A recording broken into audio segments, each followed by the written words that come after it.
CBS Radio Mystery Theater presents...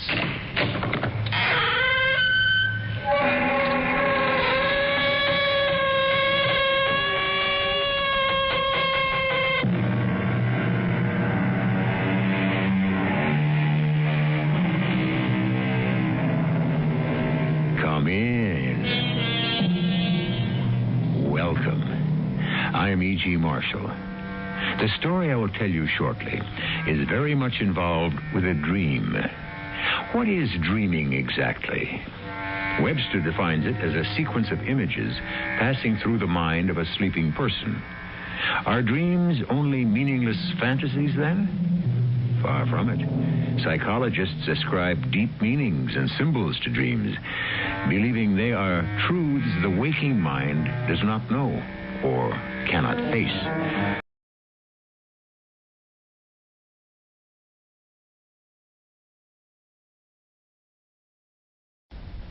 The CBS Radio Mystery Theater presents...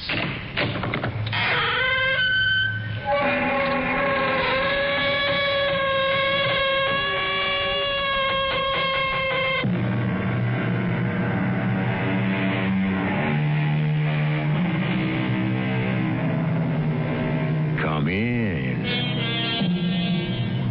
Welcome. I am E.G. Marshall.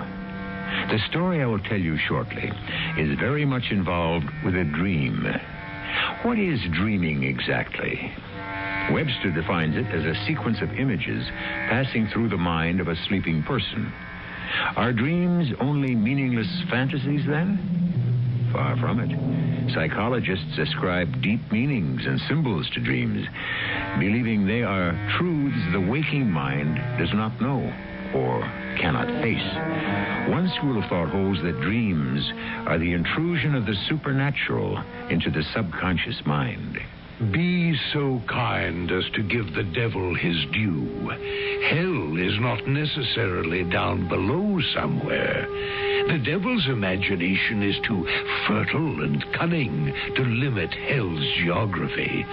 Hell may be right where you're standing now. On the other hand, it may indeed be down, since that's where you think it is. Shall we then descend to the netherworld?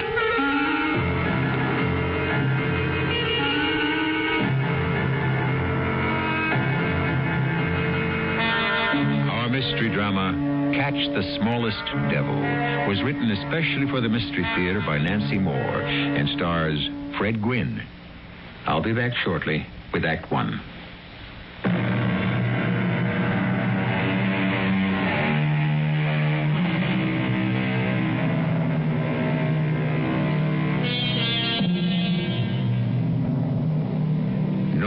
However distinguished, can keep a shred of dignity when clad in a bobtailed, tied-in-the-back hospital gown, tubes sticking out of him every which way, while he has only the strength of an anemic flea after a heart bypass operation.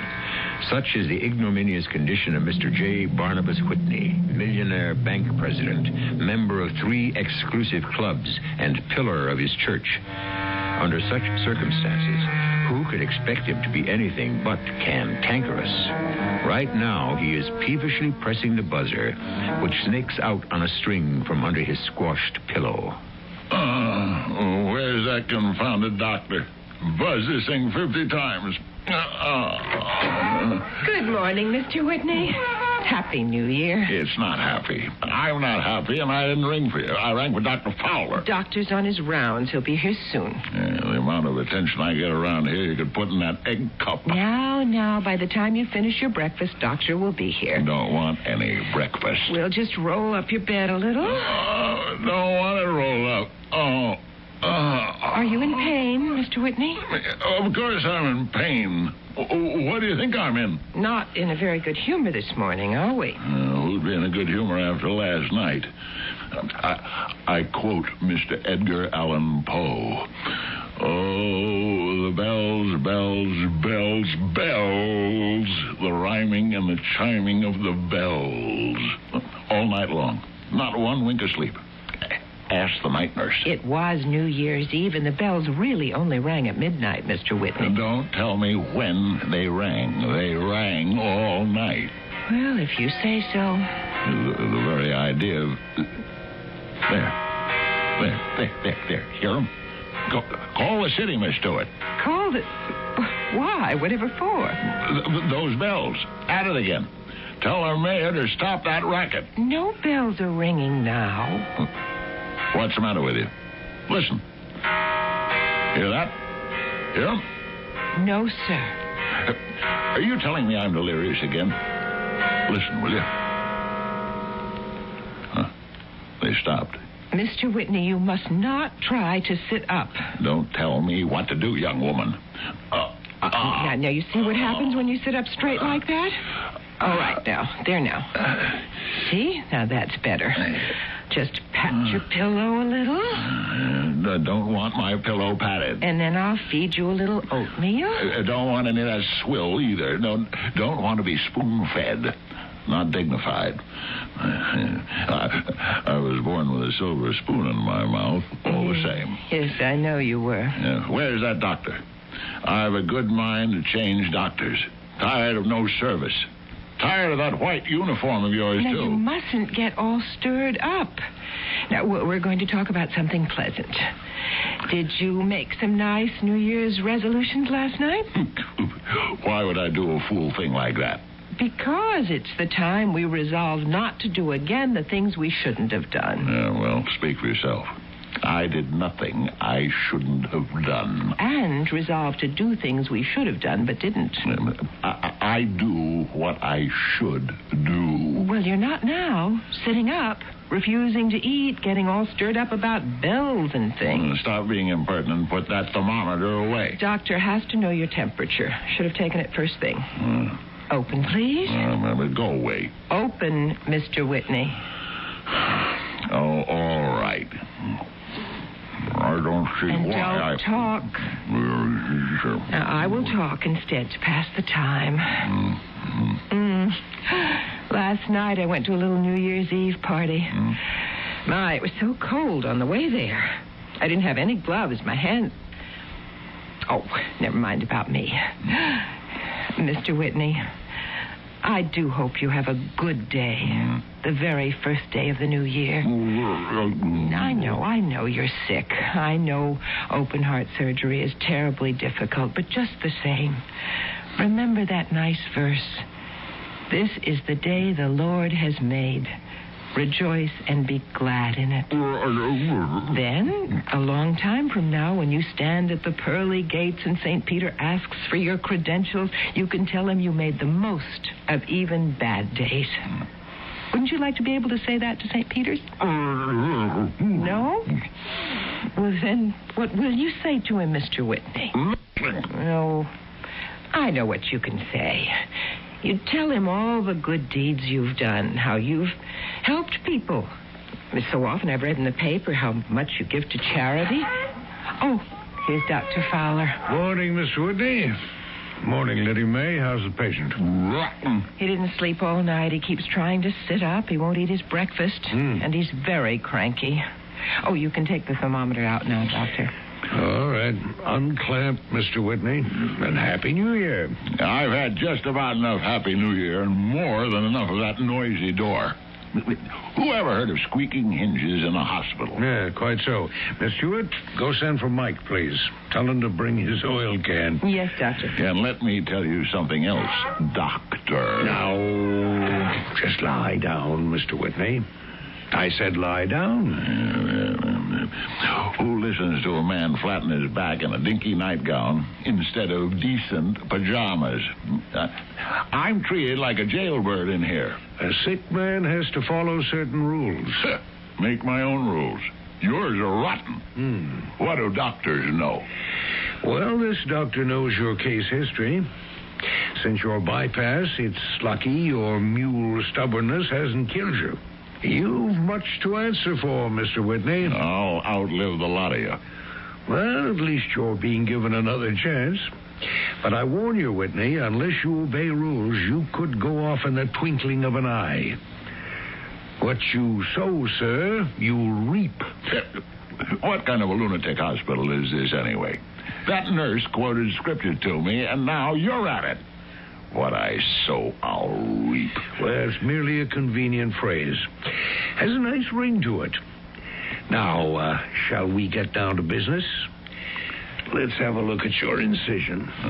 She had the gall to ask what I'd say to St. Peter at the pearly gates. What rubbish. Well, you're not knocking at those gates quite yet. And furthermore, this is the day the Lord made. He didn't do a very good job. Well, now, let's just have this injection. Blasted needles. Hate needles. Hate them. Something to make you sleep. You had a poor night. You need your sleep. Come on now. Stop struggling against fate. Fate my foot. Ouch! There we are. In the fullness of time, you will go off. Oh, stop saying I'll go off. A fine thing to say to a man at death's door. You're not at death's door. You're no better than those devil doctors. You heard of devil doctors. Doctor. Voodoo, magic, potions, spells. You'd prefer a devil doctor, Mr. Whitney? I've got one. A knocking at the pearly gates. If it's that chaplain, I don't want him. Won't have him. He's blackballed. Go send him packing. I heard that welcoming speech, Dr. Fowler. Same old story, I'm afraid, Chaplain Peterson. He still won't see you, I'm sorry. And so am I. Not for my sake, for his. Yes, too bad. You've cooled your heels out here every day. Monday, Tuesday, Wednesday, Thursday, Friday, Saturday. To paraphrase, it's harder to get into Mr. Whitney's room than a rich man into heaven. Looks as if I'll be here till kingdom come. Stop gabbling over there. I pay for medical services, not Sunday school social. Hello, Mr. Whitney. Happy New Year. You sound fine today. Don't try to butter me up. Mealy-mouthed talk won't get you in here either. Well, I'll be on my way then. See you tomorrow. No, you will not. And I don't mean I'll be dead either. I mean I don't need any sermons or Happy New Year either. Out. Well, Doctor, many are called, but few are chosen. Goodbye now. Better luck next time, Chaplain. Confound it. Confound it. Why don't you oil that door? Sounds like a basket of kittens. Now, just calm down, Mr. Whitney. These outbursts are not good for you. You heard me send Miss Stewart for the handyman. I give the devil his due. Many are called for, but few. Many. What's the matter with me? Can't remember. Everything's all misty. Sedation is taking hold. Well, here's Miss Stewart back. Mike will be along as soon as he fixes a stopped-up sink. Our patient is about to sleep. Oh, good. Mr. Whitney, I'll be right here the whole time if you need me. I don't need you. Not here. Pearly gates, maybe. Yeah. Here you talk fiddle-faddle. Up there, maybe you... Everything all misty. Well, I'll look in again after rounds, Lydia May.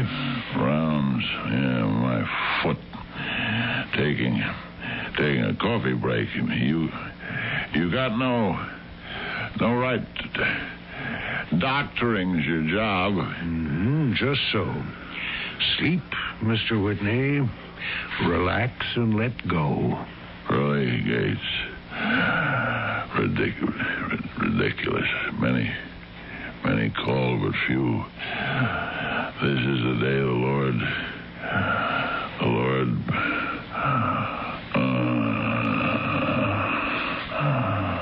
Oh, asleep.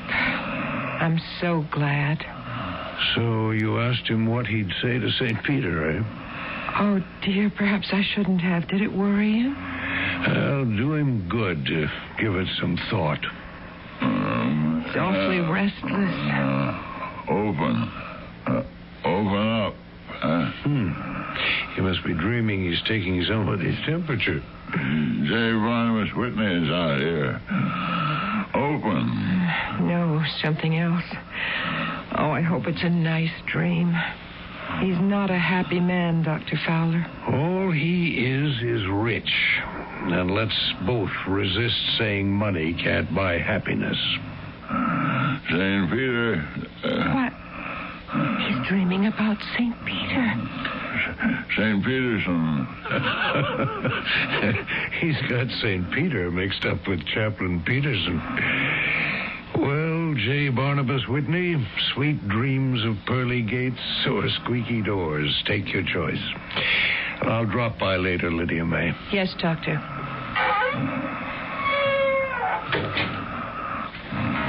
Bells, bells, bells, bells. That was last night, Mr. Whitney. Rhyming, chiming bells.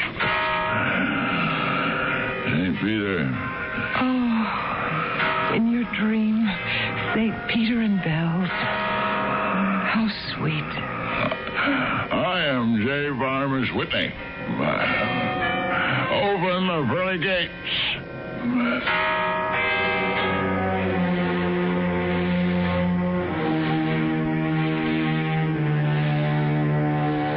Presto. Mr. J.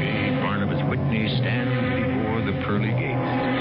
Don't ask me what legerdemain got him there. Only a dream, you say? More than that, I think. But what? Hocus pocus? Black magic? For that matter, what was in that injection? But ask me in Act 2, coming shortly, via the magic of radio. Ask me then what happens to Mr. Whitney standing at the doors of paradise, and I will tell you.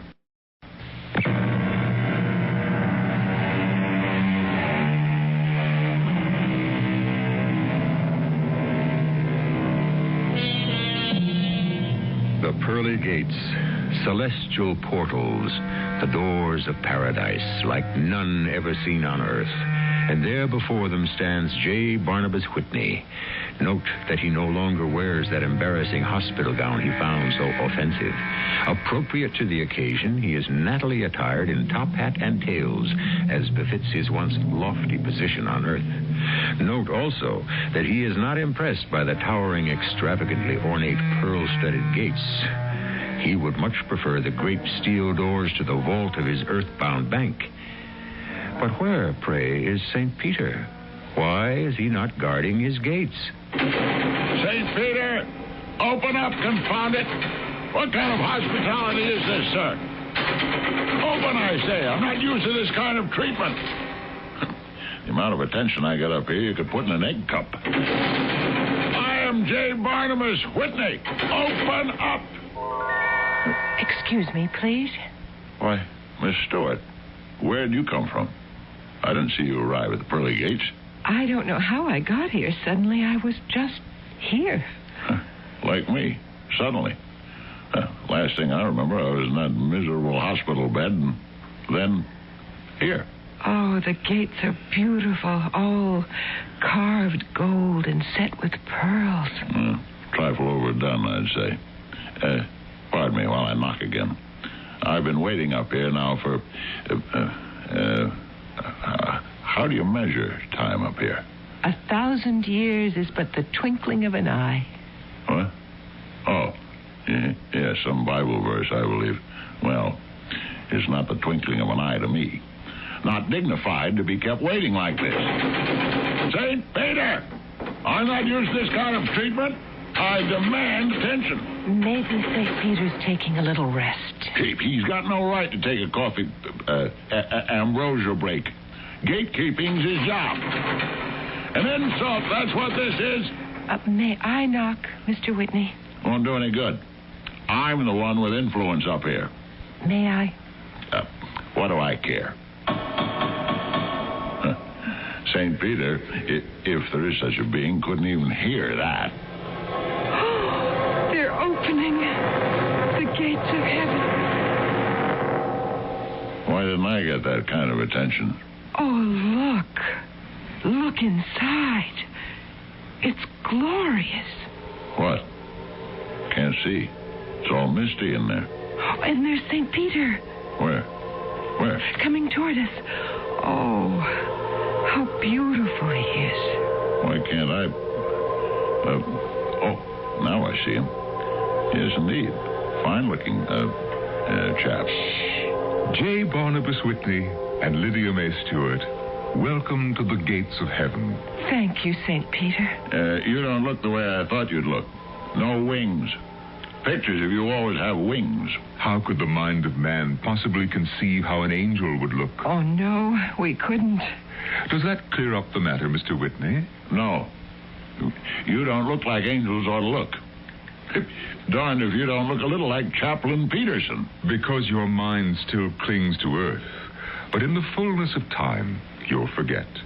Meanwhile, I must appear to you in some form you will recognize. Now then, I believe you both know the procedure here at the gates? Certainly. We present our credentials to you. That is, we recount our good deeds on earth. Precisely. Miss Stewart, please. Now, just 1 minute. I was here first. Been cooling my heels out here since Kingdom Come. 1,000 years is but the twinkling of an eye. I know all that. But fair's fair, and heaven of all places ought to practice it. Very well, Mr. Whitney. To save time and temper, you may speak first. Sit down, please. On what? No chairs. What? Oh, an oversight. Look, 2 jeweled chairs. Hocus pocus up here, huh? Be seated, please, and begin, Mr. Whitney. Very well. Referring to saving time, St. Peter, and never mind any more of that twinkling business. My banking firm on Earth, a very old established firm, was managed with maximum efficiency. But I dare say you know that. We know everything here. We, too, are an old established firm. That's my point about efficiency. You know my case history, yet you waste time going through this credential nonsense. Isn't my whole life written on that scroll you're carrying? It is, but we are interested in knowing your own interpretation of your life. Therefore, J. Barnabas Whitney, your good deeds, please.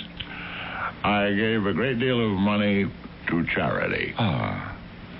Did it cost you anything to do that? Cost me? Cost me thousands. I could have bought all kinds of valuable possessions with the money I gave away. Excuse me, St. Peter. I do remember Mr. Whitney's name on many lists of contributions. Ah, yes. Public acclaim. Sir, did you ever give money without making the gift public? Why the devil would I do that? Then who would know who gave the money? That's quite so. Are your good deeds finished? Finished? I've only begun. Why? All my life I did things for people. And precious little thanks I got. Take my mother-in-law. For donkey's years, I paid for her apartment. Correction. You paid for her small cubicle in a rooming house.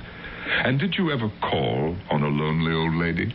She wasn't my mother. Now, wait. There's lots more. Oh, yes. I made the best of even bad days. You can ask Miss Stewart. And every Sunday, I went to church. Except, of course, when you played golf. A man needs some recreation. But you just check that scroll there. Every Sunday when the weather was bad, I was in church. And Monday, Tuesday, Wednesday, Thursday, Friday, Saturday? Monday, Tuesday. Well, what does that mean? On weekdays. Did you ever give any thought to what you heard in the Lord's house on Sundays? Now, look here, St. Peter. Weekdays, I had other things in my mind. Important things. Sinners need to worry. Need to pray a lot. That kind of doodah. But not me. And I just might remind you that on Sundays, it wasn't easy for me to put up with church. I had to rub shoulders with certain persons who had the gall to come in there. Joe Hinkle, for one. An ex-convict, sir. He'd sit there in front of me till I'd get so mad I'd want to hit him? See? You do know everything. Yes, I wanted to hit him. But kindly take note that I didn't. Ah, you made friends with him instead. Friends? With a jailbird? May I call your attention? No, you may not. Just skip the sermons, thank you. As you wish. Now, Miss Stewart, let us consider your life. Oh, hold on here. I'm not finished with mine yet. Oh, yes, Mr. Whitney. You are quite finished. Miss Stewart, your good deeds, please. Now, look here. Sit down, Mr. Whitney. Miss Stewart. Oh, dear. I did so many wrong things, I'm afraid they cancel out the good things. My goodness, I can't even remember any good ones. I feel so bad about the bad ones. Then I shall consult my scroll.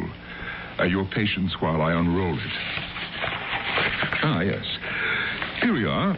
Miss Stewart, you always tithed your income, gave 10% to the Lord's work. Oh, but it was so little. Because your income was little. Even so, I see you often gave more than the biblical tithe. That winter day when you badly needed a pair of gloves, on your way to the thrift shop to buy a pair, you gave the money to a beggar. All those beggars are fakes. Mr. Whitney, maybe some are. But I always thought, what if one, just one, is in real need and I pass him by? So I gave to all, not to miss that one. Oh, rubbish. And I see here that you spent a great deal of time calling on the sick, the lonely, the outcast, the unlovable. Oh, it didn't take much time. Mr. Whitney, did you ever pay such visits? Me? I was a busy man, sir. What are those bells clanging about? They are summoning us within. Oh. High time, too. Lydia May Stewart, the angels and archangels and all the company of heaven, bid me tell you that we have sufficient information regarding your sojourn on earth. They further bid me say that whatsoever a man soweth, that shall he also reap. Seems to me someone else said that a while ago. Lydia May Stewart, this is the day the Lord hath made. Rejoice and be glad in it. You may enter into paradise. Oh, thank you, St. Peter, and all the company of heaven. Tarry a moment, please.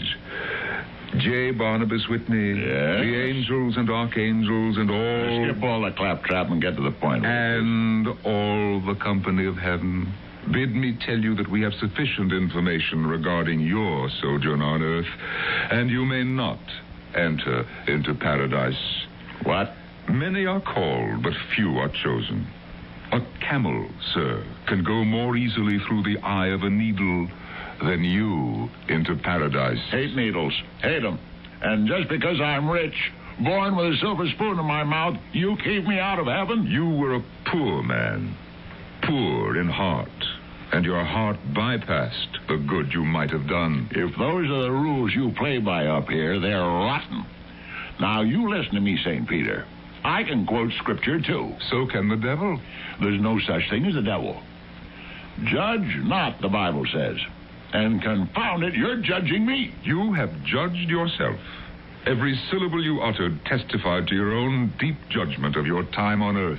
If I'd been mealy-mouthed, buttered you up, I'd be through those gates right now. Well, let me tell you, down on earth, I belong to all the best clubs, where certain kinds of colors of people weren't allowed. And I'm damned if I'll be discriminated against and blackballed up here. I don't believe you'd like this club, Mr. Whitney. You wouldn't care for the company of heaven. Your mother-in-law is inside, and Joe Henkel the jailbird, and certain other kinds of colors you don't wish to associate with. Those people? Well, then, no, thank you. Not my sort at all. Come, Lydia May. I thought the population of heaven was cherubim, seraphim. Not a lot of riffraff. We'll miss you, though. Sorry I can't return the compliment.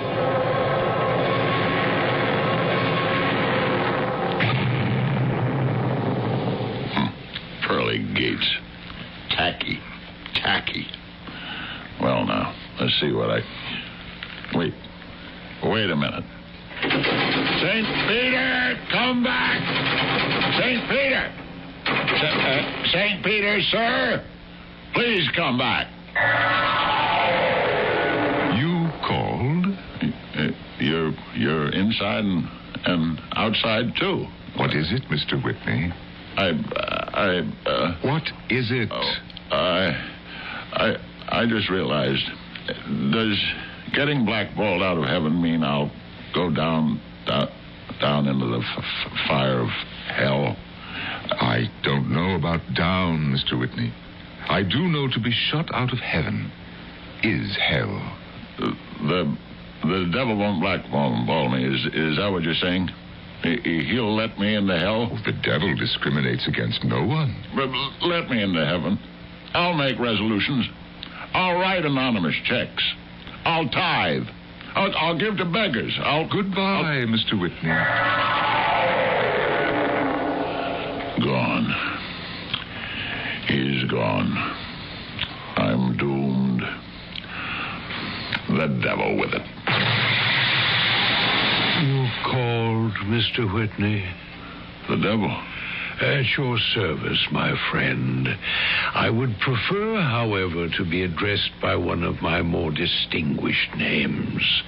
Lucifer, Mephistopheles, His Satanic Majesty, Beelzebub, Prince of Darkness, and Foul Fiend has a nice ring to it.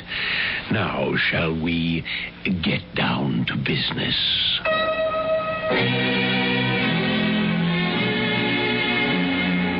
I rather prefer Foul Fiend, I think. Yes, it does have a nice alliterative ring. Now, no nagging questions, please, as to how this phantasmagoria has come to pass. The finite mind is not equipped to fathom the supernatural. The only thing we can know for certain in this hellish situation is that the devil's tricks are never in short supply. Beyond that, we must simply take matters as they come in Act 3.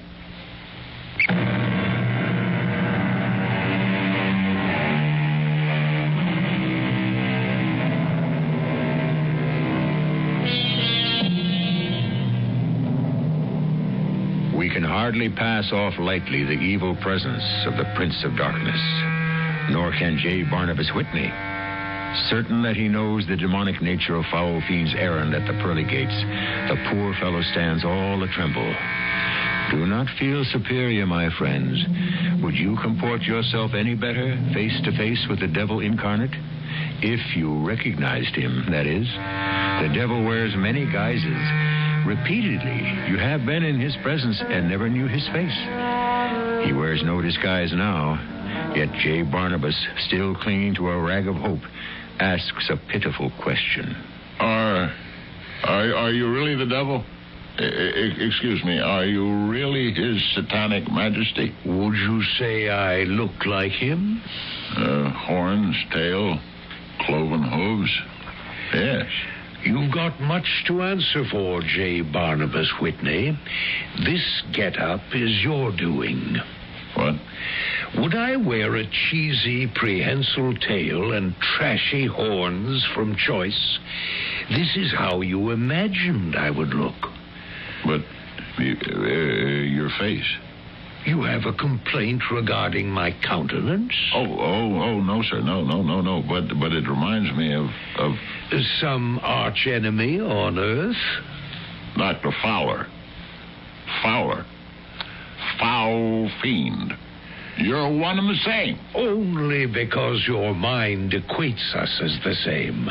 Now, shall we get down to business? Down. You'll take me down into the fire and brimstone of hell. Be so kind as to give the devil his due. Hell is not necessarily down.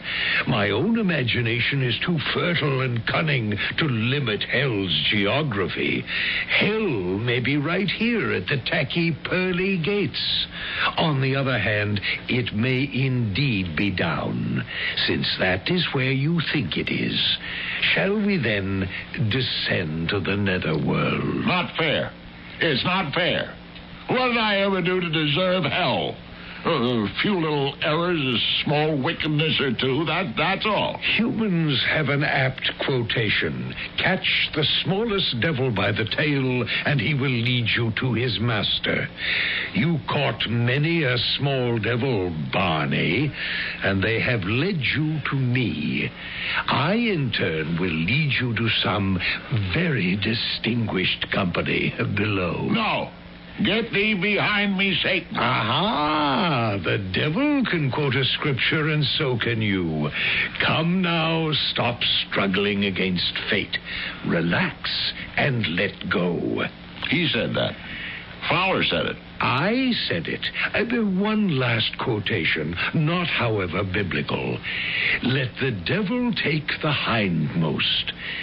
That is what I'm doing. You are the hindest of the hindmost, J. Barnabas Whitney. Come. No! Miss Stewart! Lydia May! Help me! Help! Help! St. Peter, poor Mr. Whitney is still knocking and crying out there. It's impertinent of me, but I do wish he could have another chance. He will. Everyone gets another chance. If only humans realize that. Help me, Miss Stewart. Help! Help! I'm right here, Mr. Whitney, and I've sent for the doctor. Down, down, down.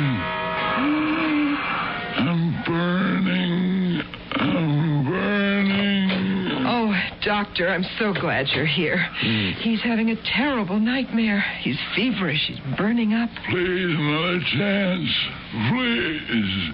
Please. All right, Mr. Whitney.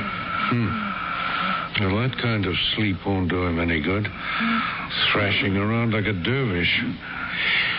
Mr. Whitney. Mr. Whitney. What? Wake up. Wake up, Mr. Whitney. What? Where? Huh?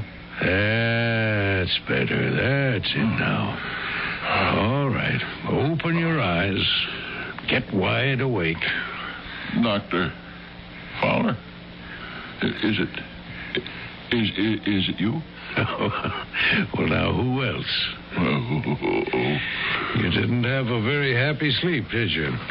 I'm not dead. Of course you're not dead.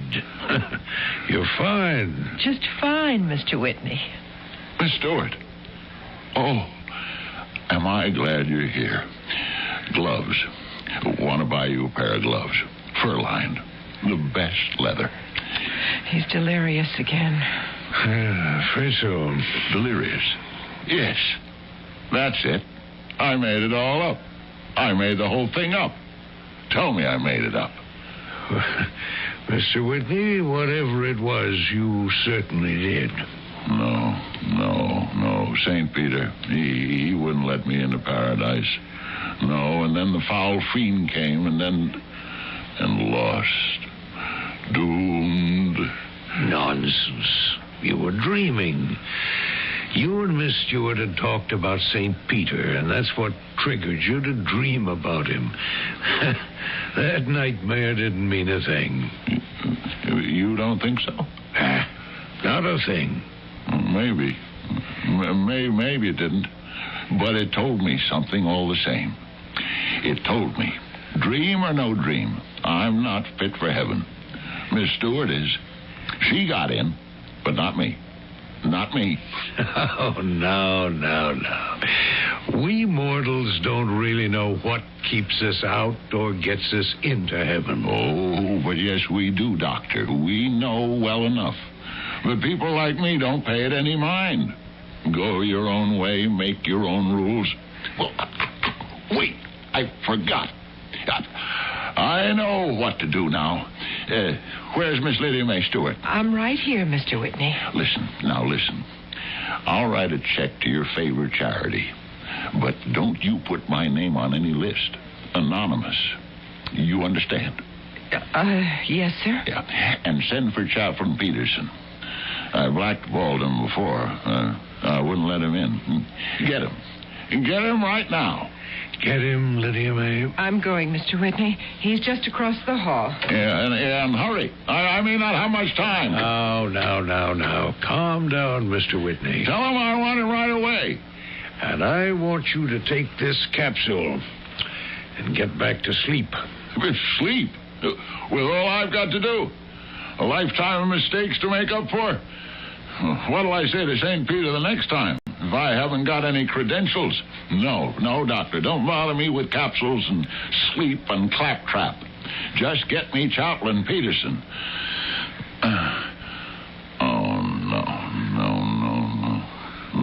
what's the use? A man can't make up for a lifetime of catching small devils by their tails. Here's Chaplain Peterson, Mr. Whitney. Well, now, Mr. Whitney, what's this I hear? St. Peter. You look like St. Peter. No one knows how St. Peter looks. Now, what's this about a change of heart? No use, Chaplain. No use. It's too late. It's not too late, Mr. Whitney. It's never too late. Yeah, that's what you chaps always say. But you have to say it. It's your job. We say it because it's true. True. Not too late. What if it really... Is it true, Chaplain? You give me your word. I'll do better than that. I'll give you the Lord's word. He said... J. Barnabas Whitney can go back and undo what he did wrong. Make up for what he didn't do right. I'll give money to charity and not publicize it. No, wait just a minute, Mr. Whitney. We cannot buy our way into heaven. Oh, yeah. Sorry. Should have realized that. Lots of good deeds, then. That's it. St. Peter made that very clear. Let's get something else straight. In your dream, St. Peter was the way J. Barnabas Whitney imagined he would be. He said what you believed he would say. In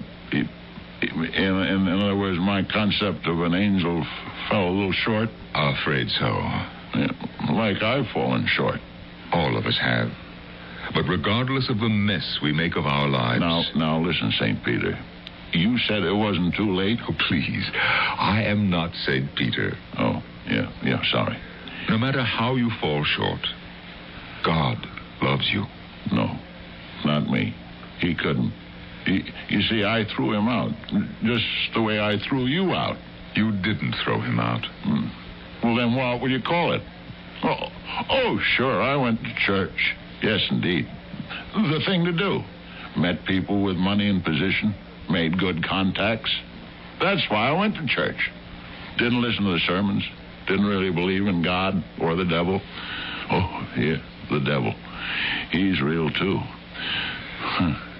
Looks like Dr. Fowler here. No offense, Doctor. None taken. I only believed in J. Barnabas Whitney. You don't call that throwing the Lord out, Chaplain? You can't throw him out. He won't go. Well, put it another way, then. He threw me out. Never. Never? Never. Hallelujah. Well, what do you know? Never.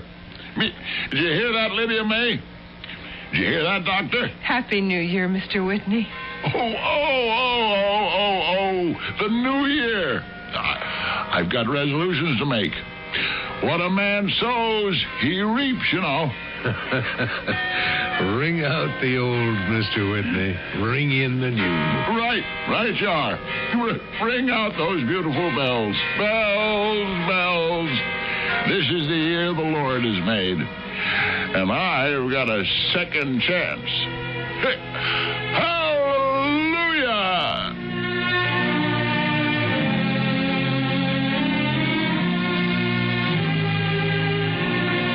See what the psychologists mean when they say dreams are truths we don't know or won't face? Well, in the twinkling of an eye, J. Barnabas faced them. There's no telling, of course, if you'll keep those resolutions. But wouldn't you, if you had faced both St. Peter and Lucifer, even if those encounters were inventions of your own feverish mind? Well, let me tell you, this account, fantasy or no, has given me pause. Just to be on the safe side, I plan to make a few resolutions of my own. You might give some thought to the matter yourself. I'll be back in a moment.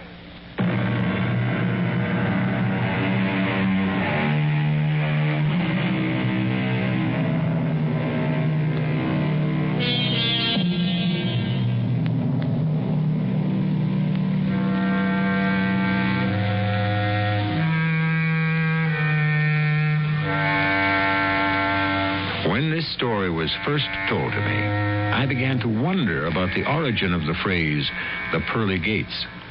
It derives from a logical source, the Bible. Chapter 21 of Revelation describes the new heaven, the holy city of the New Jerusalem. But it doesn't talk about just one pair of gates, as in our story. Listen to verse 21. The 12 gates were 12 pearls, each gate made of a single pearl. Think about it. One enormous pearl per gate. Oh, by the way, what credentials will you present to St. Peter when you arrive at those pearly gates? Think about that, too. Our cast included Fred Gwynn, Terry Keane, Court Benson, and Norman Rose. The entire production was under the direction of Hyman Brown. This is E.G. Marshall inviting you to return to our Mystery Theater for another adventure in the macabre. Until next time, pleasant dreams.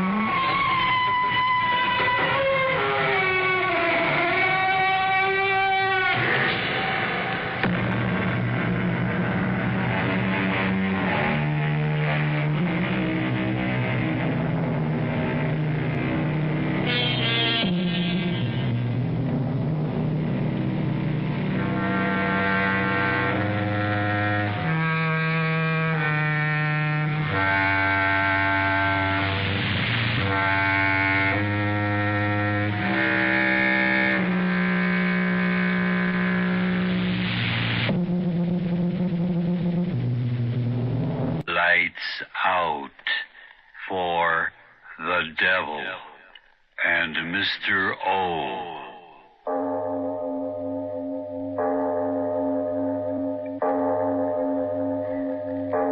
It is later than you think.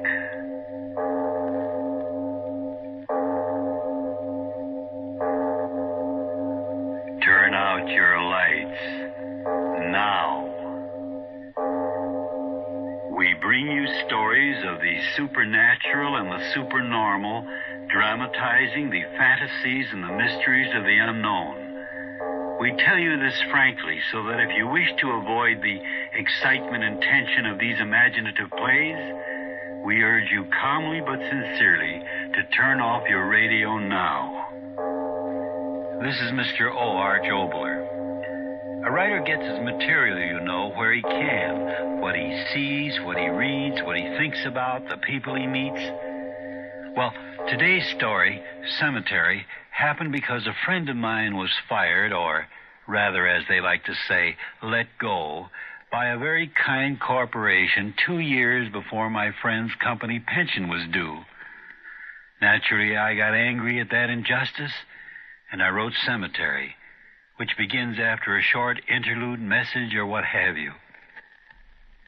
Last year, Sea Ventures introduced 16,000 inner-city children to fresh air, learning, and fun in the form of Bear Mountain, Rye Beach, West Point, open-air concerts, swimming, snorkeling, boating, crabbing, and sailing. All of this was done through the use of a floating day campsite, the Bay Bell Steamship. This year, Sea Ventures won't happen without your help. Sea Ventures has been giving a matching grant by the Bureau of Children's Services to offer its program to 1,500 children per day for 50 days at $2 per day per child. However, Sea Ventures still needs the funds to match this grant in order to carry out the program. Won't you please send your dollars to Sea Ventures, Post Office Box 711, Island Heights, New Jersey, 08732. That's Sea Ventures, Post Office Box 711, Island Heights, New Jersey,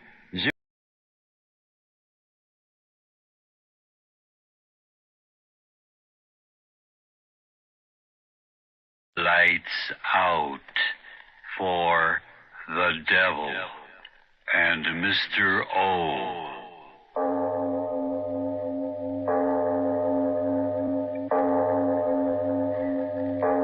It is later than you think.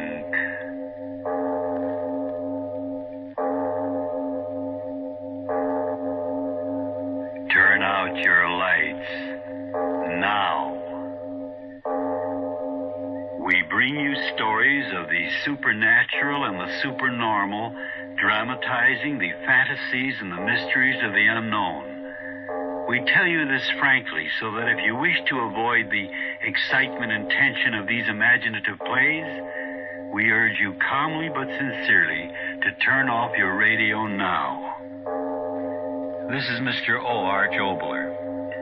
A writer gets his material, you know, where he can. What he sees, what he reads, what he thinks about, the people he meets. Well, today's story, Cemetery, happened because a friend of mine was fired, or rather, as they like to say, let go, by a very kind corporation 2 years before my friend's company pension was due. Naturally, I got angry at that injustice, and I wrote Cemetery, which begins after a short interlude message or what have you. Last year, Sea Ventures introduced 16,000 inner-city children to fresh air, learning, and fun in the form of Bear Mountain, Rye Beach, West Point, open-air concerts, swimming, snorkeling, boating, crabbing, and sailing. All of this was done through the use of a floating day campsite, the Bay Bell Steamship. This year, Sea Ventures won't happen without your help. Sea Ventures has been giving a matching grant by the Bureau of Children's Services to offer its program to 1,500 children per day for 50 days at $2 per day per child. However, Sea Ventures still needs the funds to match this grant in order to carry out the program. Won't you please send your dollars to Sea Ventures, Post Office Box 711, Island Heights, New Jersey, 08732. That's Sea Ventures, Post Office Box 711, Island Heights, New Jersey, 08732. And give a kid some fresh air. And now, if you haven't already done so, turn off your lights now and listen to Cemetery.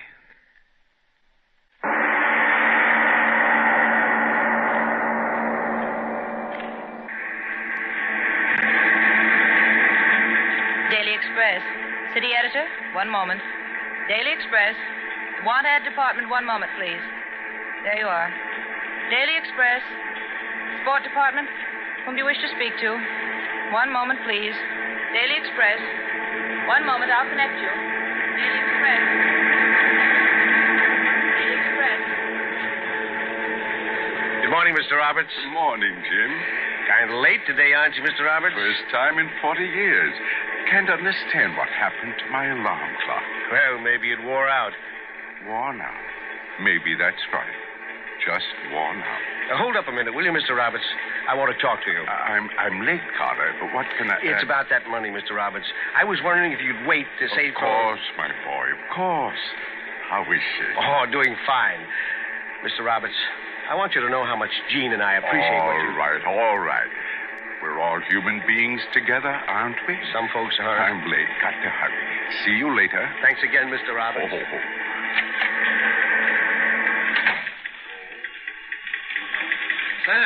Sam Roberts. Yes, Harry. Have you heard the news? No, was so late, didn't even look at the paper. Why, it's only 2 minutes after. 2 minutes after is 2 minutes late, Harry. Sam Roberts, you're the... Oh, well. Listen, have you heard about Bridge? He's here. Eh? Bridge. Mr. Bridge, the new publisher. Oh, him.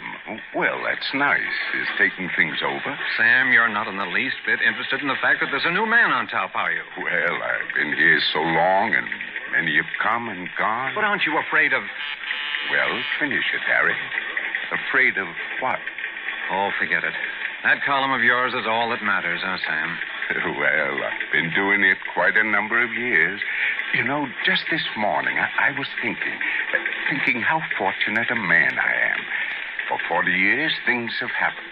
Wars, peace conferences, depressions, and prosperity. And in all that time, Mr. Roberts. Someone paging you, Sam. Eh?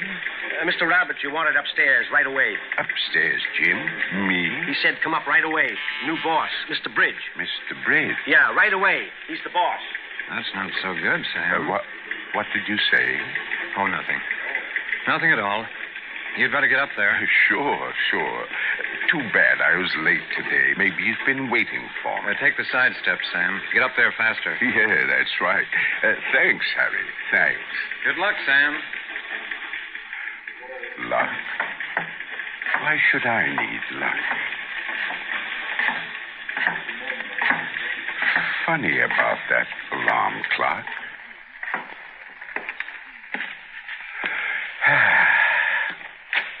Yes?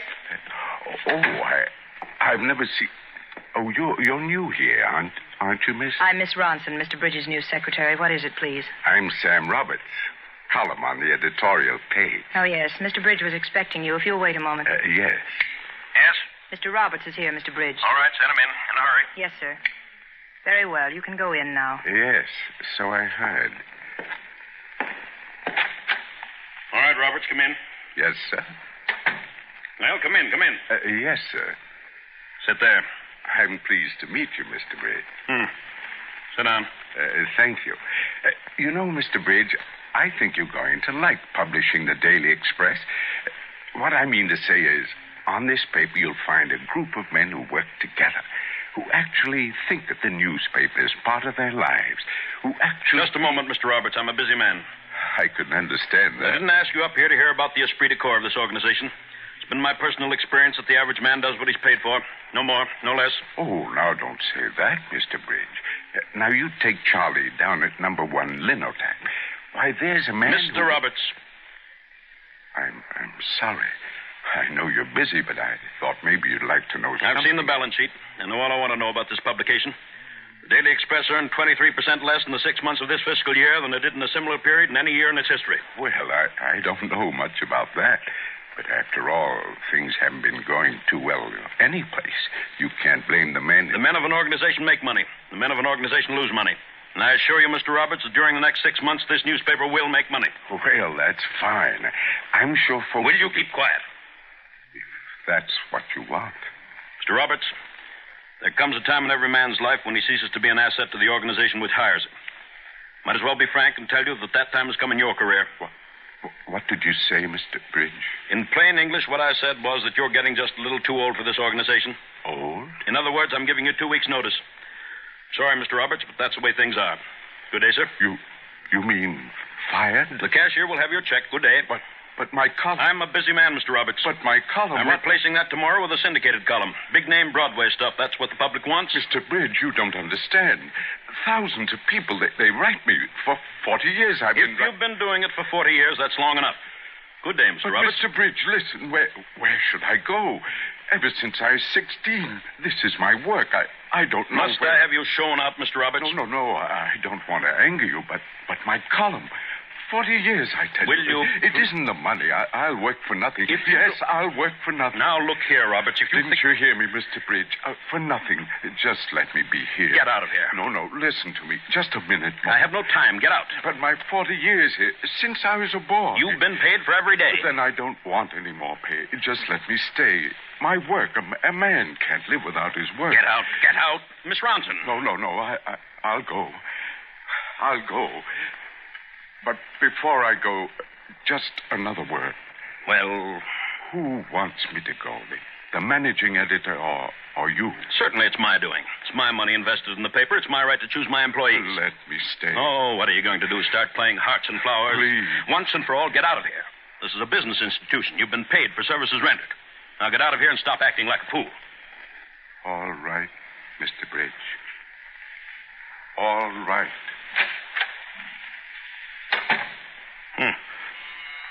Yes, Mr. Bridge? Go ahead with the rest of them. Get them up here one at a time. Yes, Mr. Bridge. Every man in the organization over 50, understand? Yes, Mr. Bridge. Do you want me to include... What? Miss Ronson, what's the matter? Answer me. Crazy little fool screaming like that. Answer me. All right, I'll come out there and see what's the matter. Look here, Miss Ronson. Didn't you hear me? What was the idea of... Miss Ronson, what's the matter with you? The window. Look. Window? What about the window? That old man, Mr. Roberts. Well... He just jumped out.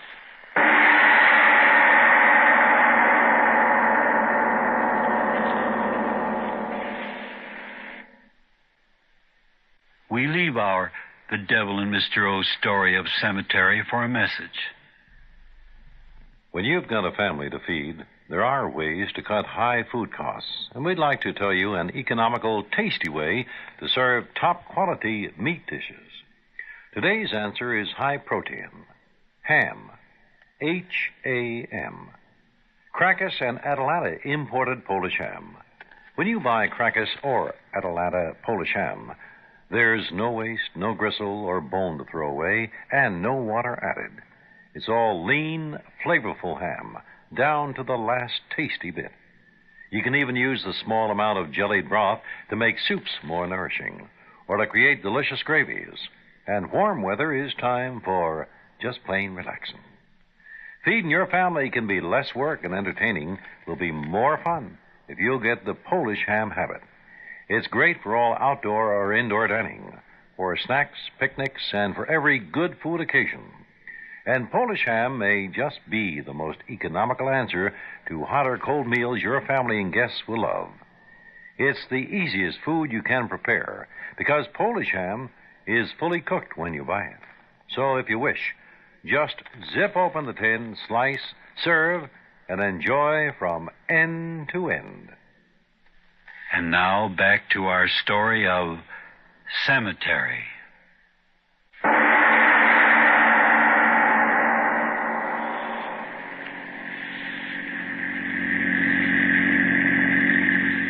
Jenkins? Yes, sir? Why are you taking this road? Well, I don't quite know, What do you mean sir. you don't know? What are you talking about? Well, I mean, it's a shortcut here. No, why didn't you say so in the first place? Sorry, sir. Jenkins, Yes, sir? how soon do you think we'll get to Hartville? About midnight, sir. Well, that wife of mine, she thinks of the blamedest times to... Jenkins! Jenkins, what are we slowing up for? I don't know, sir. The engine... Well, of all the infernal times and places. Jenkins, what's the idea? It ain't my idea stopping, sir. It's the engine. This is no time for cleverness. New car like this stalling, I never heard of such a thing. Get it started quickly. Yes, sir. Well. Something's wrong. No, that's brilliant. Get out, you fool, and fix it. Okay. What's that? I said yes, sir. Oh, the rattle-brained... Well, what are you doing out there? Trying to find the trouble. Well, don't try, find it. No, I better go out and see myself what... Well, have you located the trouble? No, sir. What do you mean, no, sir? Do you know your business or don't you? Don't seem to be getting any spark. The distributors don't... And why doesn't the engine go? What do I pay you for? To stand around lonely roads in the middle of the night holding guessing games?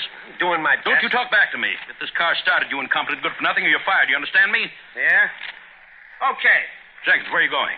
Jenkins! Said I was fired, did you? Come back here at once. Yeah, I'll come back long enough to tell you that if I could take about 20 years off you, I'll change your face plenty before walking out on you. Well, how dare you? You shove everybody else around, but you shoved me around for the last time. I'm walking out on you, sourpuss. I'm walking out right now. You can't leave me here in the middle of nowhere. Can't I? Well, I'm doing it. Now, Jenkins, you... So long, dictator. Have a nice walk. Jenkins, don't be a fool. Come back here. Jenkins, get this car started. Jenkins! Oh, all right. If you haven't heard the last of this, I'll fix you, you hoodlum. Leaving me like this, you'll regret it, Jenkins. Blasted dark. Thinks I'll walk my feet off, huh? Oh, no, I won't. Get in the car. Sit here until someone comes along. Infernal hoodlum. I beg your pardon. Huh? But... Could I be of assistance? Well, where... What? I was walking along.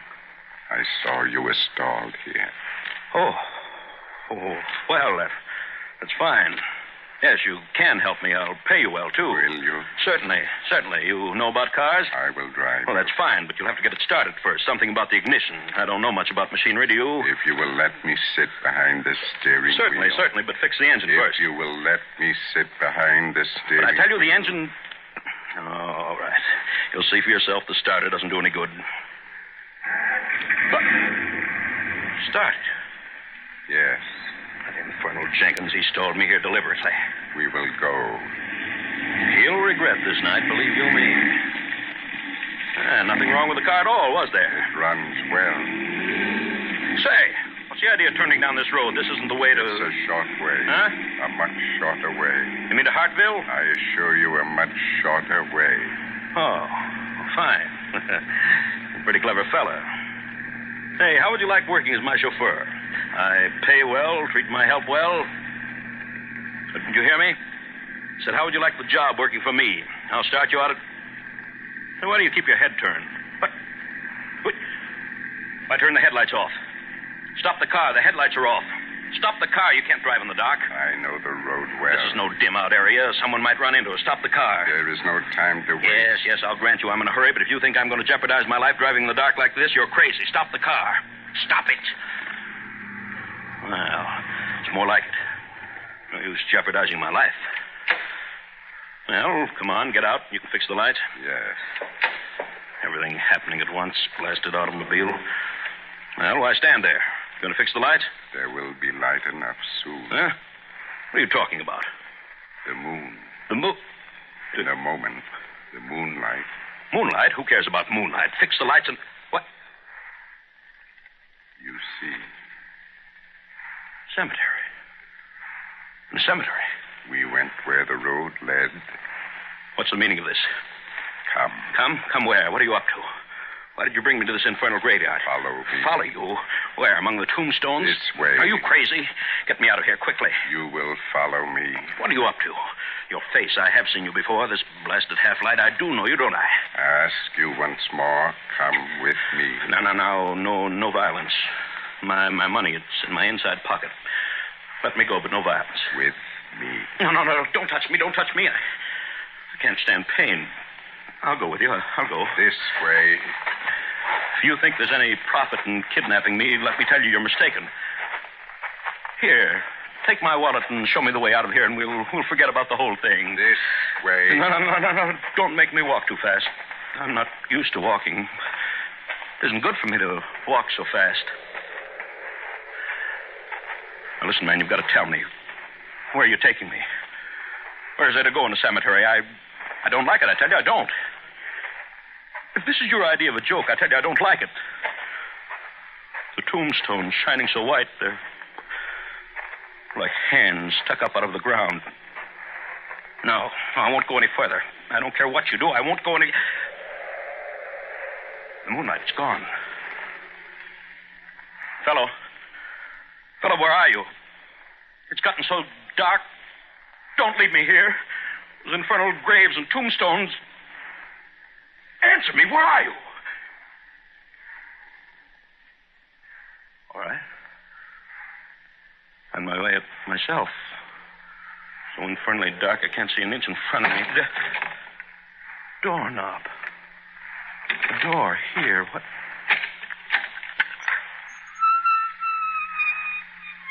Yes. But how? What steps going down? I wonder what... Door. Let me out. Let me out of here. Let me out. Let me out of here. I'm here. Huh? Where? Oh. I heard you. You down there? I am here. Tell me, is that the way out? The way out. Oh. Wait for me. Wait for me. So infernally dark. Just get me out of here. Get me back to my car. Any place but out of this infernal cemetery. I'll pay you well, anything you want. Oh. There you are. What is this place? Where am I? Well, don't stand there in the shadows. Talk up. Where am I? Look about you. Infernal candlelight. What can I see? You said this was the way out. Well, lead the way. Take up the candle. All right. Look at the wall alongside of you. Hold the candle high. What is this place? You see... Coffins. The mausoleum of the family of Bridge. Your family. No. Look closely. The brass plate on that one. Jeremiah Bridge. Born 1802, died 1858. My grandfather. You never were here before, were you? Huh? No, of course not. I can't stand funerals and such things. Why am I here now? They lived their years. The men of the family called Bridge. They lived their years like robber barons. And then they died, and here in darkness rots their bone. What are you talking about? Who are you? Why did you bring me here? I tried to rest, yet found no rest, as long as you were living. Who are you? As long as you were living. Answer me, who are you? Take your arm away from your face and let me see. Roberts.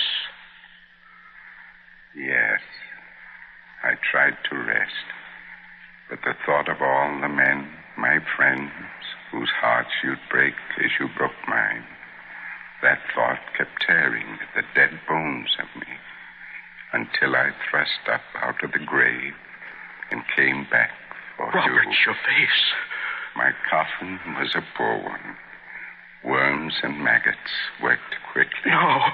The dead are dead, they told me. Stay back. The dead can't walk, they told me. No closer. The dead can't talk, they told me. Stay back. And yet I walk, I talk. Back. When you took away my work, you took away my life. Back. All the years I lived, I was what they call a good man, asking so little. A place to sleep, my work to do. No, stop. I can't bear to look at you. When you took my work and with it my life, my goodness and kindness went too. In the grave, I learned the will to kill. No, not me. You hear me? Kill. And you, the one to be killed. No, not me. You can't kill me. Here in the place where all of your breed lie rotting, this is the place for you. No, stay back. I can't go any further. The wall. There's hate in me now. Hate that wants to tear the eyes that saw only profit from your head. Oh, please, no, I beg of you. Hate that wants to rip that fat hypocritical tongue from out your head. Please, not me. Hate that wants to rip the skin from off your flesh. No, stop. Dead can't kill the living. Hate can kill in life or death. No, I'll get away from you. I will. Dark again. Roberts, where are you? I can't see. No. You're not in front of me. Then where? Gone. Hide. I'll hide till morning. What? Box. Empty coffin on the floor. Yes, hide in it. Climb in. Put the lid down. Yes? Never get me in here. Ghosts can't move material things. Never get me. Wait until morning. Get away then. Never happened anyway. Hallucination. Man jumped out of the window. How could he live again? Air. I think air's getting bad. Open the lid and see if he's gone. Can't budge it. He's sitting on it. Robert's holding it tight. Get off. Get off. The air, I'll suffocate. Get off. Robert, get off.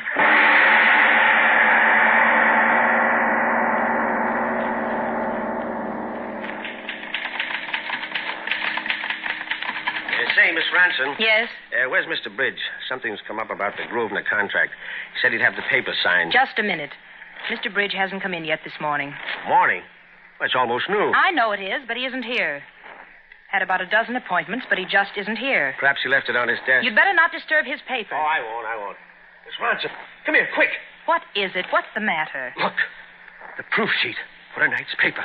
Where did it come from? Why, I don't know. It wasn't there when I came in this morning. Look at it. All Look right. what it says. All right. Scoop. J. Rogers Bridge, publisher of the Daily Express, committed suicide last night in his family mausoleum in the Rosewood Cemetery. Oh, no. And look at the signature. It's signed Roberts. Roberts. Oh, but he's the old man who jumped out of the window. Wait. Look. The message. It's printed on Oh, no. Printed on what? Tell me. Piece of human skin.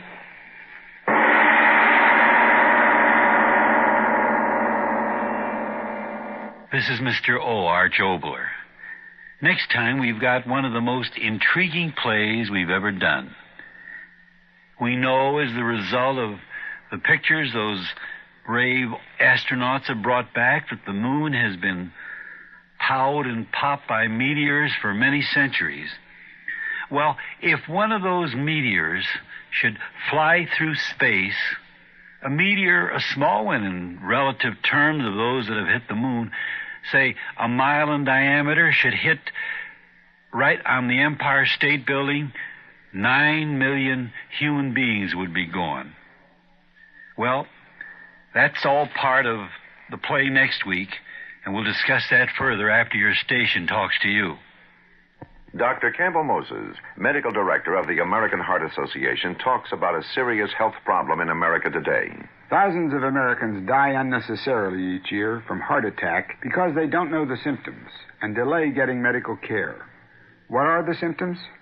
They vary, but they often start with a squeezing pain in the center of the chest behind the breastbone, the pain radiating to the shoulder, arm, neck, or jaw.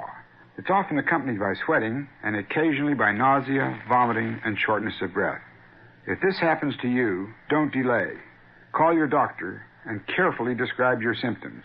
If you can't reach your doctor, get to a hospital emergency room as quickly as possible. Remember that frequently the symptoms of heart attack subside completely and then recur. In heart attack, minutes count, so act promptly. Helping you to feel better and live better longer is just one of the services of your heart association. Just one of the reasons you should give to your heart fund. This is Mr. O again. Yes, next week's play is titled Speed, and it ties right in with that narrow ledge mankind sits on concept we were talking about. What if instead of moving at 3-4 miles an hour, a man could move at 20-30 times that rate? Supposing he could run 100 miles an hour, 200 miles an hour, 600 miles an hour. What would life be like for him and the people who came in contact with him? Intriguing? Well, that's happening next time.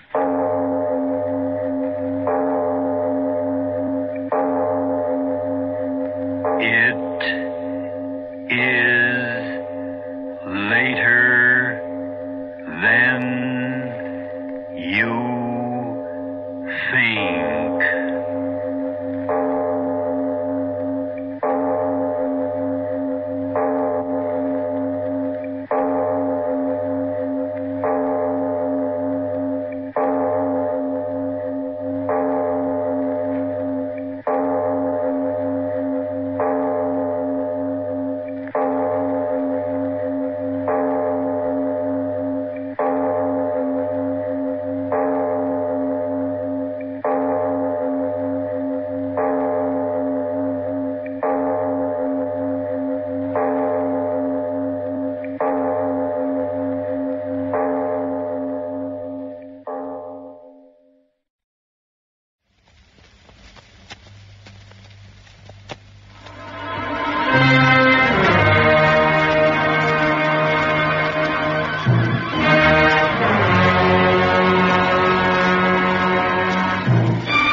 Devil's Holiday.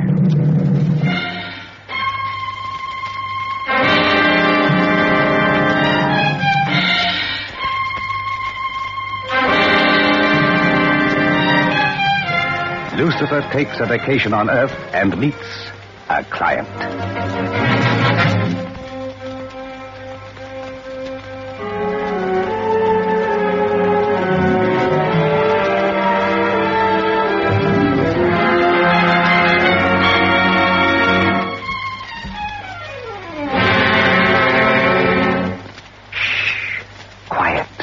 Here he comes, now.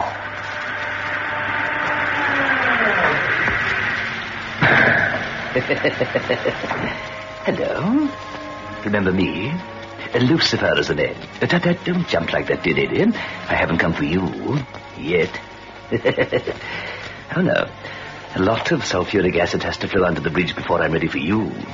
But when I am, I can promise you a real bubble bath. A soap, but no hope. I do trust you don't object to mixed bathing because you probably have a companion. Oh, quite a gentleman, really. Gervais Axman, last of one of England's most ancient families. Hopelessly inbred, you know. It wasn't a case of the family needing new blood. What they needed was blood of any kind. Still, there was no excuse for Gervais to seek his share by brutally murdering his neighbor's wife. Why wouldn't his own wife have done? What's a wife for? But then, Felder, of course, didn't appeal to him. He had to go gallivanting among the peasants like a 16th century squire with 20th century results. You know, I was done out of Gervais. They changed the charge to manslaughter, and he got 10 years. Yes. Yeah, but there's hope, because today he was released. The moment I heard the news, I came hot-footing up here to... To what? To have someone pay the devil his due. And as far as I'm concerned, Gervais is not only due, but overdue.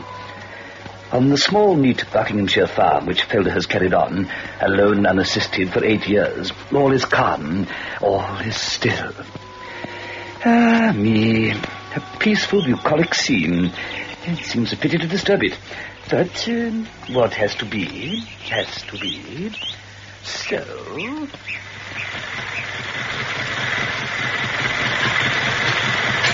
Go in, you stubborn... Got you. And very neatly done, if I may say so. Charles! I didn't know you were there. No, you were making such an infernal row hitching that plough to your tractor. You couldn't hear my car. Nice to see you anyway. Come and have tea. It's almost time. Oh, but aren't you going to work? I don't want to interrupt you, my dear. I know how busy... Work? Oh, you mean the plough. No, that's ready for tomorrow. Caro started today. I just drove past and saw him ploughing his long field by the road. Caro works with the calendar. I work with the soil. Still, ploughing up day is ploughing up day hereabouts. There's a time for everything. And I plough tomorrow. Now come and have that tea. Oh, there's no doubt about it, Felder. Looking out from this window, the farm looks a picture. Yes, I think so, too. It's been hard, but it's been worth it. Here's your tea. I wonder what Gervais will think of it. He'll never see it. He's done with it. He told me to sell it when he... I sold it to myself. The money's in his bank in London. He knows it. So there's nothing to bring him back, is there? There's you. I was the first thing he threw away. Now the farm isn't here for him. Neither am I. And what if he doesn't quite see it that way? I won't have him here. This is my world. The world I made for myself when he smashed my other. He robbed me of everything, of himself, of his children, of my respect. Never your respect, Felder. You've kept it and nourished it. You're highly respected, and you know it. I'll never forgive him for what he did. Never. My dear, Rita Caro has been dead a long time, and Gervais has paid. Rita Caro? Do you think it's for her that I'm so bitter? I'm the one he killed. And Gervais hasn't paid. He hasn't begun to pay. Felder, I have something to tell you. He was released today. Released? How do you know? He still has 2 years. Good conduct. London rang me. They thought he'd make for home. What home? As chief constable, they thought I should know. Left it to my discretion to warn Caro. Warn him? Your husband has threatened to harm him. He claims it was Caro killed Rita when he found out about her and Gervais. He always has. Right from the day he was arrested. There's a train gets in from London at 4. That's why I drove over. In case he comes here? I know he'll come here. There's a train back to London at 7. What if he refuses to go? Caro has remarried. Let him go there. Oh, my dear. Well, we shall soon know. If he were on the 4 o'clock, he'd just be getting here. Well, surely it takes more than 20 minutes to walk from the station. An hour by the main road. 20 minutes if one uses the lane and cuts across my hollow field. Gervais always comes that way. Used to come, I mean. Remember? Lucky for William Caro. If Gervais came the long way, he'd see Carew plowing. And, well, anything might happen. You warned him. Yes, as I drove by. He's ready. And I'm waiting. Yes, we're both waiting.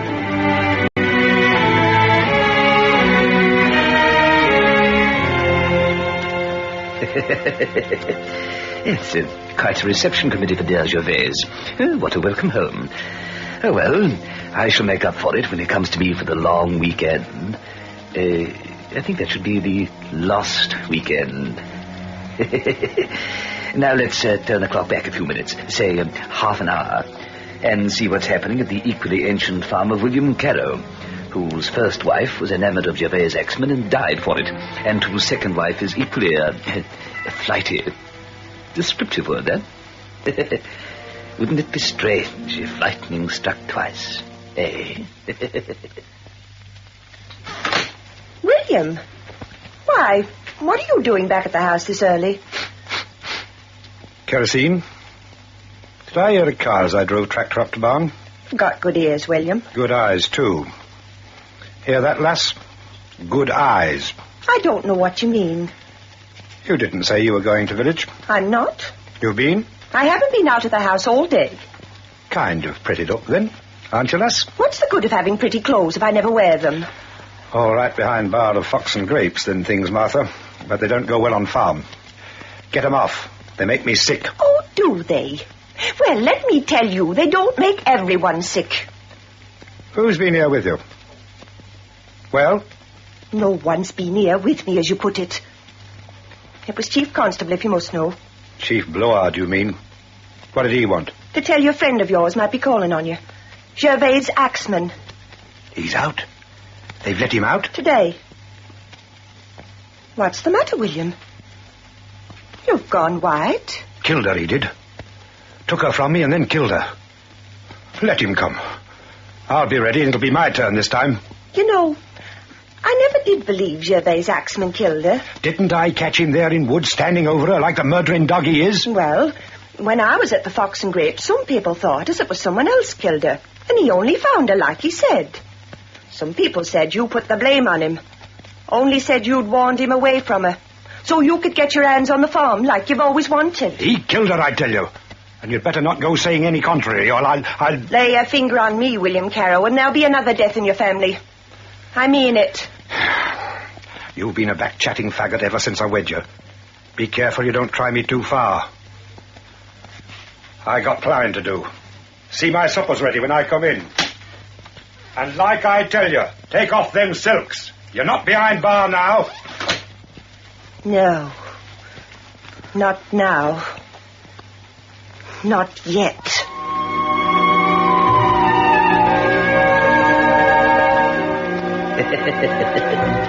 You'll note the general air of happy gaiety which pervades this district. These characters had better watch out, or some impecunious author will put them in a play. Well, there you are.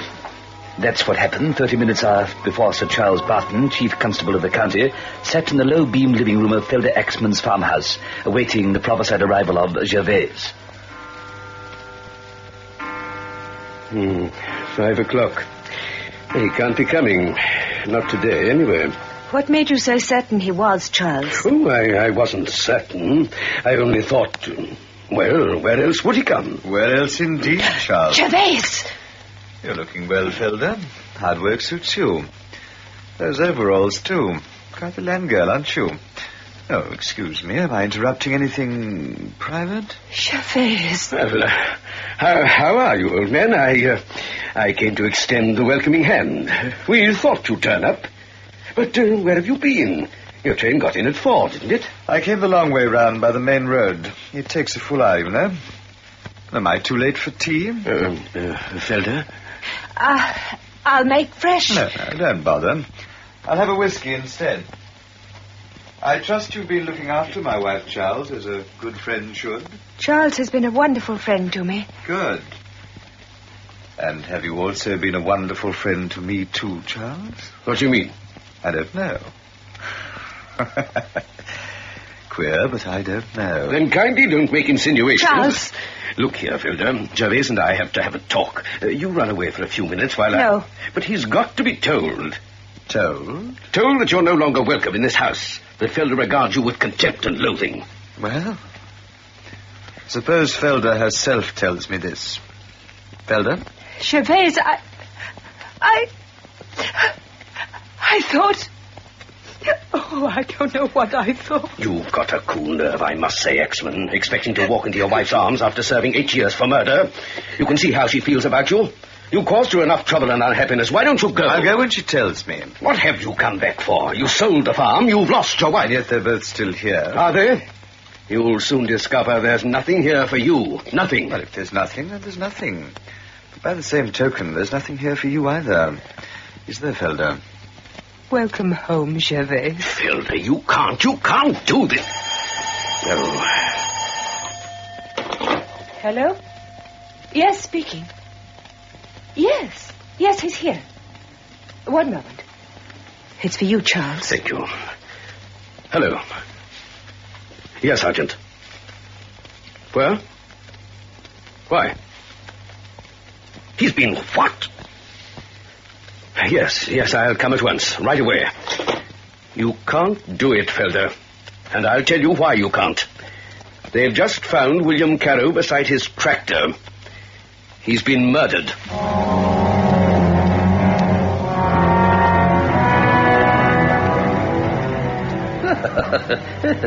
Well, I'm sorry we had to lose old Carew. He was such a happy soul.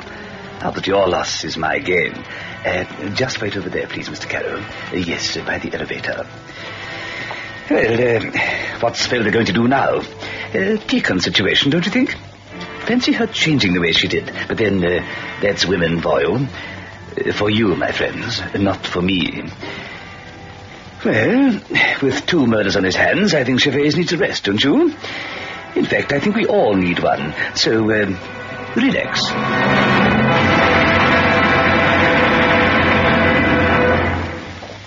With the falling of the curtain on Act 1 of Devil's Holiday, we pause for a brief announcement.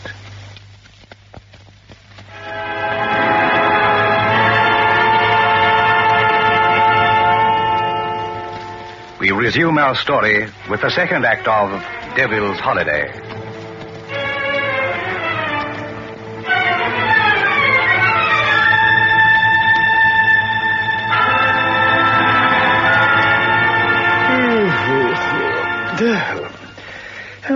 Oh, my.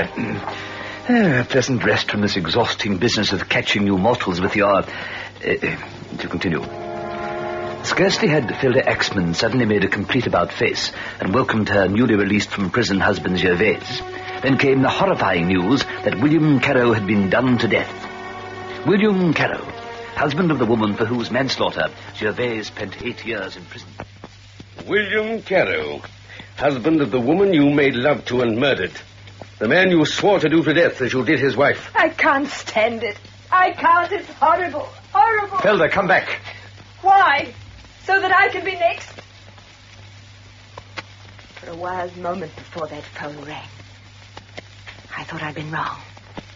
That everyone had been wrong.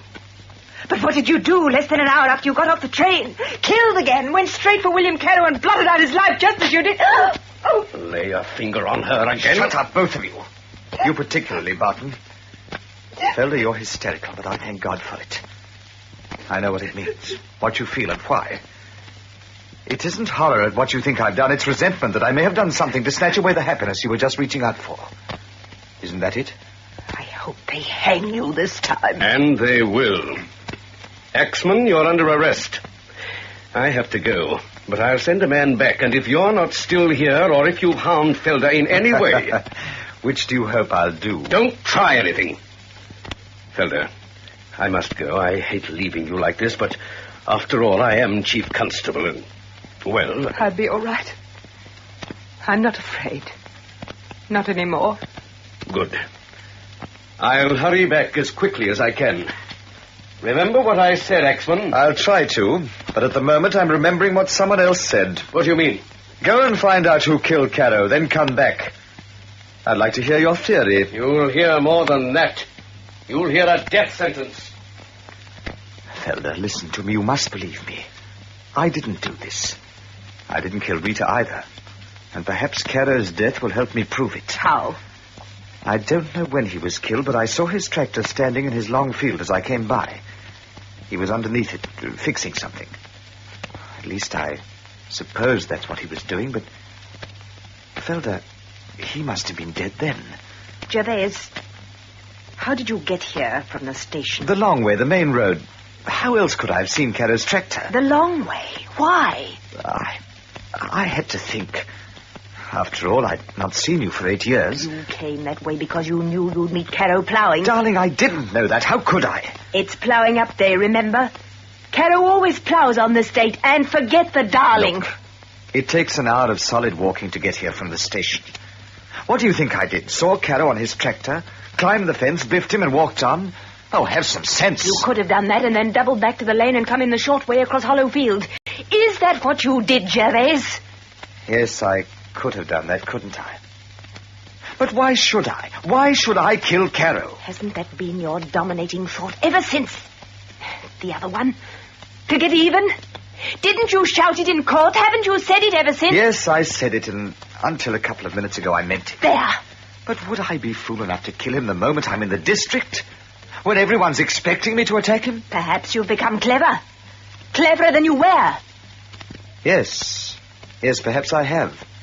And not before it's time. Like to know something? What? 8 years ago, who was it brought me the message that Rita Caro wanted me to meet her in Folly Woods? Why, Charles, of course. Charles? You're not suggesting... That was reluctantly dragged out of him at the trial. When I got there, she was dead. A minute later, Caro turned up. Who told him where his wife was? Charles? But Caro asked him. What if Rita was already dead when Charles gave me the message? And Charles knew it. You're mad. To accuse Charles of... Why? Why would he do it? Felder, think back. When did he first ask you to marry him? And how often since?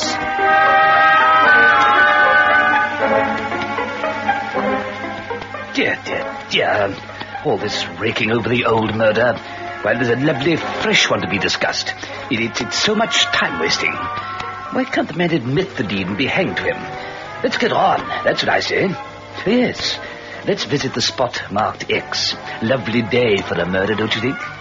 But then, so are the other 364. While in leap years...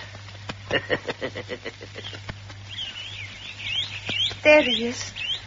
Just like I found him. Except for the bit of canvas. The body hasn't been touched, sir. Not since I've been here. Good. We'll need more men on this job, Sergeant. And some plain clothes chaps as well. You cut off back to the house and ring through. There's a good chap. Right you are, sir.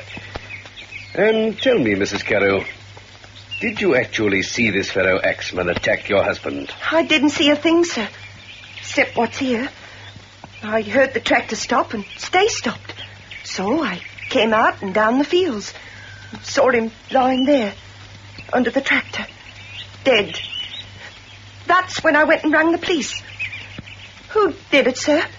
Was it Mr. Axman, do you think? Seems a strange coincidence if he didn't. This happening so soon after I warned him.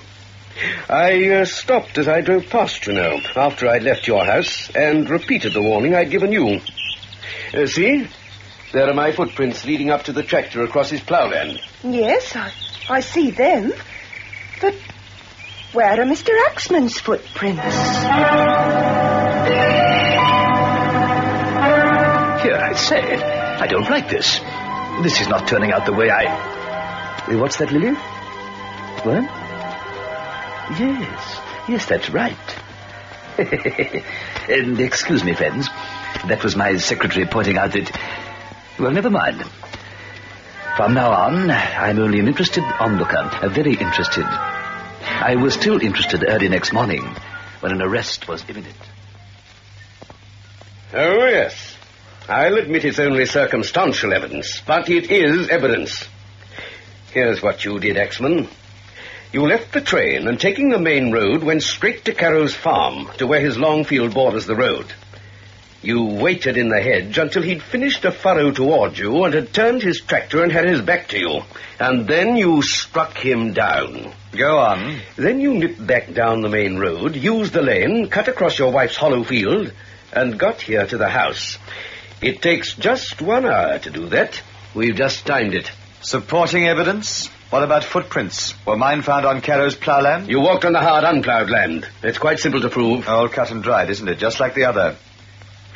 Tell me, Charles, if you wanted to get rid of me, why didn't you just kill me instead of killing 2 others? That's not very funny. May I ask a question? Felder, this must be an awful ordeal for you. Won't you leave the sergeant and me to settle this and get it over? Somehow, Charles, I don't think it is over. Mrs. Caro, what time did Sir Charles leave your house yesterday afternoon? 3:45 it was. William drove up less than a minute later, filled up with kerosene and went back and started ploughing again. I could hear him. That'd be when I stopped him.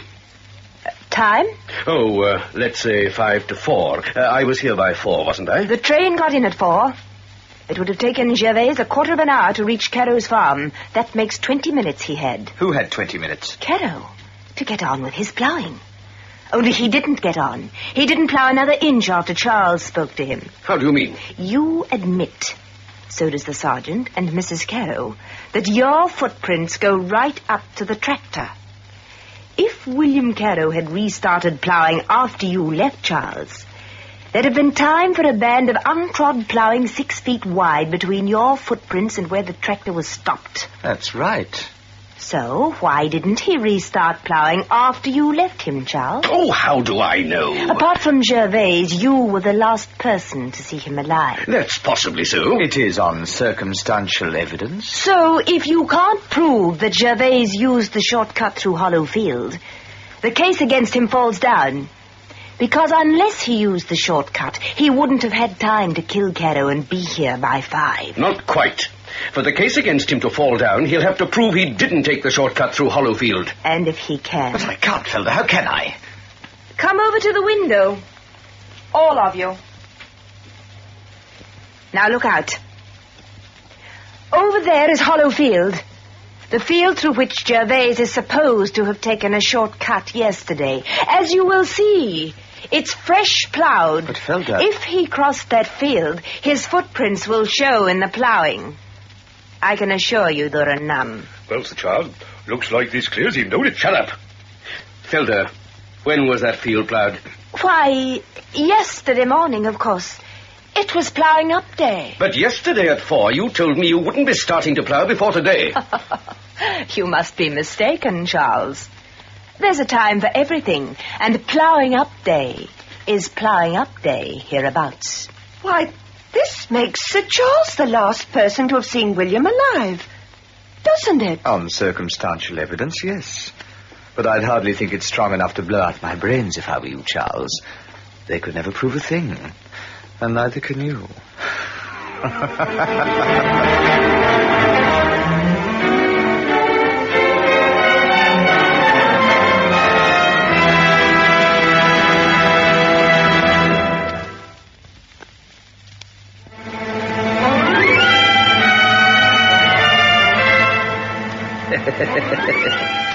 What a clever boy that Gervais Axman is. Yes, what a recruit he'd make. It's a pity to lose him. But I got William Caro, and that night I got the Chief Constable, Sir Charles Barton. He left a confession to the murder of Rita Caro, but strangely denied killing William. How did the miracle take place? All the previous night, while her husband slept peacefully in his bed, Felder Axman drove her tractor and plough up and down Hollow Field, putting a swathe of safety around her husband. Women are funny, you know. While Felder travelled up and down that field, she was crying silently, because each time she came to the middle, the light of her tractor lamp lit the deep, fresh impressions of a man's shoes on the dew-damp ground. Ready, gentlemen? Going down.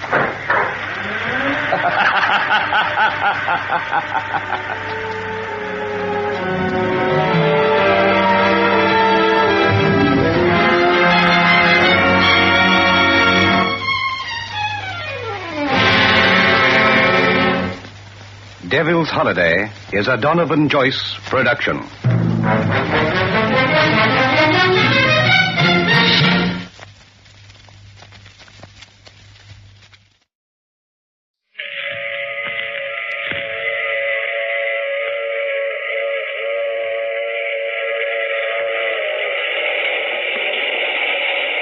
The Mutual Broadcasting System presents The Mysterious Traveler. Written, produced, and directed by Robert A. Arthur and David Coulton. And starring two of radio's foremost personalities, Lyle Sudrow and Robert Daimler, in Behind the Locked Door.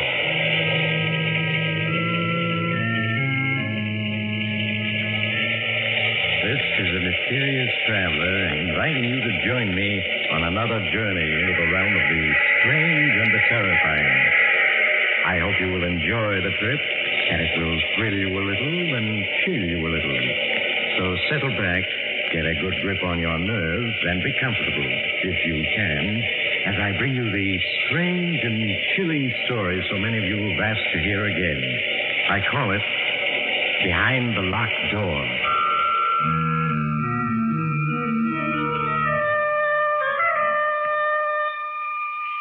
Our story begins in the beautiful mountain region of Lake Mead, Arizona. A convertible car is speeding along a deserted road which winds through the mountains. The car slows down, turns into a dirt road. A few minutes later, it comes to a stop before a small mountain lodge.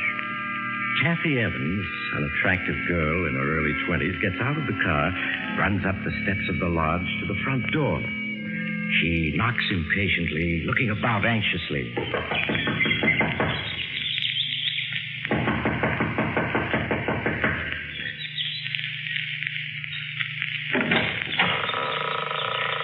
Yes? Martin. Kathy. I thought I'd find you here. Aren't you going to ask me? Go away, Kathy. Martin, what's wrong? Go away. Go away. Not until I find out what this is all about. Well, let me in.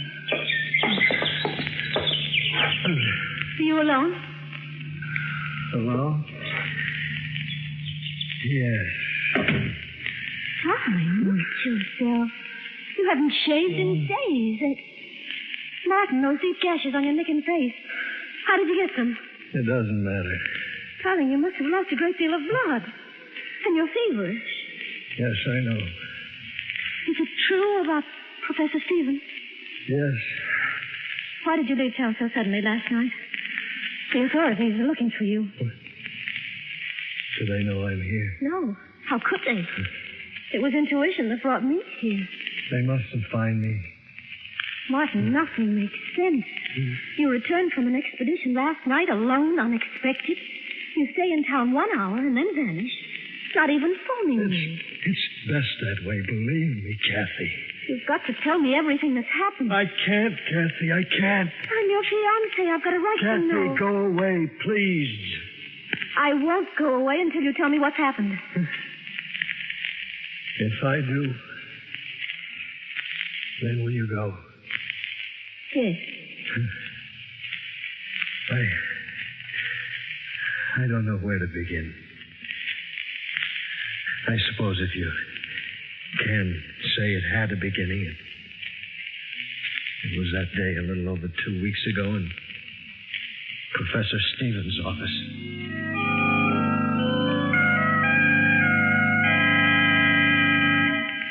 Come in, Martin. Come in. Have a seat. Thank you, Professor.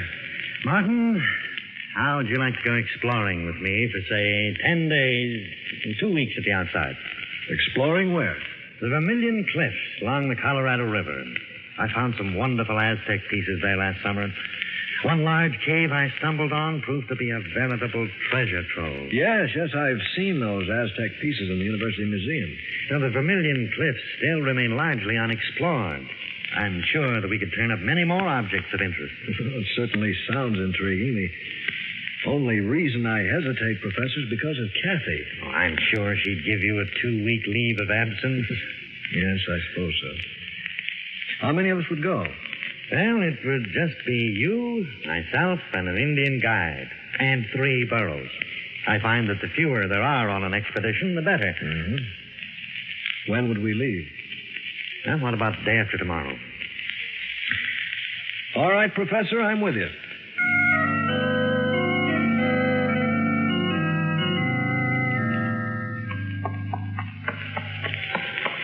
So these are the Vermilion Cliffs, Professor. Yes. An awe-inspiring sight, aren't they? They're as breathtaking as the Grand Canyon itself.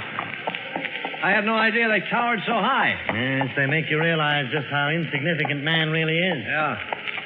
Now, this region is so desolate, Martin, that it's all but unexplored. That's why I'm drawn to it time and time again. Yes, I can understand that. It represents the challenge of the unknown. Careful, Martin. You'll get the exploring bug. Oh, I've already been bitten, Professor. Well, if you're going to be an explorer and an archaeologist, I'll have to start teaching you the fundamentals of the profession. Sam, this seems like a good spot. We'll camp here for the night.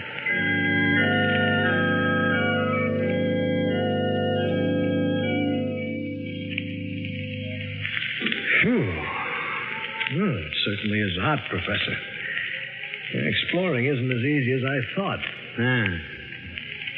All right, Professor, what is it? For 20 minutes now, you've been sitting on that rock staring at that cliff. Note the boulders strewn over the face of that cliff. What about them? And that's a very peculiar landslide. If you carefully study the formation of it... What's peculiar about it?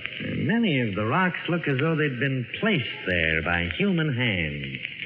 But why, and by whom? Well, one of the ancient Aztec forms of punishment was to seal a person in a cave by means of a landslide or just piling heavy rocks in front of the mouth of the cave. That landslide, there must be hundreds of tons of rock there. Yes. Well, fortunately, we're prepared for it. Is that why you brought the dynamite along? Yes. Probably all we'll find will be a skeleton. In that case, it'll have been a waste of dynamite. However, we'll chance it. Oh, Sam. What do you want? Get the case of dynamite, Sam. I'm going to blast that landslide. Professor, better leave it same way it be. Why? Evil spirit sleep in cave. Better not wake him up. You really believe that? Martin, I wouldn't laugh. Sam may be uneducated, but he senses things that you and I can't even begin to comprehend. Well, now, wait a minute. You mean you believe what he said about evil being asleep in that cave? I wouldn't say that I believe it. But nevertheless, I respect Sam's opinion. Sam, I still want to blast that landslide. I get dynamite.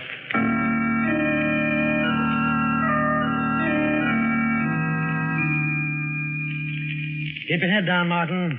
When I set that dynamite off, there are going to be a great many rocks flying around. Don't worry, Professor. I've got cover. Sam, you ready? Yes, Professor. All right.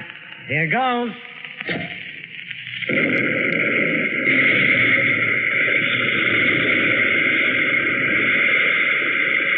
Keep your heads down. All right. It's safe now. Professor, I think you did it. I can see a small opening. It looks like a mouth of a cave. Yes, it is. Sam, let me have one of the flashlights. Martin, you take the other. I'll lead the way in. Just as you say, Professor.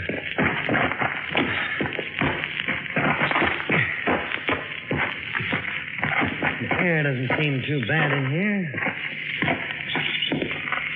Yes, it's all right. Yeah, what's that noise? Just rats scurrying around. Oh.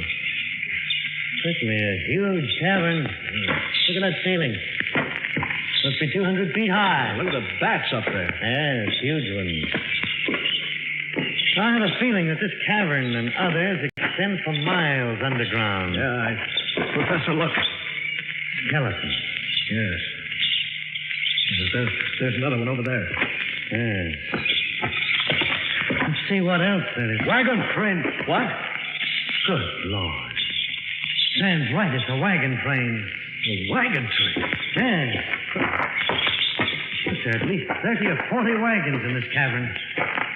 Look. Skeletons of horses. Yeah. Here's a skeleton with an arrow beside it. Let me see it. Appears to be a Navajo arrow. What do you think, Sam? Navajo. Professor, this wagon train, what's it all mean? Well, many years ago, this wagon train was attacked by Indians. Wagon train retreated into this cavern, hoping to save themselves that way. And then the Indians caused the landslide, sealing them in. Yeah. Poor devils. Notice that old gun lying there. Yeah. The flintlock seems to suggest that this wagon train must be at least 100 years old. Yeah, probably headed for the California gold rush of 1848. Yeah. Well, we'll come back tomorrow and search this wagon train thoroughly. I'm sure we'll find many things of great interest. The next morning, after an early breakfast, Sam and I followed Professor Stevens back into the cavern. We spent the morning investigating the trunks and boxes we found on the wagons. And among the moldy clothing and 101 household articles, we found faded letters and newspapers which showed the wagon train had crossed the Mississippi in the summer of 1849, headed west for California and gold. We finished rummaging among the effects of the wagons, and the professor suggested we explore the cavern. We followed him from one cavern to another, each varying in size. Now and then the professor would stop to mark our trail, for the caverns were honeycombed with countless passageways. How far do you think we've come, Professor? I should say we're about a mile from the wagon train. We'll go back a few more minutes. We go back now. This place is evil. Well, Sam, if there are ghosts here, they're only the ghosts of the people in the wagon train. They wouldn't harm us. I tell you, evil. Feel it all around. We'll go back. We'll go just a little further, then turn back. Professor, wait a minute. What is it, Martin? I think I hear running water. Yes, you're right. Come along. We seem to be getting closer. Yes. Evil all around us. Can't be much further. Well, there it is. Yeah. It's a small river. Look how swiftly it's flowing. This probably flows for miles underground and it empties into the Colorado River. Say, Professor, here along the bank, there's a tremendous pile of fish bones. Yes, so there is. Look. There are even more on the other side of the river. What do these huge piles of fish bones mean? It's very strange. Well, how do you account for it? I'm afraid that at the moment I can't. Sam, you any ideas about it? Evil all around us. I feel him strong. Professor, he's trembling. Sam, there's nothing to be afraid of. Look, I'll shine my flashlight around, see? We've been watched. Watched? What are you talking about? One stay here. I go. Sam, come back. You haven't even got a flashlight. Sam! Come on, Mark. We've got to catch him.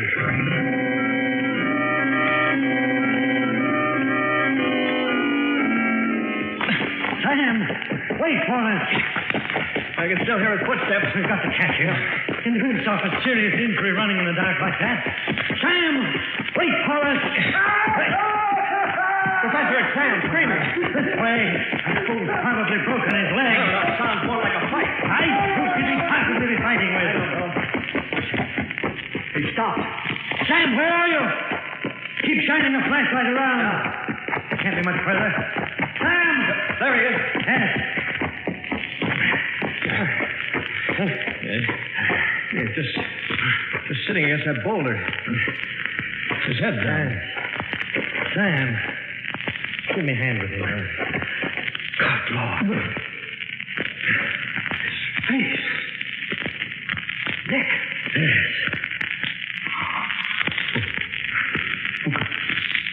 Who could have done this to him? I don't know, but there must be an explanation. There has to be. Martin,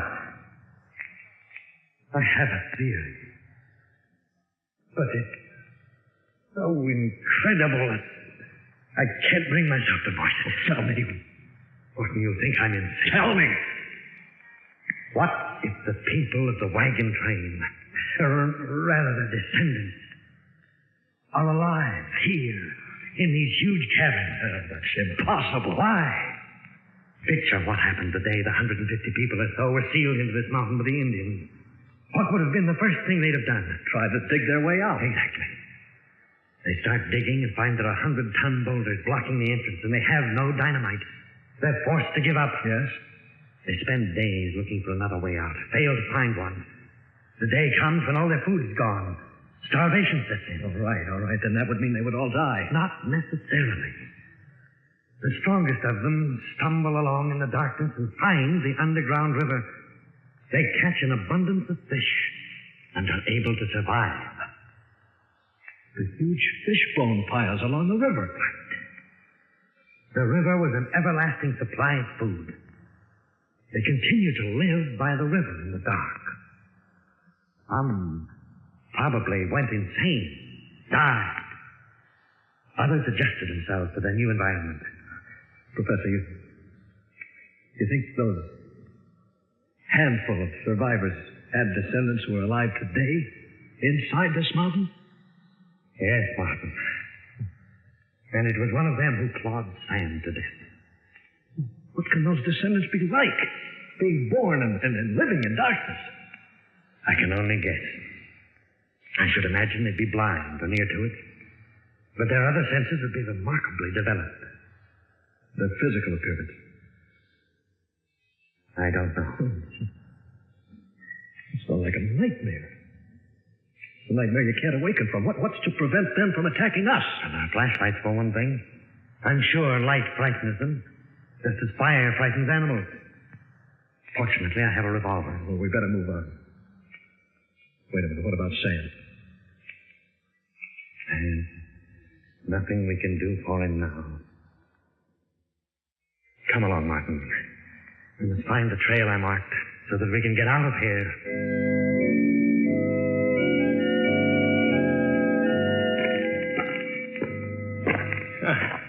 Seems we've been searching days for the markings you left. Yes. Actually, it's been 10 hours. That's it, boy. The river. Yes. Come along. Yes. Once we reach the river, we'll be able to pick up the trail I marked. Well, we're getting closer. Yes. There it is. Here we are. Look, Martin, there's my marking on the passageway. We found the trail. Yes. Martin, 2 a.m. We'd better rest for a few hours. We're both too exhausted to go on right now. Just one of us stand guard, and the other sleep. All right. I'll set up the first hour. Thank you, Martin. Keep the flashlight on. Don't worry. I will.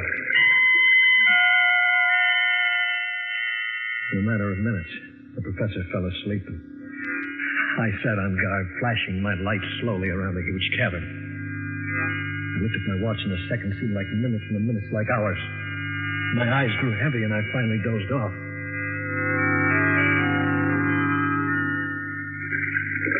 Suddenly, I awakened in the darkness to hear the professor screaming. Frantically, I fumbled in the darkness, but I couldn't find it. And suddenly there was a shot. By the flashes of the gun, I could see the professor struggling with a huge, dark figure. And suddenly all was quiet, except for the professor's moan. As I crawled toward him, in the darkness, my hand struck the flashlight. I turned it on, and there was the professor. Martin, I think I'm wounded. You're bleeding badly. Let me stanch your wounds. Too late. Leave at once. At once. But what about you? Professor? Professor! I felt his heart, but there was no beat. I staggered to my feet, shined my flashlight around until I found the professor's marking. I stumbled wearily along the marked passageway, trying not to remember my last glimpse of the professor's face. I hadn't gone more than 100 yards when suddenly my flashlight flickered and went out. As I stood alone in the darkness, That scampering past, I fought to keep from screaming.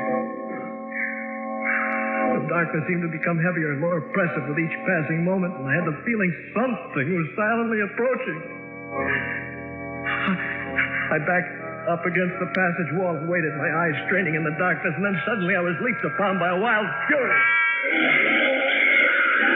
I threw my arms up as razor-like claws raked my face and neck. Again and again, the darkness savage was knocked aside, and I could feel the blood streaming down my face and neck. And then suddenly the deathly clawing ceased as my attacker turned to ward off something in the dark. As I sank to my knees, I was dimly aware of a fierce fight taking place, and then consciousness left me.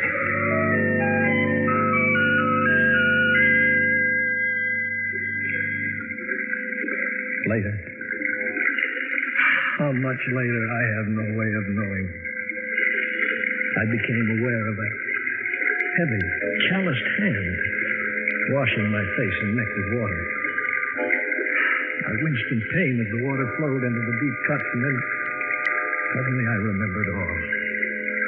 And remembering all, became aware of the calloused hand washing my face and the presence of someone beside me in the darkness. Who are you? For a moment, the hand hesitated, then resumed washing my neck. Well, can't you speak? Say something. A noise came from its throat that was more that of an animal than a human being. If I could only see you. Do you have a name? It spoke. Seemed to repeat the word name, though I couldn't be sure. And faint from the loss of blood, I closed my eyes and fell asleep.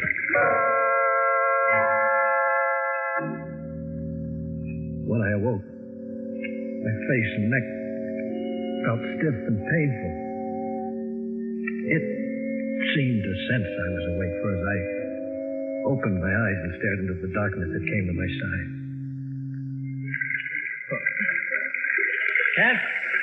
Can't you understand anything at all? Don't my words make any sense to you? Why did you save my life? My hand brushed against its hand, and I could feel the sharp, claw-like fingers on it. I reached out in the darkness. As I touched its face, it bit my hand. I tried to get to my feet, but it placed a strong hand on my shoulder and held me down. At that moment, I realized that not only was it my savior, but my jailer as well. I lost all track of time. Now and then, it would leave me. And I would cautiously get to my feet to steal off, but no sooner had I taken more than a few steps than it would be there at my side, forcing me to return to the bank of the river. I spent my every waking moment trying to think of a way to escape. And then, when my despair was greatest, an idea came to me. The professor had said that the underground river I lay beside emptied into the Colorado River.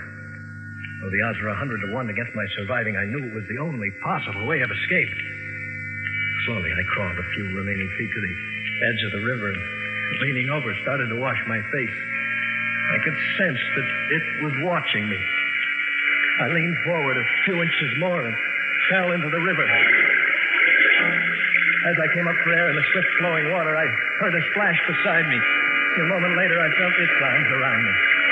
The current swept us along with breathtaking speed, and as we clung to each other, I discovered that it couldn't swim. For what seemed hours, the river swept us along in the darkness, and I felt myself losing consciousness as I attempted to keep the two of us above water.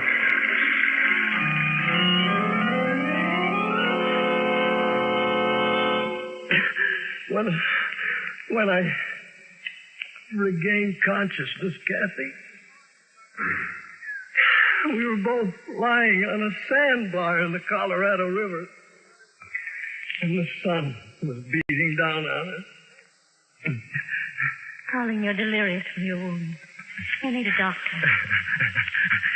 I I wish it were simple as all that. You're feverish. You need care. Go away, Kathy. Go away. How can I? Leaving you alone like this? Don't you understand? I'm not alone. She's here. She's here? Yes. Didn't I tell you? Turned out to be a she. You're out of your mind. You don't know what you're saying. First saw her that first time. Lying unconscious on that sandbar, my first instinct was to leave her there, but how could I? She'd saved my life in the cavern and then jumped into the river when she thought I was drowning, even though she couldn't swim herself. Martin, I want you to get a grip on yourself. As I was dependent on her in the dark, she's dependent on me in the light. She's blind. She can't speak yet. She... Stop talking like that. You can't believe it's true, can you, Kathy? Neither could I at first. What are you staring at? Is there anyone in that bedroom? Well, I'll soon find out. Why is the door locked? She's in there. Martin, you're sick. You don't know what you're saying. I'll prove to you there's no one in that room. It's just your imagination. Give me the key to the door. Kathy, go Get away. it for me. Thank you. Perhaps when you see the room is empty, you'll be willing to return to town for medical treatment. There. I told you.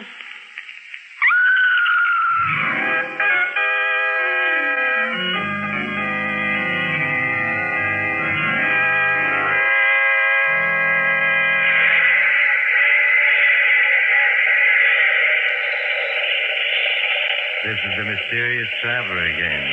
Did you enjoy our trip? What's that, madam? You want a description of what Kathy saw when she opened that bedroom door? Well, you might ask Kathy.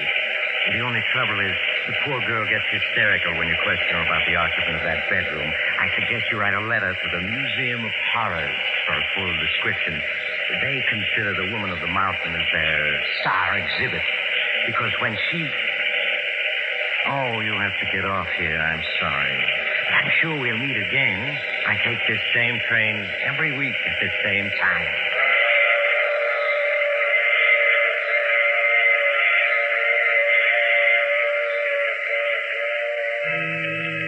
You have just heard The Mysterious Traveler. You may now enjoy other exciting adventures of The Mysterious Traveler in the current issue of The Mysterious Traveler magazine. In our cast, Lyle Sutro, Ann Shepard, and Robert Donnelly, with Maurice Topper in the title role. Phil Tonkin speaking. This program came to you from New York. Mutual's ace commentator Cecil Brown, currently on a 3-month fact-finding tour of the world, heads for the Orient on the last lap of his history-making trip. In these last weeks, Mr. Brown will bring you on-the-scene reports from such tinderbox areas as India, Hong Kong, Hawaii, Japan, and Honolulu. You won't want to miss any of the eyewitness accounts by this able commentator of the latest happenings in these headline-making spots of the world. Be sure to listen to the news reports of Cecil Brown over most of these stations. This is the Mutual Broadcasting System.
I'm your host, Claude.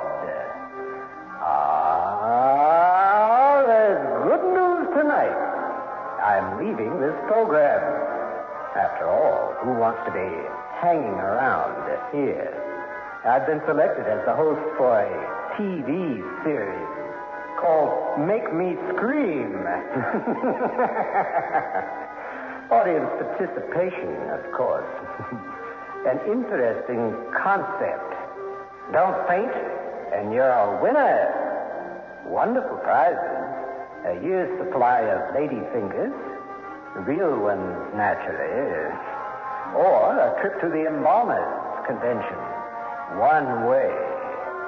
Don't miss the first show with our special guest, a celebrity who hasn't been seen in years. Oh, we've had a hard time digging him up. Well, enough of my urbane wit and charm. Tonight we have a wonderful treat, a delightful tale. Stay tuned, if you dare.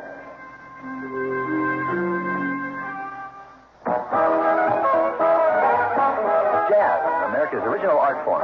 Hi, this is Bob Ringwald, and every Friday I bring you the Bourbon Street Parade. 90 minutes of Dixieland jazz, early swing, and ragtime. That's Fridays at 3 p.m. for the Bourbon Street Parade right here on 88.5 FM, KCSN Northridge.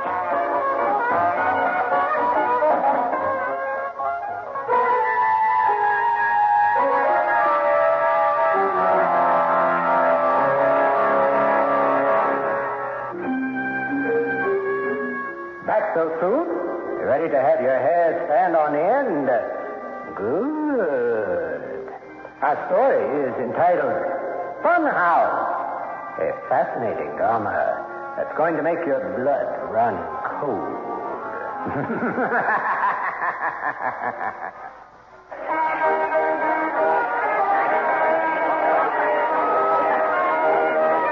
All right, folks, step this way for the one and only Funhouse. 50 cents for the ride of the night. Hurry, hurry. How about it, partner? You and the little lady only a buck? Hey, what do you say? 50 cents. Only 2 quarters. Oscar.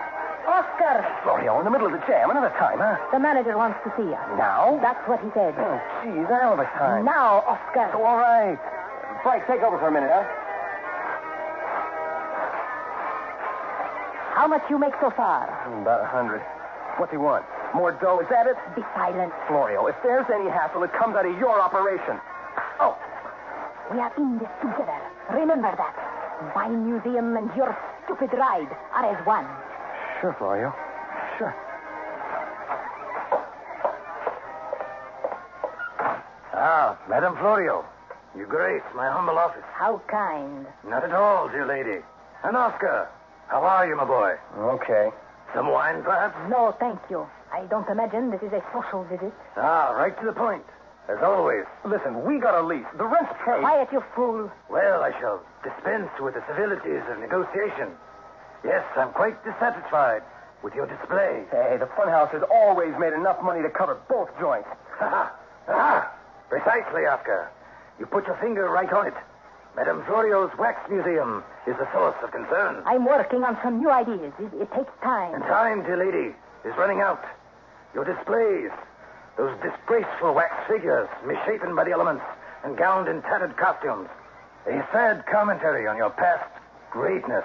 New figures cost a fortune, which neither Oscar or I have at this moment. Indeed, indeed. However, I want a new concept, a new idea. In short, I demand a change. Horrors, thrills. Give the public what it wants. Blood. You will produce a new display within 3 months, or you're out. I will not stoop to the mundane or the base. 90 days. Or else. Or else? Or else? All right. Florio give you new concept. Yes, I show you. Florio shall produce a chamber of horrors that will make your blood run cold.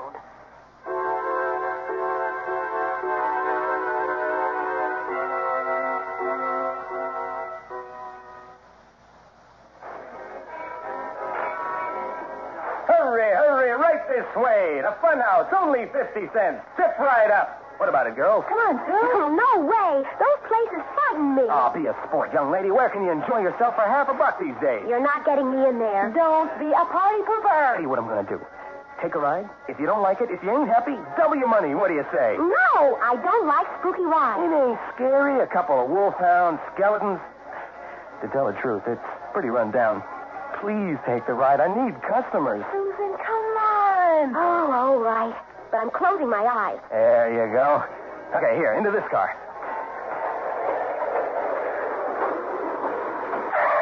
Tighten the seatbelt. Remember, keep the fingers in. See you later.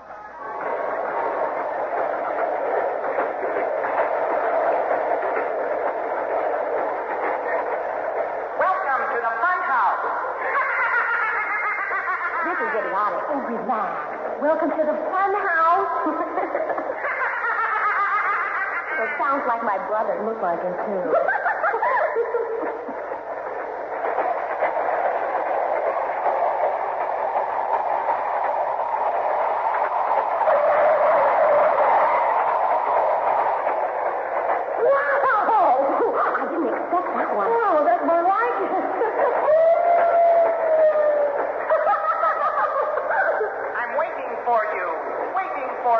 Oh, this has got to be the worst ride. No wonder they don't have any customers. Whoa, a laughing dummy. Wow.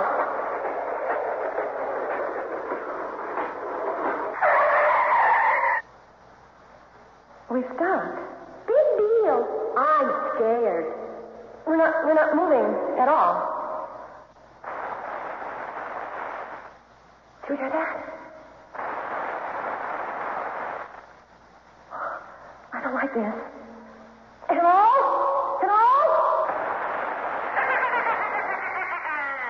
Why don't you get out of the car? Why don't you go to hell? Step out of the car. But first, let there be light.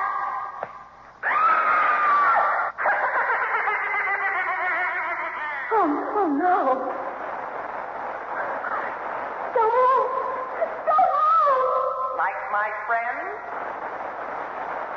Joey! Joey! This is horribly now! Help! Someone on the left is moving this way! Oh, you don't like my little pet. All right, you may proceed.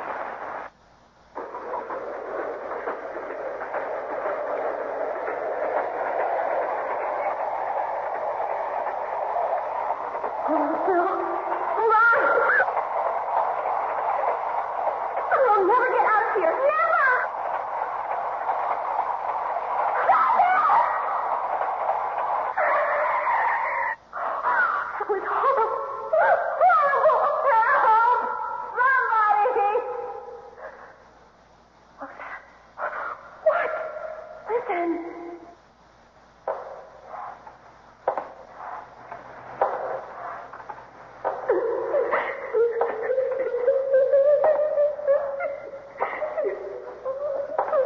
Stereo? I don't think you're funny.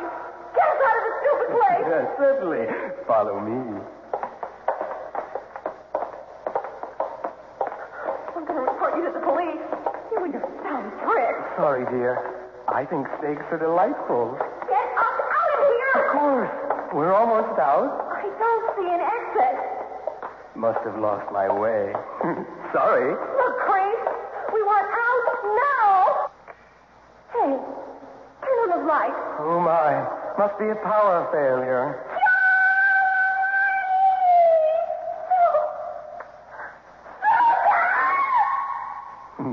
Perhaps she's here? Or there? Susan, where are you? This way. Or that way. She can't help you in the darkness. Maybe she's with the snakes. Imagine reptiles slithering over your body. A cobra moving across your mouth. A rattler working up your leg. All right, dear.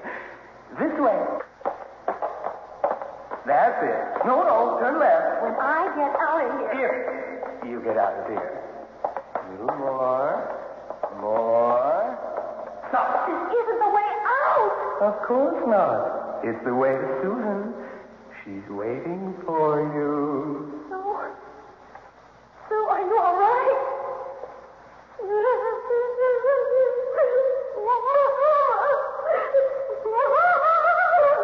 Where are you? Turn the corner. She's there. Hey,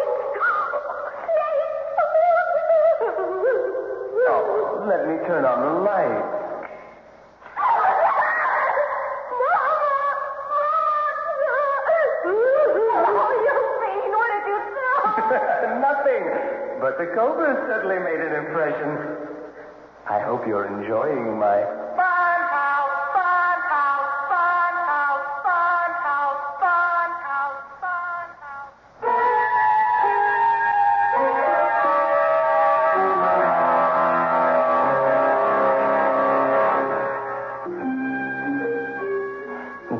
Isn't he a barrel of laughs? Stay tuned, won't you?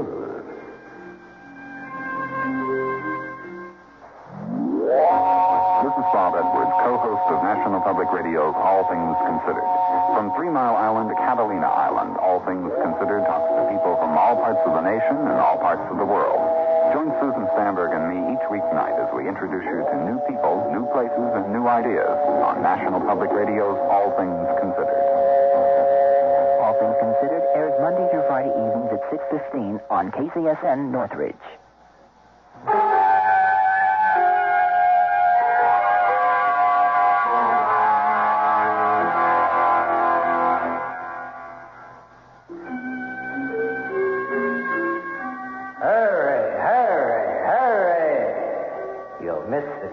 Of our little play.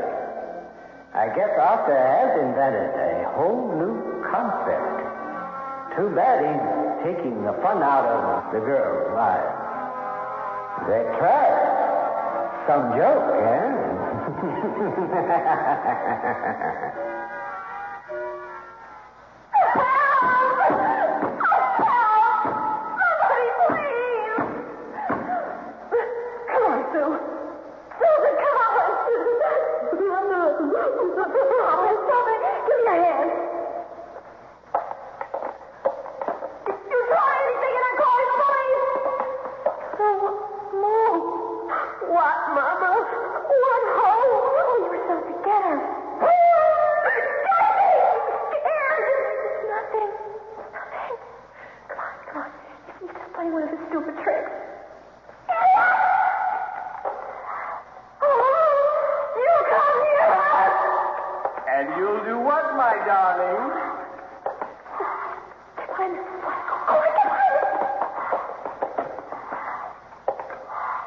Where are you, my angel? I want to see you, to touch your soft skin.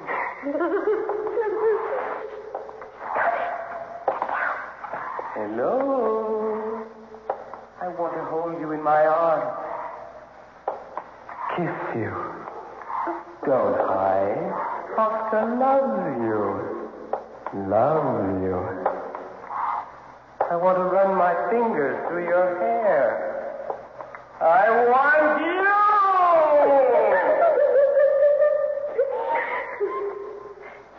He's almost gone. Man gone? Do I see man gone? I see you!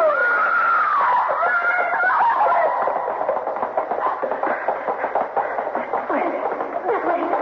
There's the door. Darling!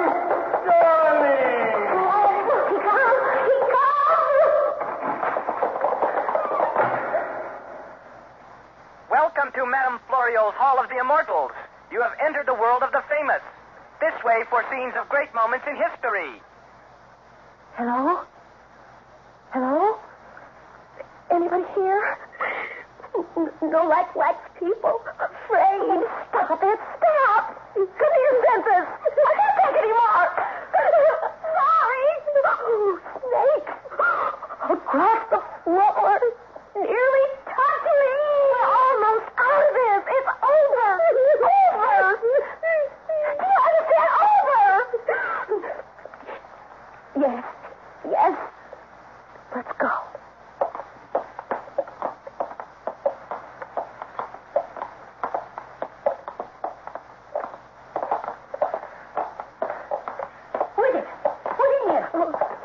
We are. Oh, it was horrible. Man with snakes. You poor children. It's over. I know who did this. That simpleton Oscar. I'll take care of him. Scared. I want that thing put away without doubt. Come with me. That's the 5th time this month. The man is insane. Only Tuesday. He almost... what's the use? Those little boys will never be the same. We're going to call the authorities. Can she lie down? Yes, right there. Easy, Sue. We're all right. Hello? This is Madame Florio. I want to speak with Detective Colton. Thank you. Officer Colton. That man Oscar is up to his disgusting tricks again. This time, young girls.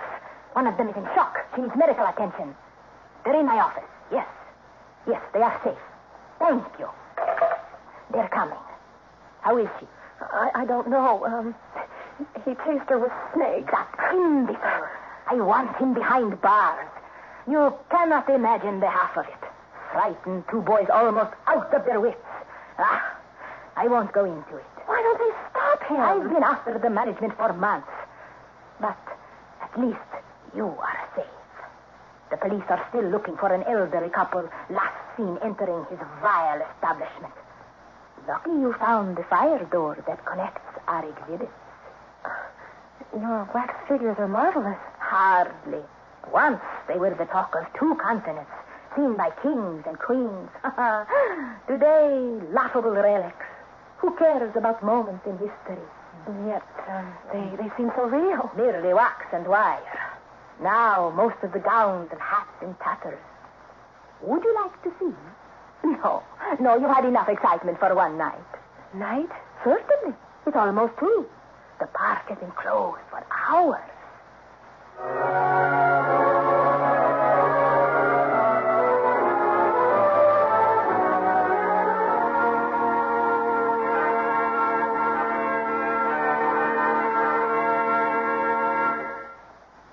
What's keeping them? I'm going to call again. This is disgraceful. Joyce, are we safe? We're fine. Just rest. Strange. The line is dead. What? I cannot get a dial tone. Try it again. Nothing. You think that man has done something to the wire? No, I've had phone trouble all this week. Don't worry. They're on the way. Oh, not soon enough. Oh, I can't sit still. Why don't we look at your figures? It's a fantastic concept. All right. Let me show you my treasure. Oh, don't leave me, please. Can't you rest? No. I want to go with you. Of course. I think that is sensible. Come with me. Come. Over here is the prize of my collection. Marie Antoinette. Oh, yes. How beautiful. I know. Her face twisted from years of heat. And her gown. Sad. Once the gem of my museum. Her wings look so real. It's made from human hair. My, I think you would fit right into her gown. Maybe. No one wants to see beauty or elegance anymore. Who cares about style or grace? Today, the commoners want violence, blood, torture. I wonder what's keeping the police. Today, gore. My Marie with her head chopped off. Jack the Ripper. I told him Florio would never stoop to such circus tricks, but he said he wants a new concept. All right, I give him 3. Madam, can we go back in your office? That's all they're used to. Murders, limbs hacked off, brains oozing out of a skull. Joyce, let's get out of here. No! You are part of my concept. I'll never let you go. My dear, you are the Marie I have been waiting for. The police will be here. No, I never really called them. You're crazy. All geniuses are crazy. Oscar! Hiya, girl. Here we are. Marie, and you can be Lady Bourne. Oh, keep away from us. Don't you want to be immortal? Oscar can make you live forever. Yes, and we need you. I need you. Don't come near us. Don't. Just like the others. The little boys screamed and screamed. Until I took them. You see, dear girls, Oscar is a wonderful embalmer. I love to touch dead skin. I want to give you rosy cheeks and new eyes. There's no escape. I want you. Are we getting out of here? I don't think so. Oh, yes, we are. Put that blanket out. Move back. Now stay close to me, Sue. Back, or everything goes up in smoke. A killer. Stay away from them. Stay away from the door. I mean, don't you want to be immortal? The centerpiece of Madame Florio's Chamber of Horrors? Sorry! Oh, I should burn this place to a crisp. We can't let them get away. They'll tell everything. No! Come on, Sue, this way. Never!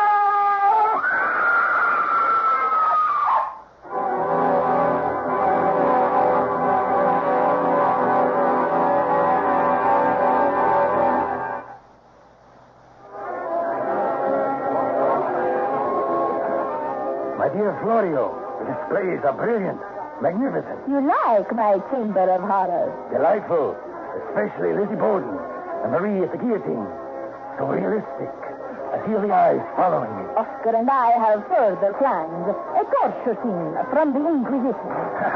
I look forward to that one. We have to find the right element to make it authentic. Young men on the rack, twisted limbs, that sort of thing. Take your time. Indeed, now that the people are flocking to your doors. Look at the time. I must be off. Madame, you're the finest attraction in my park. I bid you adieu.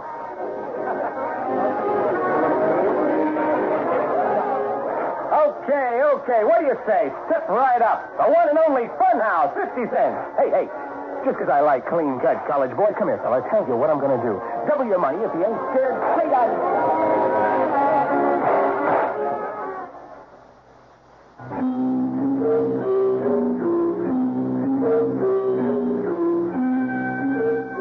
I guess the girls did stay, after all. Sort of a permanent home. Next time you're in one of those places, make sure you can find the nearest exit. By the way, Oscar told me he's been looking for someone just your size.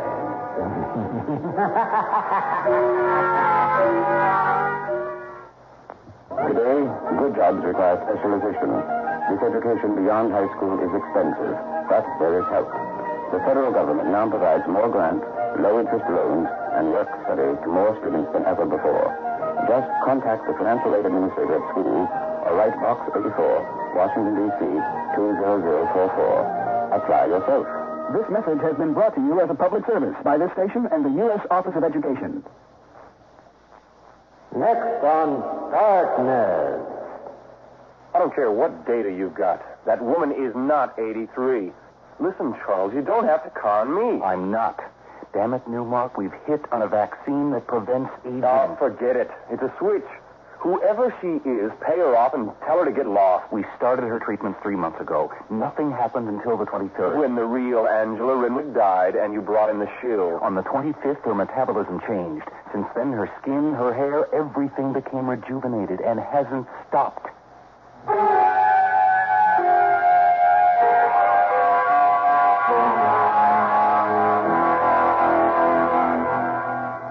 Want to stay young? Then tune in for our next Darkness drama by Ken Gerard. It's called Lifespan. Don't miss it.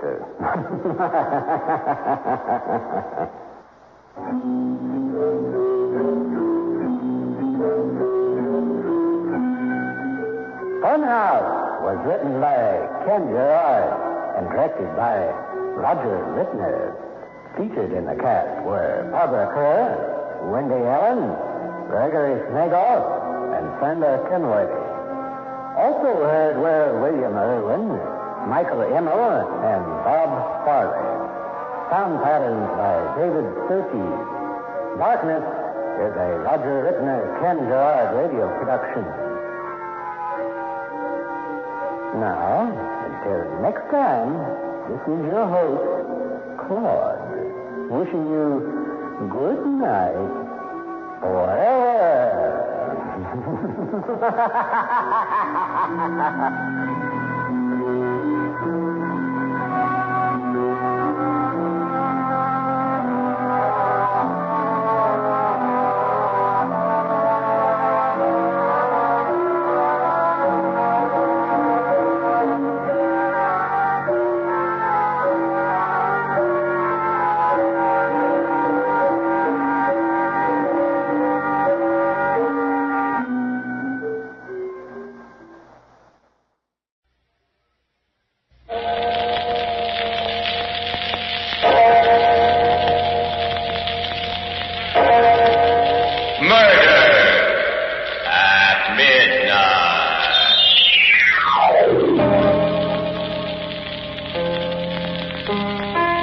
I said put that gun away, Joe. Stop him, Freddy. He can't hear you, Smalley. He's busy singing. I've been playing you to sleep. Hey, Baker. Baker. He can't hear you neither. We rocked him off long ago. Joe, listen. Don't do it, please. I'll cut the tape again any way you say it, but don't push the switch on me. Don't.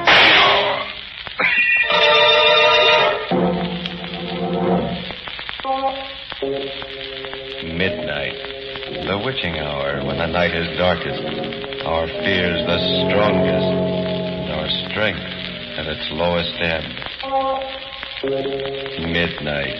When the graves gape open and death strikes.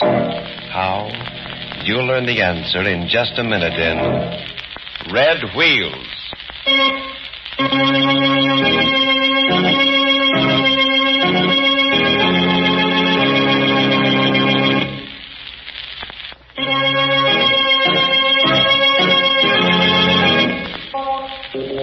And now, Murder at Midnight. Tales of mystery and terror by radio's masters of the macabre. Our story by Jack Gordon is Red Wheels.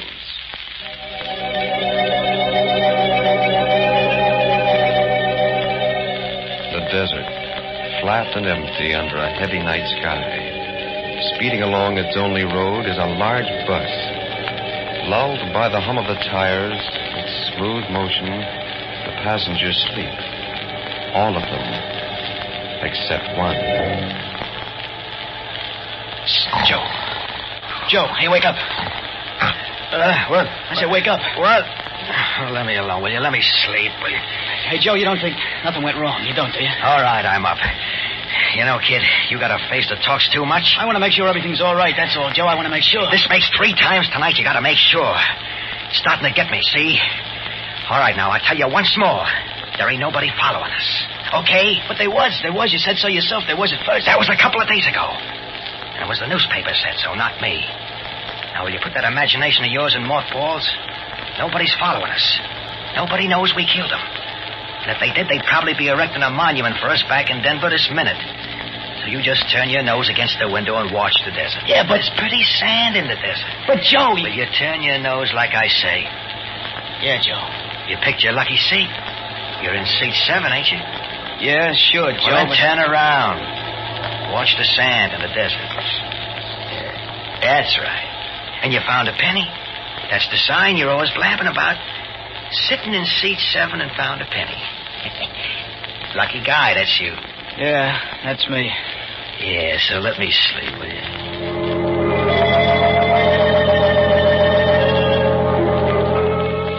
Yeah, that's me, lucky guy. Only I can't rest since that night we gave it to Smalley. Look out of the window, Freddie. Okay. What time is it? It's almost 12. Smalley coming yet? Said he was going to be here at midnight. No, but the cop... What about him? Well, he keeps coming back like he's fishing for something here.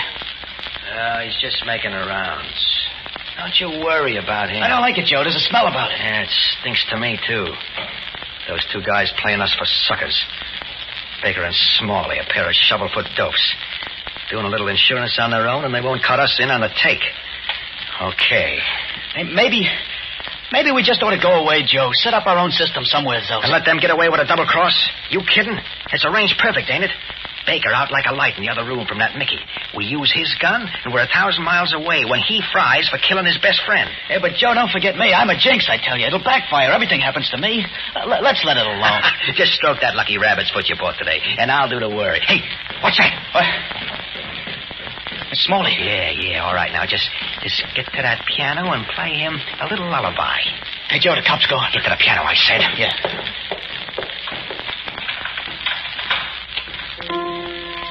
Maybe my luck switched because of the rabbit's foot. Hi, brothers. Hello, Smalley. We've been waiting for you. That's good. Is it? It's not so good. We ain't happy. No? No. The whole thing grisels me. That's too bad. Where's Baker? Do you think we'd sit around like a couple of stumps and let you collect all that protection without a peep? I think you're getting too tall, Joe. Only 5'8". That's 4 inches and 40 pounds weaker than you, Smalley. Just the same, Freddie and me, we want our share.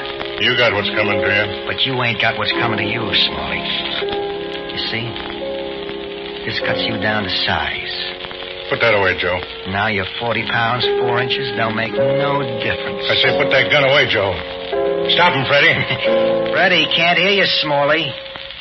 He's busy singing. I mean, playing you to sleep. Hey, Baker. Baker. He can't hear you neither. We rocked him off long ago. Joe, listen, now, don't do it. I'll cut the take again. Any way you save it, don't push the switch on me. Don't. Keep playing, Freddie, like nothing's happened. I didn't figure on this kind of a cut. I said keep playing, Freddie. Nothing's happened. I can't. All right, then just keep stroking your rabbit's foot, and it'll be okay. Let's see now. Oh, let's get out of here. It's only half done, kid. Let's plant the gun on Baker before we blow. Okay. There, he's beginning to stir in there. Let's get out of here. Hey, say, I told you to cop downstairs. Oh, easy, kid, easy. That's perfect. Now they'll catch Baker just as he's getting up. So through the window and let the cops take over from here on out. Open up. Okay, kid, out you go. Come on. And a boy. Breaking the door down? You keep stroking that rabbit's foot. You'll wear it out. Hey, the cop got in. So now we got a grandstand seat to watch the go, with Baker right in the middle. No, Joe, let's beat it while we can. What do we want to look for trouble for? Come on. This I gotta see. Here he comes, the lunk. Staggering out of the bedroom. Is he dopey from that stuff we give him? Jerk.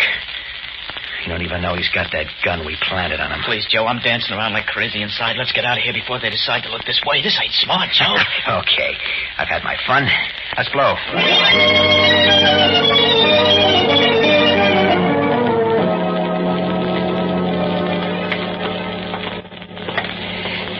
Make it Hollywood, Freddie. There's a lot of money out there. Easy picking. Oh, they'll come after us, Joe. I got a feeling. Don't be a dope. What do they want us for? They got Baker, ain't they? Well, they'll look for us as witnesses. Yeah. They know they're well rid of Smalley. All they want is a goat. And we left him in the stable back there. Yeah, but the paper said. Never mind the paper said. Sure, they'd say they want us around. But if we ain't there, we ain't. Yeah.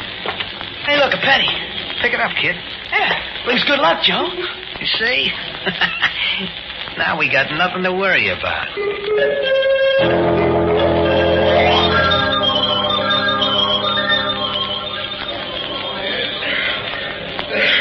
What time does your next bus leave for L.A., ma'am? One's leaving in about 5 minutes.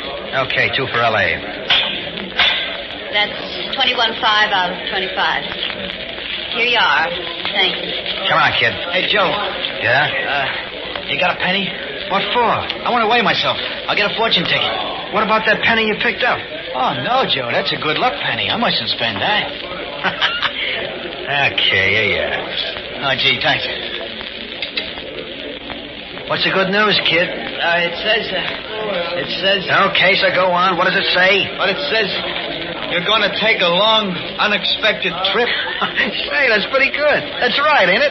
Maybe it don't mean that. Maybe it means the cops will get us and... Finish reading it. Okay. It says you are too easily taken in and influenced by those around you. What are you looking at me for?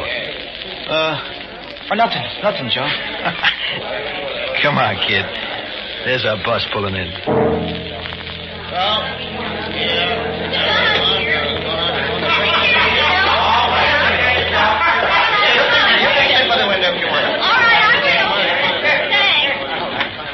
Well, there she is. Let's get on, huh? Joe, let's wait for the next one, Joe. Are you nuts? A 3-hour wait? What for? That's got red wheels. Pretty, ain't it? Oh, red means danger. Let's take the next bus, huh? Oh, you dope. Stroke your rabbit's foot. Oh, but Joe, I got a feeling. Good, so have I. And it says let's get to L.A. double quick and pick up some of that gold dust. Hey, driver. Yeah? When do we pull into L.A.? Day after tomorrow. About this time. Thanks. Come on, Freddie. The red wheels is on the outside. Okay. 7 and 8. That's us. Give me your bags. I'll shove it up here. There we are. Joe. Hey, Joe. Now what? Hey, let me sit by the window, will you? You can't see the wheels anyway. Yeah, but you... Oh, I get it. It's the number, huh? Yeah. You want the lucky 7. Oh, sure, kid.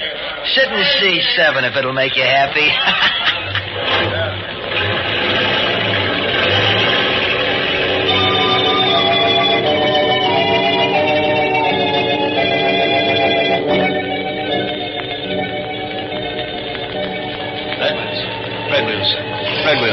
Red wheels. Hey, are you still up? Oh, I wish I could sleep. Oh, look out the window. The night and the sand. You'll nod off. Yeah, okay, Joe. Out the window. The night and the sand. Night and sand. Night and sand. Sand like a gray smoke screen. Hiding us from the rest of the world. No eyes watching us. We're way away. Red wheels don't mean beans. That's nothing. I'm no pincushion for that lady luck. She's on my side. I add it all up. Rabbit's foot, that's 1. Finding a penny, that's 2. And seat 7, 3. That's 3 against red wheels. 3 against red wheels. What's that? Oh, no. No, it can't be. Hey, Joe. Joe, wake up. Oh, he said not to wake him. He said he wanted to sleep. But the bus. Look, it's still moving, Joe. It's speeding over the gray clouds of sand, and the driver's seat is empty. The bus is speeding, and there ain't no driver.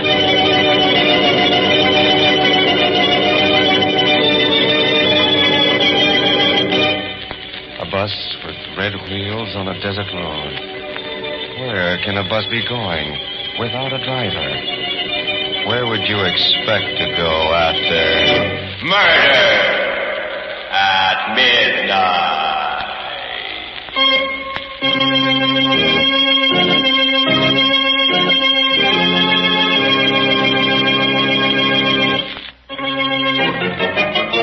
And now, back to Murder at Midnight and Red Wheels. Back to the bus speeding through the desert without a driver. How could a bus move without a driver? It's crazy. Just close your eyes, Freddy. You're dreaming. Now, when you open your eyes again, you'll see. Now, straight ahead and... See? There is a... No. Oh, I'm imagining things because I'm scared. Joe. Hey, what's eating you now? Look, Joe, look. Coppers? No, worse.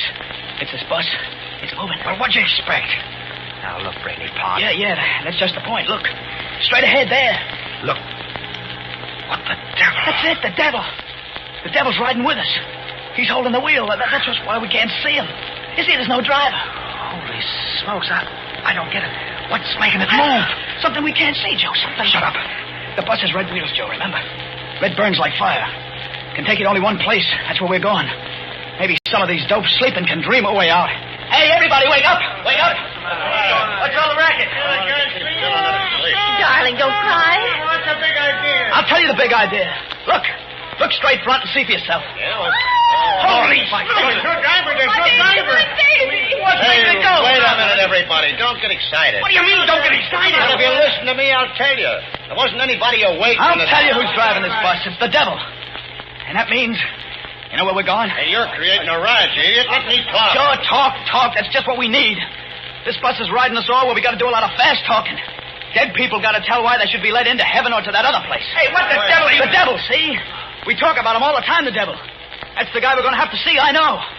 I know there's no other place for me. It must be the same for all of you. I just talking to your hat. We're not dead, though, ain't we? We're on a bus. And the bus has got no driver. And the bus has got red wheels. And if you look outside, you can't see a thing but clouds of sand. Nothing, just a bus moving. And if you add up what you did during your lifetime, I'll bet you'll find there was plenty wrong. Hey, you, fat boy. How'd you do it, with an axe, maybe? I don't pay any attention to him, everyone. If you'll just listen to me... You, lady. Small little dame with a gray hair. What's the devil got against you? And you. What's laying so heavy on your chest that you won't let me talk? Yeah. I'll tell you. I was Why do you keep jabbering? Nothing to get excited. There's plenty to get excited about. Go ahead, kid. Go on. No, Freddy. When someone gives you the green light to yap, that means to shut up. We put on a good show, Joe and me. We did it with music. I say button up. No odds now, Joe. I can sing in any key. What's the difference now if he is a copper? We're all going to the same place. Say, shut up. I played Smiley a lullaby. Joe rocked him to sleep with a bullet. Freddie. With a plain everyday gun, no fancy trimming. You're 2 for a cent, idiot. Am I, Joe? Am I? Maybe I was once, but no more. I'm not going to take what's around waiting for us. You dopes can stick here like pigs in a slaughter pen if you want, but me, I'm finding a way out. Hey, come back. Hey, stop him, somebody. Hey, stop him. Ah, that did it. Door open just for me. You chumps can fry where you're going, but not me. So long, suckers.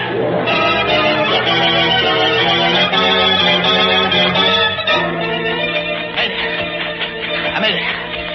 I gotta run now. Run. Space. Pack space between me and those devil wings. Space. Oh, I'm getting tired. Yeah. Hard running on sand. Get you tired, awful tired. Oh, but the bus is gone. I'm free of it. I'm alone now.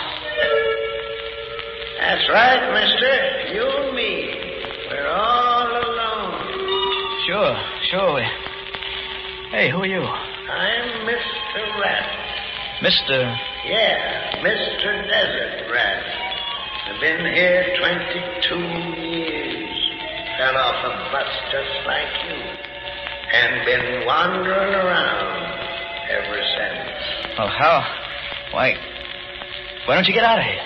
Because once you jump off, there ain't no other bus will stop to pick you up.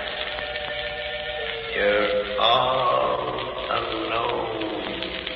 Hey, Mr. Rat. Yes, Freddie? Where you going? Gotta keep wandering. Keep wandering.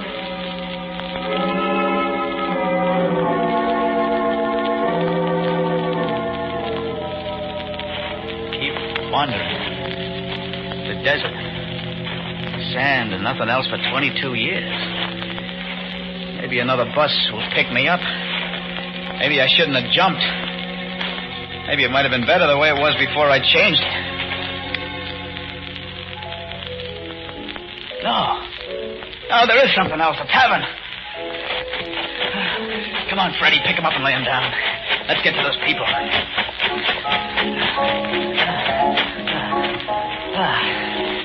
Nice town. Got a road. 1, 2, 3, 5 buildings. Hey, anybody around? Anybody home? Well, there must be. There, in that saloon there. Oh, brother, could I use a drink? A beer, yeah, that's for me.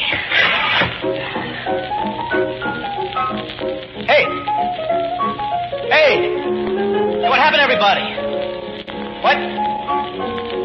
Hey, no, stop that. Not that song. That's what I was playing when... Stop it. Do you hear? Where are you? Through this door, maybe another room. Stop it, I said. Stop it. Oh, no, not again. A bus without a driver. A piano without anybody playing it. Just the keys moving by themselves. I gotta get out of here. Before it.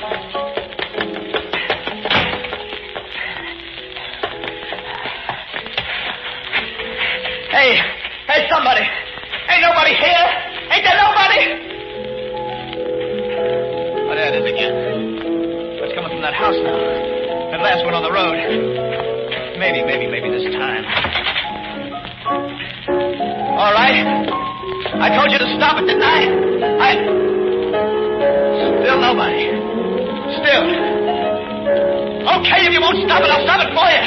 You've got to stop me here. You don't stop. Leave him at that.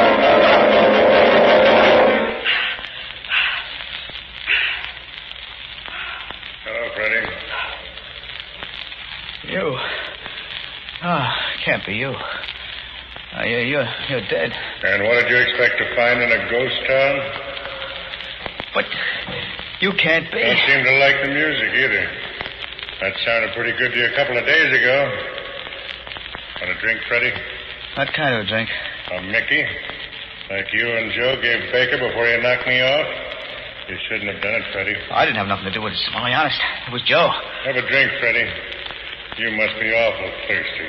No. I know I'm thirsty with that slug in my guts. Now keep away from me, Smalley. So why not let's have one together? A nice double Mickey. I said keep clear of me. You're scared, Freddie, aren't you? You're afraid of the dark and the desert and being here alone with me in a ghost town. Joe? Joe? When Joe isn't around, you get scared, kid, don't you? Too bad Joe isn't here to give you a little gumption. Fight me, Freddie. Get me, Freddie, or I'll get you first. No, honest, Smalley, honest. I ain't got nothing against you. We gotta stick together here. It's dark. And don't play with rats. I squash them. Now keep away from me, I tell you. No. Where are you gonna run to, Freddie? There ain't no place to hide. Not here.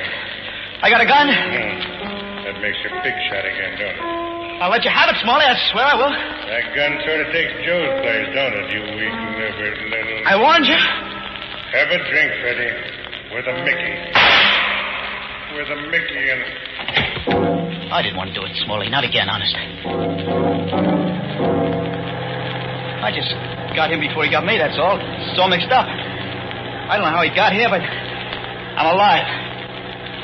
Luck's coming my way again. This time for good. I got a feeling. Lucky Rabbit's Foot, Lucky Penny, everything lucky. Lady Luck, she's on my side now. I see a car outside. I hear it. Yeah. Moon-eye headlights straight at me. Yeah. Just hop a ride to L.A., I'll be okay. Hey, you! Just wave my hands like this. He'll stop. Up and down, up, down, up, down. Good. Slowing down. I'm okay now. Lift, mister, lift. No. It's my bus with a red wheel. And it's still ain't no driver.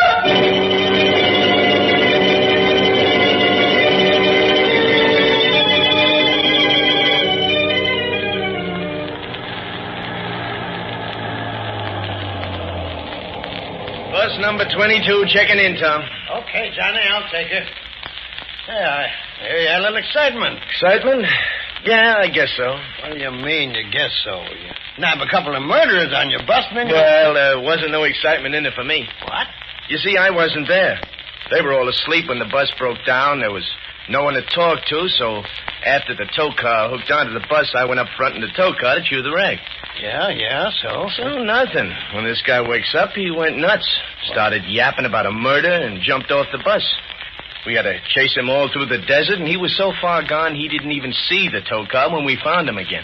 So what happened to him then? He was nuts, I tell you, off his rocker. Yeah? Sure. We turned him and his buddy over to the cops in the next town at just about 12 o'clock midnight. A bus without a driver and a ghost town in the desert. Perhaps our two friends will make that same trip again, and very soon, when they make their final payment for their... Murder at midnight.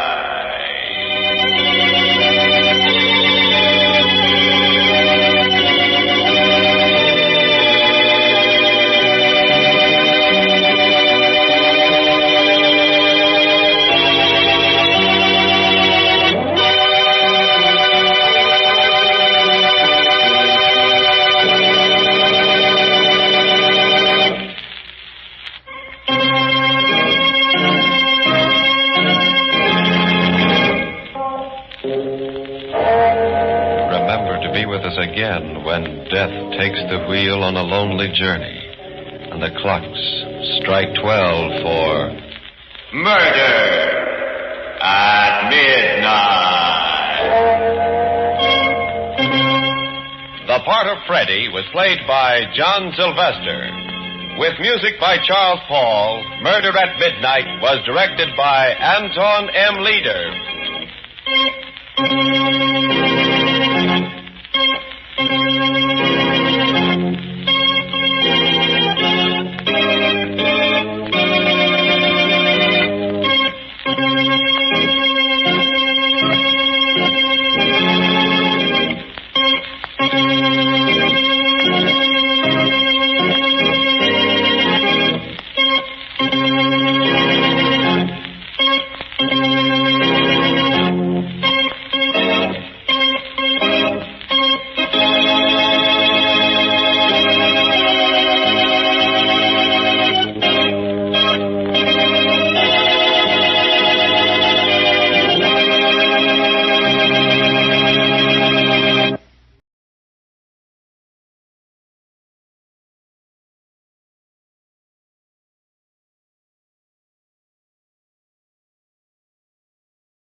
Columbia Broadcasting System and its affiliated stations present Orson Welles and the Mercury Theater on the air in The War of the Worlds by H.G. Wells.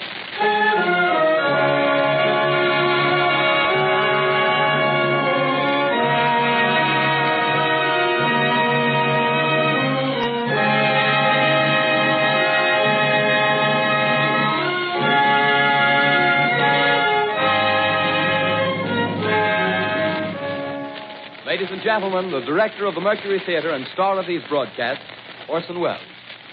We know now that in the early years of the 20th century, this world was being watched closely by intelligences greater than man's, and yet as mortal as his own.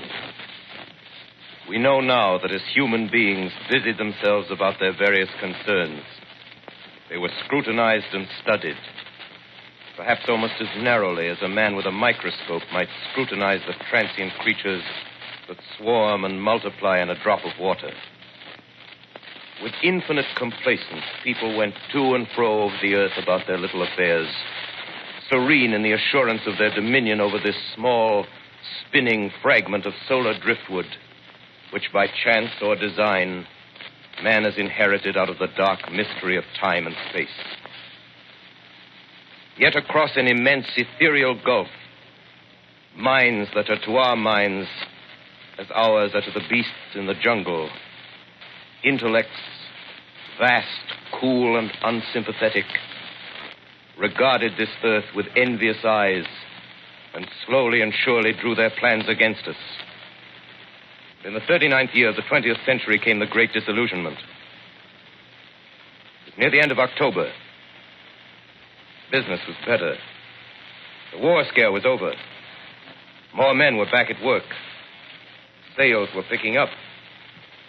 On this particular evening, October 30th, the Crosley service estimated that 32 million people were listening in on radios. For the next 24 hours, not much change in temperature. A slight atmospheric disturbance of undetermined origin is reported over Nova Scotia, causing a low-pressure area to move down rather rapidly over the northeastern states, bringing a forecast of rain accompanied by winds of light gale force. Maximum temperature 66, minimum 48. This weather report comes to you from the Government Weather Bureau. We take you now to the Meridian Room in the Hotel Park Plaza in downtown New York, where you will be entertained by the music of Raymond Raquello and his orchestra.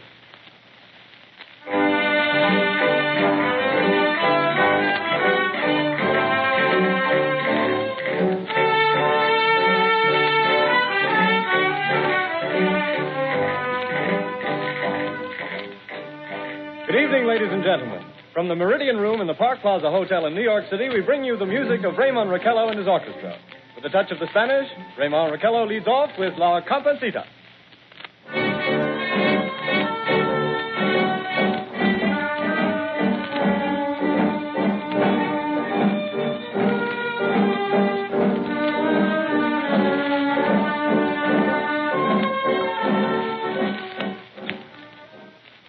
Ladies and gentlemen, we interrupt our program of dance music to bring you a special bulletin from the Intercontinental Radio News. At 20 minutes before 8 Central Time, Professor Farrell of the Mount Jennings Observatory, Chicago, Illinois, reports observing several explosions of incandescent gas occurring at regular intervals on the planet Mars. The spectroscope indicates the gas to be hydrogen and moving toward the Earth with enormous velocity. Professor Pearson of the observatory at Princeton confirms Farrell's observation and describes the phenomenon as, quote, like a jet of blue flame shot from a gun, unquote. We now return you to the music of Raymond Raquello, playing for you in the Meridian Room of the Park Plaza Hotel, situated in downtown New York.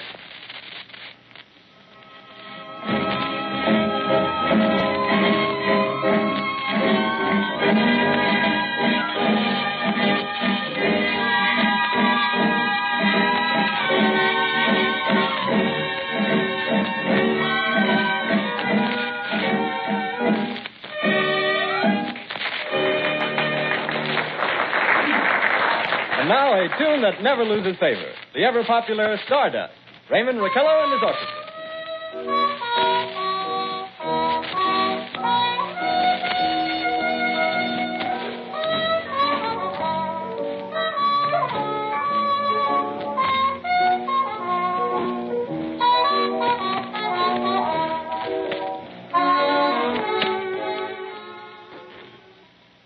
Ladies and gentlemen, following on the news given in our bulletin a moment ago, the Government Meteorological Bureau has requested the large observatories of the country to keep an astronomical watch on any further disturbances occurring on the planet Mars.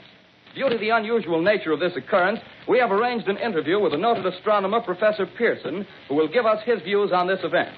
In a few moments, we will take you to the Princeton Observatory at Princeton, New Jersey. We return you until then to the music of Ramon Raquello and his orchestra.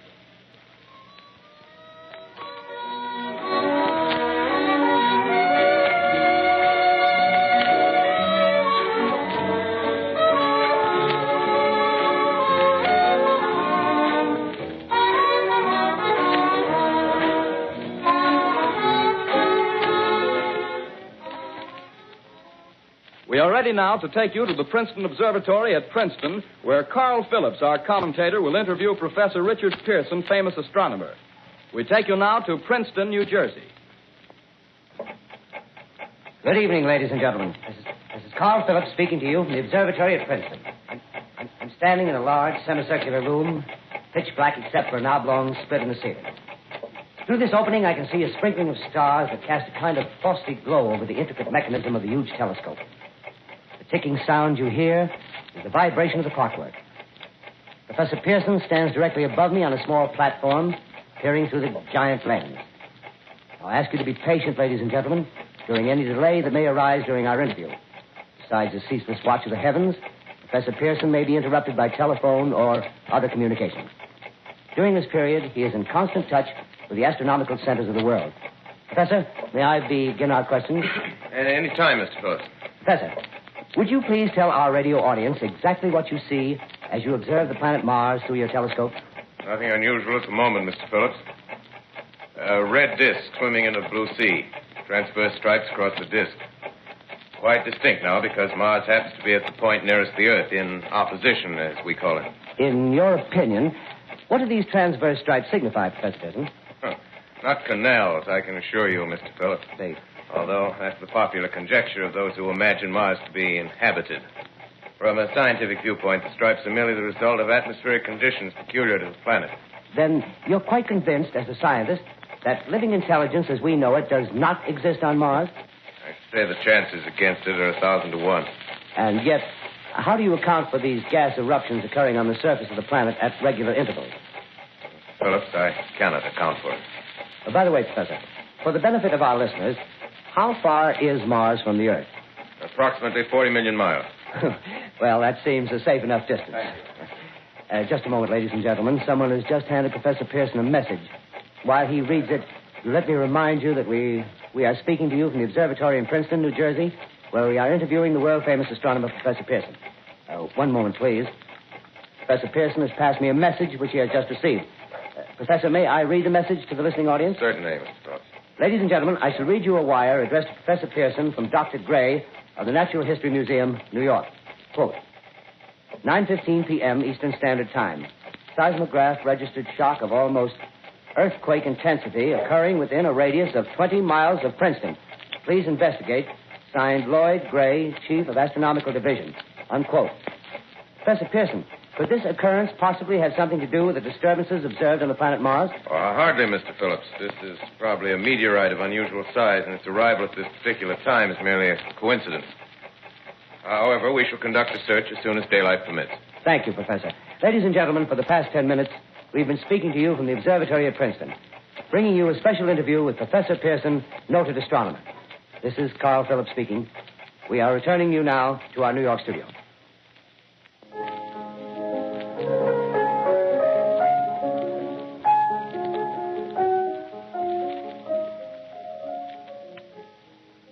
Ladies and gentlemen, here is the latest bulletin from the Intercontinental Radio News. Toronto, Canada. Professor Morse of Macmillan University reports observing a total of 3 explosions on the planet Mars between the hours of 7:45 p.m. and 9:20 p.m. Eastern Standard Time. This confirms earlier reports received from American observatories. Now, nearer home, comes a special bulletin from Trenton, New Jersey. It is reported that at 8:50 p.m., a huge flaming object, believed to be a meteorite, fell on a farm in the neighborhood of Grover's Mill, New Jersey, 22 miles from Trenton. The flash in the sky was visible within a radius of several hundred miles, and the noise of the impact was heard as far north as Elizabeth. We have dispatched a special mobile unit to the scene, And we'll have our commentator, Carl Phillips, give you a word picture of the scene as soon as he can reach there from Princeton. In the meantime, we take you to the Hotel Martinet in Brooklyn, where Bobby Millett and his orchestra are offering a program of dance music.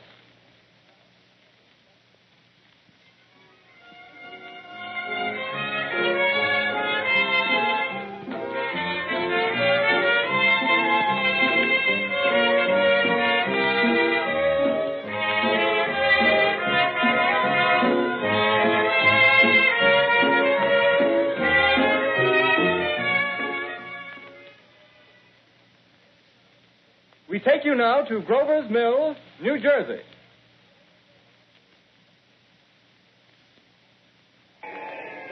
Ladies and gentlemen, this is Carl Phillips again, out at the Wilmot Farm, Grover's Mill, New Jersey. Professor Pearson and myself made the 11 miles from Princeton in 10 minutes. Well, I hardly know where to begin. To paint for you a word picture of the strange scene before my eyes, but something out of a modern Arabian Nights. Well, I just got here. I haven't had a chance to look around yet. I guess that's it. Yes, I guess that's the thing directly in front of me. Half buried in a vast pit. Must have struck with terrific force. The ground is covered with splinters of a tree. It must have struck on its way down. But I can see the object itself doesn't look very much like a meteor. At least not the meteors I've seen. It looks more like a huge cylinder. Has a diameter of, what would you say, Professor Pearson? What's that? What would you say, what's the diameter of this? About 30 yards. About 30 yards. The metal on the sheath is, well, I've never seen anything like it. The color is sort of yellowish white. It's curious. Spectators now are pressing close to the object in spite of the efforts of the police to keep them back. They're getting in front of my line of vision. Would you mind standing one side, please? While the police are pushing the crowd back. Here's Mr. Wilmot, owner of the farm here. He may have some interesting facts to add. Mr. Wilmot, would you please tell the radio audience as much as you remember of this rather unusual visitor that dropped in your backyard? Step closer, please. Ladies and gentlemen, this is Mr. Wilmot. Well, I was listening to the radio. Closer and louder, please. Pardon me? Louder, please, closer. Yes. I was listening to the radio and kind of drowsing. That professor fellow was talking about Mars, so I was half dozing and half... Yes, Mr. Wilmot, and then what happened? Well, as I was saying, I was listening to the radio, kind of halfway. Yes, Mr. Wilmot, and then you saw something. Well, not first off. I heard something. And what did you hear? A hissing sound like this. Kind of like a 4th of July rocket. Yes, then what? I turned my head out the window and would have sworn I was asleep and dreaming. Yes? I seen a kind of greenish streak and then zingo. Something smacked the ground, knocked me clear out of my chair. Well, were you frightened, Mr. Wilmot? Well, I ain't quite sure. I reckon I was kind of riled. Well, thank you, Mr. Wilmot. Thank you very much. Yeah, you want me to tell No, that's quite all right. That's plenty. Ladies and gentlemen, you've just heard Mr. Wilmot, owner of the farm where this thing has fallen. I wish I could convey the atmosphere, the background of this fantastic scene. Hundreds of cars are parked in a field in back of us, and the police are trying to rope off the roadway leading into the farm, but it's no use. They're breaking right through. The car's headlights throw an enormous spotlight on the pit where the object's half buried. Now, some of the more daring souls now are venturing near the edge. The silhouettes stand out against the metal sheen. One man wants to touch the thing. He's having an argument with the policeman. Now, the policeman wins. Now, ladies and gentlemen, there's something I haven't mentioned in all this excitement, but it's becoming more distinct. Perhaps you've caught it already on your radio. Listen, please. Do you hear it? It's a curious humming sound that seems to come from inside the object. I'll move the microphone nearer. Here. Now, we're not more than 25 feet away. Can you hear it now? Professor Pearson. Yes, Mr. Brown. Can you tell us the meaning of that scraping noise inside the thing? Possibly the unequal cooling of its surface. I say, do you still think it's a meteor, Professor? I don't know what to think. The metal casing is definitely extraterrestrial. Not found on this Earth. Friction with the Earth's atmosphere usually tears holes in a meteorite. This thing is smooth, and you can see its cylindrical Just a minute. shape. Something's happening. Ladies and gentlemen, this is terrific. This end of the thing is beginning to flake off. The top is beginning to rotate like a screw, and the thing must be hollow. He's moving. Keep back there. Keep back there. Keep those men back. Keep back there. Keep those idiots back. Take off. The top's loose. Look out, Dad. Stand back. Ladies and gentlemen, this is the most terrifying thing I've ever witnessed. Wait a minute. Someone's calling someone or something. I can see peering out of that black hole two luminous discs. Are the eyes? It might be a face. Might be almost... Good heavens. Something wriggling out of the shadow like a gray snake. Now it's another one and another one and another one. They look like tentacles to me. Oh, yeah, I can see the thing's body now. It's large as a bear. It glistens like wet leather, but that face, ladies and gentlemen, it's indescribable. I can hardly force myself to keep looking at it. It's so awful. The eyes are black and they gleam like a serpent. The mouth is kind of V-shaped with saliva dripping from its rimless lips that seem to quiver and pulsate. And the monster or whatever it is can hardly move. It seems weighed down by possibly gravity or something. The thing's rising up now and the crowd falls back. There's seen plenty. The most extraordinary experience, ladies and gentlemen. I can't find words. Well, I'll pull this microphone with me as I talk. I'll have to stop the description until I can take a new position. Hold on, will you, please? I'll be right back in a minute.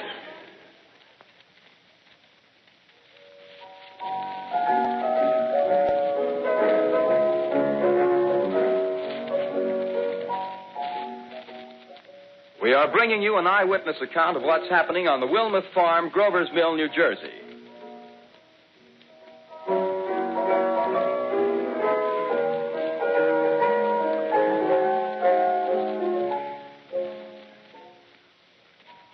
We now return you to Carl Phillips at Grover's Mill. Ladies and gentlemen, am I on? Ladies and gentlemen, here I am, back of a stone wall that adjoins Mr. Wilmuth's garden. From here, I get a sweep of the whole scene. I'll give you every detail as long as I can talk and as long as I can see. More state police have arrived. They're drawing up a cordon in front of the pit. About 30 of them. No need to push the crowd back now. They're willing to keep their distance. The captain's conferring with someone. Can't quite see who. Oh, yes, I believe it's Professor Pearson.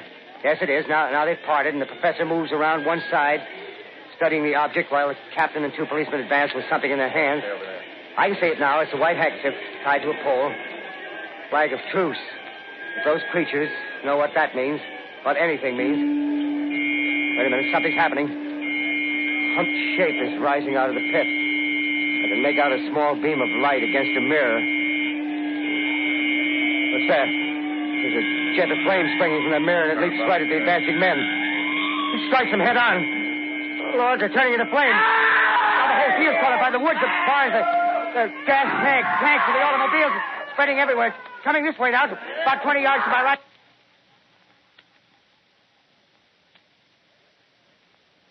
Ladies and gentlemen, due to circumstances beyond our control, we are unable to continue the broadcast from Grover's Mill. Evidently, there's some difficulty with our field transmission. However, we will return to that point at the earliest opportunity. In the meantime, we have a late bulletin from San Diego, California. Professor Indelkoffer, speaking at a dinner of the California Astronomical Society, expressed the opinion that the explosions on Mars are undoubtedly nothing more than severe volcanic disturbances on the surface of the planet. We continue now with our piano interlude.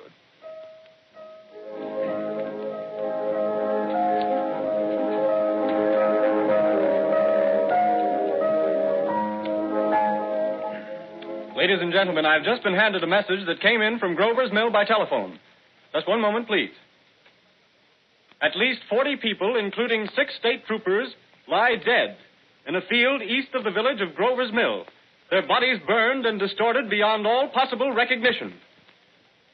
The next voice you hear will be that of Brigadier General Montgomery Smith, commander of the state militia at Trenton, New Jersey.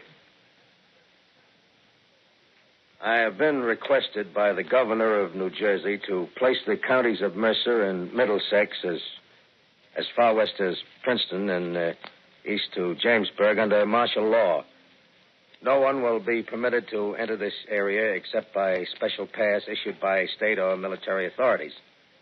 4 companies of state militia are proceeding from Trenton to Grover's Mill and will aid in the evacuation of homes within the range of military operations. Thank you. You have just been listening to General Montgomery Smith, commanding the state militia at Trenton. In the meantime, further details of the catastrophe at Grover's Mill are coming in. The strange creatures, after unleashing their deadly assault, crawled back in their pit and made no attempt to prevent the efforts of the firemen to recover the bodies and extinguish the fire. The combined fire departments of Mercer County are fighting the flames which menace the entire countryside. We have been unable to establish any contact with our mobile unit at Grover's Mill. but we hope to be able to return you there at the earliest possible moment. In the meantime, we take you to... Just one moment, please. Ladies and gentlemen, I have just been informed that we have finally established communication with an eyewitness of the tragedy. Professor Pearson has been located at a farmhouse near Grover's Mill, where he has established an emergency observation post. As a scientist, he will give you his explanation of the calamity. The next voice you hear will be that of Professor Pearson, brought to you by direct wire. Professor Pearson. Of the creatures in the rocket cylinder at Grover's Mill, I can give you no authoritative information, either as to their nature, their origin, or their purposes here on Earth. Of their destructive instrument, I might venture some conjectural explanation. For want of a better term, I shall refer to the mysterious weapon as a heat ray. It's all too evident that these creatures have scientific knowledge far in advance of our own. It's my guess that in some way they are able to generate an intense heat in a chamber of practically absolute non-conductivity. This intense heat they project in a parallel beam against any object they choose by means of a polished parabolic mirror of unknown composition, much as the mirror of a lighthouse projects a beam of light. That is my conjecture of the origin of the heat ray. Thank you, Professor Pearson. Ladies and gentlemen, here is a bulletin from Trenton. It is a brief statement informing us that the charred body of Carl Phillips has been identified in the Trenton Hospital. Now, here's another bulletin from Washington, D.C. The Office of the Director of the National Red Cross reports 10 units of Red Cross emergency workers have been assigned to the headquarters of the state militia, stationed outside of Grover's Mill, New Jersey. Here's a bulletin from State Police, Princeton Junction. The fires at Grover's Mill and vicinity are now under control. Scouts report all quiet in the pit, and there is no sign of life appearing from the mouth of the cylinder. Now, ladies and gentlemen, we have a special statement from Mr. Harry McDonald, Vice President in charge of operations. We have received a request from the state militia of Trenton to place at their disposal our entire broadcasting facilities. In view of the gravity of the situation, and believing that radio has a responsibility to serve in the public interest at all times, we are turning over our facilities to the state militia at Trenton. We take you now to the field headquarters of the state militia near Grover's Mill, New Jersey. This is Captain Lansing of the Signal Corps, attached to the state militia, now engaged in military operations in the vicinity of Grover's Mill. Situation arising from the reported presence of certain individuals of unidentified nature is now under complete control. The cylindrical object, which lies in a pit directly below our position, surrounded on all sides by 8 battalions of infantry, without heavy field pieces, but adequately armed with rifles and machine guns. All cause for alarm, if such cause ever existed, is now entirely unjustified. The things, whatever they are, do not even venture to poke their heads above the pit. I can see their hiding place plainly in the glare of the searchlights here. With all their reported resources, these creatures can scarcely stand up against heavy machine gun fire. Anyway, it's an interesting outing for the troops. I can make out their khaki uniforms crossing back and forth in front of the lights. Looks almost like a real war. There appears to be some slight smoke in the woods bordering the Millstone River. Probably fire started by campers. Well, we ought to see some action soon. One of the companies is deploying on the left flank. A quick thrust and it'll all be over. Now, wait a minute. I see something on top of the cylinder. No, it's nothing but a shadow. Now the troops are on the edge of the Wilmot Farm. 7,000 armed men closing in on an old metal tube. A tub, rather. Well, wait, that wasn't a shadow. It's something moving. Solid metal, kind of a shield-like affair rising up out of the cylinder. It's going higher and higher. What? It's standing on legs, actually rearing up on a sort of metal framework. Now it's reaching above the trees, and the searchlights are on it. Hold on.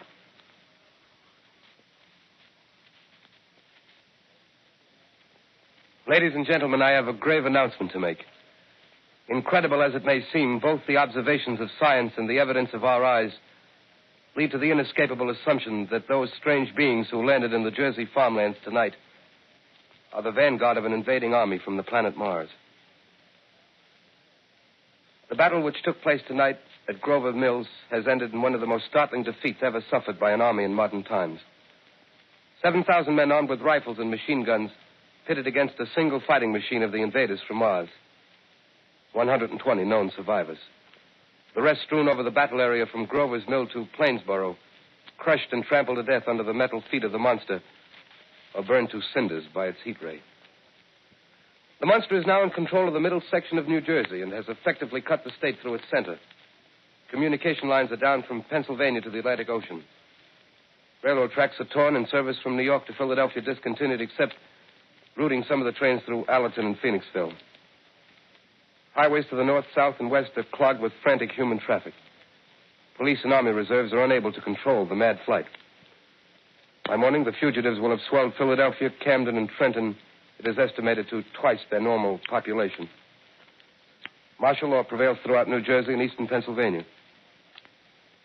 At this time, we take you to Washington for a special broadcast on the national emergency. The Secretary of the Interior. Citizens of the nation, I shall not try to conceal the gravity of the situation that confronts the country, nor the concern of your government in protecting the lives and property of its people. However, I wish to impress upon you, private citizens and public officials, all of you, the urgent need of calm and resourceful action. Fortunately, this formidable enemy is still confined to a comparatively small area, and we may place our faith in the military forces to keep them there. In the meantime, placing our faith in God, we must continue the performance of our duties, each and every one of us, so that we may confront this destructive adversary with a nation united, courageous, and consecrated to the preservation of human supremacy on this earth. I thank you. You have just heard the Secretary of the Interior speaking from Washington. Bulletins too numerous to read are piling up in the studio here. We're informed that the central portion of New Jersey is blacked out from radio communication due to the effect of the heat ray upon power lines and electrical equipment. Here's a special bulletin in New York. Cables have been received from English, French, and German scientific bodies offering assistance. Astronomers report continued gas outbursts at regular intervals on the planet Mars. The majority voiced the opinion that the enemy will be reinforced by additional rocket machines.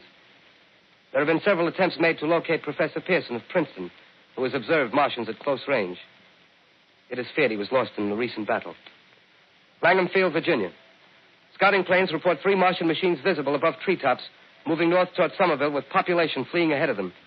The heat ray is not in use, although advancing at express train speed, invaders pick their way carefully. They seem to be making a conscious effort to avoid destruction of cities and countryside. However, they stop to uproot power lines, bridges, and railroad tracks. Their apparent objective is to crush resistance, paralyze communication, and disorganize human society. Here is a bulletin from Basking Ridge, New Jersey. Coon hunters have stumbled on a second cylinder similar to the first, embedded in the great swamp 20 miles south of Morristown. Army field pieces are proceeding from Newark to blow up the second invading unit before the cylinder can be opened and the fighting machine rigged. They are taking up a position in the foothills of Watchung Mountains. Another bulletin from Langham Field, Virginia. Scouting planes report enemy machines, now 3 in number, increasing speed northward, kicking over houses and trees in their evident haste to form a conjunction with their allies south of Morristown. Machines also sighted by telephone operator east of Middlesex within 10 miles of Plainfield. Here's a bulletin from Winston-Field, Long Island.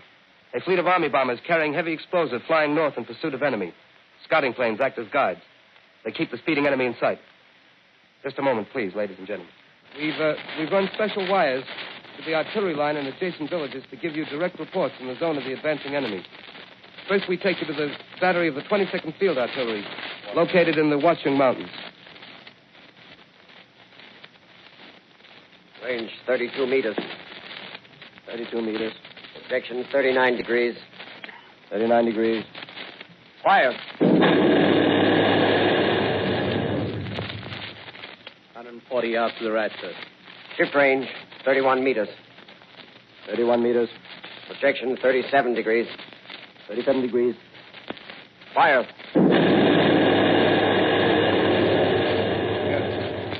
Hit, sir. Got the tripod of one of them. That's off.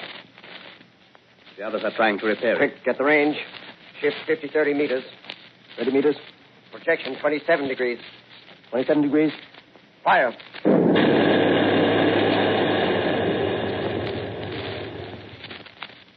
see the shell land, sir. Letting off a smoke. What is it? Black smoke, sir. Moving this way. Lying close to the ground. Moving fast. Put on gas mask. Get ready to fire. Shift to 24 meters. 24 meters. Projection 24 degrees. 24 degrees. Fire.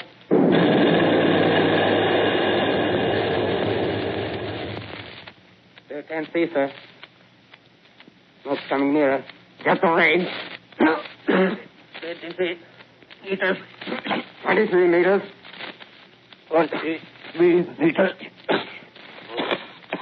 Projection 22 degrees. 22 degrees.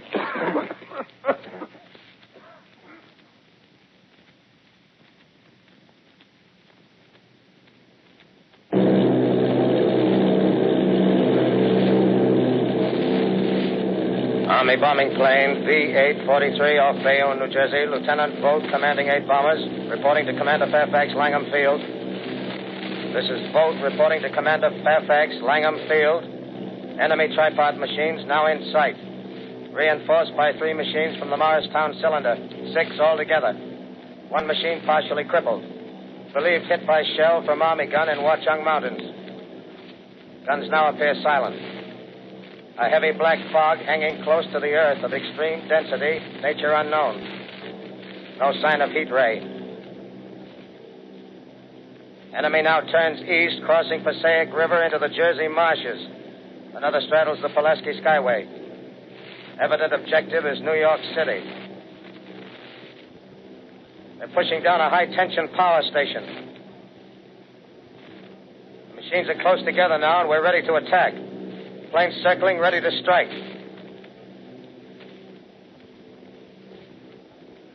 1,000 yards, and we'll be over the first.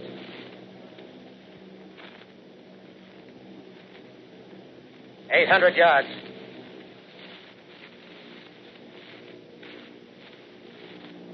$600.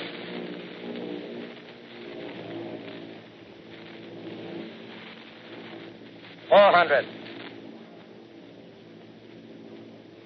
$200. There they go. The giant arm raised. Green flash. They're spraying us with flame. 2,000 feet. Engines are giving out. No chance to release bombs. Only one thing left. Drop on them, plane and all. We're diving on the first one. Now the engine's gone. 8.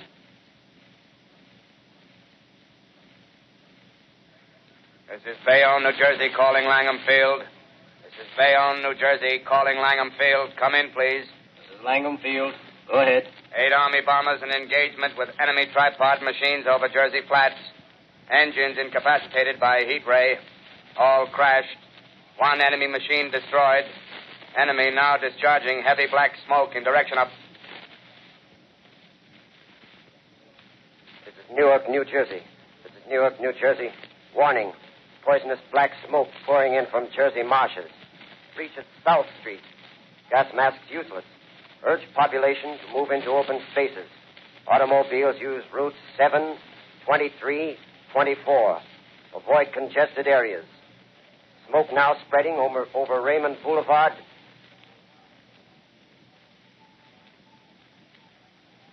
X2L calling CQ, 2X2L calling CQ, 2X2L calling 8X3R. Come in, please. This is 8X3R coming back at 2X2L. How's reception? How's reception? K, please.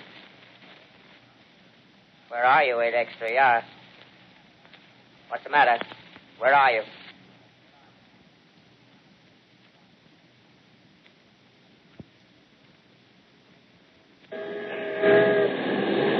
I'm speaking from the roof of Broadcasting Building. I'm speaking from the roof of Broadcasting Building, New York City. The bells you hear are ringing to warn the people to evacuate the city as Martians approach. Estimated in the last 2 hours, 3 million people have moved out along the roads to the north. Hutchison River Parkway still kept open for motor traffic. The void bridges to Long Island hopelessly jammed.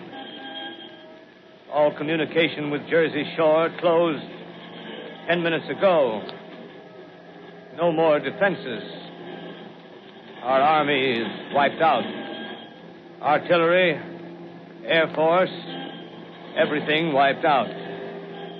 This may be the last broadcast. We'll stay here to the end. People are holding service here below us in the cathedral. Now I look down the harbor, all manner of boats, overloaded with fleeing population pulling out from docks. Streets are all jammed. Noise and crowds like New Year's Eve in city. Wait a minute. The enemy is now in sight above the Palisades. Five great machines. First one is crossing the river. I can see it from here, wading the Hudson like a man wading through a brook. A bulletin is handed me. Martian cylinders are falling all over the country. One outside of Buffalo, one in Chicago, St. Louis. Seem to be timed and spaced. Now the first machine reaches the shore.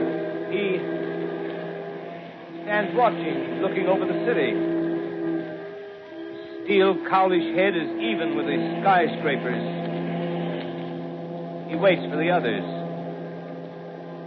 They rise like a line of new towers on the city's west side. Now they're lifting their metal hands.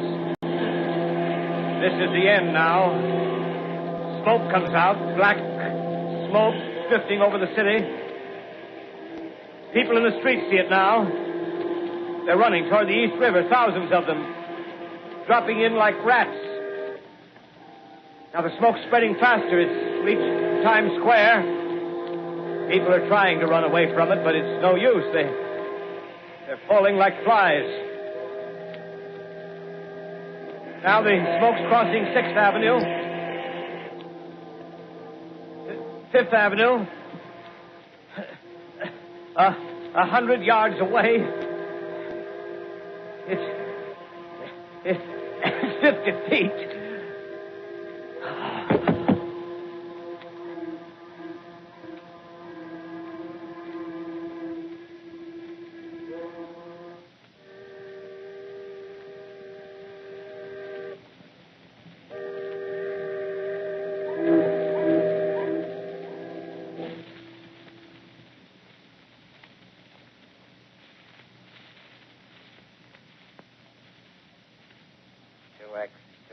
Calling CQ. 2X2L calling CQ. 2X2L calling CQ, New York. Isn't there anyone on the air? Isn't there anyone on the air? Isn't there anyone? 2X2L.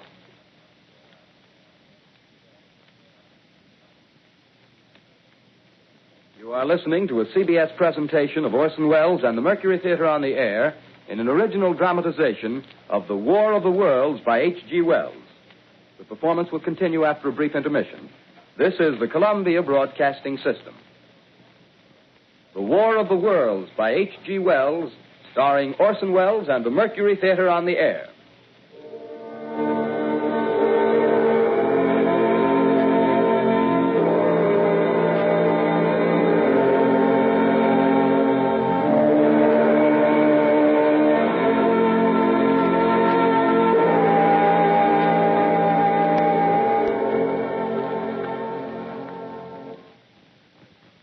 As I set down these notes on paper, I'm obsessed by the thought that I may be the last living man on Earth.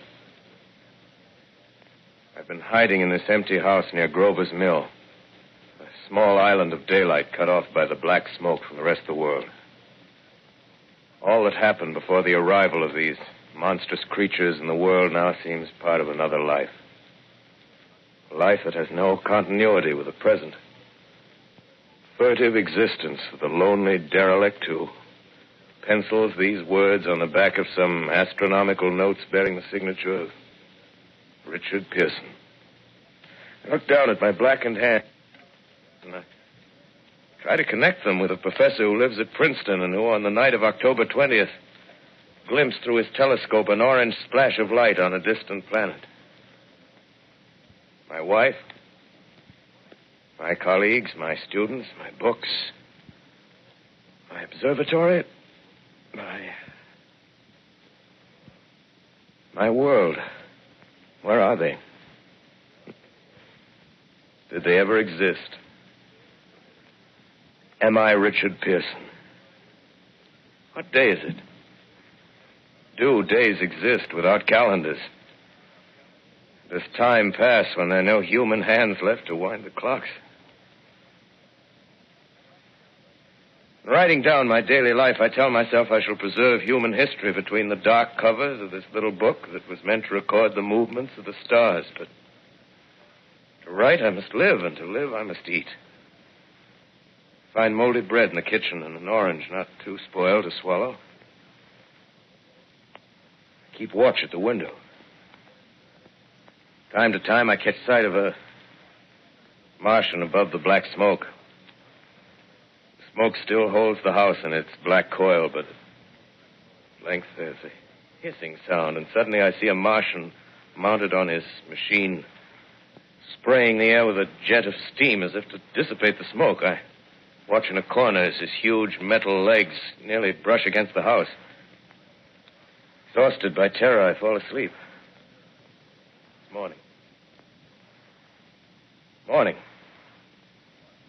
Sun streams in the window. The black cloud of gas is lifted, and the scorched meadows to the north look as though a black snowstorm had passed over them. I venture from the house. I make my way to a road, no traffic. Here and there, a wrecked car, baggage overturned, a blackened skeleton. Push on north. For some reason, I feel safer trailing these monsters than running away from them. And I keep a careful watch. I've seen the Martians feed. Should one of their machines appear over the top of trees, I'm ready to fling myself flat on the earth. I come to a chestnut tree. October. Chestnuts are ripe. Fill my pockets. I must keep alive. 2 days I wander in a vague northerly direction through a desolate world. Finally, I notice a living creature. A small red squirrel in a beech tree. I stare at him and wonder. He stares back at me. I believe at that moment the animal and I shared the same emotion. The joy of finding another living being. Push on north. I find dead cows in a brackish field, and beyond the charred ruins of a dairy, the silo remains standing guard over the wasteland like a lighthouse, deserted by the sea. Astride the silo perches a weathercock. The arrow points north. North. Next day, I come to a city. City vaguely familiar in its contours, yet its buildings strangely dwarfed and leveled off as if a giant had sliced off its highest towers with a capricious sweep of his hand. Reached the outskirts. I found Newark. Newark, undemolished but humbled by some whim of the advancing Martians. Presently, with an odd feeling of being watched, I caught sight of something crouching in a doorway. I made a step towards it. It rose up and became a man. A man armed with a large knife. Stop. Where do you come from? Oh, I come from many places. A long time ago, from Princeton. Princeton, huh? That's near Grover's Mill. Yes. Grover's Mill. There's no food here. This is my country. All this end of town down the river. There's only food for one. Which way are you going? I don't know. I guess I'm looking for people. Hey, what was that? Did you hear something just then? No. Only a bird. A live bird. Yeah. You get to know that birds have shadows these days. Say, we're in the open here. Let's crawl in this doorway here and talk. Have you seen any Martians? No. They're going over to New York. Tonight, the sky's alive with their lights, just as if people were still living in it. By daylight, you can't see them. 5 days ago, a couple of them carried something big across the flats from the airport. I think they're learning how to fly. Fly? Yeah, fly. Hmm. Then it's all over with humanity. Stranger, there's still you and I. 2 of us left. Yeah. They got themselves in solid. They wrecked the greatest country in the world. Those green stars, they're probably falling somewhere every night. They've only lost one machine. There isn't anything to do. We're done. We're licked. Where were you? You're in a uniform. Yeah, what's left of it. I was in the militia. National Guard. That's good. There wasn't any war. Any more than there's war between men and ants. Yes, but we're eatable ants. I found that out. What'll they do to us? I thought it all out.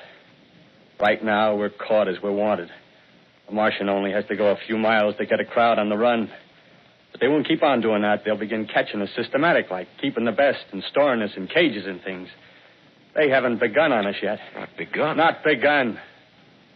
All that's happened so far is because we don't have sense enough to keep quiet. Bothering them with guns and such stuff and losing our heads and rushing off in crowds. No, instead of our rushing around blind, we got to fix ourselves up. Fix ourselves up according to the way things are now. Cities, nations, civilization, progress. Yes, but if that's so, what is there to live for? Well, there won't be any more concerts for 1,000,000 years or so and no nice little dinners at restaurants. If it's amusement you're after, I guess the game's up. What is there left? Life, that's what. I want to live. Yeah, and so do you. We're not going to be exterminated. And I don't mean to be caught either. Tamed and fattened and bred like an ox. What are you going to do? I'm going on. Right under their feet. I got a plan. We men as men, we're finished. We don't know enough. We got to learn plenty before we get a chance. We've got to live and keep free while we learn, see? I've thought it all out, see?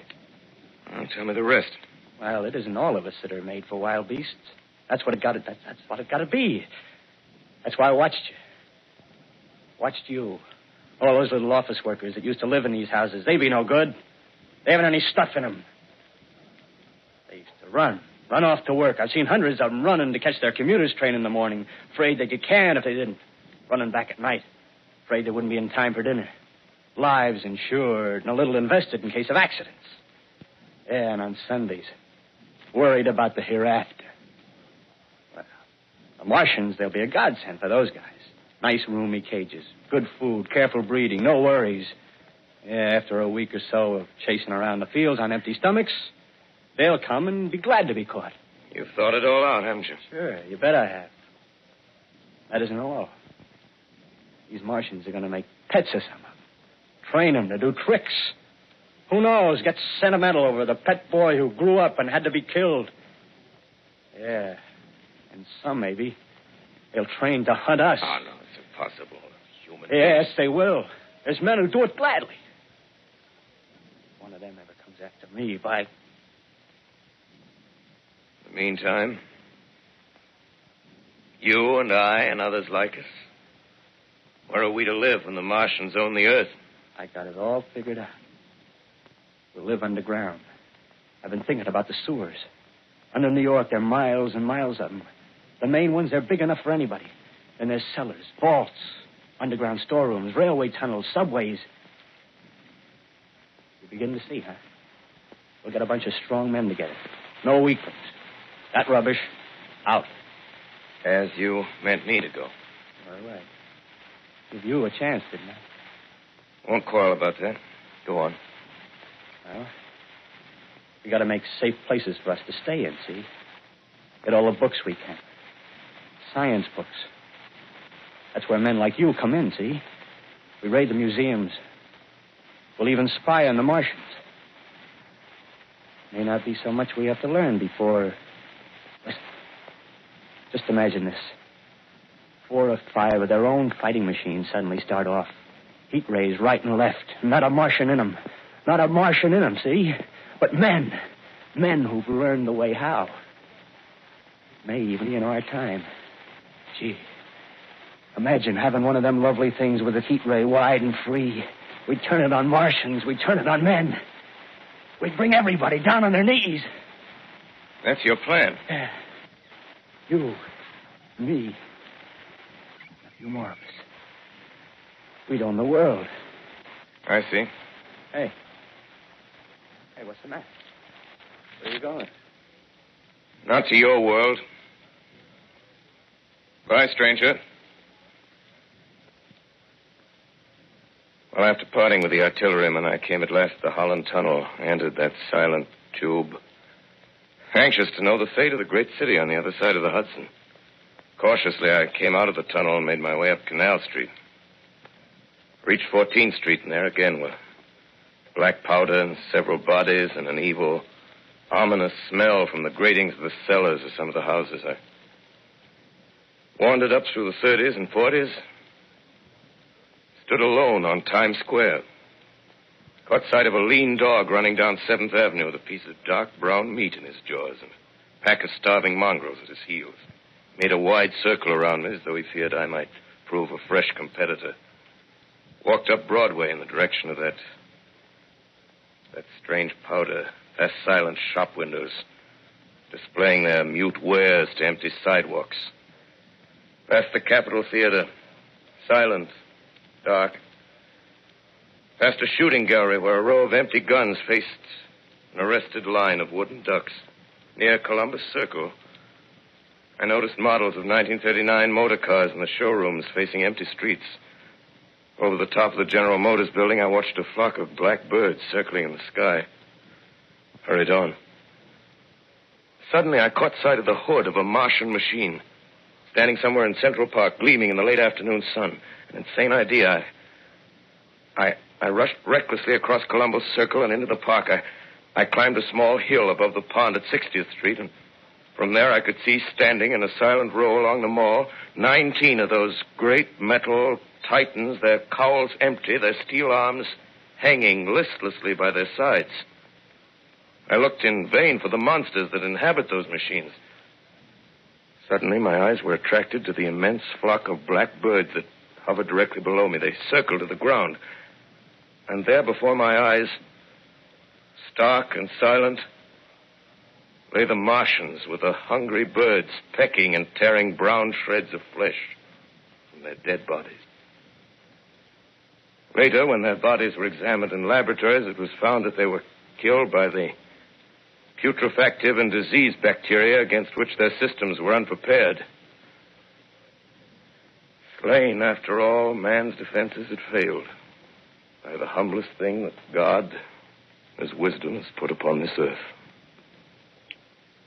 Before the cylinder fell, there was a general persuasion that through all the deep of space, no life existed beyond the petty surface of our minute sphere.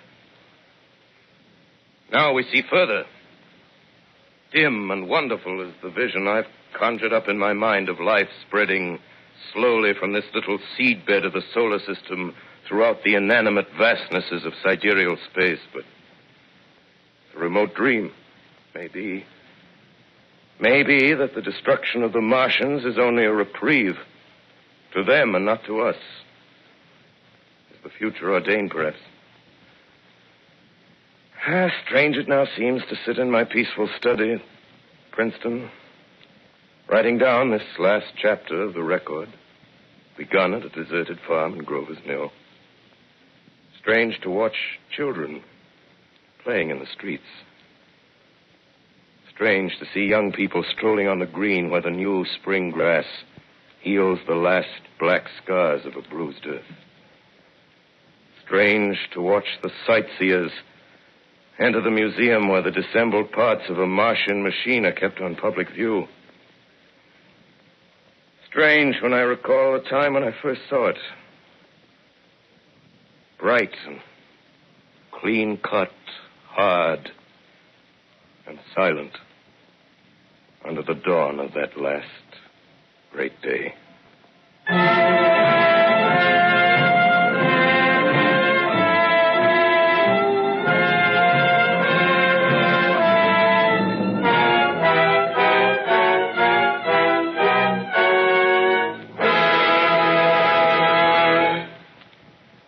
This is Orson Welles, ladies and gentlemen.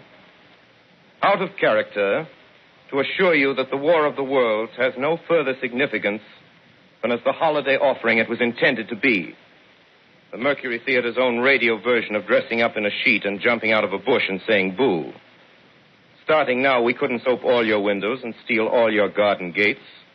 By tomorrow night, so we did the best next thing.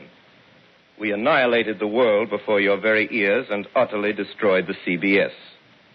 You will be relieved, I hope, to learn that we didn't mean it and that both institutions are still open for business. So goodbye, everybody, and remember, please, for the next day or so, the terrible lesson you learned tonight.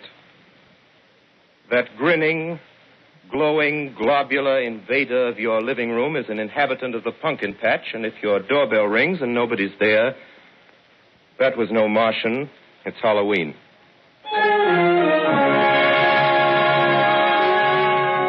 Tonight, the Columbia Broadcasting System and its affiliated stations coast to coast has brought you The War of the World by H.G. Wells, the 17th in its weekly series of dramatic broadcasts featuring Orson Welles and the Mercury Theater on the air.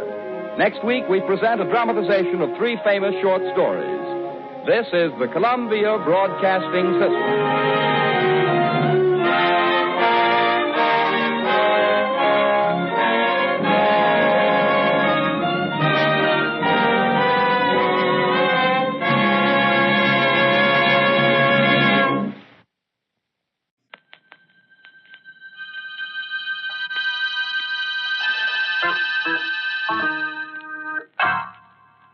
This is BELA LUGOSI welcoming you to Mystery House. Mystery House, starring BELA LUGOSI. Mystery House, where live again the stories of the greatest mystery theater the world has ever known, the Grand Guignol of Paris. Mystery House, where tonight the distinguished actor John Carradine joins BELA LUGOSI in presenting The Thirsty Death.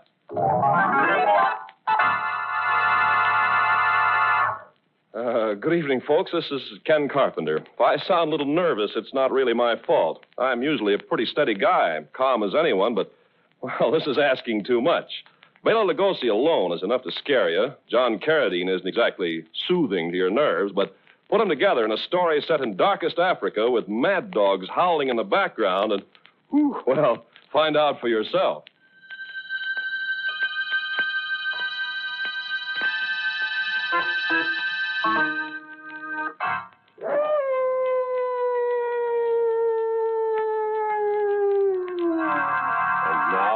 The curtain rises on The Thirsty Death, starring BELA LUGOSI and his guest at Mystery House, John Carradine.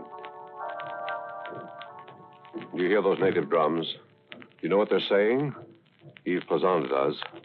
That is why her heart is pounding to the mounting cadence of those ceaseless drums. That's why she's hurrying faster, faster, hurrying through the North African forest in the oppressive heat of this humid afternoon. And that is why Mollard, her native houseboy, follows unwillingly, his eyes rolling fearfully in their wide sockets. Mollard, faster. Walk faster. Mrs., please, better we go by. Don't talk such nonsense. But, Mrs., thirsty death walks. All around us is thirsty death. You hear, Mrs.? Do you hear? Oh, stop gibbering like a frightened child. Anyway, we've gone too far to turn back now. We're almost halfway to the village. No, better we go back. Better we... Oh, go back. Mollard, don't leave me here alone. Mollard!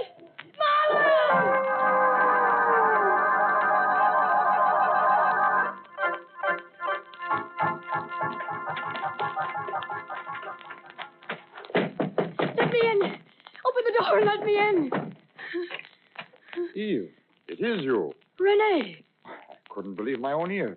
Come in, come in. Oh, I had no idea this was your house, Renee. I knew you lived somewhere near here, but What happened? I was on my way to the village when Mollard, my houseboy, became frightened and ran away. There was a mad dog somewhere near. Well, so I have something to thank the epidemic for, after all. Who would have thought back in Paris that we should meet again like this? Oh, Rene, please. Yes, forgive me. I was so taken away at seeing you. Sit down. Let me pour you some water. Oh, thank you. Here, drink. Not so fast, Steve. You'll make yourself ill. More, please. Well, a little more will be all right, I suppose. I never knew before what thirst could mean. And imagine those poor devils out there, hundreds of them who have hydrophobia. Eve, whatever induced you to set foot outside your door? Oh, it was foolhardy of me, I know. But my husband had to leave for the coast to be gone at least a week. And the prospect of being shut in all alone, except for my terrified Yes, houseboy. the natives are in a dreadful panic. My own houseboy, Gildas, ran off and deserted me yesterday. But you say you were on your way to the village. Oh, perhaps you know the Chabours. I was going to stay with them until Francois, my husband, returned. Eve, are you happy with him? Him? You mean my husband? Of course we're happy. Very happy. Then why, when I first learned who the new doctor and his wife were, did you send back word by Gildas that I would not be welcome in your home? Because you were afraid that seeing me might rekindle our love? Wasn't that it? No, Rene. It's because Francois is such a jealous husband. Middle-aged men with beautiful young wives usually are. Well, I'm rested now. I must be on my way to the village if I'm to make it by nightfall. But you can't go out there again. I must. Oh. Rene, you loved me once. I love you still. Then go with me. Take me to the village. Very well. But you're still tired. Rest a bit longer, then we'll stop. Strange, isn't it, Rene? Strange and wonderful. And doesn't it prove something to you, Eve? When you sent me away back there in Paris, because your parents wished you to marry this Dr. Plassant, I chose the farthest, most inaccessible, most uncivilized spot I could think of. Yet here I am, too. Eve. With my husband. Does he know that you were once in love with another? With me? With another, yes. I'm not sure. Oh. Those dogs. You said one spine a-tingling. But I'll have my gun, of course. Hydrophobia turned him into such a snarling, howling, frothing beast that they had to smother him between two mattresses. Oh, it's a ghastly disease. Yet there are fools, criminal fools, who refuse to obey the order that all dogs be killed. I didn't hesitate to kill all 4 of my pets. Eve, why do you suddenly look at me like that? Oh, nothing. There's a dog in your home, isn't there? Yes? But that's sheer folly. Francois refuses to do away with him. That's another reason why I couldn't bear to remain home. I was afraid. What manner of man is this husband of yours? He says he needs the dog for experiments. Please, Rene, we mustn't delay any longer. It gets dark so suddenly out here. Very well. I'll get my gun. Rene. What's the matter? Somebody's outside. Probably Gildas, that poor houseboy of mine, coming back at last. No, it... Eve, who was it you said you saw just through the windows? Why do you? My husband. Your husband? But I thought you said. He mustn't find me here, Rene. He's so insanely jealous, he'll think he mustn't find me here. Wait, go upstairs. There's a bedroom. All right. Who's there? Oh, good evening. Good evening, monsieur. I'm Dr. Plaisant. Oh, new doctor. Well, won't you come in? Thank you. I am René Bramont. Yes, I've heard of you. I think that back in Paris we had a mutual friend. You must be mistaken, my dear doctor. I am from Marseille. So, you are an obliging host. To your health, Dr. Plassant. And yours, Monsieur Bramont. Splendid liqueur. I must say, a comfortable place you have here. Thank you, Doctor. This, I presume, is your living room. It's a very small place. Just the kind of place that would appeal to my wife. We're thinking of building next year, and if you don't mind, I like to take a look at the bedroom. No. That is, I'd rather you didn't. Oh. The bedroom is occupied, perhaps? Of course not. I'm here all alone. Then? Well, Doctor, I might as well confess. Yes? Gildas, my houseboy, deserted me yesterday. Well, the bedroom is in a frightful mess. I must ask you to wait until some other time to see it. As you wish. Now, Doctor, at the risk of seeming a rude host, I must remind you that it will soon be dark. You think I should be on my way? After all, Dr. Poisson, you of all people should be aware of the menace that lurks in the forest. There's still mad dogs loose, and after dark... Oh, yes. Those mad dogs. And me completely out of serum. Out of serum? Good heavens. Can't you get some more? The whole district has run out. I intended leaving for the coast today to get a supply, but... Yes? But something very significant came to my attention. So I sent someone else. Doctor, it's such a long trip. Why, this means that for at least a week, every case of hydrophobia in this district must necessarily be fatal. Yes, monsieur. And what ghastly cases we had. Death so horrible that even I, who have seen so much of death, was utterly revolted. And yet you are so righteous to keep a dog in your own house. What's that, monsieur? What's that? You know I have a dog? Then she told you. She? I don't know who you mean. Who told you? Gildas, my houseboy, Gildas. You know how these natives chatter. He heard it from your houseboy. A most unusual servant, that Gildas. First leaves your bedroom a frightful mess so that I can't see it. And now he tells you about a dog. Dr. Poisson, you must do away with the dog. It's too dangerous.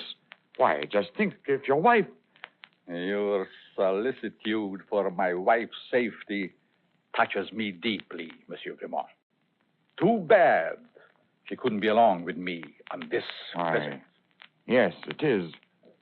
But perhaps we shall all three be together quite soon. Goodbye, monsieur. Goodbye, Doctor. Yeah. Eve, you can come down now. Oh, Renee. Oh, I was so frightened. I can hardly stand. You're pale as a ghost. Here, sit down. I thought he'd never go. When he asked to see the bedroom. Eve, he knew you were here. You think so? His very manner in asking to see the bedroom. And his reaction when I forgot myself and spoke of the dog. Yes. I tried to tell myself otherwise, but I know it's true. Didn't he even speak of a mutual friend in Paris?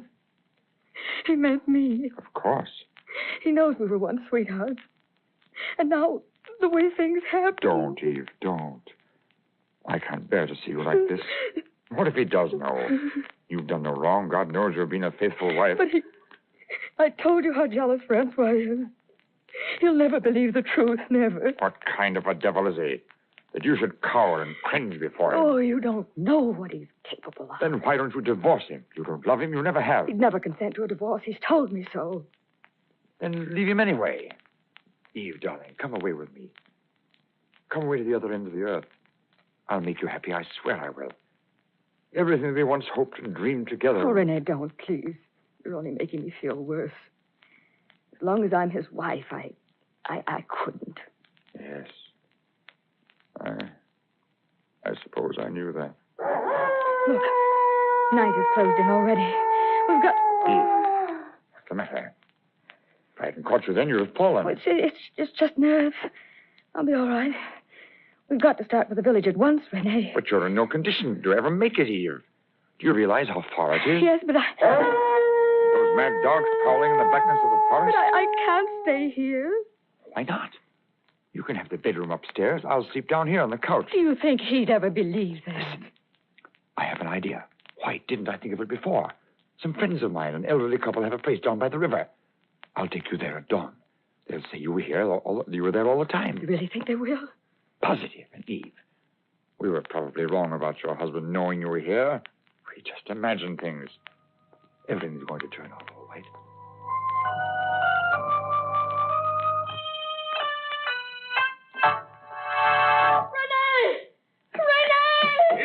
What is it? What's the matter? Oh, Renee. Oh, I had such a terrible nightmare. I woke up screaming. Poor thing. Why, you're actually trembling. What time is it? Well, as a matter of fact, we'd have had to get up soon anyway. It's just about dawn. Well, then, if you don't mind, I'll go back downstairs with you. I I hate to be alone. Sure thing. I'll start right in fixing breakfast. I had a restless night, too. Wouldn't be a bit surprised if I was going to have another bout of malaria. My head's spinning, and I ache all over. Sit down. I light the lamp. Just too this eerie blackness. Here's a match. Oh, there. The light from the lamp makes me feel better already. I can almost laugh at my horrible dream now. Was it about the dogs? Yes, about the little dog Nero that my husband refused to kill. I dreamed that right before my eyes, the dog changed into the shadowy figure of a man. No wonder you woke up screaming. But that was only the beginning of the dream. It seemed to me that I woke up there in the bedroom upstairs, and the shadowy figure was leaning over me. I was so paralyzed with fright I couldn't move. And then what happened? And then I heard this thing go out of my room and close the door. Then it seemed to me that I lay there an eternity, trying to scream but unable to utter sound. Finally, I found my voice. Eve. Rene, you do look ill. I hadn't noticed before how... Eve, I had a strange dream, too. I also dreamed that a shadowy figure was moving about in here. No. Then I dreamed the figure went out and barred the doors and windows from the outside. Rene, look. The windows are barred. Yes. Quick. The door, test it. Well, it must still be ringing. It can't be. It's true. The door is locked and barred from the outside. Whoever you are there, open the door. We've got to get out of here. We've got to get out of here.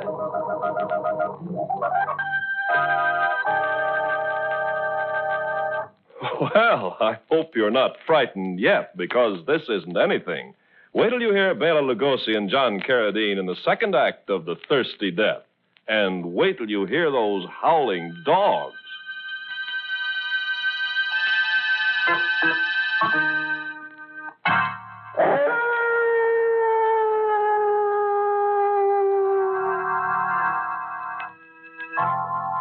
We left Yves Plaisant and René Bremont beating senselessly on the barred door. The barred door which keeps them prisoners there in Monsieur Bremont's lodge, remote in the North African forest. As we return to them now in the ghostly dawn, they are still hammering their fists on the door in a fit of panic, still shouting hopelessly for help. Stop, Eve. Stop. Stop it, Eve. We're behaving like panicky children. We've got to be calm. We've got to think this thing through like rational human beings. Calm, Rene. Rational? Yes, of course. We wake up and find the door and windows barred from the outside. Now, is that any reason to give way to terror? Shadowy figure, Rene. He must have had a purpose. A ghastly purpose. Nonsense. He only existed in your imagination. And I dare say you transplanted him to mine. For all we know, Gildas may have done this just as a joke. You don't really believe that, Rene. Certainly I do. Or if it wasn't Gildas, maybe it was some native with a twisted sense of humor. Oh, Rene, we've got to get out of here. Naturally, and it shouldn't be very difficult if we use our heads. Now, then, let's see. Why, of course. I have a hatchet over here in the drawer. Oh, Rene. Gone. Rene, he took it. Whoever locked us in took it. Now, don't get hysterical again. I can always fire my revolver, and maybe it might help that way. Oh, then hurry. See, the cartridges are over here in the other drawer. No. Cartridges. They're gone, too. Yes, they're gone, too. Rene, the door. Somebody's there. It's opening. Dr. Plaisant. Ah, good morning, Monsieur Bremont. And Eve, my dear wife. Aren't you happy to see your devoted husband again? You locked us in, didn't you? Yes, it was you. Stand where you are, monsieur.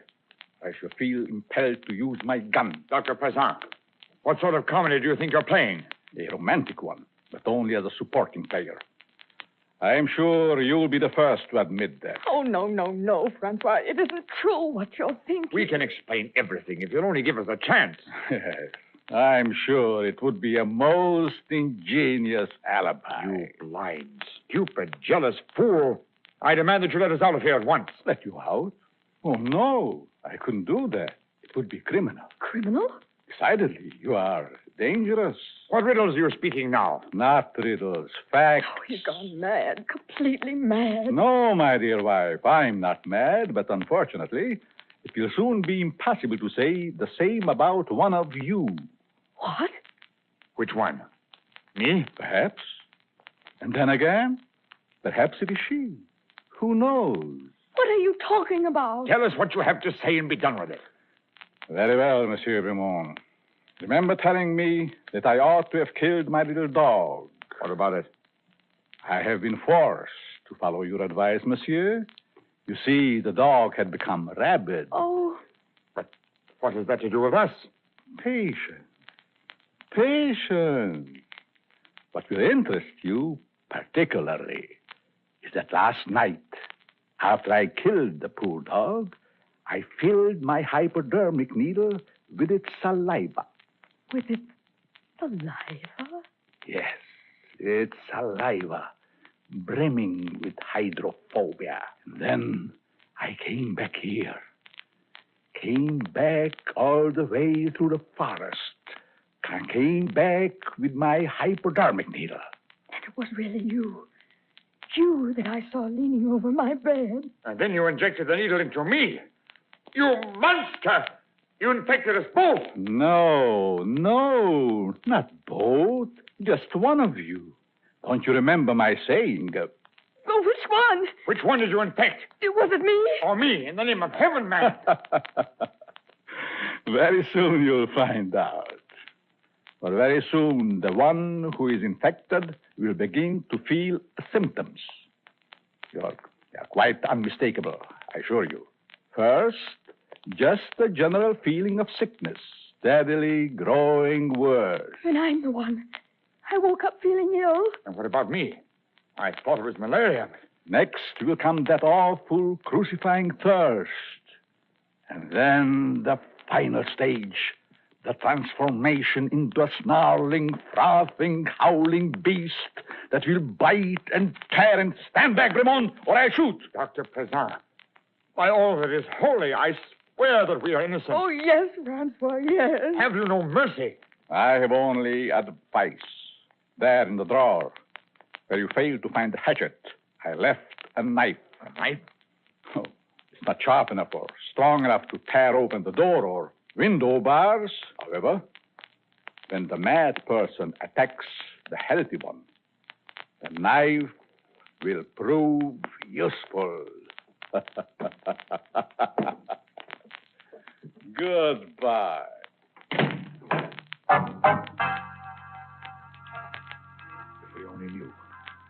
If we only knew which one of us it was. Not me. He wouldn't have done it to me. He wants me. He wouldn't destroy me. It's you, Rennie. He did it to you. You're just saying that, Eve. You know in your heart it isn't true. Suspicion has turned his love for you into inhuman hatred. You're the one he'd want to destroy, not me. It's you he's infected. You.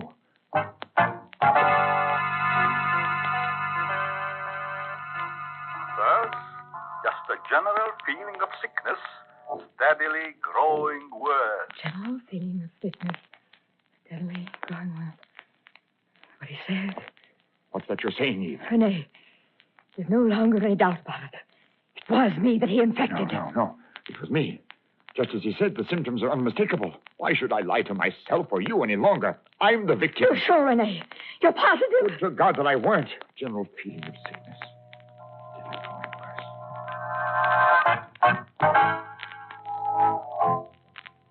Next will come that awful crucifying thirst. That awful crucifying thirst. Renee, where's the water? Empty. No! That devil! He must have poured out all the water. Poured out all the water. And I'm so thirsty. So horribly, terribly thirsty. You are? Eve, you are? Then you must be the one. Water. Water, get me water. I've got to have water.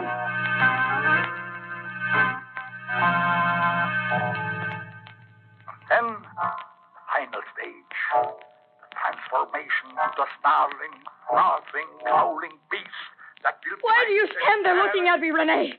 Water. I've got to have water. There's nothing I can do, Eve. Nothing. You've got to do something. There in the drawer where you failed to find the hatchet, I left a knife. When the mad person attacks the healthy one, the knife will prove useful. Renee! What are you doing at that drawer? Why, Put down that knife, Renee. Put it away. Put it away. Do you hear? Eve, Stay away from me. I warn you. He's going to kill me. Don't come a step closer. Kill If me you with do, the I'll have knife. to use this knife. We're locked in here together, Eva. There's nothing I can do but use this knife. Help! Help! Oh!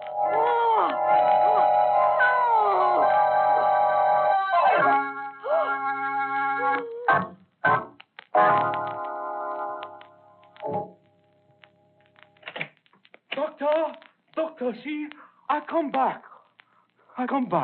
Yes, my lad. You come back. Mrs., where is she? I think she is. The home was Monsieur Bremont, where you took her. Monsieur Bremont? No, doctor. Molly not take Mrs. anywhere. Molly get scared of dogs. Run away and leave Mrs. all alone in forest. Come back now to say very sorry. Don't lie to me. You took her to Monsieur Bremont yesterday. Yesterday you had probably taken her many times before. No. Tell me, my lord, how much did she pay you for keeping her secret? Secret? What secret you talk about? Don't taunt me about. You lied, devil. Oh. It won't do any good. I found her with Monsieur Bremont. Who this Monsieur Bremont? Molly not know. If you say that once more, I'll flog you. Huh? The game is up. I caught her with her lover and... Molly not know what you talk. Yesterday, Mrs. say go with her to village. On way, dog come. Molly run. Leave Mrs. behind. Now, come back to say very sorry. A very clever story, Mother. Yeah. And who knows? Yeah. I might have been fool enough to believe it, if not for this. Oh, you get letter. Yes, a letter. Last night, while visiting Monsieur Bremont's lodge, I found it in a drawer hidden under a box of cartridges. It's in her own handwriting. Doctor, what letter say? I couldn't bear to read what my wife wrote to her lover. I haven't read it. But I will now. I'll read it now. Mrs. very good to Molly. Very good to Molly. Doctor, what is it? Why you... René, everything that once was between us is forgotten and must forever remain that way. Please, I beg you, never come to see me. And if ever we chance to meet, remember, I am Madame Plaisant and not the girl who... Oh, dear God. What have I done? Doctor, where you go? Quick, Barrett, come. Maybe there is yet time.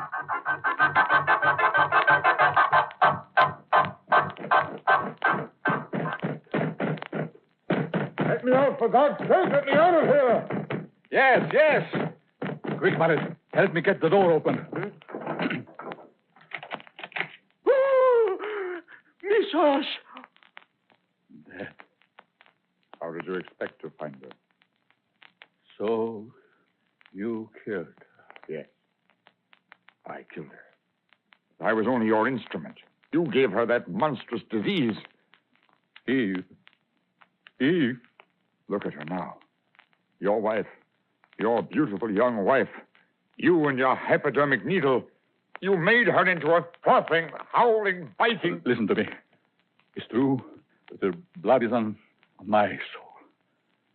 She was not a victim of hydrophobia.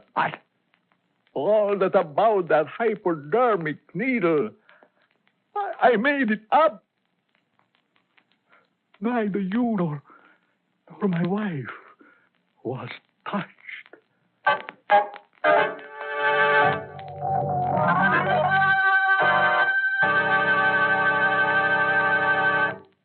Ladies and gentlemen, that was The Thirsty Death, starring Bela Lugosi and John Carradine with Lorene Tuttle. What's the matter, Ken? We didn't frighten you, did we? Well, I'm afraid you did, Bela. That was pretty scary. Oh, that was nothing. Nothing? No. Wait till you hear next week's story. The Grand Guignol play about a woman who was buried alive. And my guest will be the beautiful and charming Simone Simone. Hope you and your audience will join me next week at Mystery House.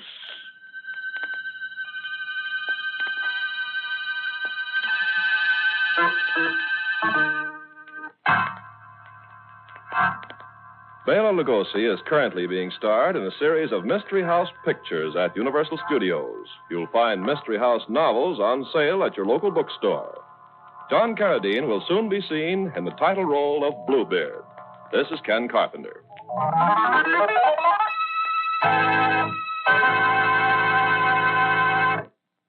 All right now, ladies and gentlemen, if you just keep together, thank you. Now, here, if you follow me, is the corner of Fleet Street and Bell Yard. And at this very corner, in a dirty little barber shop such as you or me'd be ashamed to set foot in, it was so dirty, the notorious Sweeney Todd lived and breathed and had his being. What was Sweeney Todd famous for, guys? He was notorious, lady. He was notorious for being a murderer. A murderer? A notorious bloody murderer, he was. But this isn't a corner at all. I thought you said it was the corner of Fleet Street and Bell Yard. All done away with, sir. All done away with years back. But underneath these here stones, listen to the hollow sound of grisly memento of the 18th century, underneath these stones was the very vault where Sweeney Todd used to burn his victims and make them into veal pies. Oh, they need veal for that, guy. And that's what they had, sir. Human veal and human veau. Oh. Sweeney Todd used to murder his victims with a barber chair, he did. And at this very corner, in sight of St. Dunstan's Church, he had his notorious barber shop. Now, if you just get in a bit more close, we'll penetrate into the very scene where Sweeney Todd raised his grisly hand in murder.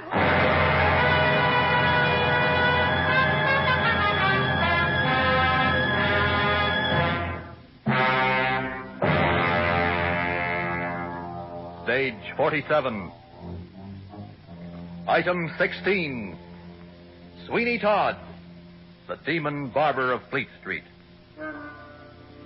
An early Victorian melodrama written in 1842 by George Dibdin Pitt. Adapted for radio by Ronald Hambleton. Starring Mavor Moore as Sweeney Todd. Produced and directed by Andrew Allen.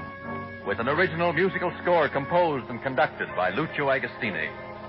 A melodrama of a London before the days of gaslights and hansom cabs. Sweeney Todd, the demon barber of Fleet Street.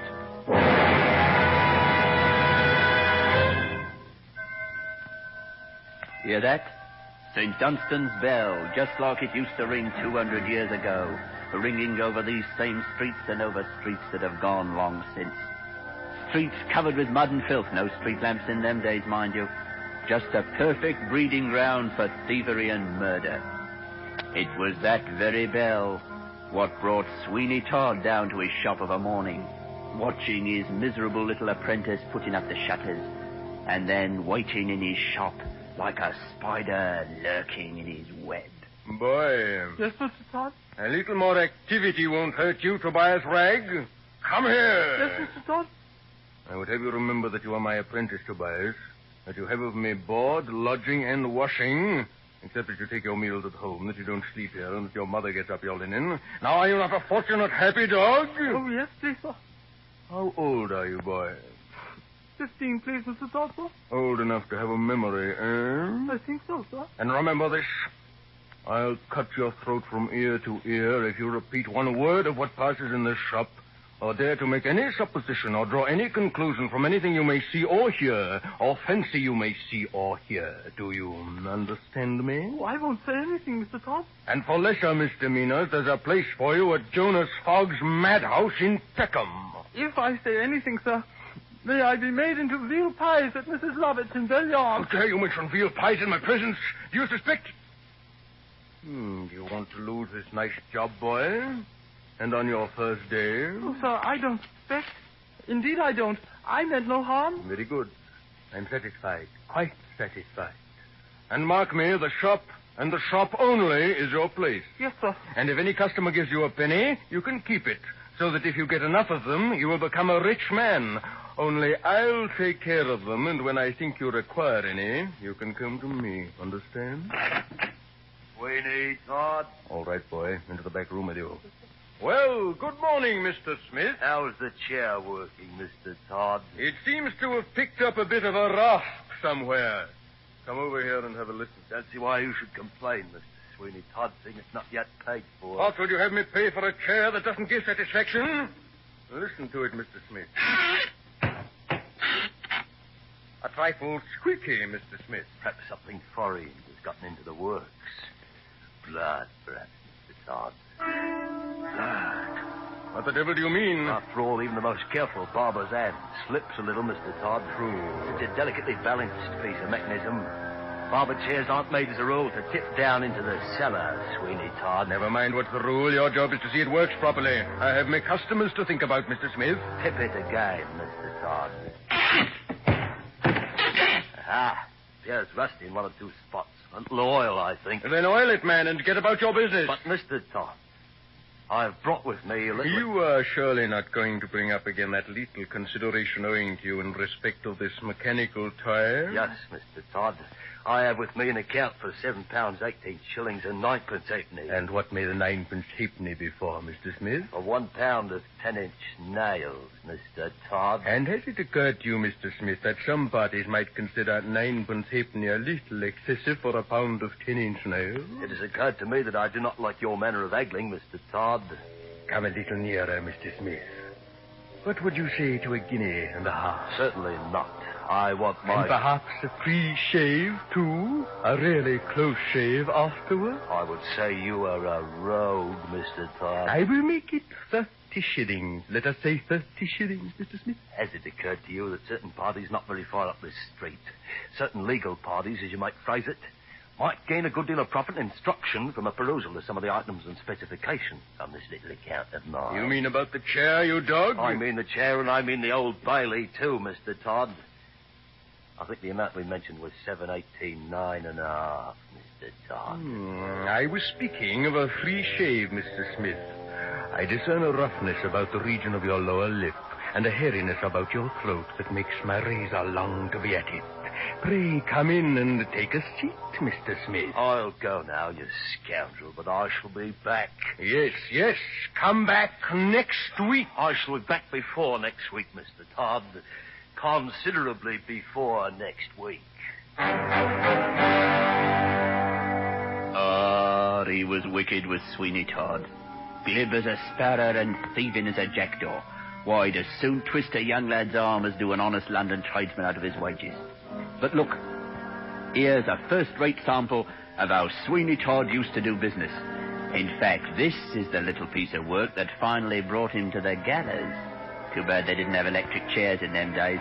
An electric barber chair would have been the thing for him. Now, young Tobias Ragg was sweeping out the shop one evening. It was cold and drizzly, a regular sloppy day. And into the shop walks a chap what had sailor writ all over him.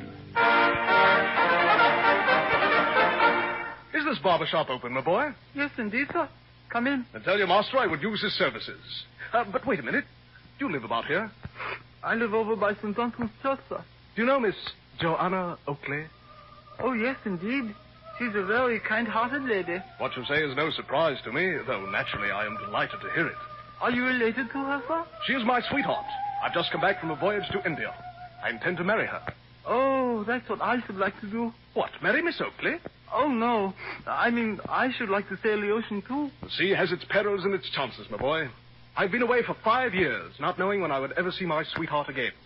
But now I am home again, bringing her a pearl necklace for a wedding gift. Ah, Tobias, my dear boy. Huh? What a time you have been. What has detained you, my darling boy? Mr. Todd, Has Captain Pearson's peruke been sent home, my dear? I don't know, sir. I thought I gave you instructions never to speak to any person when out of my sight, eh? You may have done, sir. Take that! Oh! And remember for the future what it was for. Now go into the shop and attend to your business. The next time you disobey me, I'll cut your throat from ear to ear. Your pardon, sir. I am to blame. I asked him about a particular old friend. We got into conversation. No apologies, I beg. Boys will be boys, and a little mild chastisement from time to time does them no harm. Perhaps you're right. But I must protest always against unnecessary severity towards young persons. But though you are hasty, you are no doubt possessed of a generous heart. And hang me if I don't patronize you this very moment. I'm going to meet my sweetheart presently, and I think a clean face will become so important an occasion. Happy to be of service to you, young gentleman. Is it a shave you need? What am I here for but to give you a shave? To give you a closer shave than you have ever had before. Thank you, Barber. Take the farther chair, please. It's the chair I keep for special customers. And special occasions, eh? And special occasions. Head back when I tuck in the cloth, sir. I always like to leave the throat clear. That's better. You been to sea, sir? I've only lately come up the river from an Indian voyage. India? You carry some treasure, I presume? Am I the brush? Among others, this small casket. This here. Exquisite workmanship. It is not the box, but its contents that must cause you wonder. For I must, in confidence, mind, tell you it contains a string of veritable pearls of the value of 12,000 pounds. 12,000 pounds? What the devil noise was that? Only me. I laugh. Laugh? You call that a laugh? I suppose you caught it to somebody who died. If that is your way of laughing, I beg you won't do it anymore. You will find me all attention to your orders, Mr. Ingestrey. Mark Ingestrey. Mr. Ingestrey. It's well you came here, for though I say it, there isn't a barber in the city of London that thinks of polishing a customer off as I do. Fact, I assure you. I tell you what it is, Master Barber. If you come that laugh again, I'll get up and go. Well, very good, sir. It won't occur again, if I may make so bold. Who are you? Where did you come from? And where are you going? You seem fond of asking questions, my friend. Perhaps before I answer them, you'll reply to me. Do you know Mr. Oakley, who lives somewhere hereabouts? He's a spectacle maker. Oh, yes. Yes, to be sure I do. Jasper Oakley in 4th Street. He has a daughter called Joanna that the young bloods call... Head back a little farther, sir. The flower of 4th Street. She is respected, I hope. Oh, of course, of course. Now, bless me, where can I have laid Miss Strupp? I had it this minute. I recollect. I took it into the parlor. Sit still, sir. I shan't be a minute. You can amuse yourself with the newspaper.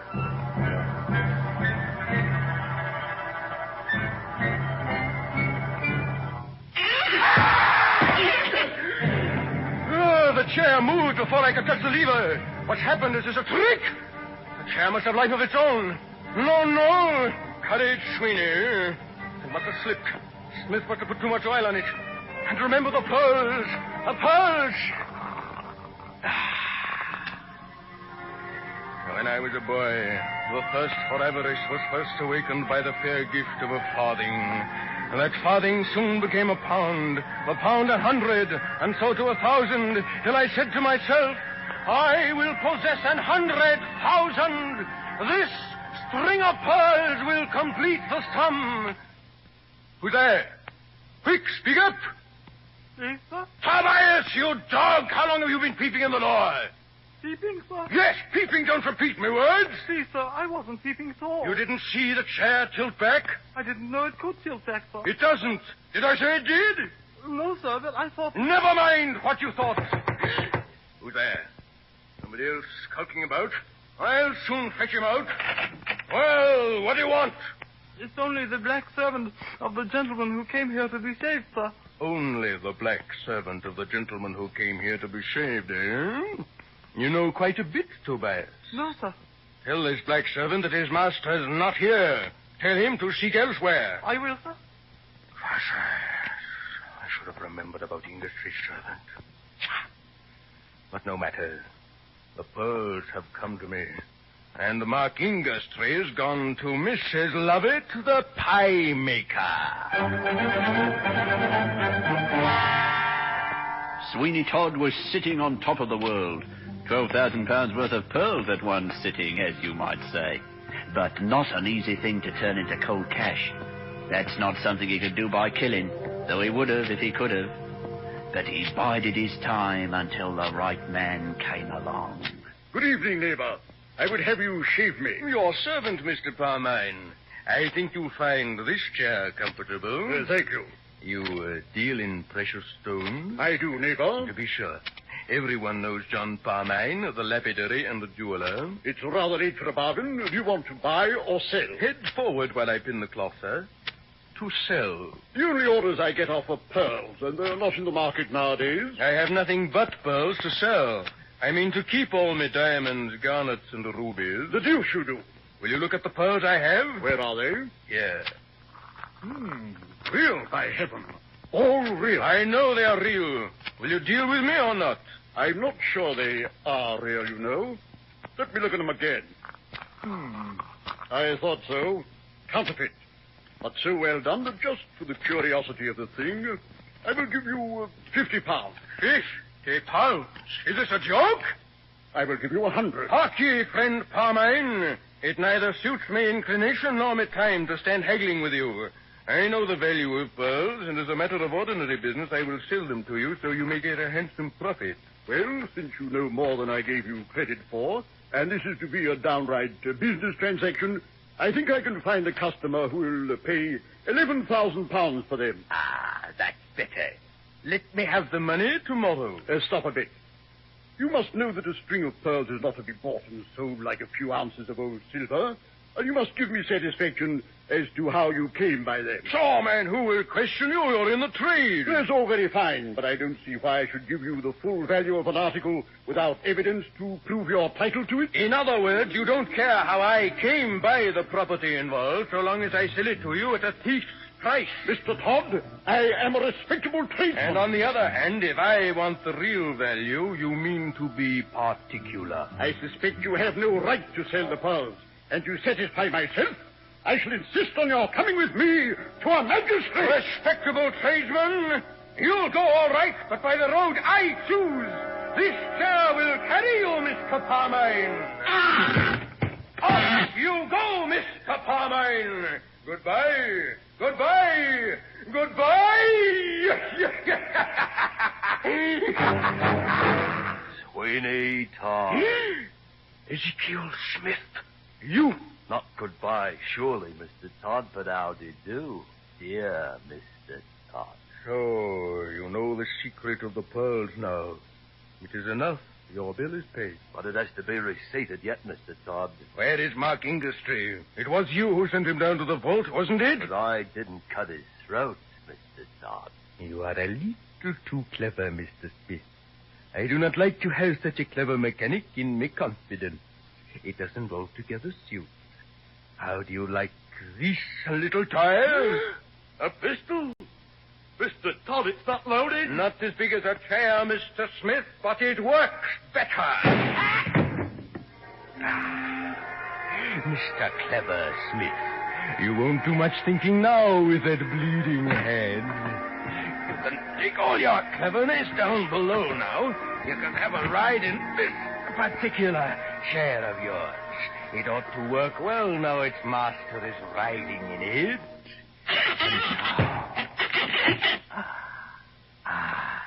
The secret is mine again.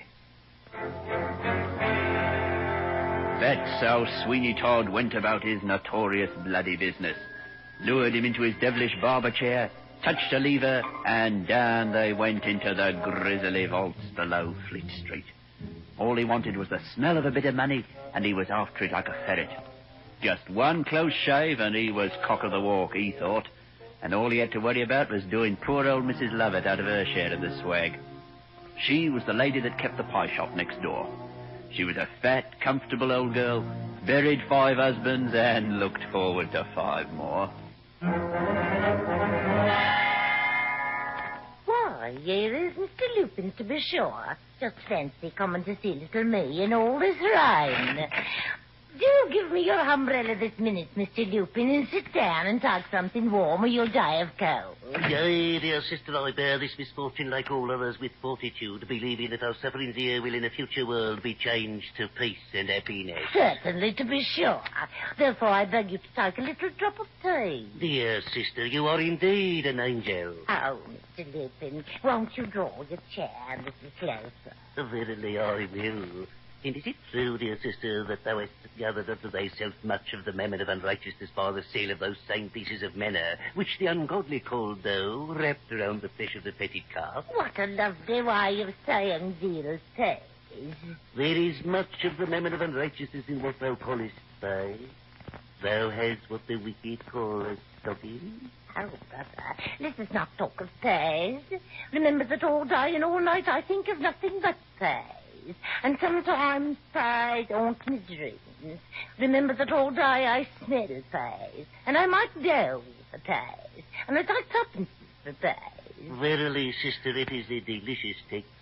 Lo, the smell of gravy haunteth me nostrils, and my soul quivers with delight. Then would you like a pie, brother? My soul fighteth, my soul crieth out, oh, my sister, oh, my beloved.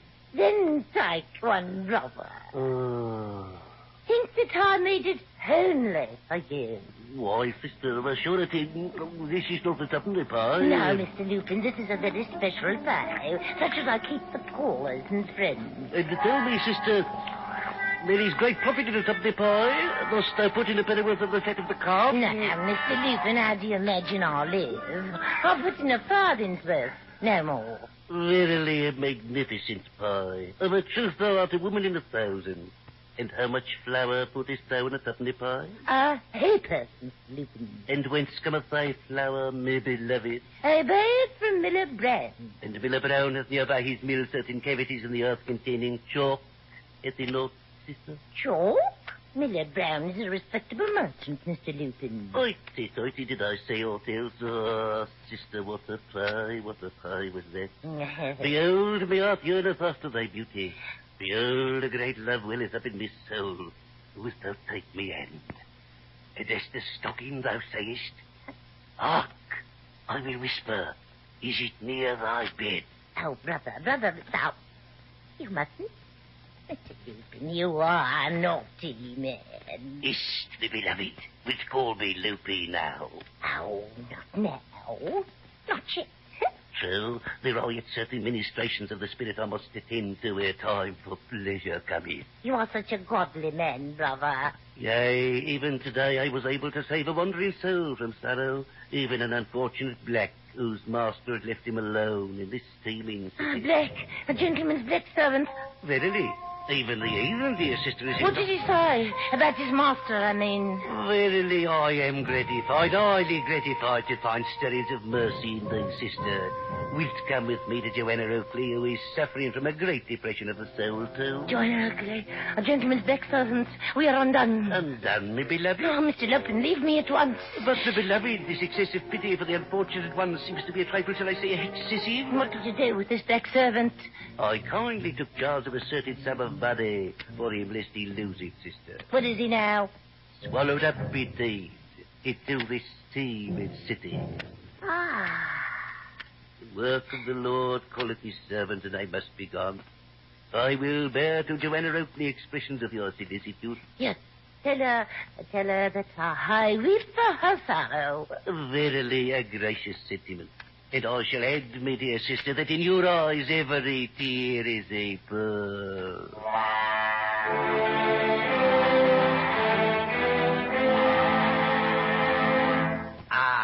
Mrs. Lovett. Rather late for a call, my dear. Can I do anything for you? My mind is disturbed, Todd. The wicked manner of our lives darkens every hour and colors all my dreams with blood.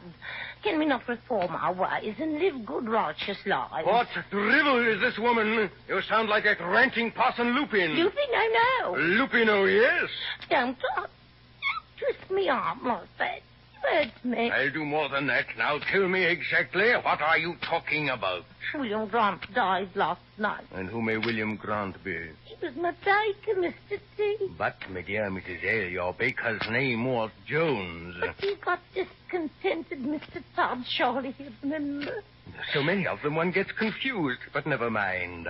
Dry those tears, little crybaby. Mr. T, the pie shop and billiard must be closed. Closed, Mrs. Lovett. The conscience is aroused. I dreamt last night that I was being hanged with a rope of pearls. My heart goes out in sympathy to you, Mrs. Lovett. You must be tired of standing. Let me implore you to take a seat. Take this chair, Mrs. Lovett. In that chair? Do you think I'm such a fool, Mr. T? Well, why not? It's a perfectly good chair. You and I have profited well enough by it in the past. It's a wicked chair, Todd. It works very well. A trifle squeaky, but then all old friends squeak a little bit, Mrs. Lovett. Eh, Mrs. Lovett? Let me go, Todd.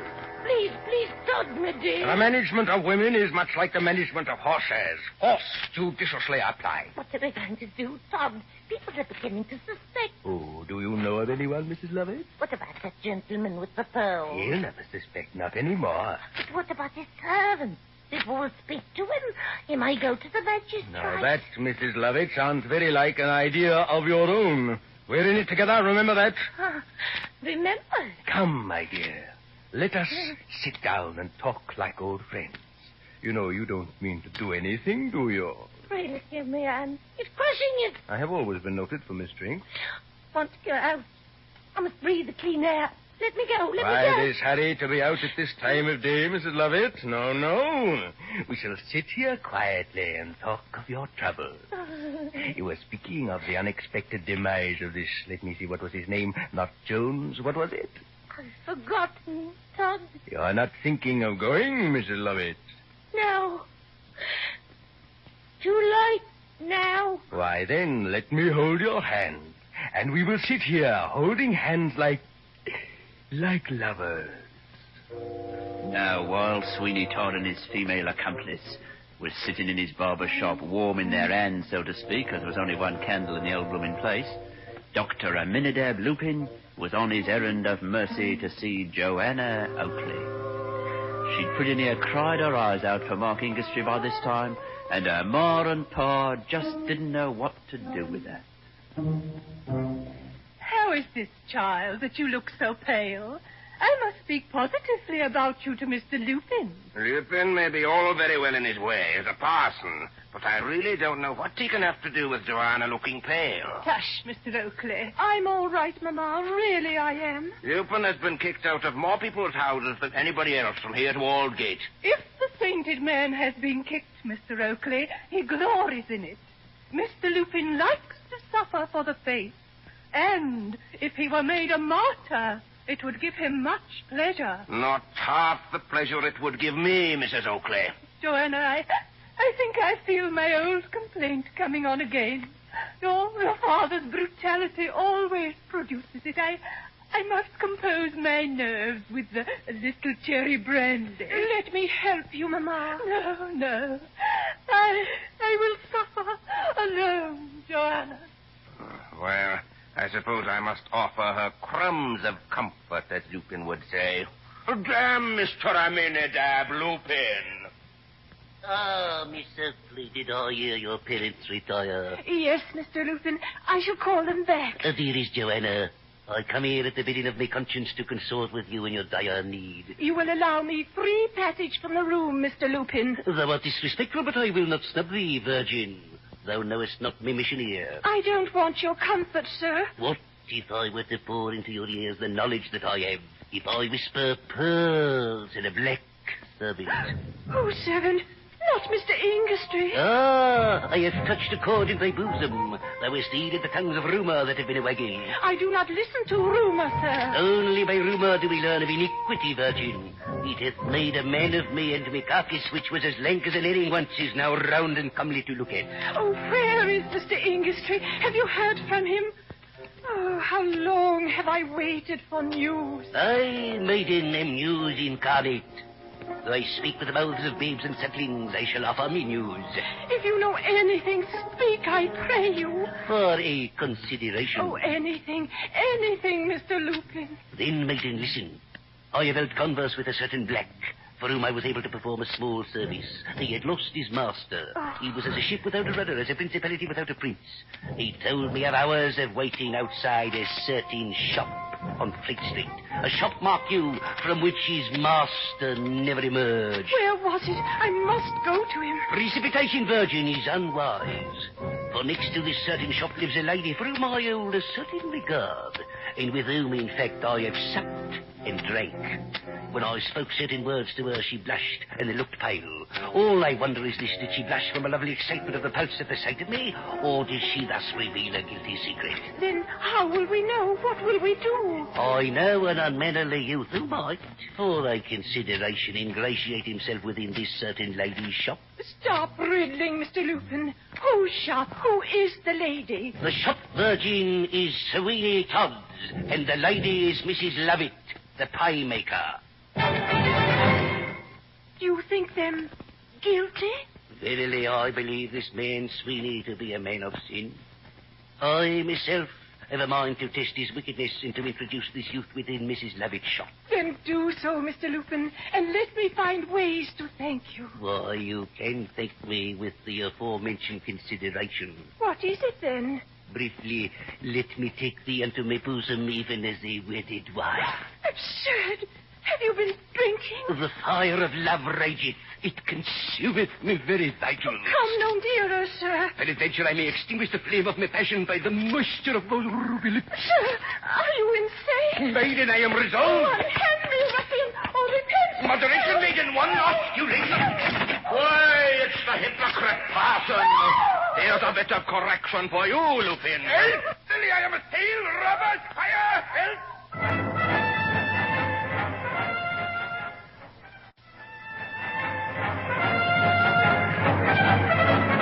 Now, what was all that confabulation with Lupin, Johanna? Oh, Papa, I'm afraid for Mr. Ingerstry.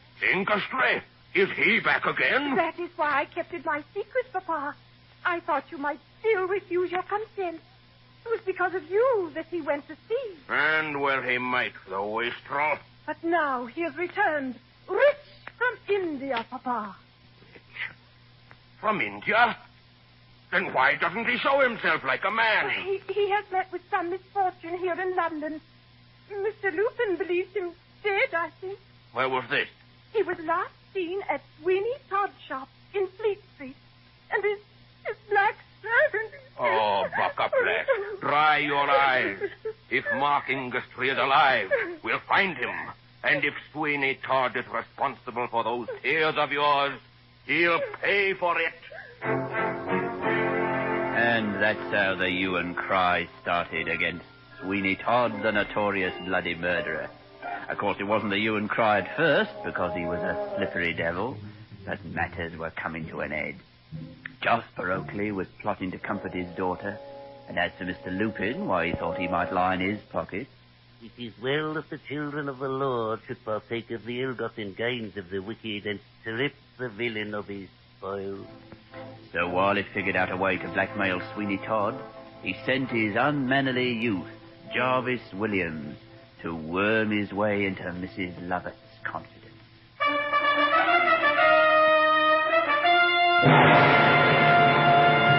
Go away, my good fellow. We never give anything to beggars. Well, I ain't no beggar, Mum, but a young chap was trying to look out for a situation.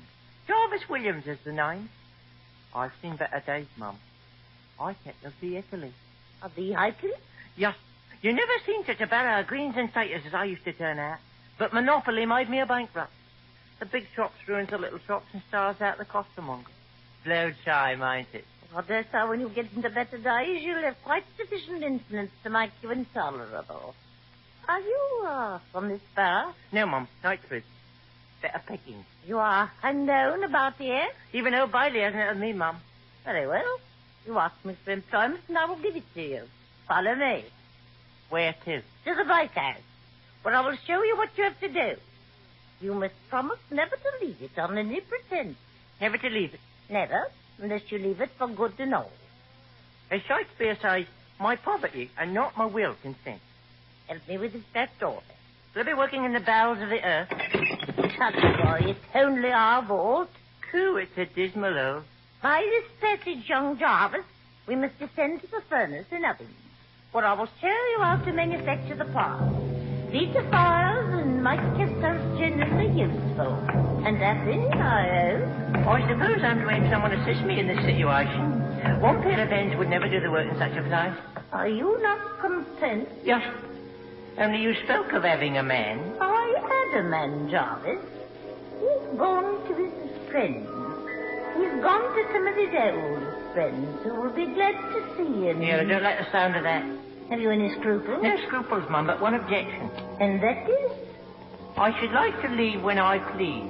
You may make your mind easy on that score. I never keep anyone many hours after they begin to feel dissatisfied. But now I must leave you for a time. What, down here? Yes, Jarvis. As long as you're industrious, you will get on very well. But As soon as you begin to get idle and neglect my orders, you will receive a piece of information. What is it, Mum? I'm an inquiring young fellow. You may as well give it me now. Now, I'll seldom find any occasion for that at first. But I'll keep time when you get well fed. If it is sure to want it. Everyone who relinquishes the situation goes to his old friends. Friends he's not seen for many years. I shall return for none.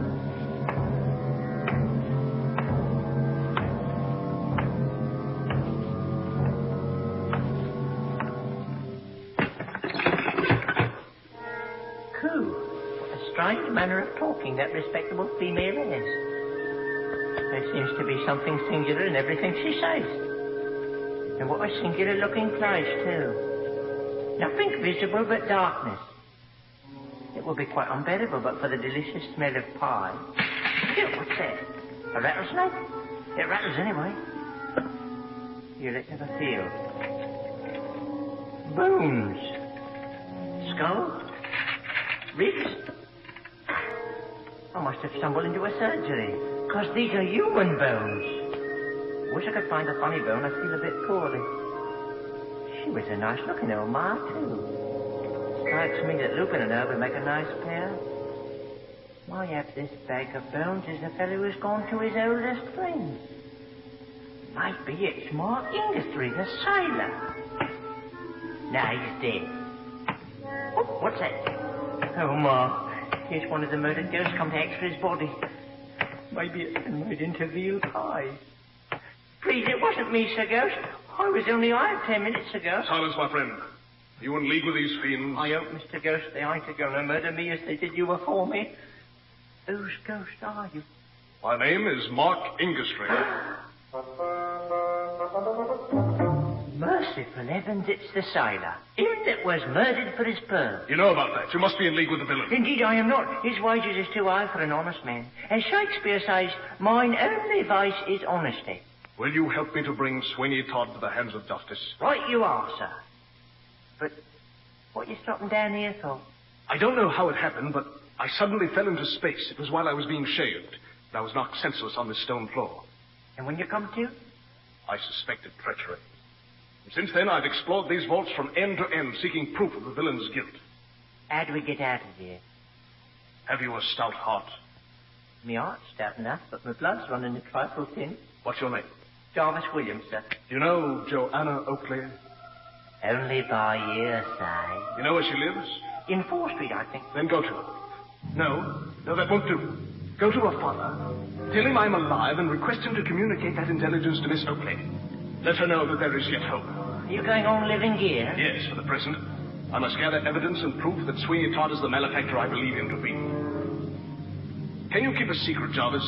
Well enough, I suppose. Then come with me through this passage. What more glory holes? Follow me. Up these stairs is a door that connects these vaults with Sweeney Todd's shop. This way. Right into the lion's mouth. There I will station myself, and there you will bring Mr. Oakley so that we may apprehend the villain. Quietly now.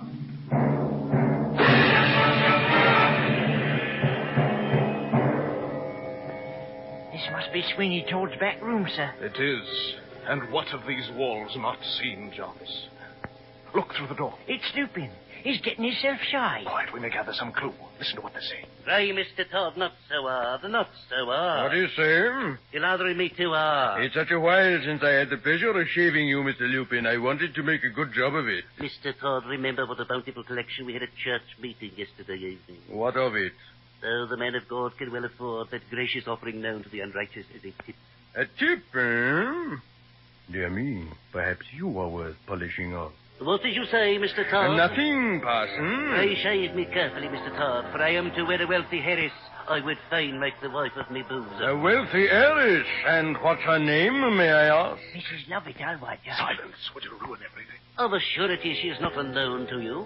This Mrs. Lovett who owns a pie shop in Bell Yard, that the Lord hath blessed with a trade both bountiful and ever-flowing. What do you say, Mrs. Lovett? Then you are going to be polished off. Remain seated, sir. Lupin, sit down! Horses! No, you don't catch me so easily, Mr. Todd. I have always been suspicious of your doings, and I prefer to stand. I should have suspected the chair. Come here, Mr. Lupin. No, indeed. And now that I know how you manage it and a sinful cunning trick it is, you'll pay blood money for it, Mr. Todd. Come back, Lupin. As you see, Mr. Todd, I am not ripe for killing yet. Oh, yes, you are, Mr. Lupin. Very ripe. Very ripe indeed.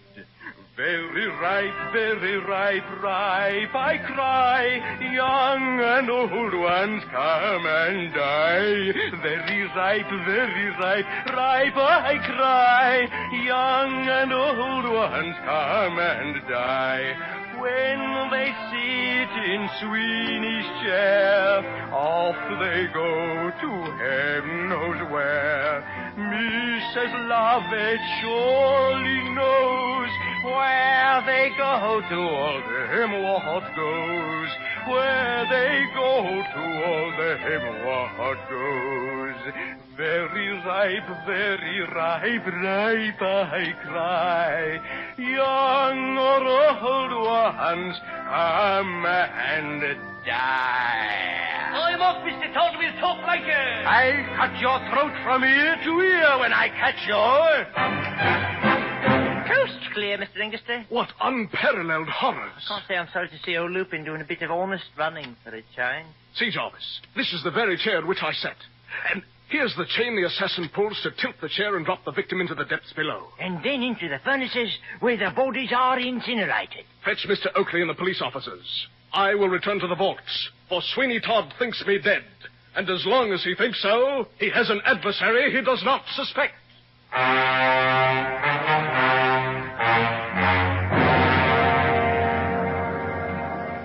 That ranting parson has escaped me, but I fear no man of his kidney.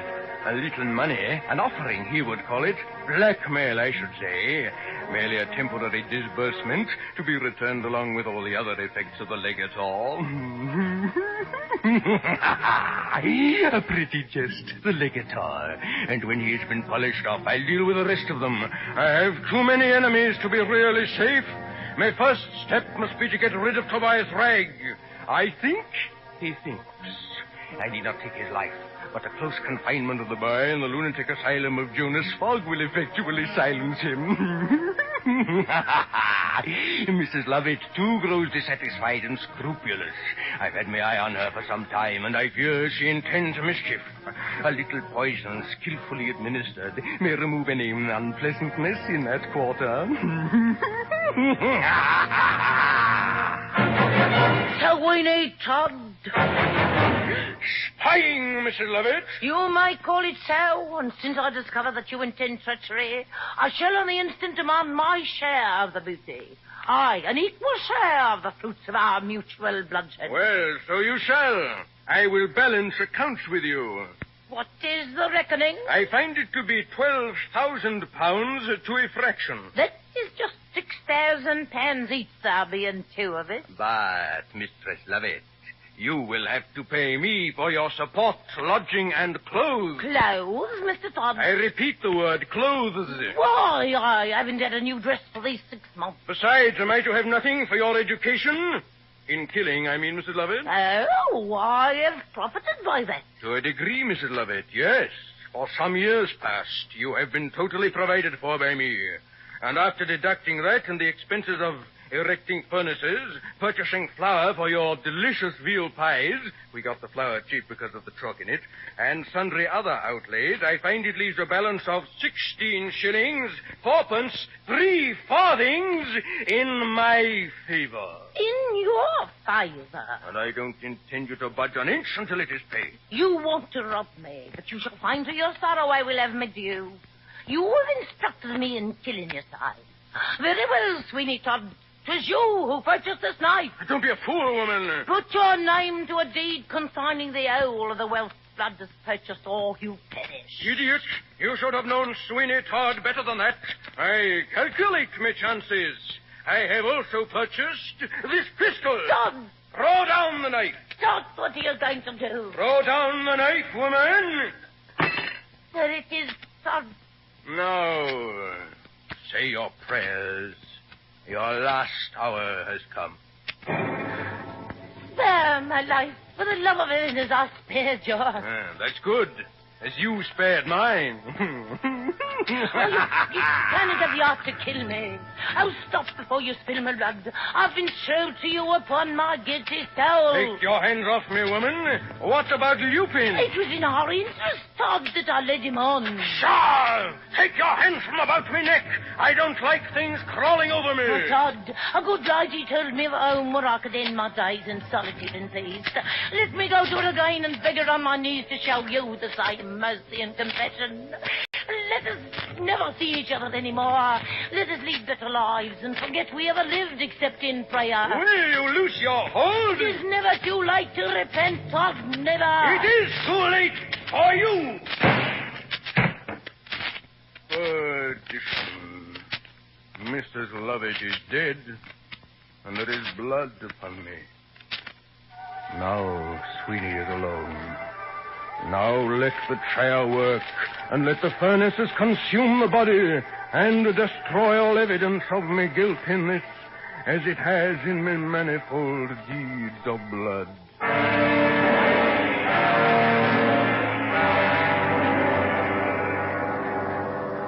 With Mrs. Lovett dead, Sweeney Todd had to do all his dirty work by himself. He lays her in the chair, tips it down into the vault, then hurries down the back stairs and through the dark passage to finish the job off. Ah, there you are, Mrs. Lovett. Somebody shot you. Tell me who did it. Tell Sweeney, and he'll cut their throats from ear to ear. Little crybaby, it's too bad you missed getting your share, isn't it? But don't worry, I'll revenge you. What's that? Footsteps on the stair. No, in the passage. In the passage! Oh, but only Mrs. Lovett and that Ezekiel Smith knows about that passage, and they're dead. Go away! Your trade was a paying one, Mr. Todd.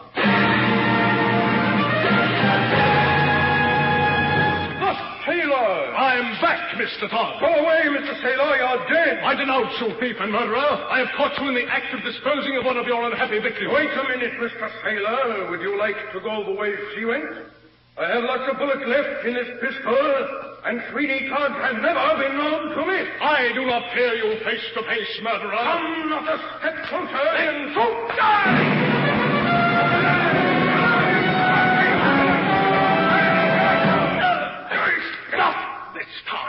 Sweeney Todd. Curse you! There. This pistol is too dangerous for you to handle. Now, Mr. Todd, with my own hands I shall drag you to the gallows and the end you so richly deserve. So, Mr. Sailor, the fortunes of war, eh? One false move and I'll shoot you as I would a mad dog. That's a bargain indeed. But, Sailor, what's behind you? What? How's that for a bargain, eh? What a weakling. So, Mr. Sailor, you see I am still master about here. Now, up those stairs, through the trap door into Mrs. Lovett's pie shop, and one lever locks all the doors. You're lost now, Mr. Sailor. You'll never get out of this alive, and pretty soon you'll have company.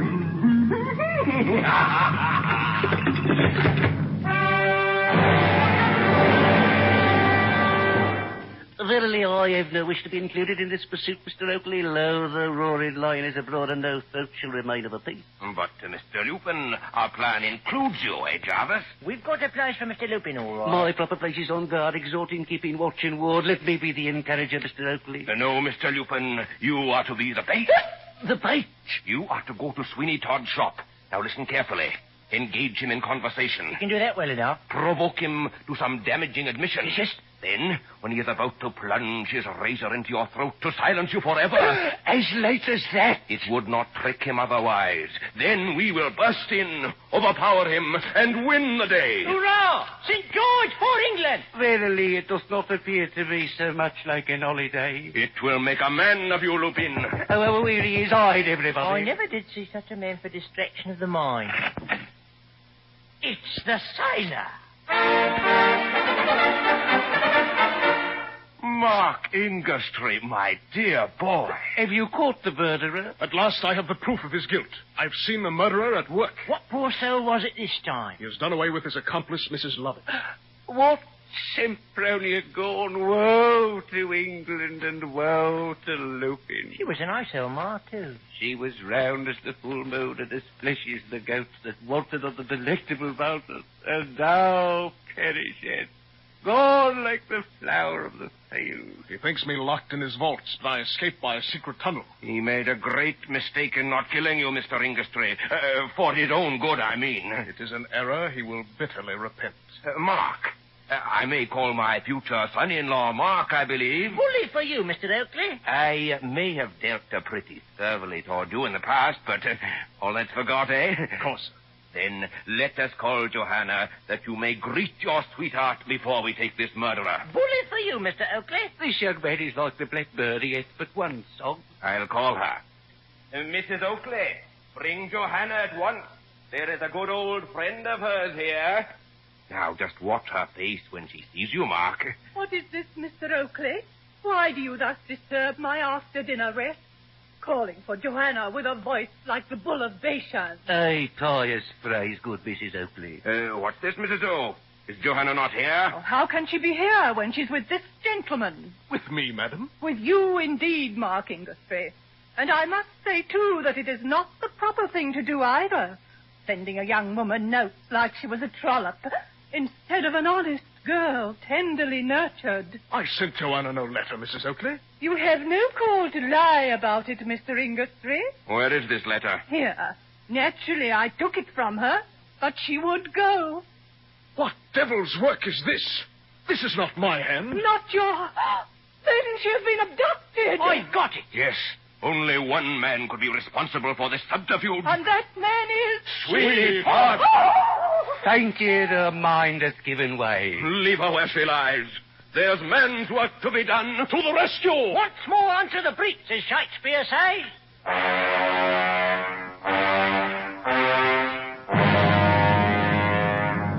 Sweeney Todd is doomed. But is there time to save Joanna Oakley? He is like a lion at bay now, enraged and unscrupulous.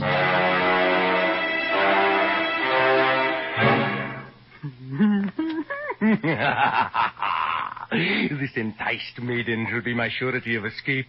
What do you think, Miss Oakley? Do your worst, you ruffian.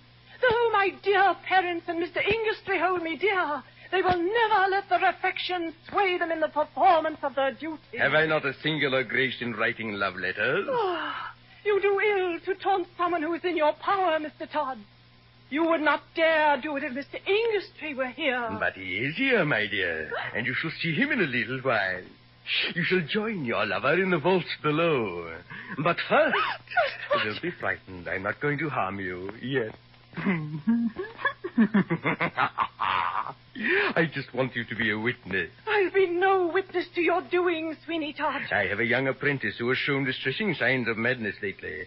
Fancy, I caught him yesterday stealing away to denounce me to the magistrate. Is that not an undoubted form of madness? I think he did well. Look, we'll have him in. It's near time for the keepers to arrive anyway, and you can judge his madness for yourself. I keep him in this room. Come on, Tobias Bragg. I won't endure it. I won't be knocked about in this way. You won't, eh? You are a designing, cruel, and cold-blooded murderer. There, you see, Miss Oakley. These are genuine ravings. Miss Oakley, have you lured her into your den, too? Now, don't you wish you'd been loyal to me, you dog, when we do such a brisk business? Have no fear, Tobias. Help will come. Tobias will be far from help, and very soon. We are safe. Come in, Jonas Fogg. Now, Tobias, my boy, do you consider yourself saved? Sweeney Todd, if my memory don't deceive me. You are right. I'm not easily forgotten, I believe. You have brought the water? They are outside in the carriage. Good. Now, Jonas Fogg, I have another apprentice here who has shown such symptoms of insanity that it becomes, I regret to say, necessary to place him under your care. Indeed, does he rave? He says I am a murderer. A murderer? Yes, isn't it? Could anything be more absurd? I that have the milk of human kindness flowing in me every vein. For how long, Mr. Todd, do you think this malady will continue? I will pay for 12 months, but I do not think between you and I that the case will last anything like so long. I think he will die like young Simpkins suddenly. I shouldn't wonder if he did. It is decidedly the best way. It prevents expense. We make no remarks and we ask no questions. Those are the principles on which we have conducted our establishment for so long. Those are the principles upon which we shall continue to conduct it and to merit, we hope, the patronage of the public. Unquestionably. But which is the patient? I perceive you have two of them. Pay no attention to the girl. This boy is the one. Quite young. Pity, isn't it? And, of course, we deeply lament his condition. Of course. But see, he raises his eyes. He will speak directly. Rave, I should say. Sweeney Todd is a murderer, and I denounce him. There, you see? Mad, indeed. Save me from him. It is my life he seeks, because I know he is a murderer.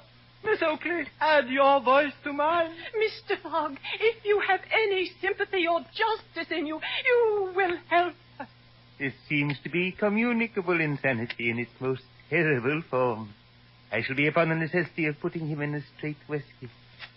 Mr. Todd, let me have both of them. No, the girl is shall I say, a deposit left for my safekeeping.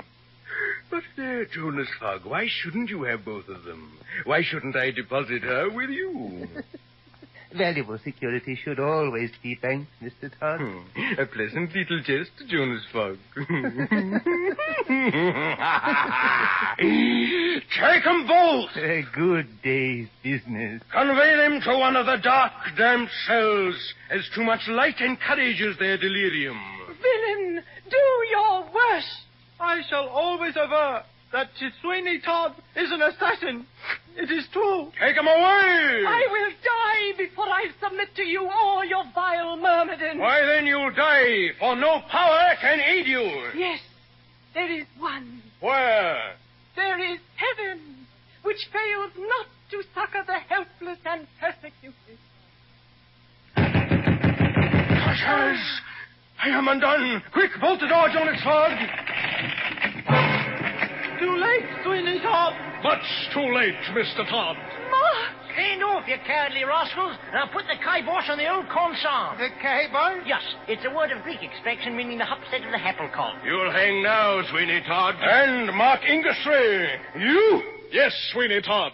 Mark Ingerstry, who, preserved from death by a miracle, returns to confound the guilty and to protect the innocent.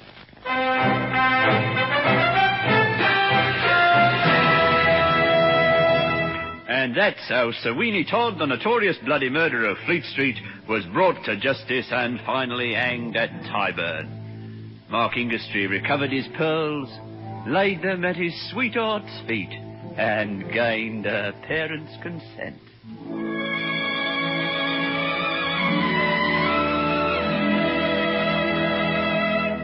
And what do you think Mark Ingerstry did besides? Tobias Ragg, do you still want to follow the sea? Oh, yes, indeed, Mr. Ingerstry. Then I shall buy you a commission in His Britannic Majesty's Navy. Bully for you, Mr. Ingerstry. And furthermore, Hurrah! Mr. Lupin, if you are agreeable, you shall perform the rites at our wedding. Bully for you, Mr. Ingerstry. And furthermore, Hurrah! Jarvis Williams, I'm going to buy you the biggest cart in London and outfit it with the best greens and taters money can buy. That seems to have silenced the youth. Let me say it. Verily, bully for thee, Mark Ingerstry. And furthermore, Hurrah! Throughout our married life, Joanna, my dear, Yes, Mark. I will never ask you to make a veal pie.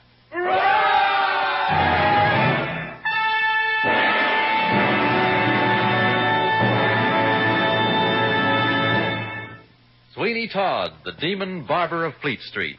First produced at the Britannia Theater, Hoxton, in 1842, was written by George Dibdin Pitt, and here adapted by Ronald Hambleton as Item 16 of Stage 47. Produced and directed by Andrew Allen, with an original musical score composed, with tongue-in-cheek, and conducted by Lucio Agostini. Starred as Sweeney Todd, Mavor Moore, with Lister Sinclair as the guide, John Draney as Tobias, Bud Knapp as Mr. Smith, Lloyd Bachner as Mark Ingastry, Frank Wade as Parmine, Jane Mallet as Mrs. Lovett, Tommy Tweed as Parson Lupin, Kathleen Kidd as Mrs. Oakley, Glenn Burns as Mr. Oakley, Arden Kay as Joanna, Bernard Braden as Jarvis Williams, and Alan King as Jonas Fogg. Fred Tudor made all the sinister sounds, and Bruce Armstrong did the technical operation.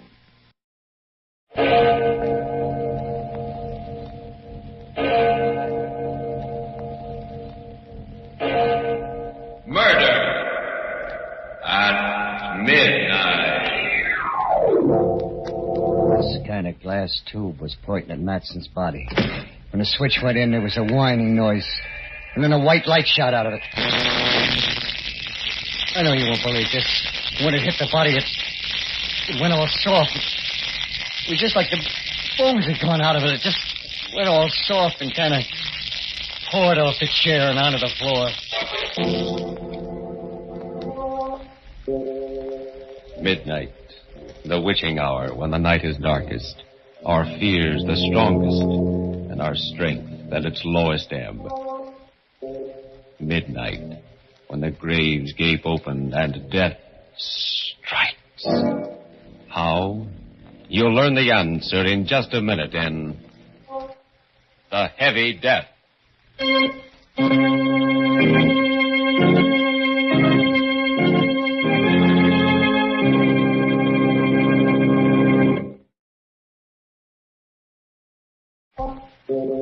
And now, Murder at Midnight.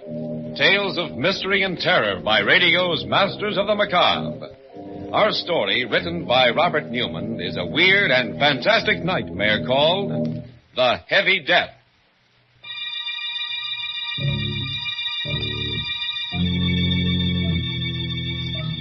A road, just outside the small town of Medford. And running up it, his face white and terror-stricken in the moonlight, is a small, slight man. He pauses every once in a while, his breath whistling in his nostrils, listening, then runs on again. Finally, seeing the two green lights of the state police barracks, he moans with relief. Runs in. Oh, thank God there's somebody here. I was afraid. Look, officer, you gotta get me away from here fast. Huh? Just a minute, Mac. Take it easy. No, easy. He'll be here any minute, coming after me. I gotta get away, I tell you. And I'm telling you to take it easy. Just wait till I get through talking to Dr. Carden here. Dr. Carden? Are you Dr. Carden lives in the big white house near the river? Why, yes. Well, then you can tell him it's true. Otherwise, he won't believe me. Nobody will. It was you who swiped a big glass thing from your laboratory. A Geiger counter? You stole it? Well, he made me do it. Oh, now, whoa. This is getting interesting. That's why Dr. Carden's here. You know anything about his assistant? Young chap named Matson? Yeah. He's dead. He killed him. Matson? Matson dead? Hey, maybe you better start from the beginning. Tell us the whole story. Yeah, but I tell you, there ain't time. He'd be coming after me and... Oh, okay. Like I said, you won't believe it. My name's Sullivan. They call me Shill because I'm a come-on with Bryant's Giant Carnival. Weight guessing is my racket, but I turn my hand at almost anything, you know, shell game, 3-card Monte. Well, we hit town about 10 days ago for a 3-day stand. The first 2 nights was pretty quiet. The third one was when it happened. There was a pretty fair crowd around, and I was warming him up for some weight guessing, with maybe some side bets, when he came up. Okay, folks, okay. Step up, hurry up. And let Porky Sullivan guess your weight. A Cupid doll about 3 pounds off either way. Now, what do you say, lady? Your weight's not like your age, you know. Ha! It always shows. What about you, sir? Guess your weight? Do you really think you can? Do I think? Ha! Listen to him, folks. You bet your sweet life, brother. Oh, I have already. The question is, will you bet your sweet life? What? What do you mean? Look, do you want me to guess your weight or not, huh? On the terms I outlined, why, yes. I'll be glad to have you try. Try, Sissy. Okay, folks, here we go. Now, let's see. A big man, a solid man. Hefty pair of arms on him. I say, 195 pounds. 195. And 3 pounds off either way, and you get a Cupid doll. Now, just sit right down here on the scale. There you are. Hey, what goes on here? You broke my scale. Yes, it only goes up to 350 pounds. 300. What do you got in your pockets? Would you like to look? Nah. No, I don't know how you did it, but more power to you, brother. When I lose, that pay with a smile. Here's your Cupid. Thank you. No, that's not what we bet. What? What do you mean? I think you know what I mean. The carnival closes in about an hour. I'll be waiting. He went walking off, slow and heavy. The crowd stood around for a couple of minutes, gaping at the broken scale and talking. Then they all decided it was some kind of a gag and went on and forgot about it. For me, I couldn't forget about it. Somehow I didn't think it was a gag. There was something about him, the way he moved, the way he talked, it scared the pants off me. I hung around for a while, getting my stuff together, and then I looked up Rube Thomas. Rube's a big guy. Used to be a wrestler, and he was just closing up his Wheel of Fortune. Hi, Rube. How are they going? Not bad for a one-horse town. How's it you? Oh, not too bad. Till some wise guy busted my scale. Huh? Busted your scale? Yeah. Well, Rube, that's why I come over. He was a queer duck. I just couldn't figure his pitch, but he said something about waiting for me when he closed up, so I thought... So you thought maybe you should have some protection walking down to the station. Yeah. That's a hot one. What is? You're on your side bets. Well, don't worry about it. Ain't no one gonna lay a finger on you when you're with Rube Thomas. I helped Rube take down the wheel. But even then, we were about the last to leave the fairgrounds. We went out through the main gate. It was pretty dark, but I wasn't worried anymore. I'd never yet seen anybody Rube couldn't handle. Then I heard footsteps. Slow and heavy ones. And then... There you are. I've been waiting for you. Yeah?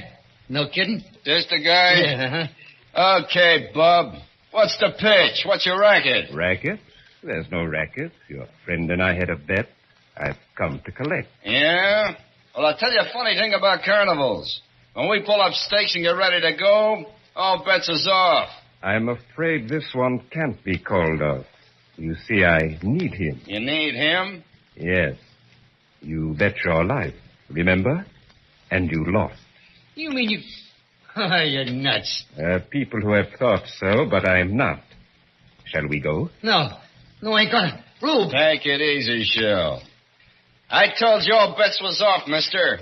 Now you're gonna blow 'em, I'm gonna have to get rough with you. I wouldn't if I were you. No? Well, here's one just for luck. Oh, no, my hand. I warned you. Will you? I'll break your bloody neck up. I'm sorry. I didn't want to hurt you. You won't believe this. Like you probably won't believe what happened afterwards. He didn't swing or anything. He just kind of dropped his fist on Rube's head. And he smashed in his skull like it hit him with a lead pipe. Good Lord, you killed him. Yes. Shall we go? No, Look at me. Into my eyes. That's right. Now remember this. You're mine. Mine to do it exactly as I wish. And you do exactly what I wish.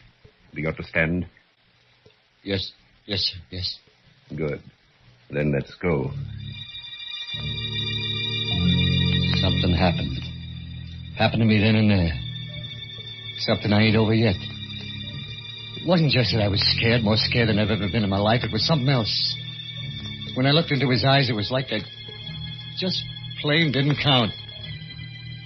That no one or nothing did. Then I just had to do whatever he wanted, whatever he said. We got in his car and drove to your place, Doc, and we stopped in front of it, and he pointed at a kind of low building behind it. That is Dr. Carden's laboratory. He has something there I need. A Geiger counter. You're going in and get it for me. You mean swipe it? Yes. It would take too much time to make one of my own, and as I said, I need it. Now, it's a long glass tube, about this size, with filaments inside it. Yeah, but suppose somebody sees me. Suppose somebody comes... Carden's away in Washington with that childish atomic energy condition of theirs. There's only Matz and his assistant, and he must be sleeping. If he should try and stop you, well, you'll have to take care of him, but remember, I want that Geiger counter. Like I said, it was like I was numb. Didn't have a mind of my own. I did it. Found an open window. Went in and got what he wanted. Brought it out to him. He didn't say a word. He just put it in the back of the car and we drove away. It was about 11:15 when we got to his place. Big rambling house at the foot of a mountain. He took me around the back to a kind of iron door and... Well, it was like out of Buck Rogers, the 25th century. Big glass tubes, dynamos, wires. He must have noticed me staring because he said...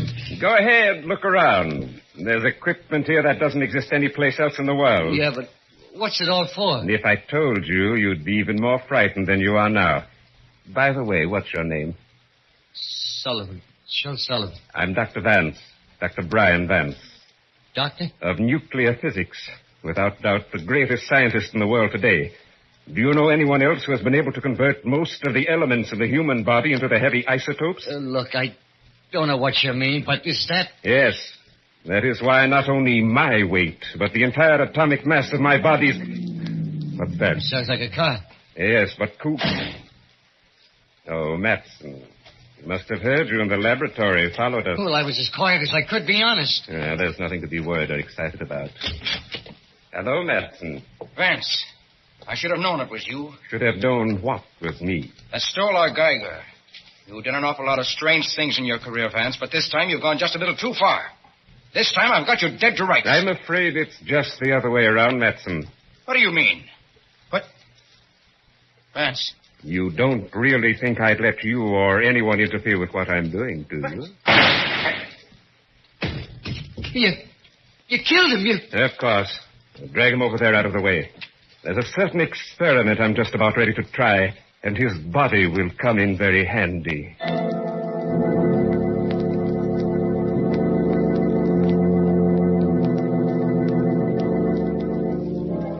With Shel Sullivan staring at him in abject horror, Dr. Vance turns away from the body on the floor, lumbers over to one of his instruments, and begins examining it.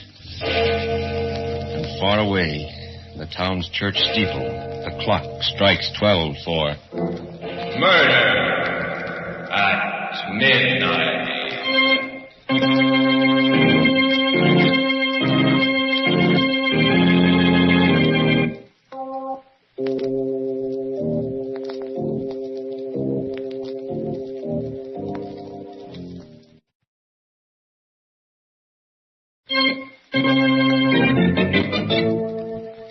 And now, back to Murder at Midnight and The Heavy Death.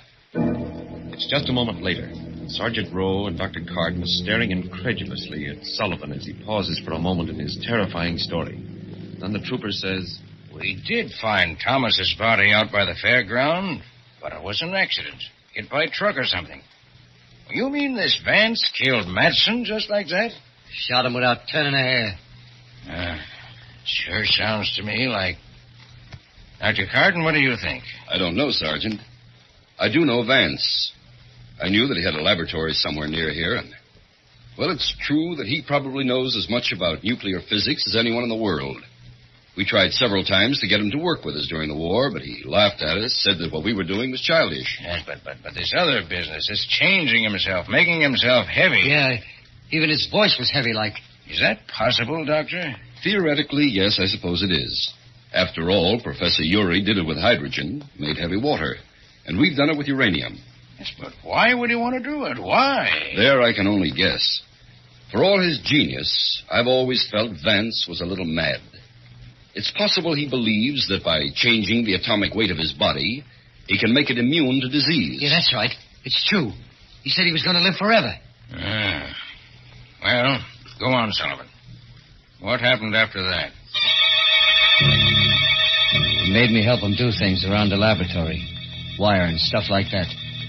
Seems he got tired pretty easy, and his hands was too heavy to do work that was delicate-like. Maybe that's why he needed someone else around. Finally, I couldn't keep my eyes open anymore, and I fell asleep on a cot in a corner. I don't know if he ever slept or not. If he did, I never seen him. When I woke up, it was around noon, and he had Matson's body propped up in a chair against a kind of a silver screen. So you finally got up, eh, Sullivan? I was just going to wake you. Yes, sir. I'm kind of hungry, sir. Yes, food. Well, you're going to help me with a little experiment first, and then we can eat. Yes, sir. What kind of experiment? You mean... Why, yes. An experiment on our friend Matson's body. He won't mind. Just a little calcium transmutation. First, we switch on our alpha generator here. Then we make a few frequency adjustments. What are you going to do? You'll see. Over there, stand by that master switch on the converter. When I give the word... Yes, sir. Let it climb just a little higher. A little higher. Now! Oh, good Lord. No.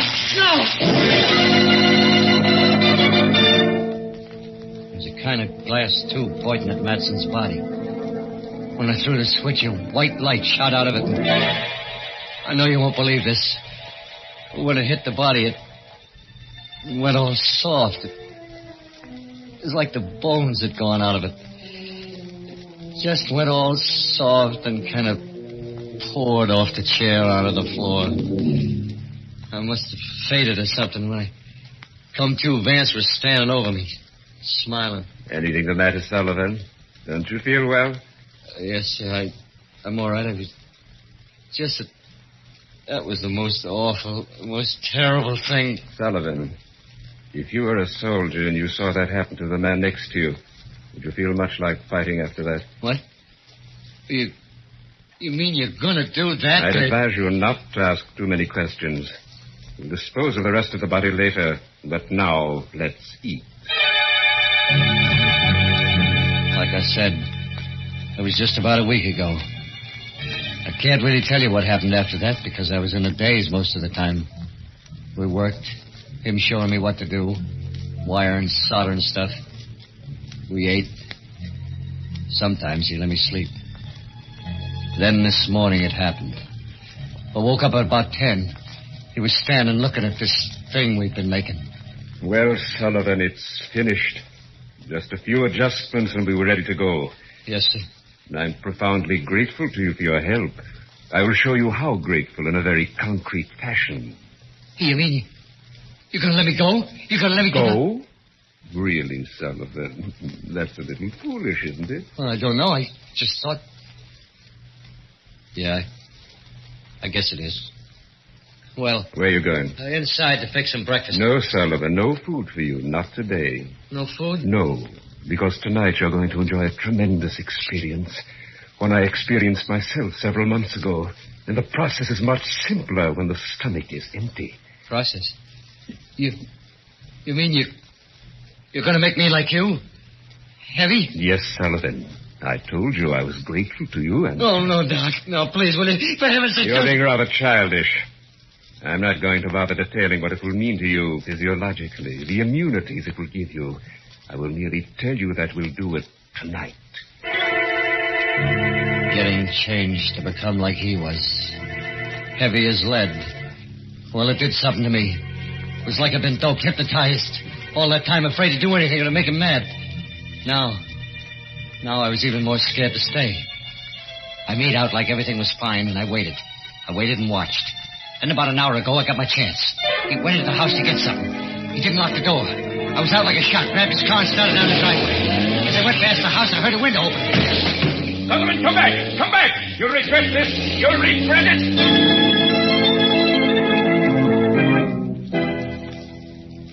That's the story. I was so jittery, I went to a ditch just outside of town and had to run the rest of the way. I don't care whether you believe me or not, whether you think I'm nuts, what you do to me. I just want one thing. Get me away from here. Get me far away fast. Because he's going to be coming after me, I know it. Well, I'm not saying what I think. Not yet. What about you, Dr. Carden? I wouldn't like to say either. Knowing Vance, I believe he's capable of everything Sullivan told us. And theoretically, everything he described is No, possible. I told you, I don't care whether you believe me or not. Just get me away from here. I can't for an hour or so. Have to call Bridgeton and have them send down some men. Then we can really go into this. In the meantime, I'll put you in one of the detention cells. You'll be okay there. Are they strong? Really strong? Plenty strong enough to keep you in and anyone else out. Come on.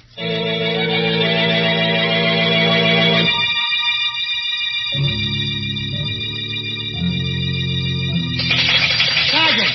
Hey, Sarge! Dr. Carden! Ain't it about time? Ain't it? Hey, can't you hear me? Sergeant! Dr. Carden! Oh, gee, Sarge. I was starting to get a little worried. You. Yes, Sullivan. You didn't really think you were going to get away, did you? Oh. What are you going to do? You can't do anything. The cell door is locked. And is it? Let's see. Yeah, you see? You can't break it down. You can't. It's steel.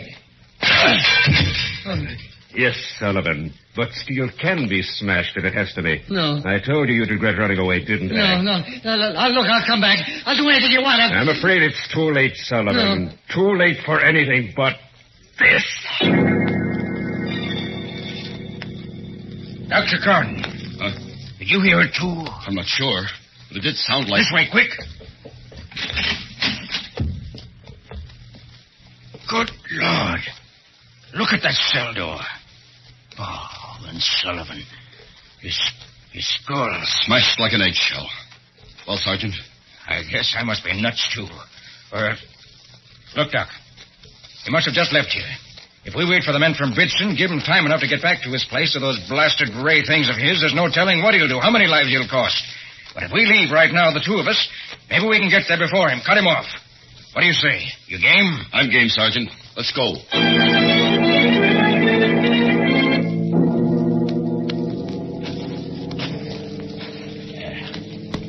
That must be it. Right ahead. The laboratory's probably around and back. Sergeant, the lights are on. Yeah.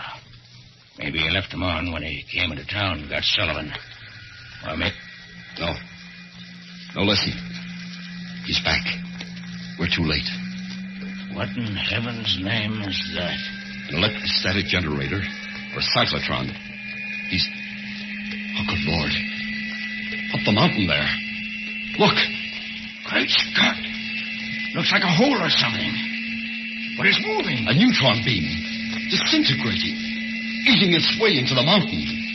He must have found some way of harnessing... Dr. Gordon, swinging his way. Must have seen us. Come on, run. No good, Sergeant. Seems to have a range of almost half a mile. But eating through solid rock that way. If it hits us...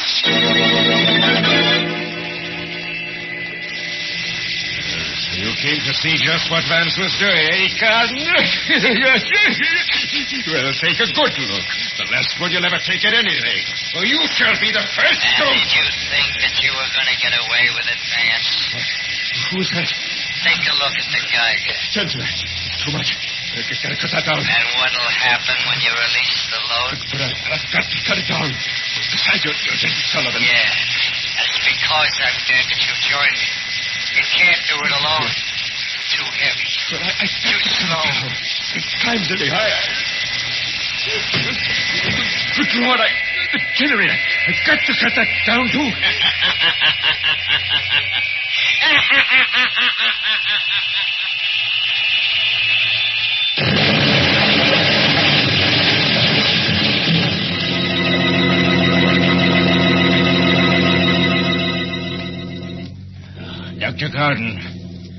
Dr. Gordon, where are you?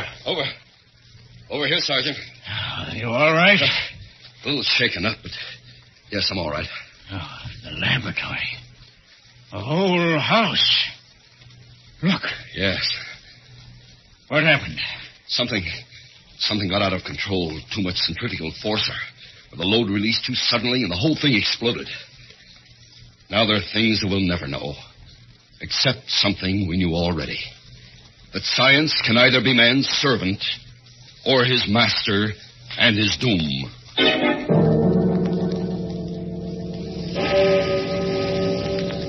I stand there, gazing at the smoking ruins that were once Vance's laboratory, through the blessed silence comes the distant clang of the clock in the town's church steeple. For the second time, striking 12 for... Murder at midnight.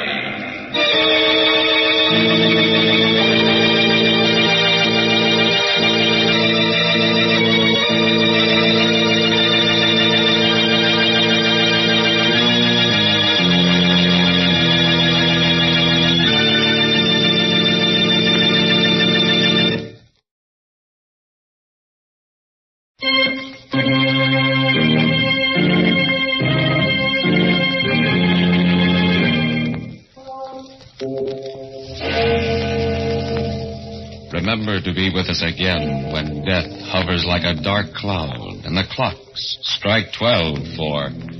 Murder at midnight.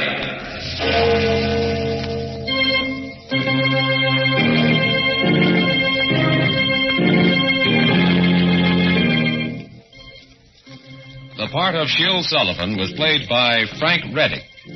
With music by Charles Paul, Murder at Midnight was directed by Anton M. Leader.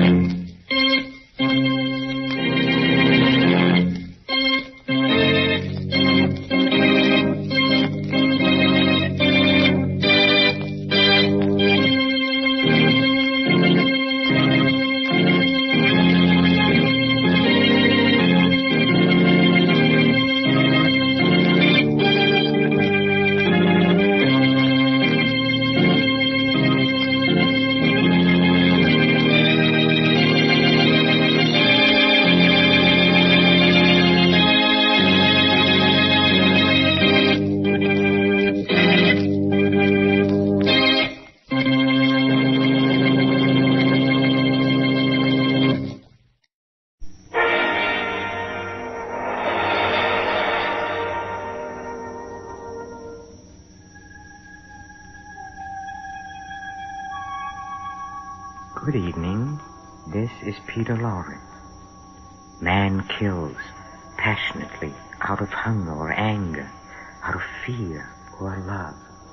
But man also destroys life coldly and impersonally, without rancor, unemotionally, and with but one purpose, to gain. It is of greed and murder that you hear tonight in a mystery playhouse.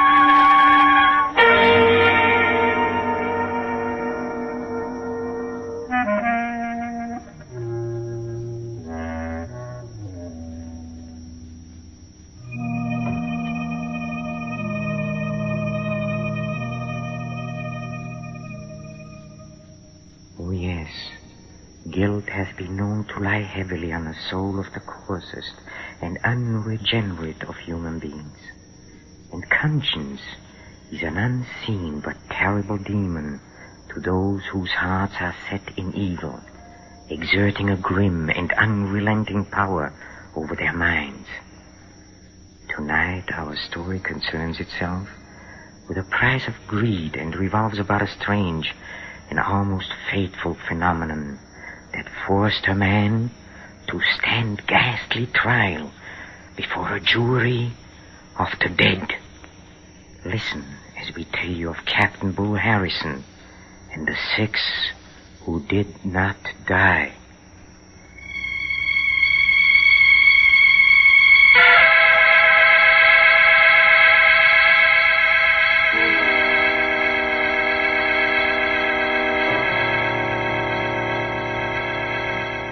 Far below the equator, where the blinding sun beats with fierce hatred on the endless surface of the sea, lie the lonely islands of the Gambier archipelago.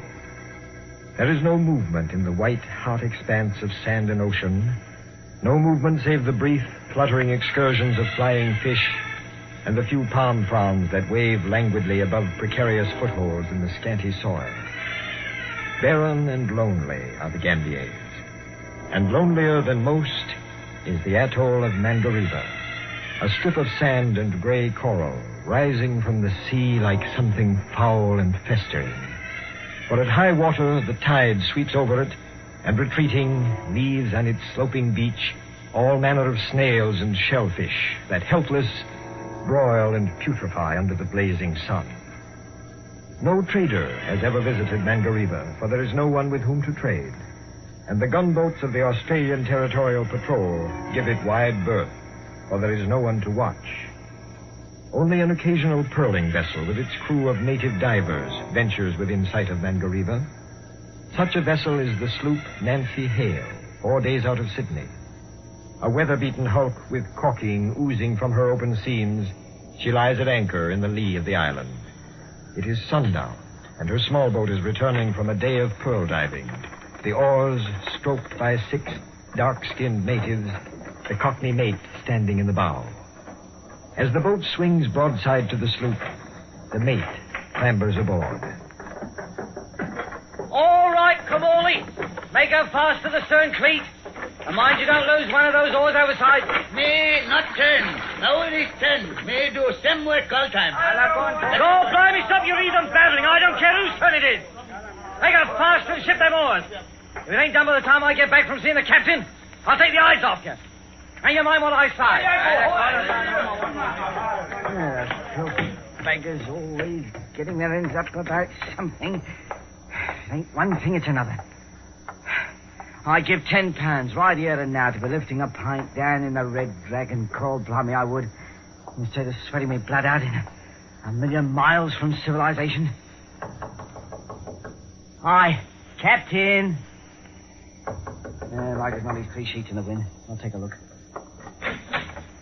Who's there? Hey, keep your shirt on, Bull. It's nobody but me, Foggy. Oh, back already? Well, it's been 10 hours under that blasted sun. Ain't that enough? Close the door. How'd you make out? Not bad. Well, you might invite a chap to have a nip of that there gin sitting on the table. Go ahead. That's the last of it. Oh, blimey, the last of 60 bottles we took on at Sydney. You ain't been bashful about drinking it, have you? You got any objections? Oh, now, don't be getting your end up, Bull. No offense. While you're drinking, let's see what you got for your 10 hours. Well, no, I think we done pretty fair at that. Here's one, your eye. Nothing like a spot of Dutch gin to set a chap right. Oh, good at that. Too bad there ain't more of it for the all back to Sydney. What makes you think we're hauling back? I thinks we are, Mr. Addison. Fast as the old trouble takers. I thinks we are. Come on, out with it. What'd you get? A handful of stinking seed pearls? Seed pearls, is it not on your life? Give an eye to these, if you please. Good Lord. Not bad, eh, Mr. Addison? Where'd you get these, Foggy? 50 yards southeast of Mangareva in 2 fathoms of water. You know what they're worth? God, they must weigh 50 grains apiece. How many are there? 1, 2, 3, 4, 8 5, by my 6. count. That's right. 8 times 50. 400 grains. All perfect, too. Hardly need peeling. There's 1,000 pounds here, Foggy. Maybe more the way the market is today. By heaven, you're right. We are hauling back. I can do a lot with 1,000 pounds. Ain't you forgetting something, Captain? As about me and the natives. What do you mean? Well, the natives get half the catch according to the agreement with their chief, and I get 10%. Well, figuring rapid and not intending to be accurate, I should say that leaves you 400 pounds, not 1,000. Trouble with you, Foggy, is you don't know how to figure. Now, listen. When we took on this batch of divers, we never dreamed we'd run into a haul like this, did we? Can't say as we did. All right. We figured maybe we'd come back with 50 or 100 grains, not 400. What are you leading up to? How far can I trust you, Foggy? Well, now, I'd say that all depends on how much it's worth to be trusted. If we get what I think we should for those 8 beauties, your cut will be 300 pounds, $1,500. God, blimey, enough to take me back to England in style, ain't it? More than enough. Well, it sounds most attractive. How do you plan to work it? Right now, 8 people know about this catch. You and me and the 6 divers. Chances are there are plenty more pearls where these came from. Must be a natural bed. We got to fix it so's only you and me know the location of that bed. Savvy? I ain't interested in the bed. All I'm thinking about is getting enough to ship back to England. Okay, this is how to get it. You still ain't giving me no details like it, if you understand what I mean. There's nothing to it. We lay over here tonight. Tomorrow morning we tell the boys we're making one last dive and hauling back. I'll go along with you in the small boat so's I can mark the spot. I'll take a belaying pin with me. They'll all dive in pronto because they've been there before. And when they come up one at a time like they always do, wham! You get me, Foggy? I get you, Bull.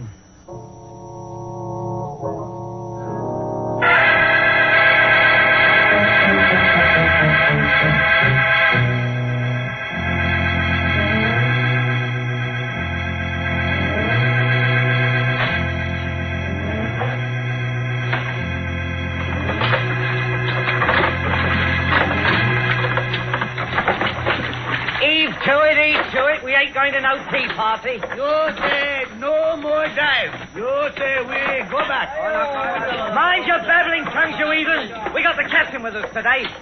He wants to see how you dive. Ain't that right, Mr. Addison? That's right, boys. This is the last dive, and then we haul back. Good catch this trip. Plenty gin. For the likes of them as is left to drink it. Shut up, you fool. We make only one dive, then we going back. How about that, Mr. Addison? Yeah, one dive, then you're through. They like that. They're poor beggars. Button your lip, Foggy, and tend to business. We're southeast of Mangareva, about 50 yards off. This the spot. Close enough, I'd say. Shivers! Heave that anchor, Taru. Over with it. Sure, this is the spot, Foggy. As near as I can come to it. She holding, Taru? Yeah. All right, let her swing with the tide, what there is of it. Water slack. Okay, get him over, Foggy. There we go, boys. You first, Kamuli. Me no dive. Me ear hurt. He's got a dive. Here, let's have a look at your ear. No can see. Hurt deep inside. Why'd you say something about it before we left the sloop? Wait a minute, Foggy. I'll handle this. Come, Ollie. Ear hurt bad, Captain. Very bad. One dive won't do it no harm. I come out here special to see you and your boys go down. Tell you what I'll do. Anything you bring up this dive belongs to you. No split. All pearls yours. How's that? Well, what about it, Kamali? No dive. Stand up in the boat. Stand up, I said. Now, for the last time, Kamali, you're going to dive or not? No dive. Ear hurt bad. Well, maybe this'll cure it. Now, the rest of you get over and make it fast. Go ahead.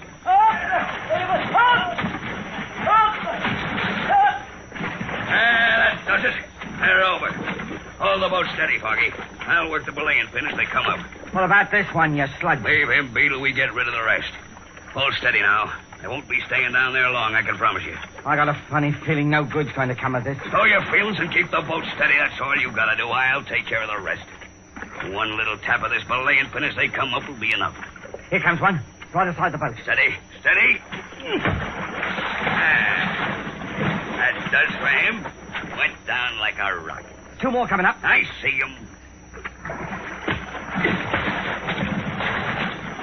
That makes three. See the others? Not yet. Water got roughed up in mine. Hold on. Here they come. Two together. That'll make it easy. Steady now.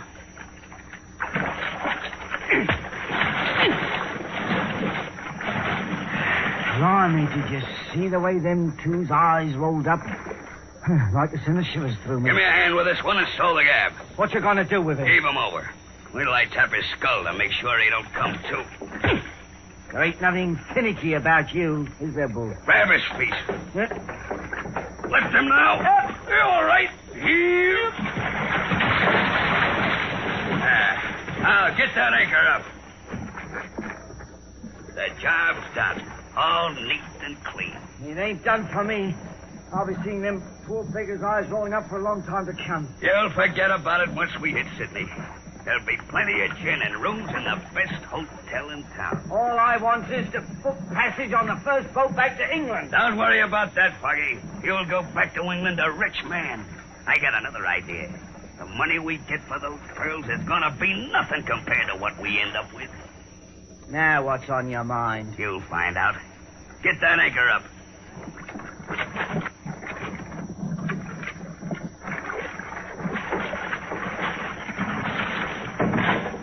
All set? Right. Bend two on the oars. We're gonna be rich men, Foggy, you and me. Plenty rich.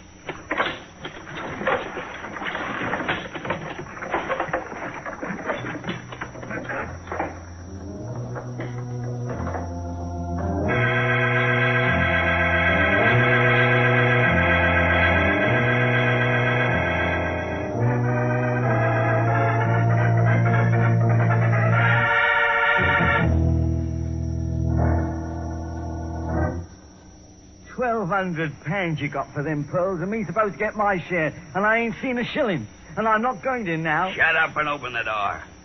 You got the key? No, I ain't got nothing. Nothing for killing 6 men. Pipe down, you stupid fool. Like to get us hanged? Here's the key. Open the door. We're going to be rich men, Foggy, you and me. How's about that, Mr. Harrison? Open the door, I said. £1,200, and now we ain't got nothing.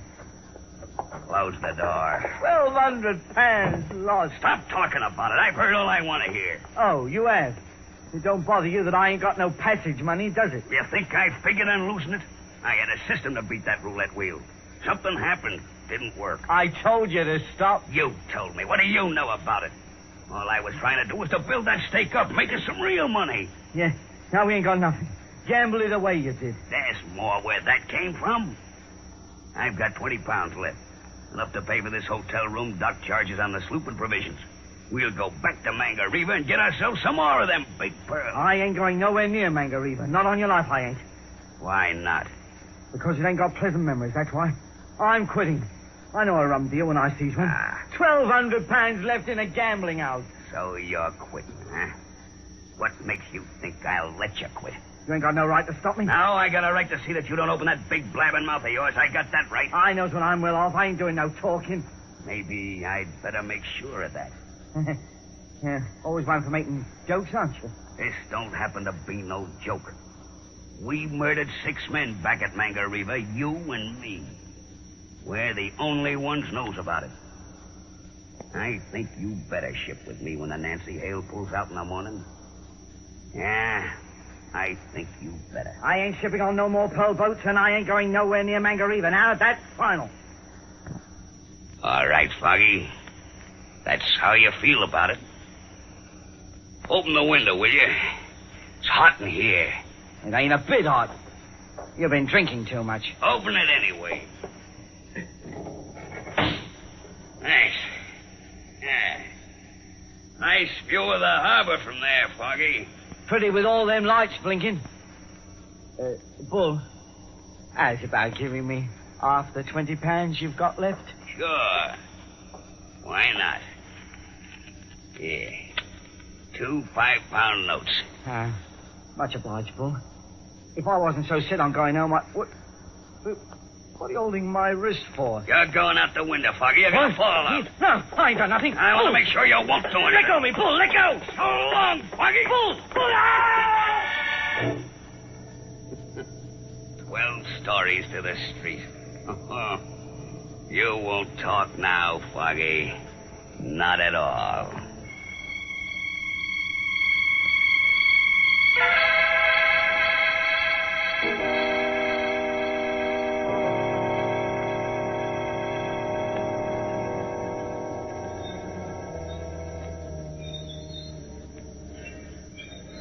Ease off on that jib halyard, Dave. More! Okay, reefer up. Stand by to heave anchor. Aye, aye. You, Manu. Lend a hand with that winch. All right, let her go.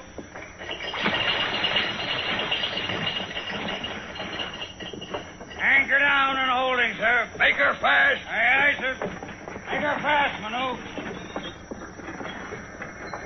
What, sir? Yeah, this is it. We stole the aye and the SAR business, Dave.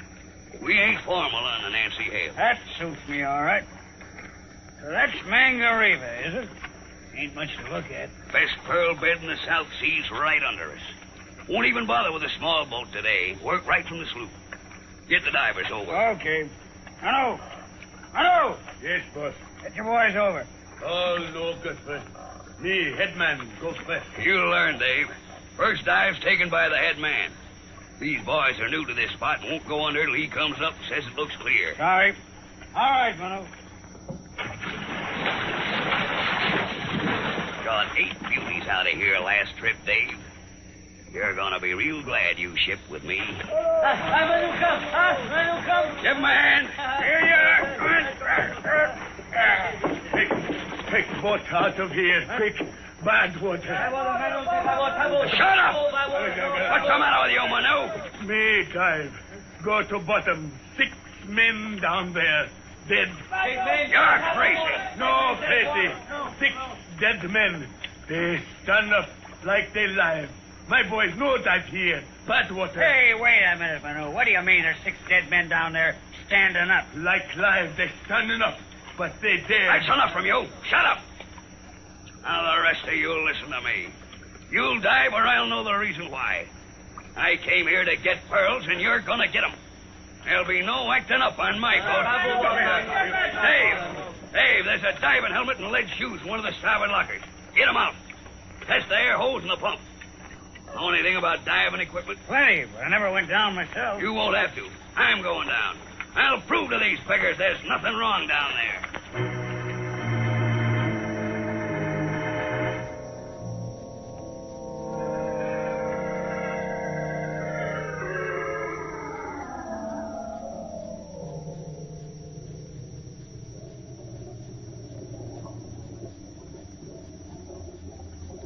Everything okay, Captain? Yeah, just about touching bottom. Ease up on the rope a little. Let the rope go, Manu. Easy. Easy. Take a bite in it. That better, Bull? Yeah, much better. Keep that air pump and hand generator going. Don't worry. Yeah, how's it look down there? Can't see much yet. Gotta get used to it. Lean forward when you walk. You need more rope? It's okay. I ain't doing any walking. All I want to do is stay down here a couple of minutes and prove to those native beggars that... Captain, what is it? Hold me up! Hold on that rope. What is it, Bull? What happened? Get me up, Dave! Get me up! Now don't come near me. No! Rope stuck. No can pull. It can't be stuck. Lay on it, all of you. Dave, hold me up. We're doing our best, Bull. What's down there? 6 men. Manu's right. They're standing in the water and grinning at me. For the love of heaven, get me up. We're trying to, Bull, but something's holding you. What is it? I don't know. My feet are sinking down. Maybe it's asphalt. Oh, no. Lash that rope to the windows. Move fast. They got me. I can't get away. We're lashing the rope to the windows, Bull. We'll get you up now. Hold on. No, let go. Let go. You... No can do. Rope stuck. Get back to that air pump. Air. Gotta have air. No, man the pump. No. Captain bad. Stay in bad water. Aye, you... Bull, they won't man the pump. We can't budge you. Bull! You're stuck just the same as I am, aren't you? Stuck in the asphalt. That's why you're standing there grinning at me. You can't move. Bull! Bull, listen to me! Sure, I killed you. And I killed Foggy, too. I wanted it all for myself, and I'm gonna get it. Pearls, the biggest pearls you ever saw. They're down here all around me. I'm not afraid of you. You're dead. Dead, you hear me? Bull, for the love of heaven, listen to me! Pearls all around. Big ones. Go ahead. Bring your dirty devil's grin. You can't beat me. You can't.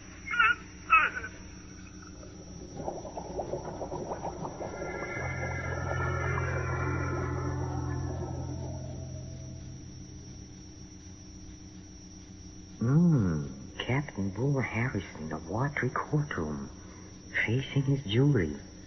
The jury with good reason to pronounce him guilty of murder and greed. Poor Bull.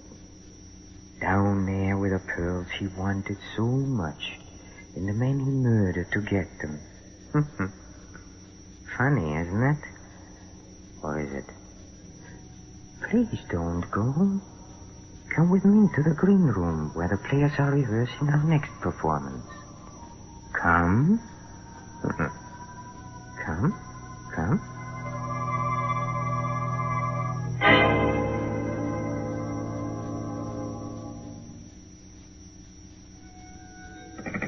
Hello? No, I'm not Pamela North. She hung up, as usual. Maybe I'd better practice up on my falsetto. In a hurry this time. Hello? I am not... Dead. Oh, hold the door. Maybe he didn't believe me. No, I'm not Pamela North. Well, of course not. I am. Hello, Pam. Oh, I'm glad to be home, darling. Wasn't the reunion fun? It was awful. Everybody sat around noticing how much older everybody else looked. Postmortems, huh? Mm-hmm. Darling, is there a man in your life? Of course, dear. You. There must be somebody else. Because I'm pretty sure I haven't been calling myself up and asking me if I weren't Pamela North. Darling, you're not well. I'm in perfect health. Listen, some goon has been phoning every hour and asking for you.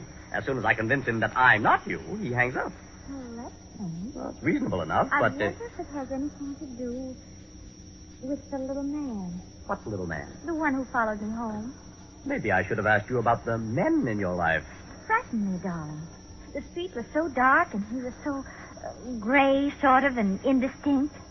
I ran. Did he run after you? I don't know. I would have. You did. But you slowed up for me. Oh. You answer it. I wouldn't want to disappoint him again. All right, darling. Hello? Yes, this is Pamela North. Hello? Jerry. I know, he hung up. Probably thinks it's good, clean fun. You know, darling, I am getting scared. Nothing to get scared about. You're beautiful. Come here to the window. All right, darling. Wait. Is that your little man coming down the street? Yes, Jerry. He's looking up at the house numbers. I thought he was only a nasty little old man, but... Come away from the window. What are you going to do? Call the police. Oh, I may just be imagining things, Jerry. My imagination can't be that vivid. May have been a car backfiring. No, those were shots. I'll take a look. Jerry, don't you go near that window. Relax, darling. No one could see me up here. Honey? What is? He's deserted. The little man? He's gone, too. Maybe that was a car backfiring. At any rate, most people would think so. Darling, we've heard guns being fired too often. Well, whoever fired those shots isn't there anymore. Neither is your little man. I sort of suspect he's disappeared from our lives. I hope. That was our doorbell. Uh-huh. Let's make believe we're not home, Jerry. It might be important. That's what I mean. I'd better see who that is. It's silly being terrified by nothing, Pam. You can answer the door if you wish, darling, but I'm going to keep right on being terrified. Well, if you insist. Oh, no, I'm going with you. I want to be terrified in company. All right, but get over to one side. I'm going to open the door. All right, darling. It's the little man. So it is. Won't you come in, please?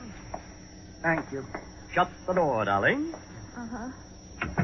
Are you Pamela North? Yes, I am. Jerry, he's ill. Not ill. Please, let me speak. They will kill you, Pamela. You need a doctor. You better not bring yourself by speaking. Must speak. Don't need doctors. Must speak. Had them red line bar. Kill Pamela North. That. He's falling. I've got him. He collapsed suddenly. Hot wraps up. I'll lay him down here on the sofa. Get his coat open. Shall I phone for a doctor, darling? No. There's nothing a doctor can do for him. Dead? Chest full of bullets. Yes, he's dead. Oh, poor little man. But who... He came here to warn you against a murderer, darling. But the murderer got to him first.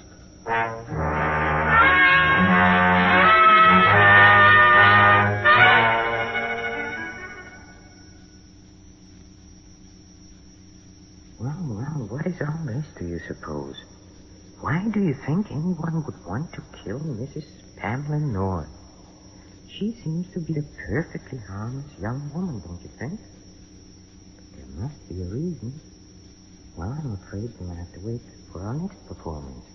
Then our guests will be the famous amateur detectives, Mr. and Mrs. North. Oh, incidentally, they are interested in your reaction to our shows. So why don't you write to the Mystery Playhouse, Armed Forces Radio, Los Angeles, USA, telling us what you like or don't like or anything you care to say. Would you do that? We'd appreciate hearing from you very much. This is Peter Lorre, closing the doors of the Mystery Playhouse. Good night. Sleep tight.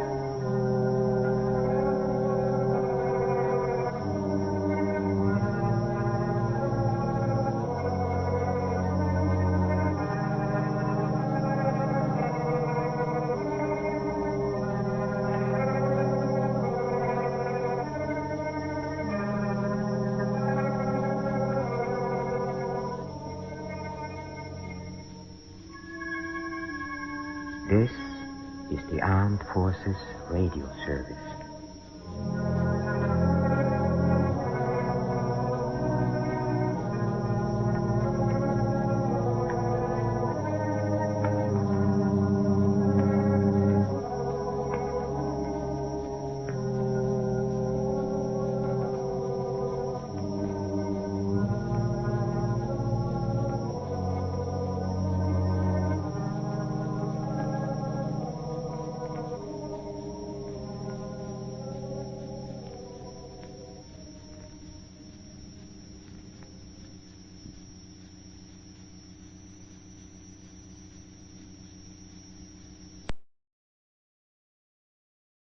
Tired of the everyday routine? Ever dream of a life of romantic adventure? Want to get away from it all? We offer you Escape! Escape, designed to free you from the four walls of today for a half hour of high adventure. Tonight, we escape to a lonely lighthouse off the steaming jungle coast of French Guiana and a nightmare world of terror and violence as we bring you again, in response to hundreds of requests, 3 Skeleton Key, starring Vincent Price.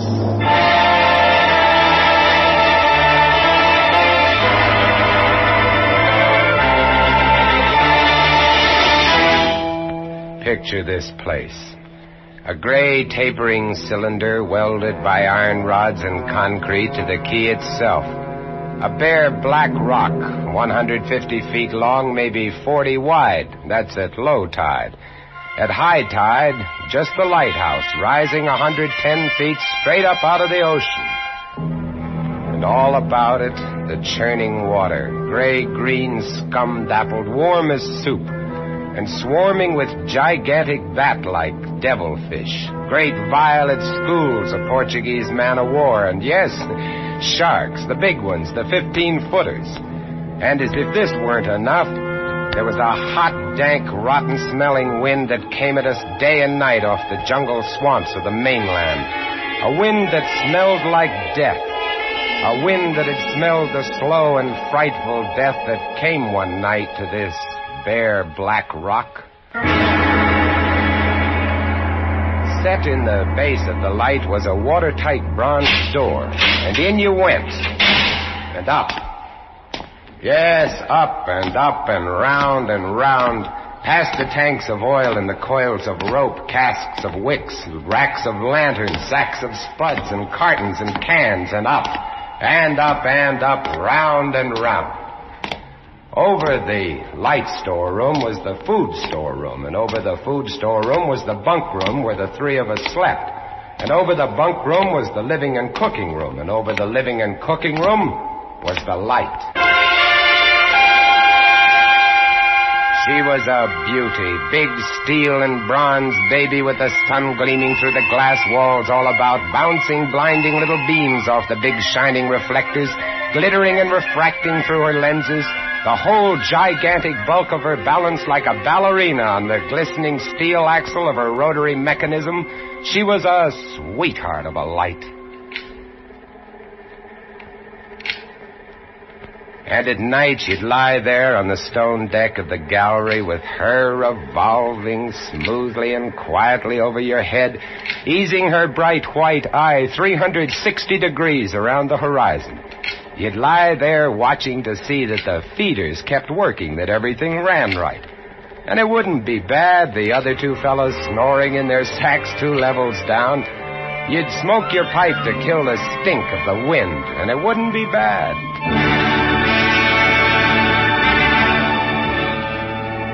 About those other 2, Louis and Auguste. What a pair. Louis, he was head man, was a big fellow from the Basque country, black beard, little hard black eyes, and a pair of arms that I tell you, those arms were as big around as my legs. Yes, head man he was, and what word he let go was law. A silent fellow, and although I spent my first 2 weeks trying to strike up a real conversation, The most I could ever get out of him was... Jean, I took up this profession because I don't like people. They want to talk too much. It's quiet work, light tending. Let's keep it that way. You're getting to be as bad as Auguste. I thought maybe for once they'd send me somebody who That could keep was his Louis. mouth shut. When he accused me of becoming like Auguste, I quieted down because Auguste was the talkingest man I'd ever met. The talkingest and the ugliest. He was hunchbacked, stood 4 feet high, had red hair and big blue eyes. It seems he'd been an actor in Paris. Yes, indeed. Played in over 200 different productions, dear boy, at the Grand Guignol. Oh, but it was monstrous horrible, the way we used to scare the audiences. I was hated. Yes, they used to throw things and hiss and bare their teeth at me. Finally, it got too bad.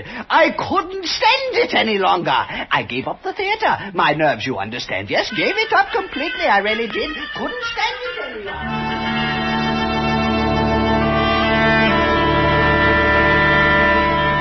It all started one morning at 2:30. I was on watch, lying on the cool stone deck, pulling on my pipe, staring out at the blackness, the phosphorescent combers, and the big yellow stars, when out of the corner of my eye, I noticed something show up for a second. Something the light had touched, far off. I waited for her to come around again, and when she did, there it was.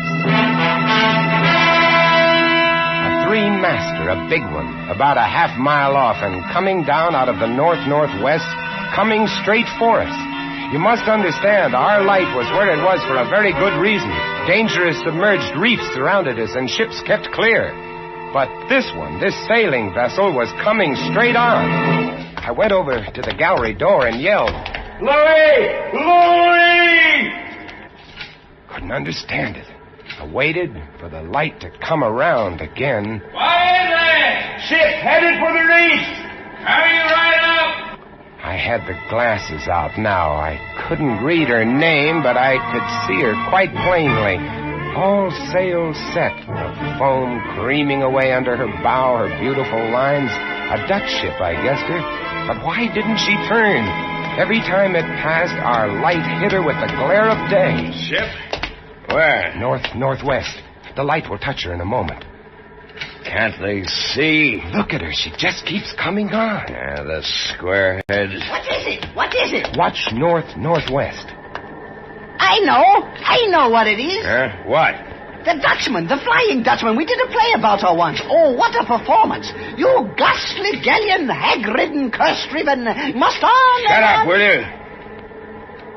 She's luffing. Yes. Sloppy way to come about. She's derelict, that's it. Derelict? Abandoned. The crew left her for some reason or other. But instead of sinking, she's gone on, running before every wind. She'll not run long. Not with these reefs to break her up. A beautiful ship. Now, why would men leave a beautiful ship like that? She didn't ram us, although we all expected it. But as we waited for the crash, she luffed again, caught some odd gust, and went about. We watched her the rest of those black hours, heeling and rocking, pushed and pulled by every stray wind, every freak current. Watched her until the dawn came, till the sea turned from black to a pearly gray. And on she came again, heading for us. We all had our glasses trained on her now. August, you can kill the light. Right, Chief? She doesn't look so good by daylight. Think she'll ground this time? What? I say, do you think she'll ground this time? This is impossible. Absolutely impossible. What? Here, take my glasses. They're better than yours. All right. And what is it you're... I had to focus, and then my breath froze in my throat. The decks were swarming with a dark brown carpet that looked like a gigantic fungus, but undulating. And on the masts and yards, the guys and all were hundreds, no thousands, I don't know, an endless number of enormous rats. See them? Yes, I see them. Now we know why she's derelict. Yes, now we know. What are you two doing? Here, give me a look. Yes, give him the glasses. Take a good look, Chatterbox. Give you something to talk about. She's still heading for us. Yes. She's going to turn. She better turn soon. Suppose she doesn't. You mean suppose she piles up on the key? It's low tide. Yes. Yes, it is. Where's all the conversation, August, huh? Here, want the glasses again? Want another look? No. She's still coming on. Go away! Go away! Turn, will you? Turn, I say, I pray you! Turn! She's climbing up. The rats! Look, on the water! Like a carpet! They're swimming. Sure, they're swimming. Those are ship's rats. But they're swimming for the rocks. The door below! It's open! Come on. Down we went, racing down the stone stairs, taking them 3 and 4 at a time. Scared? You bet we were scared. August, you get the windows. Maybe they can climb. We don't know. Right, Chief. But hurry!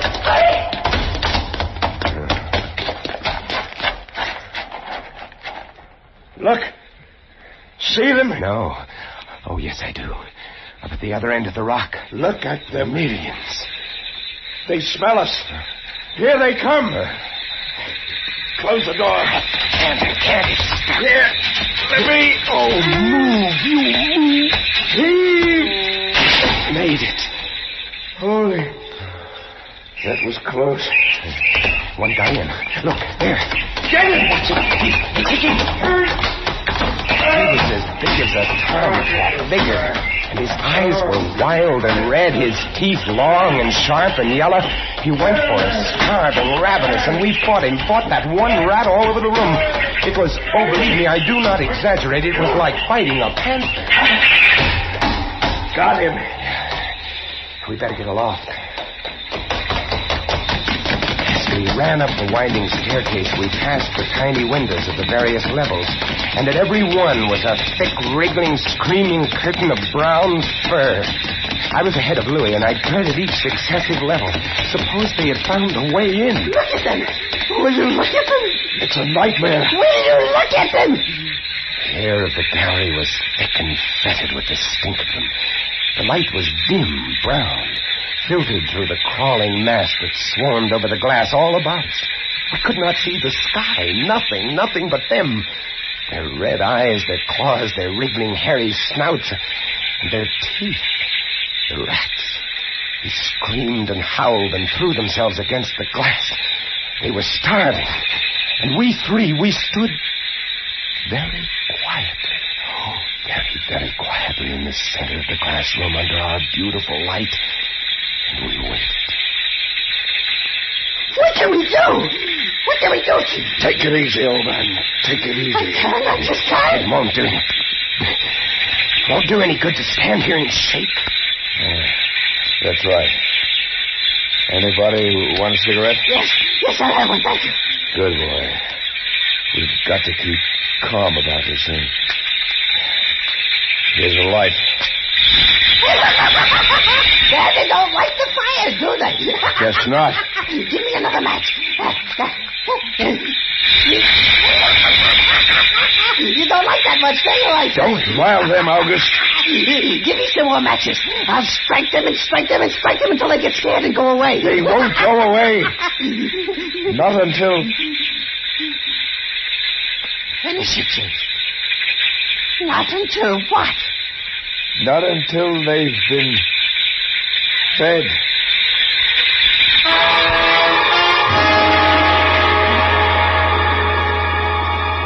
You can take just so much horror, and then you get used to it. And they were interesting to watch, you know. They couldn't understand the glass. They could see us and they could rush at us, but that thin, invisible barrier held them off, stopped them. From time to time, we caught a glimpse of the rocks below. More rats down there, swarming brown velvet in the bright tropical sunlight. And then the tide began to rise. If only it had drowned some of them. Ship's rats don't drown. No, sir, you cannot drown one of them. They're all climbing up the tower. This bunch around us is getting thicker. Say, what's the time? 6:15. You've got first watch, John. Right. Wake me at 10. I will. Come along, August. It was getting dark. One side of the room was lit a soft, filtered red. Sunset through the racks. Oh, very pretty. I set the wicks, checked my fuel, and then lit the lamp. It caught them. Lit them in their gigantic wriggling web of pale, hairless bellies, twitching red tails, bright eyes. Then I started the rotary motor. The light drove them mad as she swung slowly and smoothly about. She blinded them in the fierce stabbing bar of light, moving continually about, of a turning, of a touching, of a moving around and around, and they twitching and shuddering, eyes flaming when they were struck by the light. The bright light moving, and behind on the dark side of the room, so close, I dared not turn my back, but you cannot help turning your back when you're in a room made of glass. On the dark side of the room, you could not see them, but only their eyes. Thousands of points of blank red light, blinking and twinkling like the stars of hell.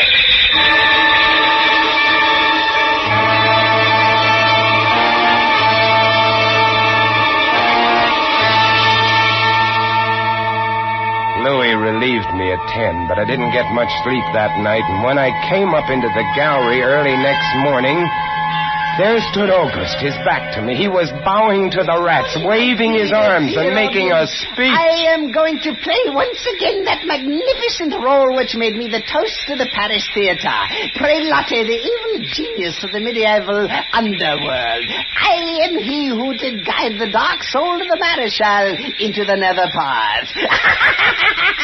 Do not be frightened, little children. I will not hurt you. I stood staring at him, horror-struck, but he didn't notice me. The man had gone mad.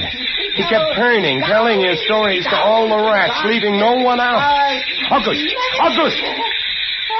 Another one. A latecomer. Take a seat on the aisle, dear patron. August, move over there. Stop it. Let the gentleman be But seated. he didn't stop. He went on, bowing and scraping to the rats, his big blue eyes rolling and winking, his wild red hair waving about him. I grabbed him by the arm, slapped his face. He looked at me like a child, and then his face screwed up. He looked as though he were about to cry. Go below, go on. Oh, very well, then. Later, my dear audience, later. Matinee today. Sure, he was crazy. But I guess we all were. A few hours later, he came back up and caught Louis and me teasing the rats. Yes, sounds horrible? It was fun.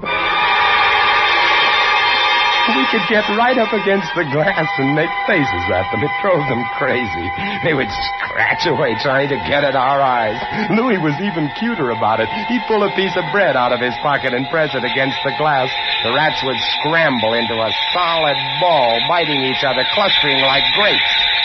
From time to time, a whole knot of them would slip and fall 110 feet to the surf below. Look at the sharks. They're eating them. The sharks are our friends. Here, I'll get another bunch together. Here, my beauties. That's it. Pile up. Kill each other. There they go. Auguste joined in, too. Oh, very ingenious Auguste. He learned that if he spread-eagled himself against the glass, they'd bunch and bundle against his figure. Then he'd leap back. Look! My portrait in rats!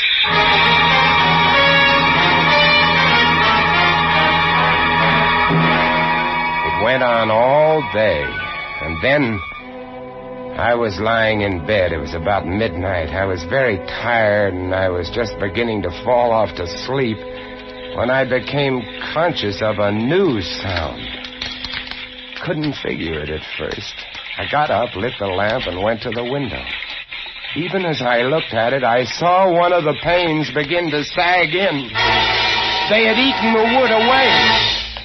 Louis, come quick! What? What is it? They found a way in. I held the glass with my hand. Now they were all going crazy, and assured of the success of this maneuver, were all nibbling away at the wood. Louis ran below and then returned with a large sheet of tin. We spread it against the window and hammered it into place. Even as we did so, we felt the heavy body thudding against the other side as the window gave way. That ought to hold. If it doesn't, we're done for. Rats can't eat tin. No, they can't.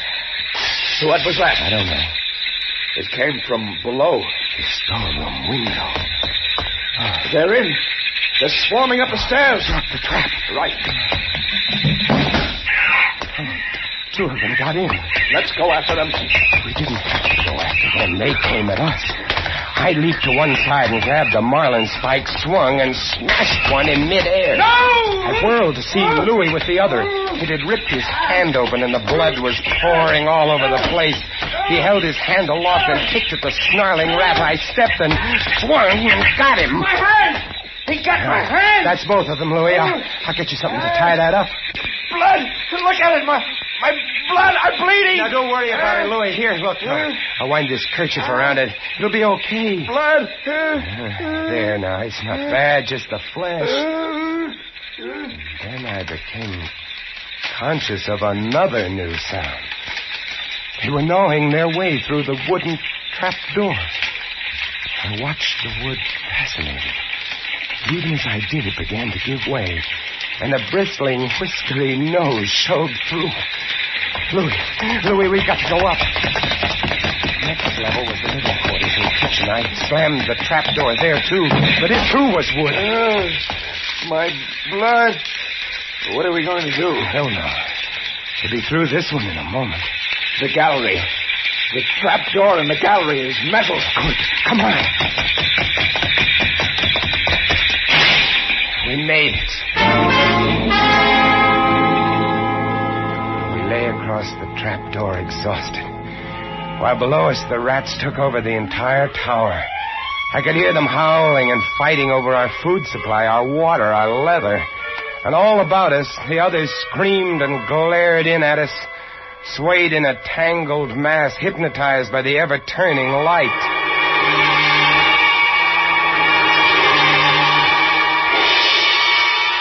By morning, the air in the little room was horrible. Until now, we'd been getting air from the tower below. Now that was sealed off, and so was all our food and water. We lay exhausted, panting, waiting, and the hours crawled on. I was almost dozing from fatigue when I saw a sight that brought me too fast. Would you like to come in, my beauties? Would you? I hold the powers of life and death, and I can let you in, you know. August was standing by the glass, and in one hand he held a wrench.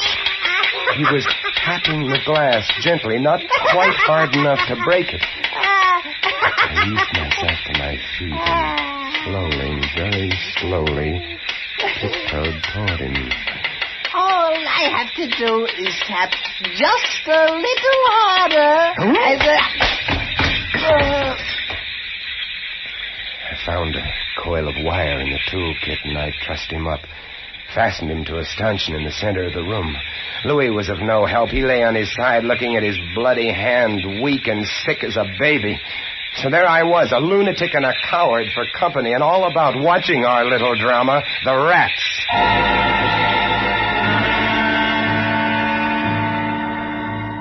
The day dragged by. The supply boat wasn't due for another 12 days. I don't know what they could have done if they had come. We had only one way of summoning them, and that was to shoot off distress rockets, but the rockets were 4 floors below. And even if they'd been right there in the gallery, I couldn't have opened a window to fire them. That night I tended the light, but its flame was devouring our oxygen.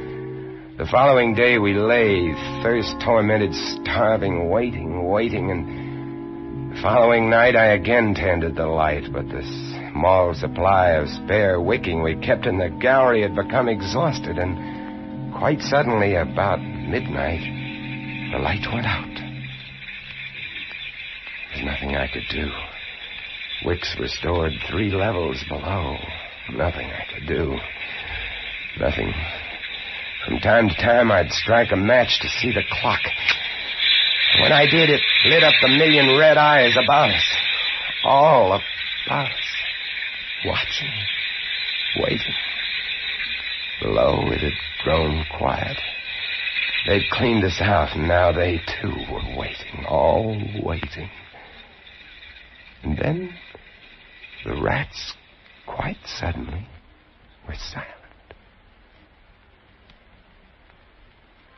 And then I heard it.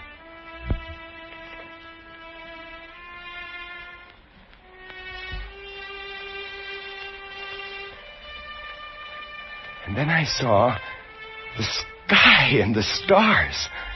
The rats were gone. I went to the glass. Out there on the water, a small freighter, a banana boat, showing a few lights, came softly and innocently at us. The light was out. They didn't know. I wanted to open the windows to call out to them, to warn them somehow, but I was afraid. What if the rats were hiding from me, tricking me? So I waited.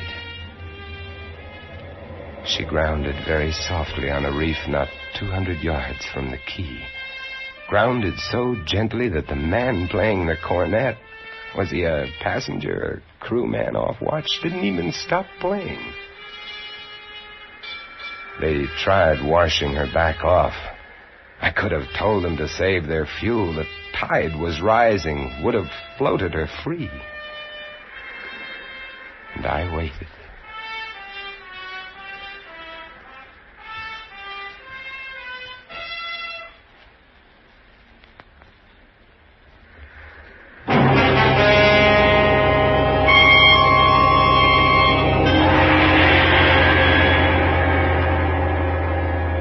That's all. That's the story. The sun came up and there wasn't a rat on the whole quay. Every last one of that terrible army had left us, gone back to sea on their new ship.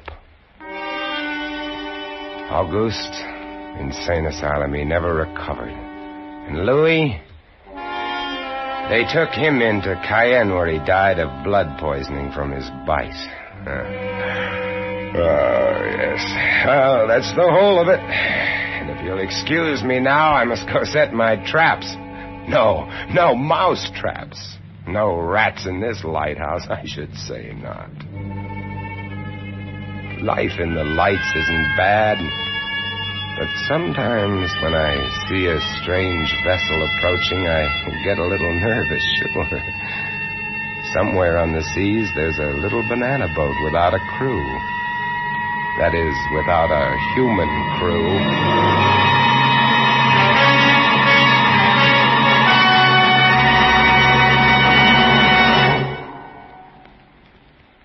Escape is produced and directed by William N. Robeson. Tonight we have presented Three Skeleton Key by George Toulouse, adapted for radio by James Poe and starring Vincent Price as John. Supporting Mr. Price were Harry Bartell as August and Jeff Corey as Louis. Sound effects on Three Skeleton Key, created by Cliff Thorsness and executed today by Mr. Thorsness, Gus Bays, and Jack Sixsmith, have been awarded the Best of the Year by Radio and Television Life magazine. Harry Essman was at the control panel, and special music was arranged and conducted by Del Castillo. Next week... You are swimming for your life in the dangerous waters off the Florida Gulf Coast, about to be smashed by a launch carrying a vicious criminal who must kill you or die himself. And on shore 500 yards away, the police are waiting to arrest you for murder, and there can be no escape. Next week, we escape with an exciting tale of temptation and death on the Gulf Coast of Florida, as John and Gwen Bagney tell it in Danger at Matagumba. Goodbye, then, until the same time next week when once again we offer you Escape. A patch of weeds, a boxer's biography, and a mild, lukewarm bath. They're all clues that lead the police of Jackson, Michigan to a killer. in the gangbuster story on CBS this Saturday night. It's the case of the double push, to be heard on most of these same CBS stations this Saturday night. This is CBS, the Columbia Broadcasting System.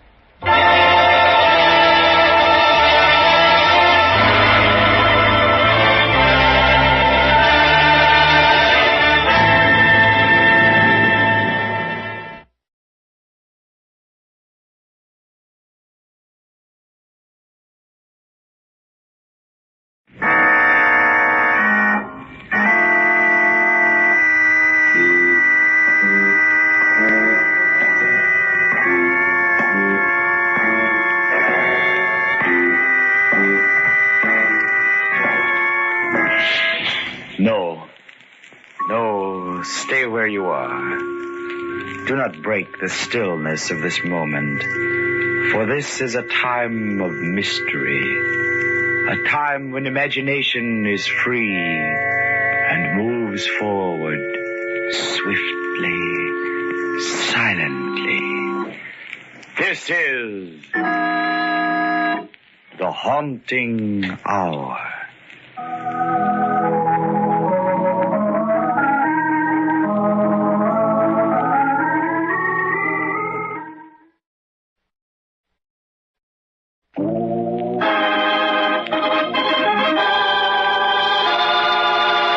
The Devil's Deep.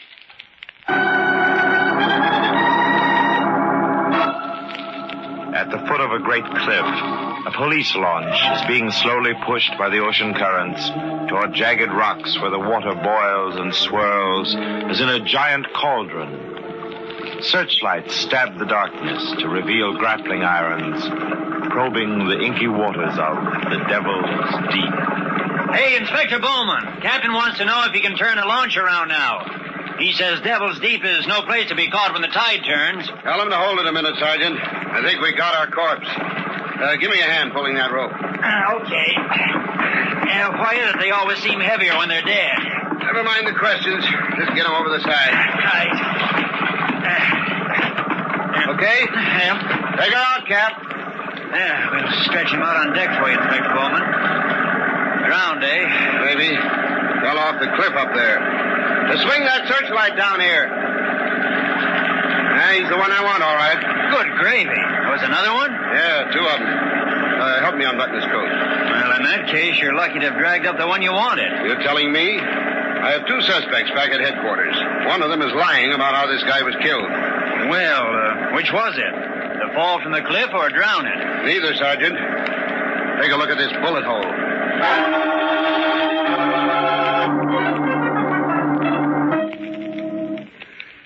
I sent for you, Miss Scott, and you, Mr. Malone, because I have some new evidence.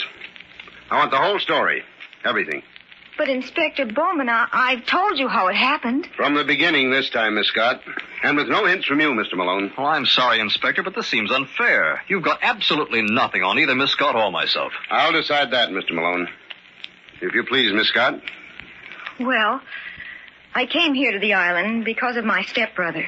You see, Duncan and I were closer than many real brothers and sisters. I'd taken care of him ever since our folks died. I guess I decided to come that day in the doctor's office when he said... Ever since I've known you, Peggy Scott, you've been saddled with that young brother of yours. Well, I've almost made up my mind to buy a cottage on the island, Dr. Ramsey. Oh, it's a lovely cottage. Set back from a high cliff. It's straight out of a storybook. Good. Might get him away from his imagination. He's got too much, Peggy. It's bad. I know. But I understand him, Doctor. And I can give him understanding and kindness. Yeah, sounds like the very thing, Peggy. But take my advice and go down by boat. As long as you avoid people, you and Duncan are avoiding trouble. It was early in the season, and there weren't many passengers on the steamer that crawled along the coast. But even so, there was one too many. For fate sent Mr. Sherman across our path. Events were already closing in on me the first morning when I was trying to make Duncan comfortable in his deck chair. I wish you wouldn't treat me like a baby. I want to go to my stateroom and read. Oh, you promised not to open that trunk full of books until we reached the island, Duncan. Now, here, let me fix that blanket. Let me alone, will you, Peggy? That old fool is looking at us again. I'd like to wring his neck. That's no way to talk about Mr. Sherman. He was very sweet to us. Helping us with our bags was just an excuse. He's been following us ever since we got on board. Haven't you noticed the way he's looking at you? Keep him away from Miss Peggy or say help me out. You what, Duncan? Nothing, Peg. Maybe I'm just imagining things at that. Oh, I do wish you'd try to get over it, Duncan. Why, Peggy? Imagination's a handy thing, you know. Lots of times it helps you to look into the future.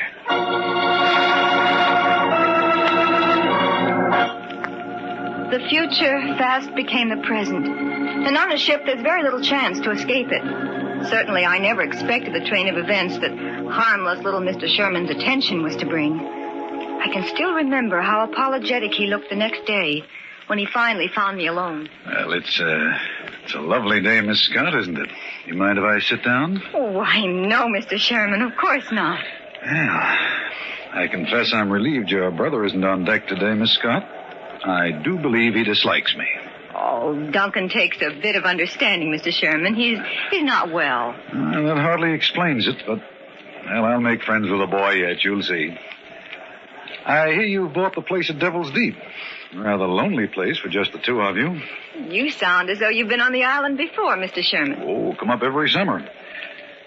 Miss Scott, do you know that chap over there? The one in the trench coat and the battered brown hat? Yes.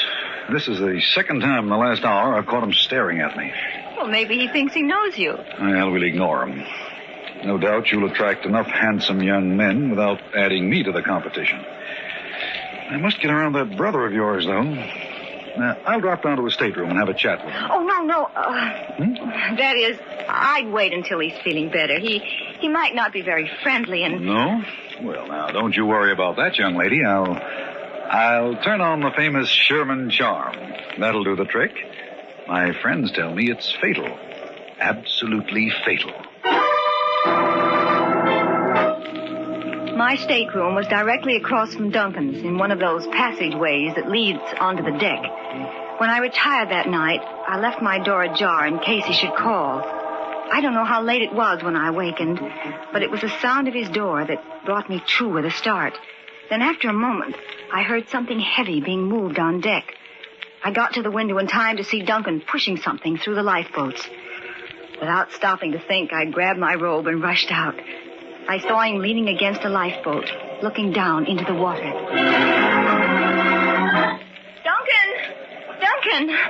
Duncan, are you all right? Well, hello, Pegs. Of course I'm all right. What are you doing out here? Well, I heard you, Duncan. You were moving something. Yeah. My trunk. Your trunk? With your books in it? That's right. I pushed it overboard. Oh, Duncan. Didn't you notice that man in the trench coat there beyond the lifeboat? Come on, let's go back. He's coming over here. Let him come. It's none of his business. Come along, Duncan. I'm not going to stand here and be made a fool of. Let's walk back to the room. All right. Watch your step, Peggy. I had to lift the trunk over that threshold thing. That's it.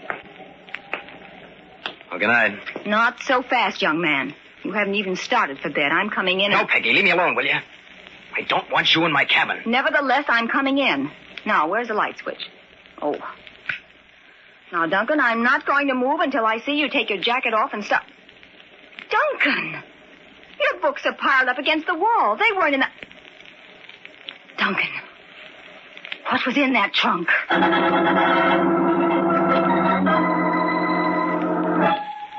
Mr. Sherman had disappeared. When we docked next morning, I looked for him. He didn't get off the boat. The purser hadn't seen him. I was frantic. I couldn't believe Duncan had... Anyway, I decided to go to the cottage first and then come back and phone Dr. Ramsey. As you know, there's no road to Devil's Deep. My stepbrother and I walked along the path through the woods. It was almost noon when we reached the house. Wow, sis, this place isn't bad at all. Sort of wild and woolly. Hear that surf beating on the rocks down below? Leave the bags out here and go on inside, Duncan. Yeah, all right, sure. Say, this is all right, Peggy. Nice and cozy. Fireplace and everything. Oh, Duncan, if only... Duncan, sit down, dear. I've got to talk with you. Peggy, what's the use of questions? You know how I get mixed up sometimes? I forget things I've done. So I simply forgot I'd taken the books out of my trunk, that's all. You don't know how I want to believe you, dear, but Why don't you forget all about it, huh? I have. I feel better already. You ought to be glad that I've gotten out of the dumps. Oh, I am, Duncan. But after last night, What's that you've got there? A note. It was lying on the table. The cleaning woman must have left it. Here, let me see it. It's addressed to me, Peggy. I don't recognize the handwriting, do you? To you? That's strange. Who could have gotten here before us? It's easy enough to find out. But we don't know anybody here. I couldn't... Duncan, what's the matter? What does it say? It says... people hang for murder. Oh, please, dear, don't look like that. Here, let me have it. If silence is worth $10,000, I'll forget about that trunk. Blackmail? But who? Suddenly I realized. The young man in the trench coat. Then almost as an afterthought, it came over me. Duncan had really killed Mr. Sherman. It was in the open now. It had to be faced. What are we going to do, Peggy? They'll hang me. You know they will. Please, Duncan, I've got to think. I couldn't help it, Peggy. I didn't know what I was doing. That old fool Sherman, he came to see me. He drove me to it. Oh, I suppose I knew what had happened all the time, but I didn't want to believe it. We'll have to go to the police, Duncan. No, I'll kill myself first. I won't do it. You got to help me, Peggy. You're the only one who can. Oh, I've tried, dear, and maybe I've only hurt you. Don't you see that somebody else knows now, even though the note isn't signed? The guy in the trench coat says we can pay him off. Dad left you plenty. You can get the money. It wouldn't work, Duncan, even if it were right. Blackmail doesn't end anything. But it's my only chance, Pegs. I'll kill myself if you don't. You know what Dad said when he died? You got to take care of me. You'll get the money, won't you? Please, Peggy. All right, dear. I'll get the money.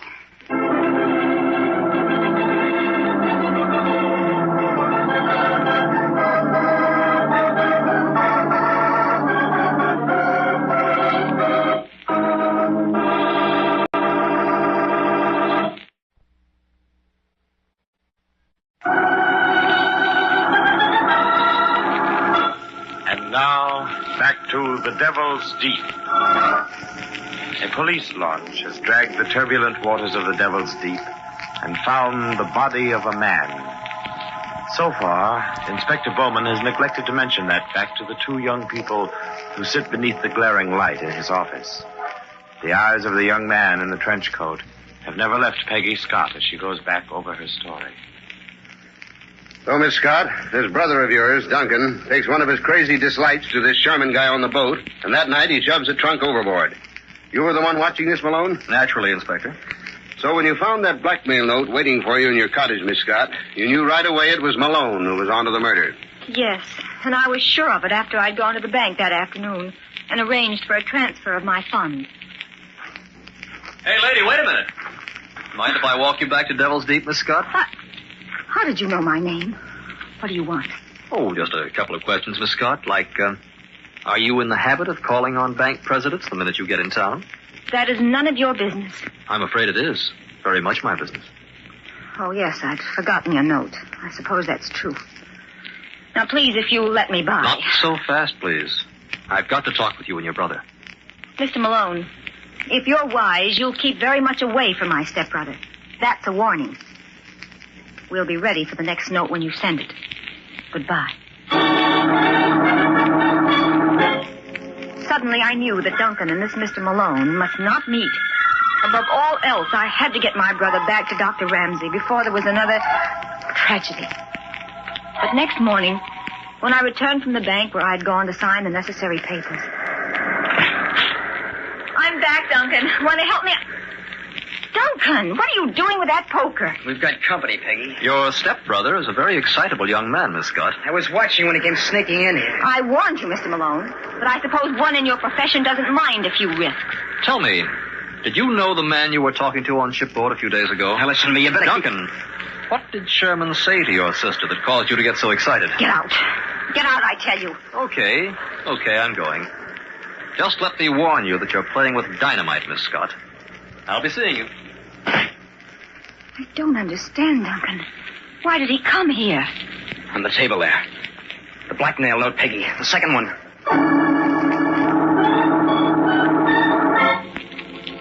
Like Mr. Malone, the note was confident and explicit, even to the denominations of the money to be tied into a package and brought to the cliff that night.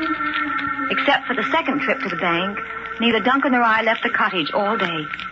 Somehow we both had the feeling of being watched, and it grew stronger as evening approached. Finally, it was dark. Peggy, over here to the window. I saw a light moving down there along the shore. I guess the time has come, Duncan. Yeah. There it is again, Pace. So he's got a flashlight way down at the foot of the path. That means that he'll have to come through the woods to get out onto the cliff above Devil's Deep. He picked that spot because it's open ground. He can be sure there's nobody out there except me. Oh, I wish you didn't have to go. We could leave the money there. How could we? The note said me alone with the money. I'd better get out there before he does. Where's that package with the money up in? Here it is. I wondered if you were going to forget it. Forget it? Are you kidding, Peggy? You've got to be honest with me, Duncan. You weren't thinking of doing anything. Anything we'd both be sorry for? What do you mean, like Sherman? Yes. Peggy, I tell you, I was crazy that night. All I want to do is get this over with. You'll see. I'll pay him off, and I'll get right back here. All right, dear. Go quickly now. I'll be waiting for you. But I knew I wouldn't be, for I never intended to let Duncan meet Bob Malone. The package I'd given him contained torn strips of paper. It would never be opened, because I was going to meet the blackmailer before he reached the cliff. Quickly, I got the money and slipped out the back way. There wasn't a sound except for the roar of the surf in the distance. The woods made the night even blacker. When I reached the path, there was no sign of the flashlight. But pretty soon, I thought I heard footsteps coming up. Suddenly, I heard a sound close behind me. As I turned, the earth opened up with a blinding flash, and everything went flat. Slowly, I began to whirl back into the light. I opened my eyes and saw I was back in the cottage, lying on the couch in the living room. After a moment, the ceiling tilted back into place, and I turned my head and tried to focus on the man sitting beside me. It's Bob Malone, Miss Scott. Don't be frightened. You got quite a sock on the head, but you're all right now. Why did you hit me? Don't try to talk. Just lie back and be quiet. Oh, but the money... It's in my pocket. Oh, don't try to sit up. Take it and go. Go before Duncan comes back. Your brother doesn't even know what's happened yet. He's still waiting out on the cliff. Now, just forget him for a minute, Peggy, because I've got something more important for you right now. Sherman, come around the couch where Miss Scott can see you. Sherman? Mr. Sherman, but he's dead. No, not at all, Miss Scott. Your friend Malone brought me back from a watery grave. Very inconsiderate, don't you think? Cut the cracks, Sherman. Look, Peggy, if you'd given me half a break, I'd have told you I was a private detective. Sherman's a well-known blackmailer. When I spotted him talking to you on the boat, I figured it was worth looking into. But, Mr. Malone, then there never was any reason for Duncan to be blackmailed. Mr. Sherman tricked him. He somehow made Duncan think he'd killed him. I think your brother needs a psychiatrist, badly. That's not important now. The important thing is that Duncan's not a murderer. Oh, don't you understand? It was his imagination. Sometimes the things in his mind seem real to him. He hated Mr. Sherman enough to... Yes, that's it. Sherman worked on this quirk of his, got Duncan excited, faked the death now, look scene. here, Malone, I told you And before... all the time I was frightened to death of you, Mr. Malone. That's my fault. When I saw your brother push that trunk overboard, I got kind of worried. I checked the passenger list and then everyone who got off the boat. So did I. Then Mr. Sherman didn't get off. Oh, yes, he did. After you were nowhere around. You were a little too anxious to believe the worst of your brother, if I may say so, Miss Scott. I told you to keep out of this, Sherman. You see, Peggy, when I saw our blackmailing friend, knew there wasn't anybody in that trunk, I stopped worrying. Like fun you did, old boy. You've been tailing me ever since you saw me talking to the young lady that morning. But I never figured it was more than your usual blackmail routine till I saw how scared Miss Scott was. Yes, but don't you see? Duncan and I thought he was dead. Yes, I see that now. Lucky I followed him out here tonight. I was right behind him when he came up the path with the flashlight. It's too bad you couldn't have stopped him from hitting me. Shut up, Sherman. Suppose you and I stroll down to the kid brother and tell him he can relax. Oh, but Duncan thinks he's dead. Don't you see the kind of a shock it'll be when he sees him? I can't leave Sherman here. Just you leave this to me. I don't think you should try to get up yet. Oh, but you don't understand. Duncan flies off the handle so easily. I know that only too well. Come along, Sherman. I think Miss Scott's stepbrother will be delighted to find you returned from the dead.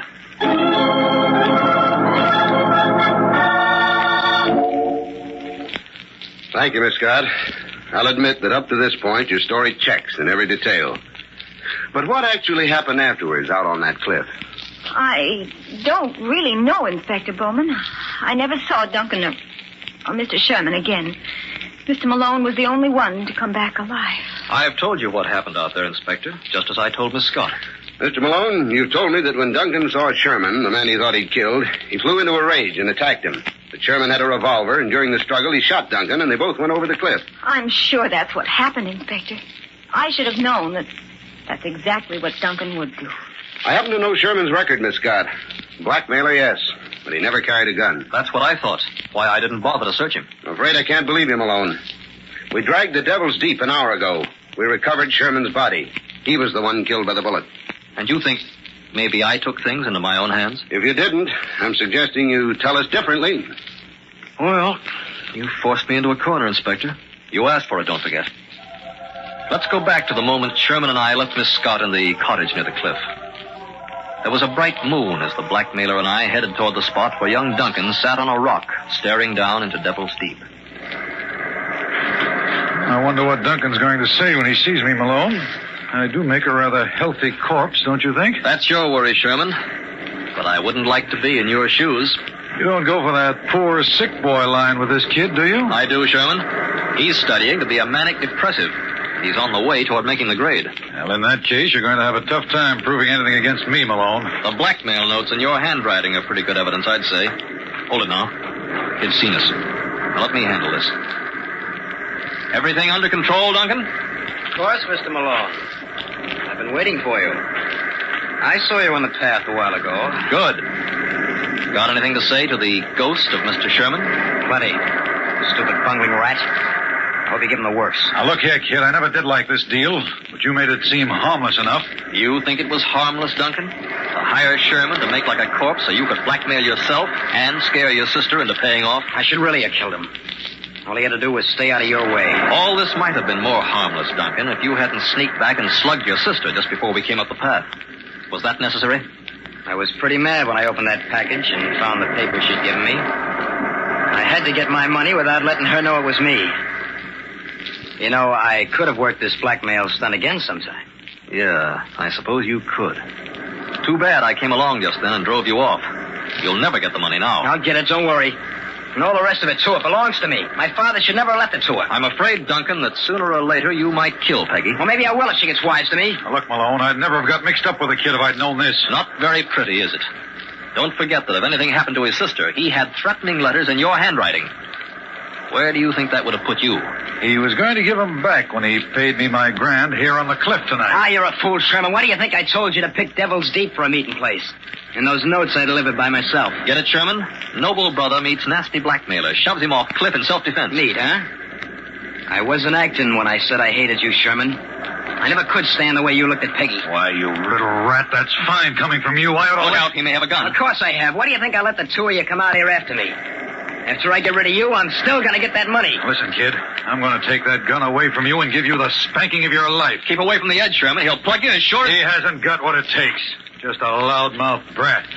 Go on, you keep backing up toward the edge, sonny boy, and pretty soon... Take another step, Sherman, and I'll shoot. No, you won't, kid, because I'm going to...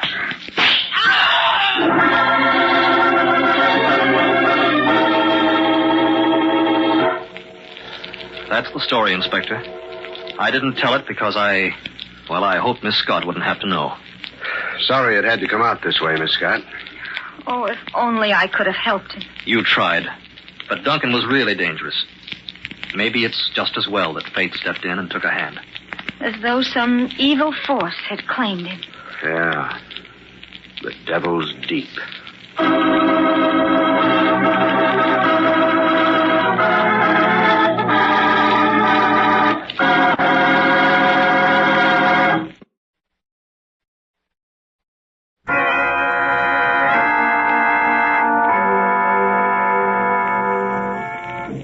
From shadows and stillness mystery weaves a spell of strangest fascination, charging the mind with doubts and fears. For mystery is a strange companion, a living memory in the haunting hour.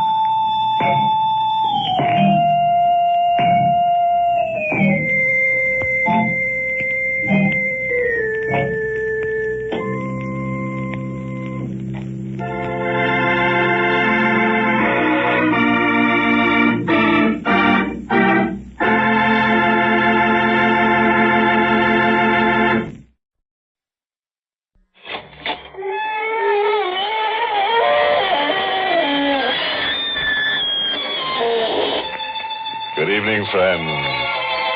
This is your host to welcome you through the creaking door into the inner sanctum. Come in, come in. Well, I had my musical bonnet on last night. Went looking for the lost chord, and I found it. Some joker was wearing it as a necklace. I had to cut him loose from a ceiling beam to get the chord. Oh, fun. Later on, we sang sentimental songs. Everyone was so touched. In the head. One gay blade got so hysterical he fell on himself. Ran himself through. There he lay, dead, but no blood. The zombie. The party broke up when everybody broke down. Ah, yes. A little life of an evening can be deadly.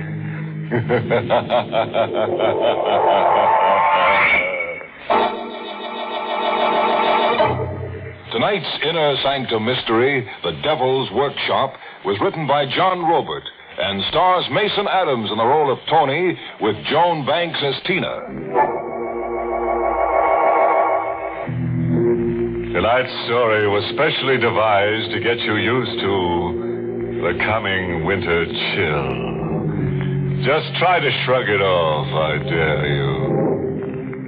Our hero is Tony Murillo, creator of The Devil's Workshop. A talented young man with a genius for evil. The Devil's Workshop. I created it and I live in it. Living with me is every murderer who ever amounted to anything. Hatchet men, pathological killers, Bloody Mary, and the devil himself. We live in it, all of us, with one difference only. I'm flesh and blood, and they're wax. My hands made them. It's a good business. I can't keep up with the cash orders pouring in from wax museums all over the world. It's a good business, except that sometimes it gets in the way of your love life a little. Your girl wonders about you sometimes. Tony, how did you ever fix on such a strange occupation? Maybe because I'm strange myself.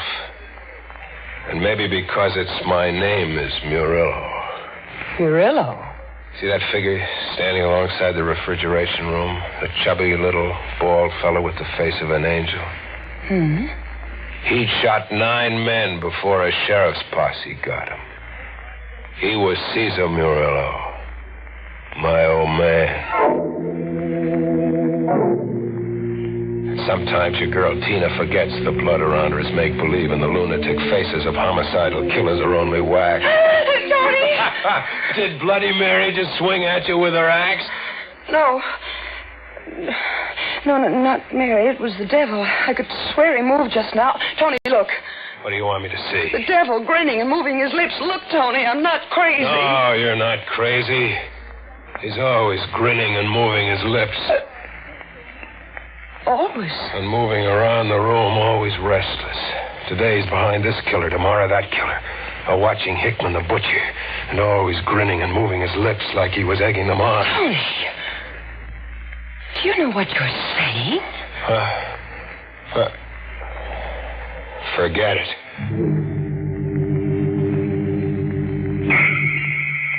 Things happen to you in my kind of workshop. You turn in for the night on an iron army cut and the shop comes alive. You're wax and they're flesh and blood. and all of them having a time of it for themselves, with the devil dividing his time the best he can among all of them. You wake up, and there he is behind someone else for the day.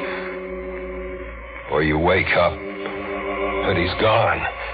The devil's nowhere in the workshop, as if he just upped and went on the town. Tina! Yes, Tony? What are you trying to pull?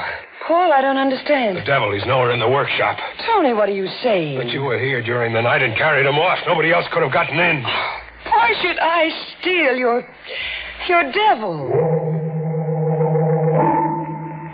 I reported it to the police as a theft, to a Sergeant Tracy. Somebody stole your devil, you say? A wax devil. Is there another kind? You were asleep when the door was locked? Yes. Any windows to the loft? 2 leading to a fire escape, but they were bolted from the inside. Well, if the door and windows were locked, how do you figure the robbery was worked? I don't know. Could he have walked out? The devil, I mean. I don't know.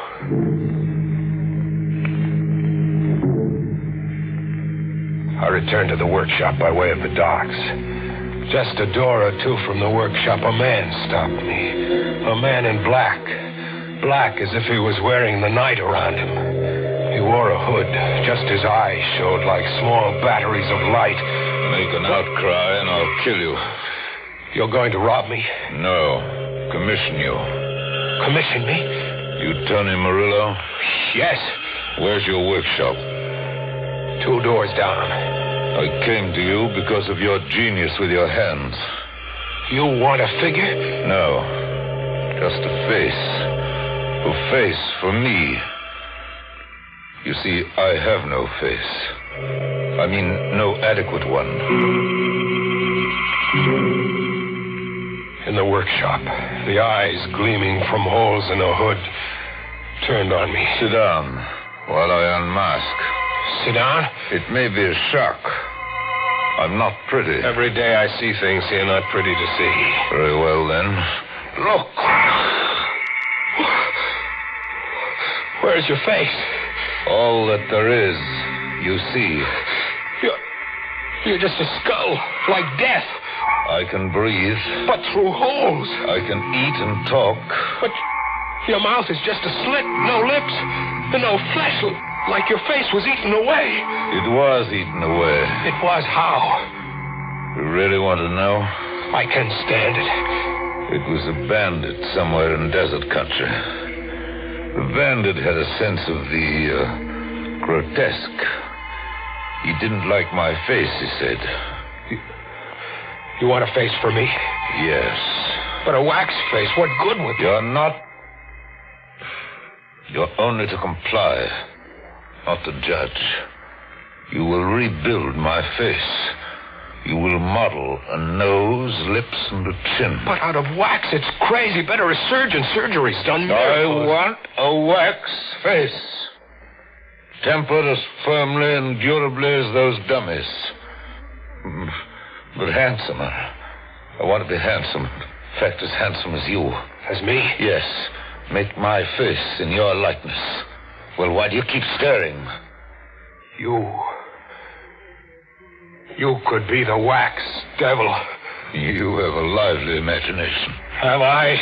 And a perverse habit of staring. Now what's running through your imagination? What I just said. You could be the wax devil. I could be wax. The wax devil disappeared this morning. All right, touch me and satisfy yourself. And let's get this over with so you can work on my face. Feel my hand. It's flesh. And blood, too, believe me. Or would you prefer experimenting with a pin? No. You still think I'm your missing devil? You couldn't be. But I got to work. I posed myself in the wall mirror and rebuilt his face in wax. A fine, straight nose and a strong chin like mine. I mixed colors into the wax to get a reddish glow to the cheeks. I made the face durable as much as my skill could. But when it was modeled into the warm mass, I kept him in the refrigerator room as long as I dared. You now have a face. Let me see it. Where's your mirror? Over there. A good job, Tony. I can breathe. And I can talk. You planned your work intelligently. Look at me. I could be you in wax. Yes, you could be me. How long can the face last? Indefinitely, if you keep the cold temperatures. Then I'll live here with you. Live here? I must. Where better than here? I'll have your hands at my disposal. And your refrigerator room. Besides, I want to show my gratitude by rewarding you. Rewarding me? How? By making you rich. Enormously rich. Money, jewels, treasure. Where's all that coming from? From everywhere in the world. From banks and from merchants and from misers. I forgot to tell you. Not only do I not have an actual face, I haven't the conscience either. He was going to steal for me, he said. But he began by stealing from me. Tina. I'd had a date with her, but she hadn't shown up. I'd waited half the night, but she never came. The next day, when she dropped into the workshop, I lammed into her. What changed your mind? Changed my mind? We had a date last night. I waited for you. You didn't show up. I didn't show... Tony, you're insane. We kept our date. We what? We kept our date. And we had fun for the first time in weeks. We had fun. I even fell in love with you all over again. What did we do? You don't remember? Tony, what's the matter with you? Never mind. What did we do? Well, there was an open-air movie and a drive into the country. We sang and joked and parked in Lover's Lane. Tony, what is it? What's come over you? You were out last night, all right, Tina. But not with me.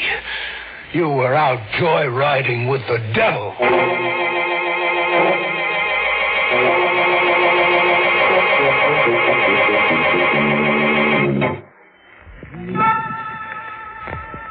After that first date, the devil and Tina kept palling together night after night. Dates every night.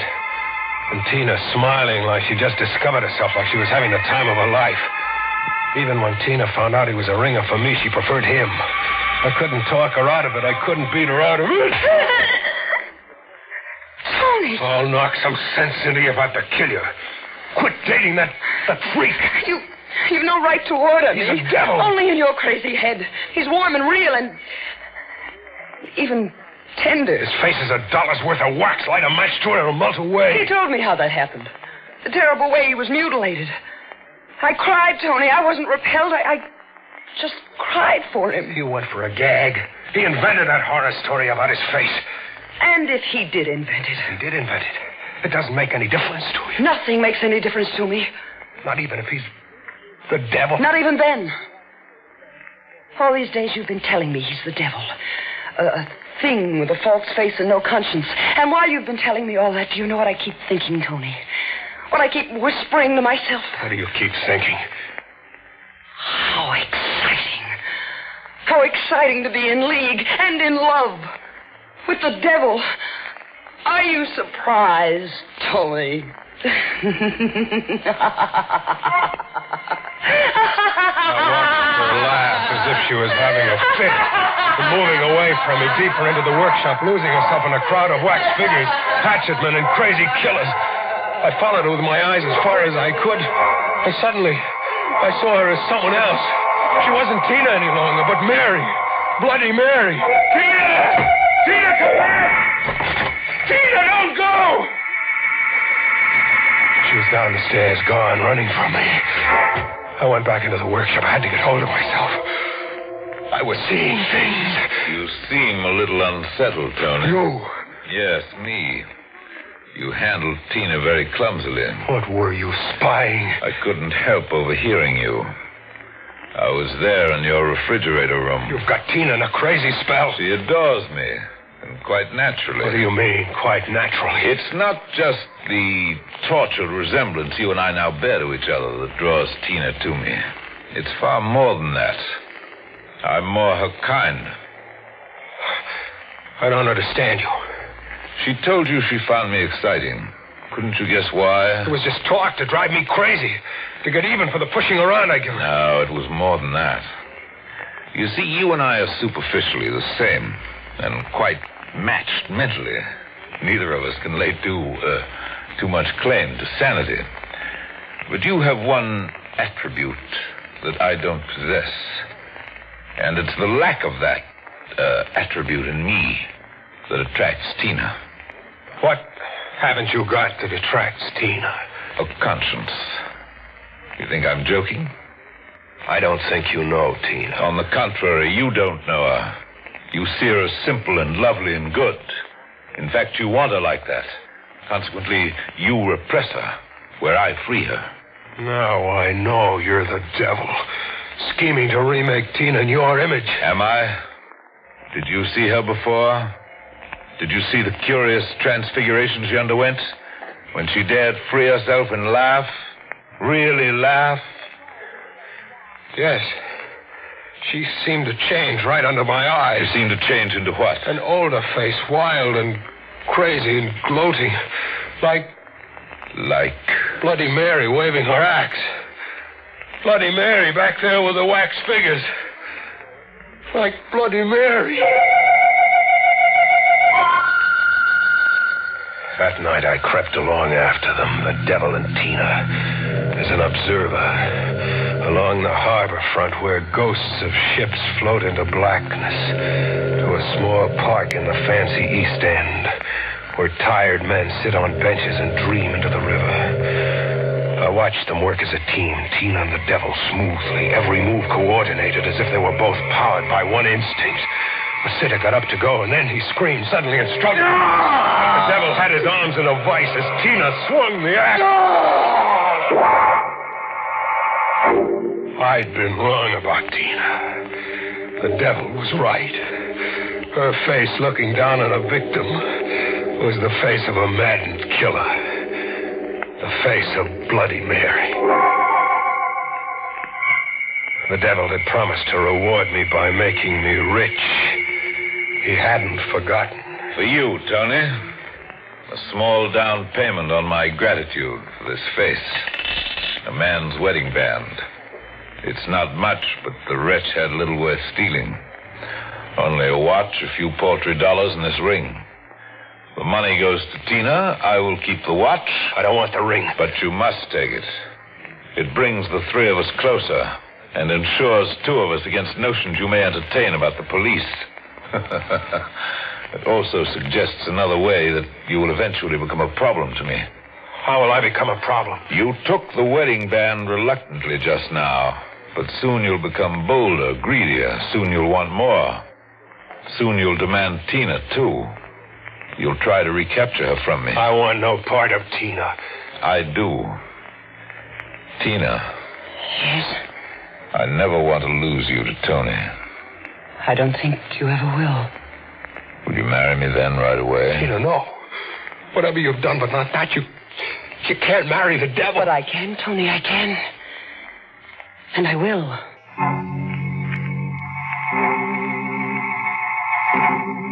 Tina did, and I watched. And do you, Tina, take this man to be your lawfully wedded husband?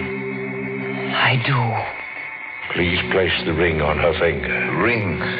I forgot about the ring. Tony. Yes? The wedding band you acquired earlier. May I borrow it for the bride? Yes, I have it here in my pocket.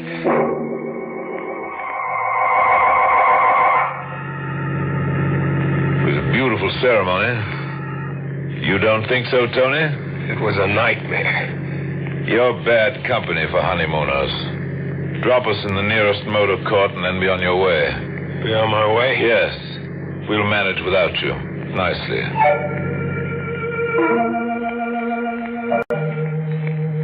I dropped them at a motor court. But I didn't go on my way much.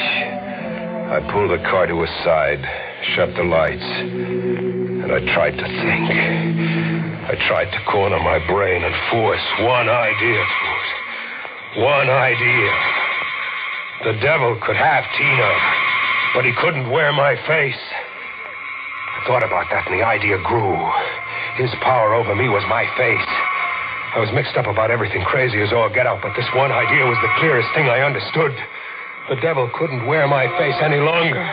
Not if I wanted to hold on to the only thing I had, a conscience. I crept into their cabin very noiselessly. Tina had dropped off in a chair. He was on a bed, breathing heavily. I lit a torch I'd made of paper and twigs.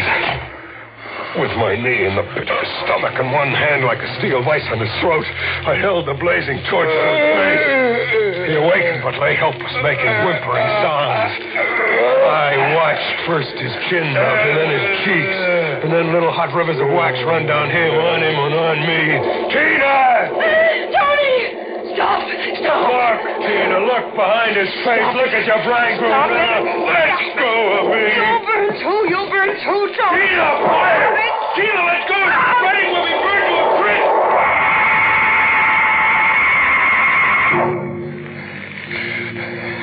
I escaped. I rolled in the dirt outside to stop the flames on my clothes. Tina didn't escape. When she saw the flames were too much, that it was too late to save him, she flung herself across him on his funeral pyre. The last thing in my ears as the cabin began to fall was her scream.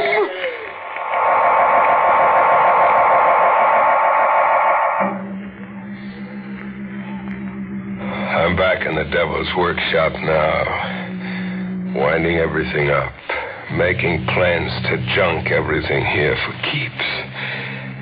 Sergeant Tracy is here with me, trying to make sense out of what he checked of my story. I had a whole group of specialists go through the rubble of that cabin that burned to the ground. I started the fire. I destroyed his face and Tina Ford with me. I know. You told us that already. There weren't two corpses in the rubble, Tony.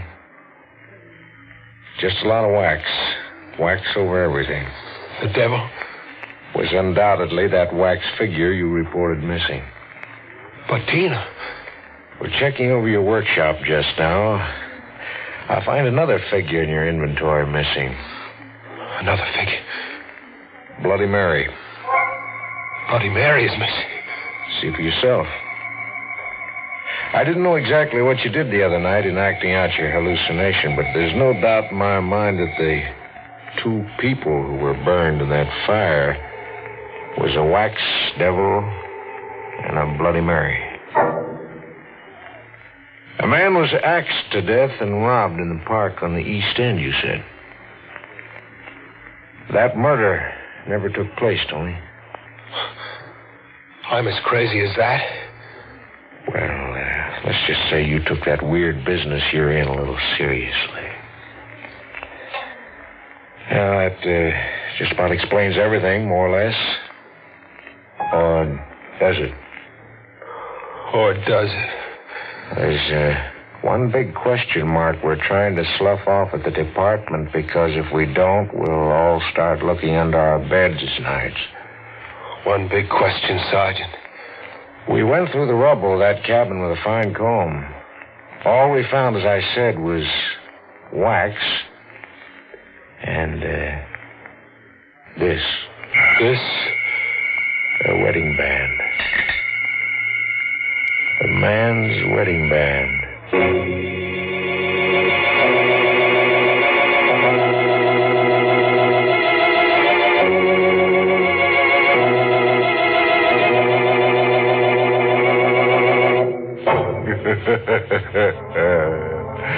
I hear there's a sign outside a certain workshop that reads, "For sale, owner gone off permanently."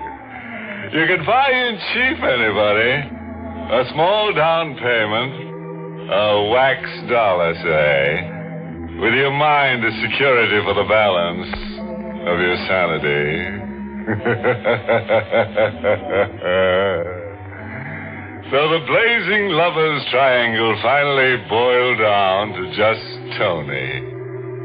Imagine all that wax and no candle wig. As a close friend of mine remarked to his keeper, make a rental service out of your face and you're liable to get it in the neck.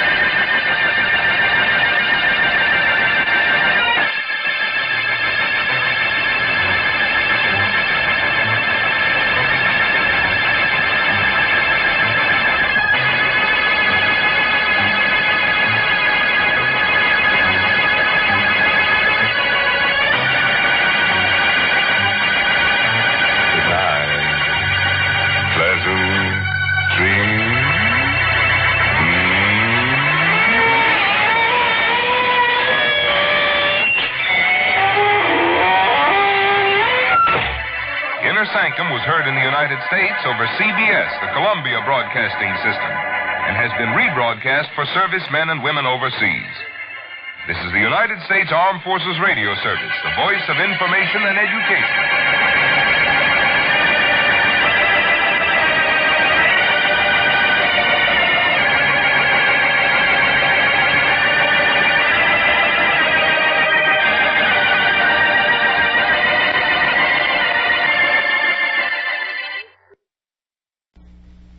Ironized Yeast presents Lights Out, Everybody.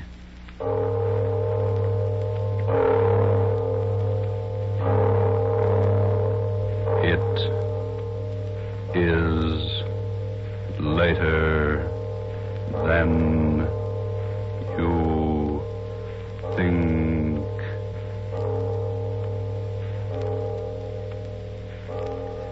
This is Arch Obler bringing you another in our series of stories of the unusual. And once again we caution you, these lights out stories are definitely not for the timid soul. So we tell you calmly and very sincerely, if you frighten easily, turn off your radio now. But if you're fascinated by the mysterious, the fantastic, the unearthly, then anticipate chills in our story of Poltergeist.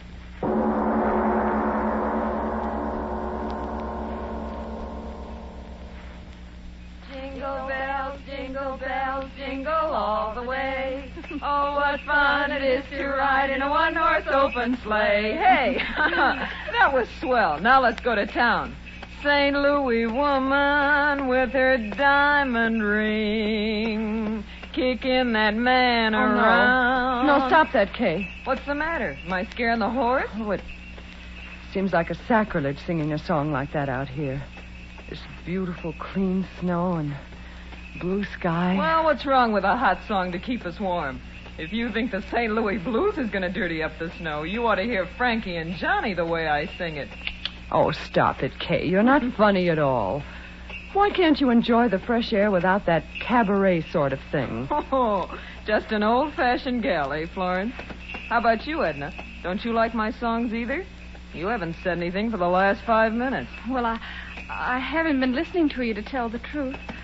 I love to watch the snow sort of flow along under the sleigh. When you say that, gal, smile.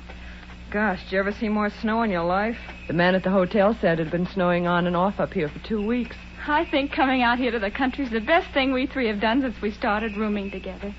Hiking in the snow's terribly healthy. Yeah, that's what I'm afraid of. The healthier I get, the worse I feel. Crazy idiot. She does say the funniest things, doesn't she? I always say that Kay ought to... Whoa! Hallelujah, we're here. Is this as far as we go, driver? That's right, miss. Can't go no further down this road account of the drift. Oh, my goodness. The drifts are too deep for a horse. How can we walk through them? I second the motion. Well, you young ladies don't have to worry none so long as you keep going down the valley over there. Snow ain't piled up that way all the way to Ma Jenkins. Oh, well, that's marvelous. Come on, girls. Let's get started. So long. Take care of yourselves, girls. Come on, Edna. Goodbye, Mr. Phil. Well, listen to the snow talking at us. It's very dry snow. Our feet rub particles of it together, and the friction makes a sound. It's kind of scary, isn't it? Why? Oh, I don't know. It's just as if the snow was sort of trying to talk to us. I mean, as if it was angry at our trespassing. Hey, don't tell me we're trespassing. I don't want any country squire taking any pot shots at my constitutional amendment with rock salt. No, thank you. Oh, don't talk nonsense, Kay. We're not trespassing.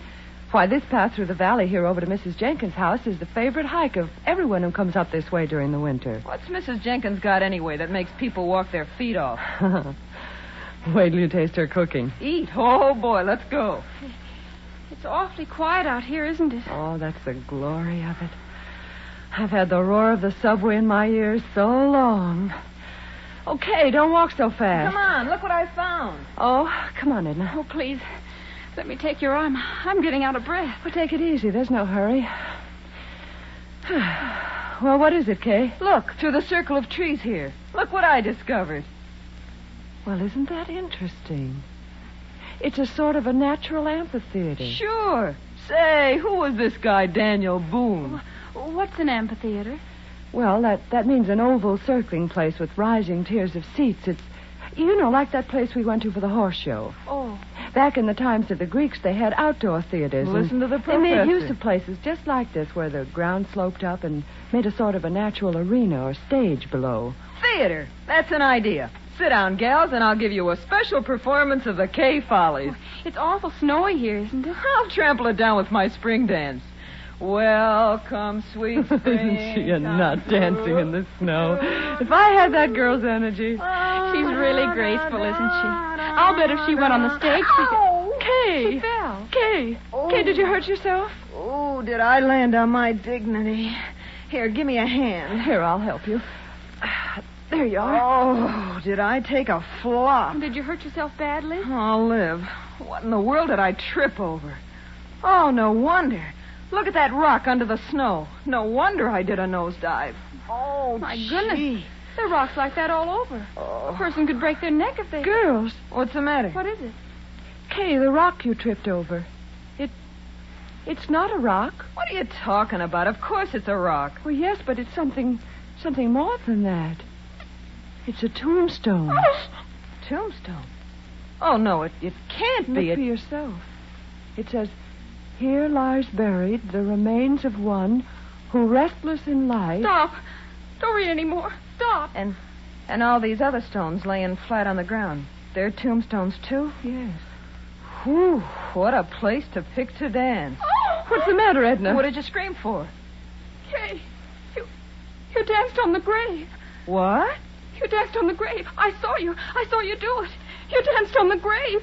Okay. Edna, stop it. Stop it. What's come into her? Edna, stop acting Edna, like stop, that. for heaven's sake. Control yourself. Okay. Kay, I'm so sorry for you. You danced on a grave. For heaven's sake, stop talking like that. Sure, I danced on a grave. Well, yes, of course she did. It was perfectly accidental. And what if it wasn't? What of it? The poltergeist. The what? Edna Hanson, what are you talking about? What's that word you just used? Poltergeist. Okay, what have you done? You superstitious little fool. If you don't stop talking that way, I'm going to slap your face.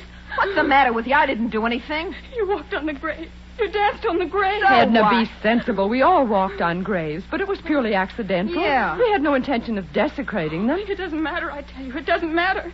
The poltergeist. He'll come. I know he will. Oh, what's the use? She's crazy. Edna, what are you talking about? What's a poltergeist? What are you so frightened about? My father, he told me, if you walk on a grave, if you dance on a grave, the poltergeist. Poltergeist what? What is a poltergeist? An evil spirit. It comes out of the grave. It kills. It destroys. It'll kill us. It'll kill us all. Stop it. It throws things out. Oh, please. Lay off that, will you, Edna? But it won't get me. I'll run Edna, away. come back here. She's gone insane. I'll get her. Edna. Kay, catch her. Edna, don't run away. Nothing will hurt you. Nothing. Oh, Edna, look out. Kay, what happened? That stone. It hit Edna. Edna, open your eyes. Blood all over her face. Kay, who threw that stone? Who threw it? I don't know. It came from the graveyard.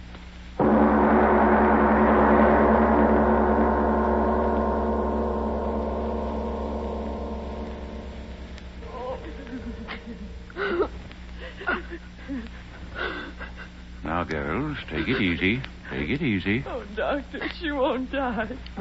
Tell me she won't die. No, of course not. And you're sure that her skull isn't fractured? Oh, absolutely not. Maybe a little concussion, that's all. Well, it's almost 5. Our train. Can we get someone to help us carry her down to the station so we can get her on board? Bored? I'm telling you, that little friend of yours shouldn't be moved out of bed for a week. If you do, well, it might be just too bad. Oh, Flo, what'll we do? You go home, Kay. I'll stay with her. Oh, no, you won't. I'm not leaving you here alone in this godforsaken place.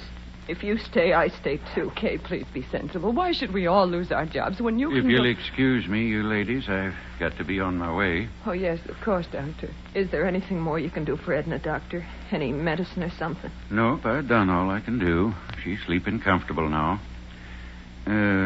Miss? Yes, Doctor.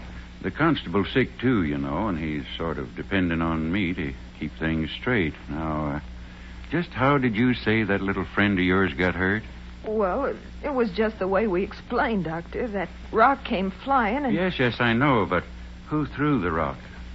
We don't know. What? That's true, Doctor.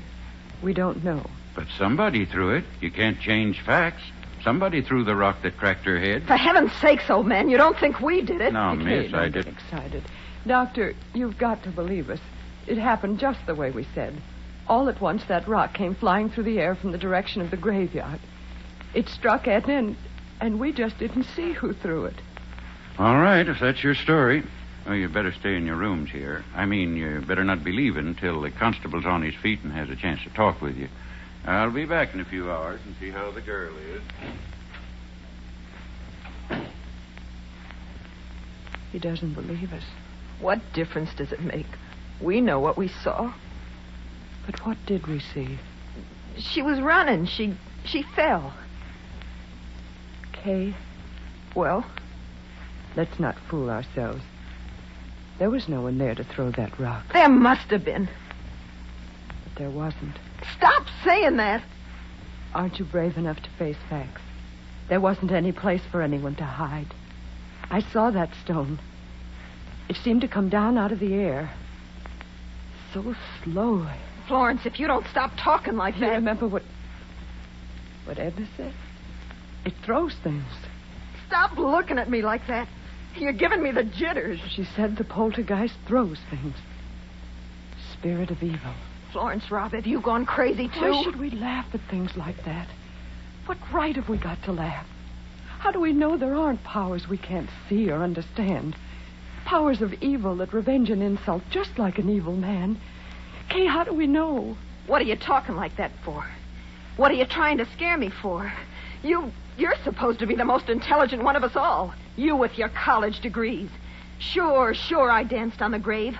But the dead are dead and they can't revenge a thing. I'm not afraid. I'm not afraid of anything. I tell you, it's not... What? It's Edna. Come on. Edna, we're coming to you. Don't be afraid. We're coming. Open the door, Florence. It's not locked. Duck, it won't Here, let me. Edna, what is it? What? Oh! Edna, what? On your head. Oh. Oh. Oh.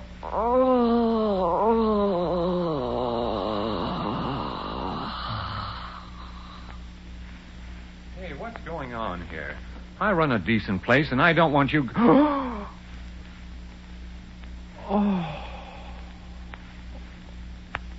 The girl on the bed.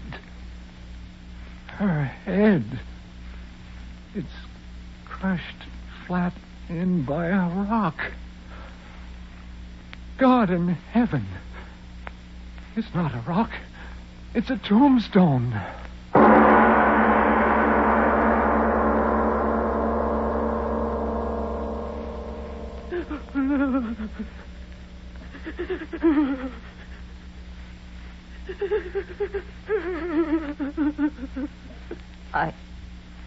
I wish I could cry. But I haven't got any more tears. Oh, Edna. Edna. Florence, darling, please. You'll kill yourself if you keep on like that. Oh, if this horrible night would only end. It was my fault. Mine. I was the one who got her out here. She didn't want to go. She hates the country. But I made her come. I made her. No. No, you're not the one to blame. I am. I danced on the grave. But she was so good. So sweet. Oh, why does it have to be Edna? Why? You're right. It wasn't right for it to be her, was it? Oh, no. I did it, not her. I did it. I danced on the grave. I danced on the grave. You can't deny what you see with your own eyes. But I tell you, Doc, nobody could have carried that tombstone up the steps without me seeing him, could they? But there it is, ain't it? Yeah. There it is. Either somebody's playing a terrible joke or... You don't have to say it, Doc. I know. That's just the trouble. You don't know, and I don't know, and nobody knows. Yeah. And that tombstone. Well, what about the tombstone? I ain't quite sure, but that's a tombstone out of the old burying grounds up at the bend. You're crazy. No, I ain't either. Well, that place is a good 3 miles from here. Yeah. I know. Who could have carted a heavy stone like that for 3 miles? Yeah. Who? Stop looking like that, you flap-eared old fool. Human hands carried that stone in here and killed that girl? Sure. Yeah, the constable will find out who did it the minute he's on his feet again. You wait and see. No, he won't, Doc. You're smarter than me and all that, but this time you're wrong. There ain't nobody that takes in breath and leaves out breath like you and me, or the constable's going to find out who killed that girl. You know that, Doc. Oh, stop talking. I wish the constable was here and this night was over. It's been a terrible night. Terrible.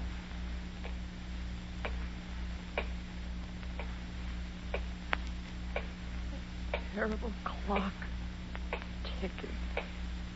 Ticking. Yeah, I know. I've been sitting here listening to it. I can't stand it anymore. I'll stop it. Why bother with it? Come on to bed, Kay. Please. There's no use sitting there. It won't help her. Yeah. Nothing can help her.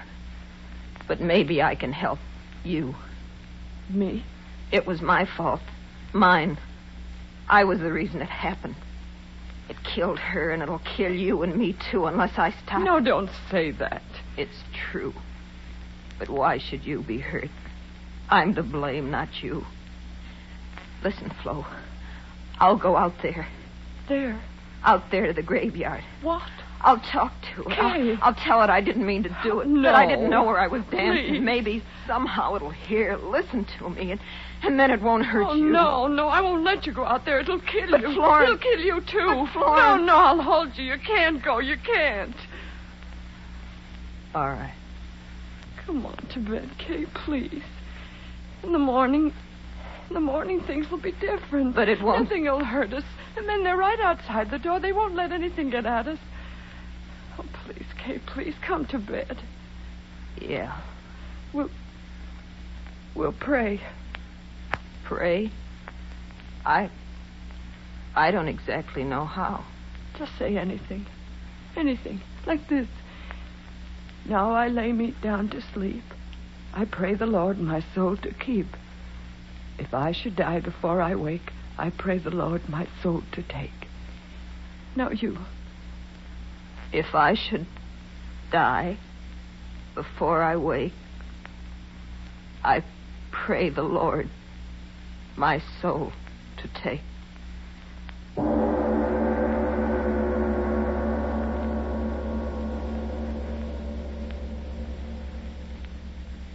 Kay? Kay, are you asleep? I can't sleep anymore. Kay, tomorrow, when it gets light and everything, do you think people will believe us?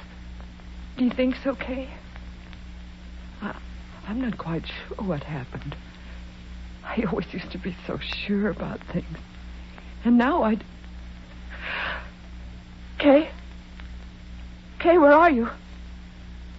Kay, where... The window. She went out the window.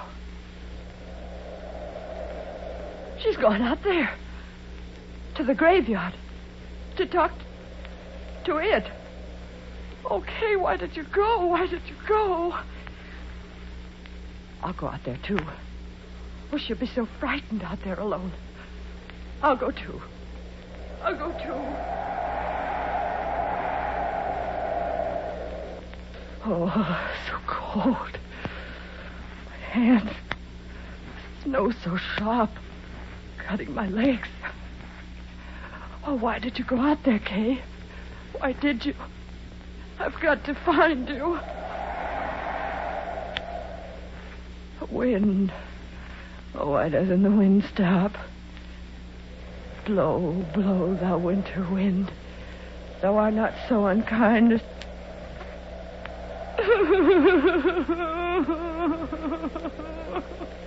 Oh, I've got to find you, kid. I've got to find you. It's snowing. I love snow. Edna didn't like snow. Where are you, Kay? Where are you? I've lost my way. I've lost the road. Where are you, Kay? Kay, where are... Oh, Kay. I heard you, Kay. I heard you. I'm coming to you, Kay. We'll talk to it. We'll talk to it together. We'll tell her we didn't mean any harm, won't we, Kay? Won't we? Poor Edna. We can't help her, Kay. We can't help Edna. But I'm coming to help you, Kay. I'm coming. I'm coming. Florence. Here I am, Florence. Yes, I hear you. I hear you. I'm coming, darling. I'm coming to help. I'm coming to help you. I'm coming. I'm coming. I hear you. I hear you calling my name. I hear you. Yes. Here we are, Florence. This way, Florence. Yes. Here we are. Yes, I hear you. I hear you. Where are you? Where are you? This way. No! No!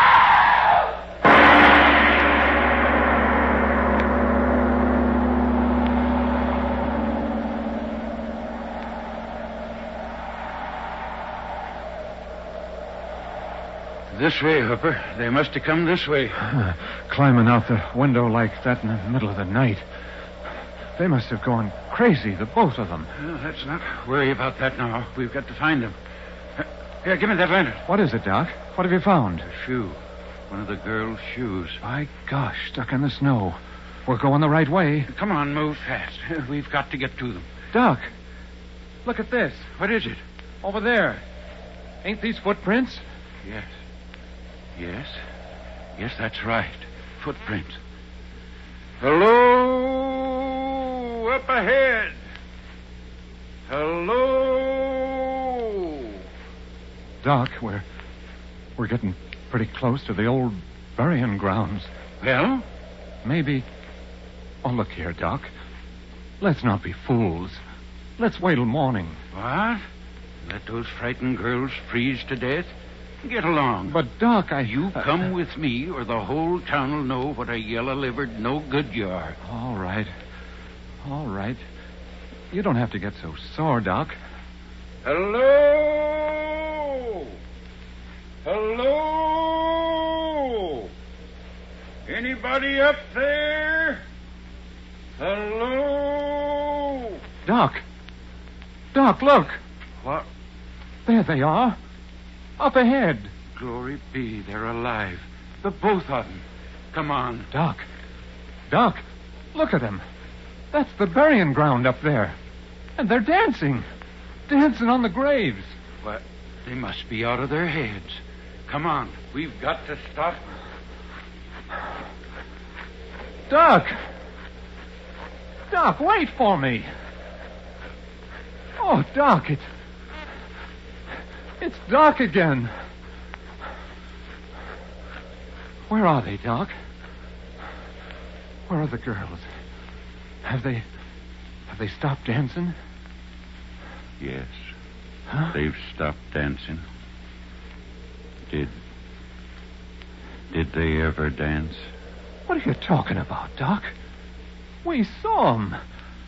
We saw them dancing in this place with our own eyes. Did we? The moonlight. Here it comes again. See with your eyes again. Oh, no. Both of the girls froze stiff to the ground, each with her head crushed by a tombstone.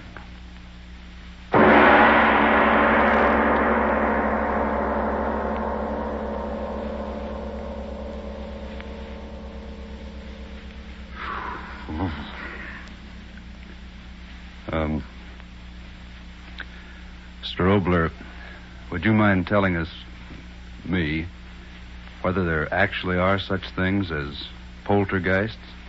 All I can tell you is this.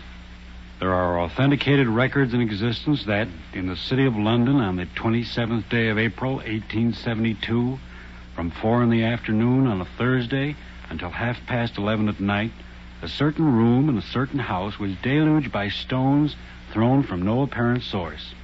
The London police surrounded the house, but they found no trace of whoever or whatever was throwing those stones with a murderous violence. I see. So much for poltergeist. But what about next week? Well, anything can happen, but specifically next week, Mungara. A strange title and a strange story. The power of suggestion. The dictators have shown us to what evil purposes that power can be used. Well, next week, a man who, but that, as usual, is next week. Yes. Lights Out, written and directed by Arch Oboler, will come to you again next Tuesday at the same time. Be sure to listen for the amazing story of Mungara.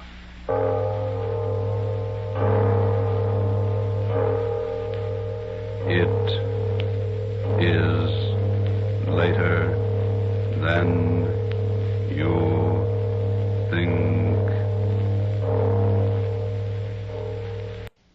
Arch Oboler's Lights Out, everybody.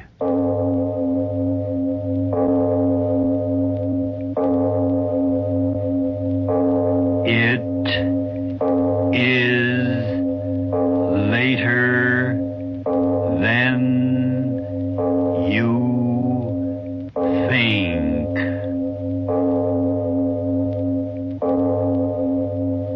This is Arch Oboler bringing you another in our series of stories of the unusual. And once again, we caution you, these Lights Out stories are definitely not for the timid soul. So we tell you calmly and very sincerely, if you frighten easily, turn off your radio now.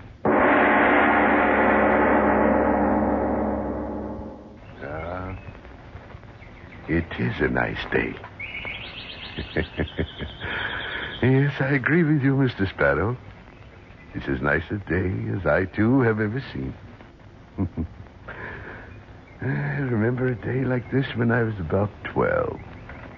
Mother took me into London to see the King's Palace. That was Edward. And I had on a green suit, and I... But that wouldn't interest you now, would it, Mr. Sparrow? Funny, I never went back. Less than 100 miles away, and I... Morning, Mr. Jeffrey. Good morning, Mr. Elkington. Here, Mr. Jeffrey.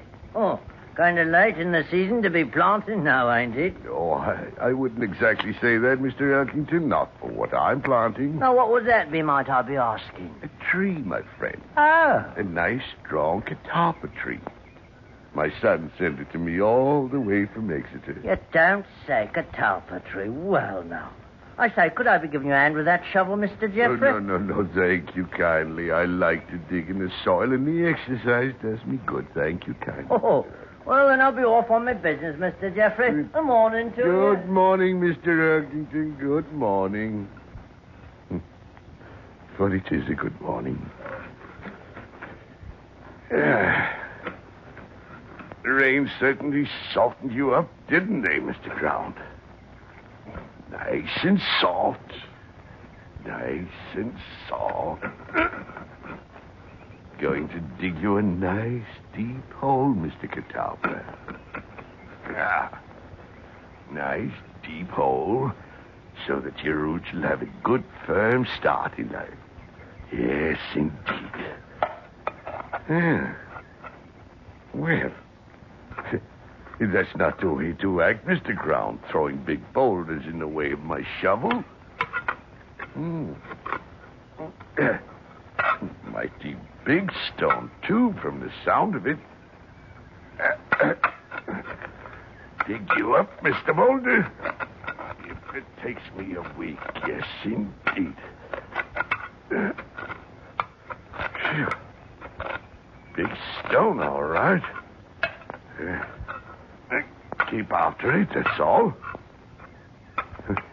Buried all these years in the corner of my garden, and I never knew about you now, did I? There, that's showing results. Yeah. Like an oblong. That's queer. Big flat oblong stone in my garden. Dig you up. That's what I'll do. Dig you up. Yes, indeed. Oh, Mrs. Gracie. Mrs. Gracie. Yes, what is it? Mrs. Gracie, come out here. You've got to come out. All right. Now, what in creation is it, Mr. Jeffrey? Mrs. Gracie, look. Land sakes alive. What kind of a hole for a tree is that? Don't see why in the world... Look, I tell you. Is it a coffin? Coffin? That size and out of stone? Then what would a coffin be doing in my garden? I never heard of anyone being buried here. It's much too big. Mrs. Gracie, I got it. What? Roman. The Romans left it here. Romans? Don't you understand? The Romans invaded and lived in Britain over 1,500 years ago. They left it here. Nobody like that lived round here, and don't you tell me anything different, Mr. Jeffrey. But I am telling you, a Roman sarcophagus. Now, Mr. Jeffrey. Oh, never mind. Mr. Robinson, run over and get Mr. Robinson here. Tell him to bring a couple of men. We've got to dig this thing up. We've got to dig it up? Mr. Jeffrey, it's the sun that struck your head. Now, don't stand there lecturing me. Mr. Robinson, hurry, get him. No, I won't. What? Not to dig it up, I won't. To bury it deeper, yes, but not to dig it up. Mrs. Coffin or one of them heathen, whatever you call it, it makes no difference. If it's been buried here all these years, then I say cover it over and let it be. There's some things best left deep under the ground.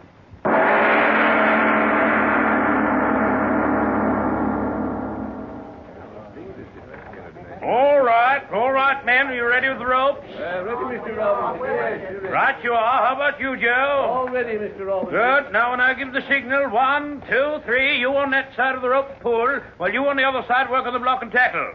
1, 2, and up on 3. Have you got it? Aye, we have it. Oh, Mr. Robinson, you will be careful. I mean not to damage. Now, look here, friend Jeffrey.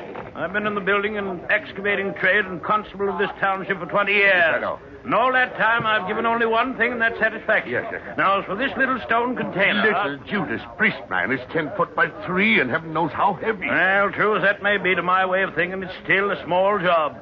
If you're worried about my damaging it, you're free to call in one of my competitors. No, Mr. Robinson. I want you to handle the matter. Oh, yes. All right, then stay clear, and I'll give the order. Now, wait. If you please, Mr. Robinson, wait. That housekeeper of mine, Mrs. Gracie, she wouldn't want to miss the doings, and I don't know where she's gone off to. If now, you'd only Mr. wait... Jeffrey, I'm a busy man, so if you'll just stand aside... No, please. All right, men. Now, don't pull until I give the signal. 1, 2, 3, up with it, up. Easy there, Joe. Bring those ropes over the left. Up with it! Up with it! Yeah, lifting it. Steady there! Not too fast, you fool! Stand the ship's ready to put under it. Easy now, Joe. No, don't swing it too high. Not too high. Are you deaf? Not too high, or is it... No, put it back in the ground. Put it back in the ground, I tell you. Mrs. Gracie, what in the Get out of the way. Put it back in the ground. In the ground it was, and in the ground it belongs. Mr. Jeffrey, I'm Get out warning of you. the way. Jeffrey, get that woman out of In the way. the ground. Mrs. Gracie, are you crazy? Crazy old woman, get away. My men can't hold it. Tackle, it's slipping. Look out. Look out. Get on those ropes, fools. Get on those ropes. Lift. Hurry now. Hurry. Get over here. Mother in heaven. It fell right on top of her. Coffin fell right on top of her. Oh, Mrs. Gracie.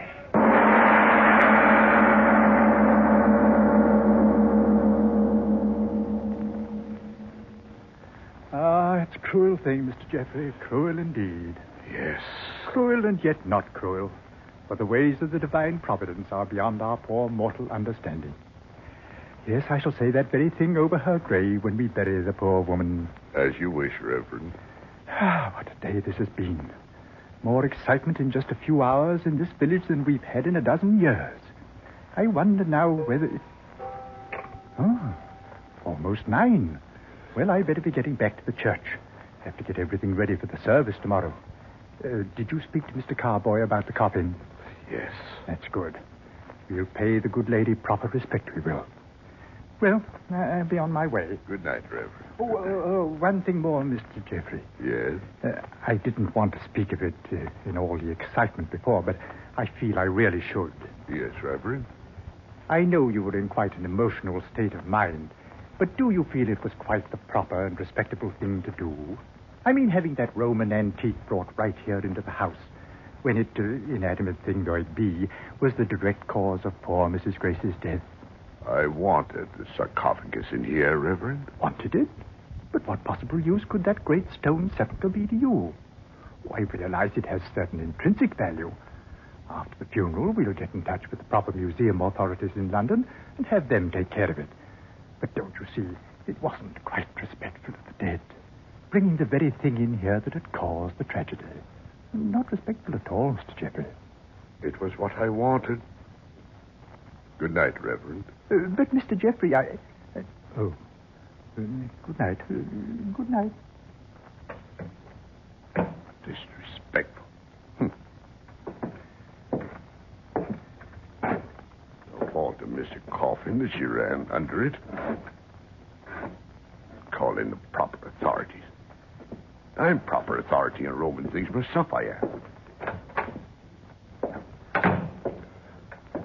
Read with old Gibbon's Decline and Fall of the Roman Empire, didn't I? I certainly did. Here you are, Mr. Coffin. Just where I made them put you. And I did make them, didn't I? Ran right under you, she did. Superstitious old fool. No fault of yours, Mr. Coffin. Yes, you're a big one. Let me see. About 10 feet long on this side and 4 this way. It's a discovery that ought to make history, that it ought.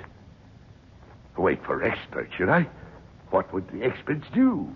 Cart you off to one of those museums, and there I'd be, the man that found you, with nothing but a hole in my garden and a new grave in the cemetery to show what had happened. No. I'd be my own expert, Mr. Coffin.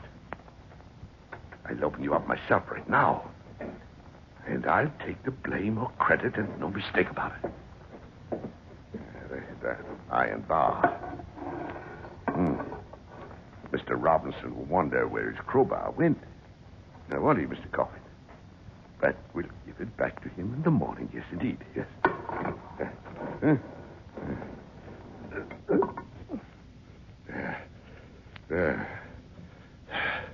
Got you wide open enough to look inside now, haven't I? Experts. I'll show them.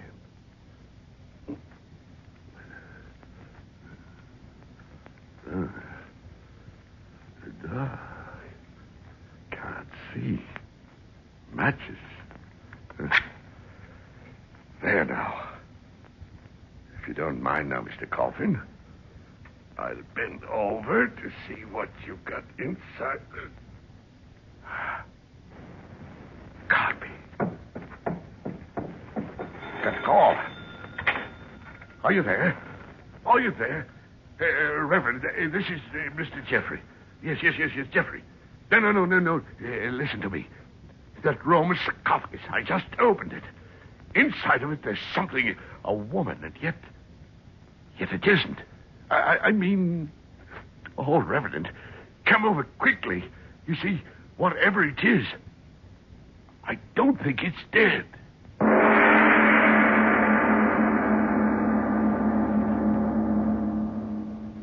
My dear Mr. Jeffrey, you must listen to me. I'm a person of understanding, of judgment. I say leave it alone. Don't go near the thing until they get here.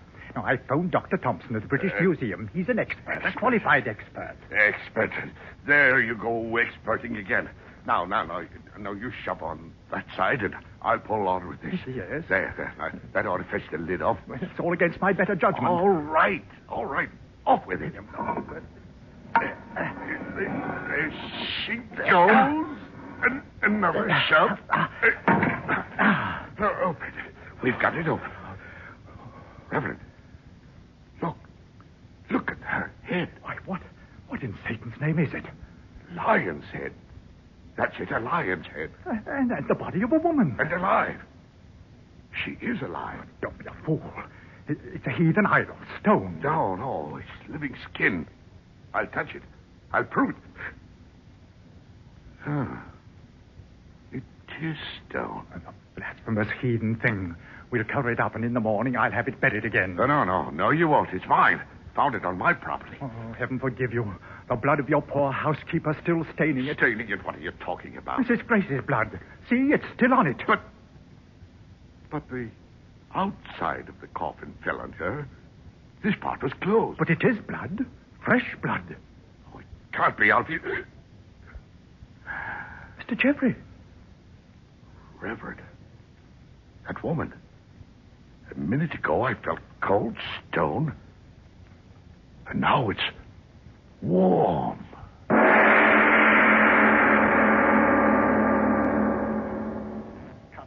Constable, can't you walk any faster? Oh, it'll wait, Reverend. Whatever it is, it'll wait. But I tell you, he acted like a madman. Practically threw me out of the house bodily because I persisted. Now, wait a minute, Reverend. Begging your pardon, wait a minute. Me, I don't know a thing about this. I'm sleeping as peaceful as a sheep in the fields when you wake me up. Will you represent the law in this community? But begging your pardon, I don't know that there's any representing to do. If you get what I mean. But I told you... Yes, sir, you told me that the coffin that killed poor Mrs. Gracie... He opened it, I tell you. And since when is that against the law? Oh, keep walking, man, keep walking. Begging your pardon, Reverend, I know when I'm walking. Now, here's the house. Now, go in there and see for yourself. And that's just what I'm going to do, sir. You'll see. I demand that you remove the heathen idol by force and have it buried in the ground where it belongs. I demand it... Hold it, sir. Well, it's me, Mr. Jeffrey. I didn't send for you. I brought him here. Oh, it's you, is it? Now, Mr. Jeffrey, I feel it my duty. Begging your pardon, Reverend, as long as you got me out of bed, let me do the talking, if you don't mind, sir. Now, Mr. Jeffrey, I'd like a bit of an explanation. Explanation, my grandmother. Constable, he slammed the door in our faces. Oh, that he did, but what of it? He's broke no law that I know of. Then come and see for yourself. At the window. What? Glory be. I see the thing now. It can't be alive. I don't know. Stone, and yet it was warm to the touch. It better not be alive. Why do you say that? Because, look for yourself. Mr. Jeffrey, he's cutting into her with that bit of iron.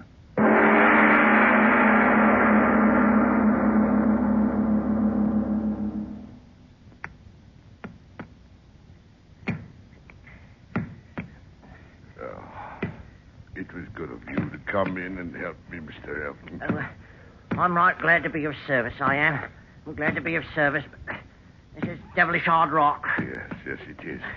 But we've got to break the statue open, Mr. Elkington. We've got do? If you say so. Oh, those fools, the constable and the reverend, they'll be back soon with some new ideas about getting into the house, now won't they? I suppose so. But they won't stop me.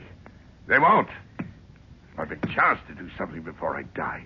I'll make a big discovery, I tell you. They won't stop me. We'll have the statue cut open before they get here now, won't we, Mr. Arthur? We'll try, I will try. Yes. Cut it open and note the secret. Something that keeps that stone warm as if it were flesh. That'll be a wonderful discovery now, won't it? Oh, that it will. Faster, Mr. Elkington, faster. I'll try. Crikey, this stone is so hard. They mustn't stop us. No. Faster, Mr. Elkington. Oh. Elkington, why have you stopped? It's my fingers cramped. I can't open my hand. Chisel, give it to me. All right. Got to keep working. Got to. I'll know the secret in you, Lionhead. That's the name I'm going to give her, Elkington, Lionhead. The power that's kept the stone in you warm all these centuries. I've got to know that, Lionhead. And I will know it. Have to keep working. Have to keep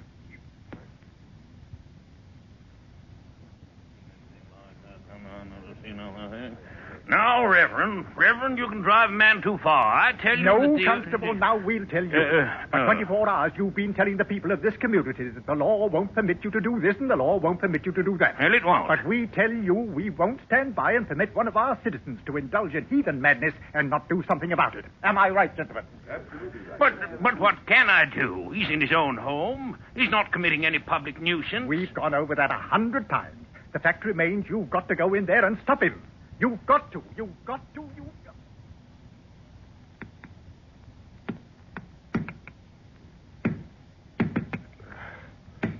The hardest stone in the world. They made you yes. Mr. Jeffrey, I'm asking you, please stop cutting into it. Please. Of the warmth. Before any of the others know about it. Or they stop me. Hark! What's that? Got to keep working. That sound, Mr. Jeffrey, what is it? Can't talk to you, Mr. Elkington. Important work. But, Mr. Jeffrey, the chisel, why did you drop it? My hand. Like an electric current running through the chisel. Oh, no. No, just a weariness in my muscles. Pick up the chisel. Yes. Go on. Yes. I think I'm going now, Mr. Jeffrey. No, you stay where you are. You rather stay go. until you stay there. If I lock the door for you, they'll come in. And I won't let them in before I learn the secret, you hear me? That sound, Mr. Jeffrey, it's like something burning. Do you hear? It's been getting louder and louder. Won't stop. I've got to find the secret of that warmth. 15 centuries of warmth. Mr. Jeffrey, it's the constable. I don't care. Open up, Mr. Jeffrey. You won't stop me, you meddling fool. Open up, Mr. Jeffrey, in the name of the law. We've got a warrant this time, good and proper. Warrant? Oh, no. Oh, Mr. Warrant. Jeffrey, you ought to really... No. I'm almost finished. Go away. We've got Professor Thompson from the museum. Mr. Jeffrey, I'll warn you. No. Open up or we'll break down the door. Mr. Jeffrey, I beg of you, please. No. They won't stop me. But I'm almost through. I tell you, I'm frightened, I am. Broken through to the middle of my statue. Oh, no. I'll find out the secret, and no one else. There. The chisel's breaking through. It's hollow. Breaking through. In a second, I'll know. In a second, Help! Somebody help! Mr. Jeffrey! What, Mr. Jeffrey? He's on fire!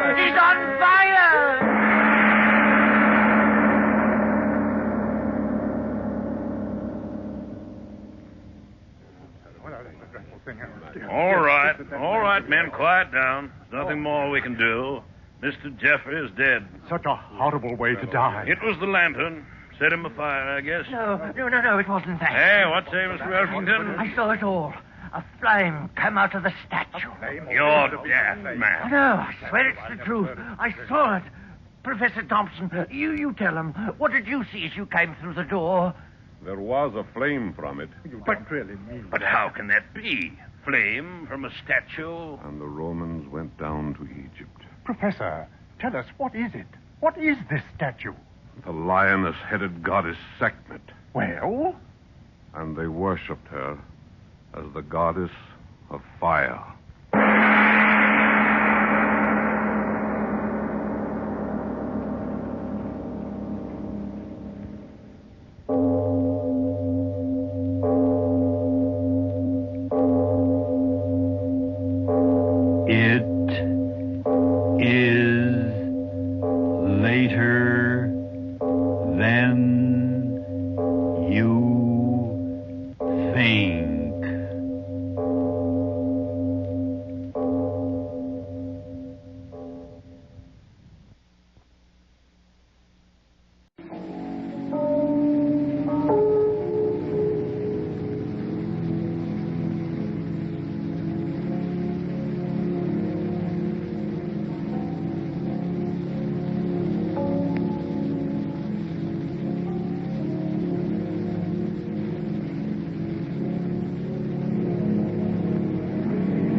Tonight, we present The Death of Halpin Fraser, adapted from the story by Ambrose Bierce.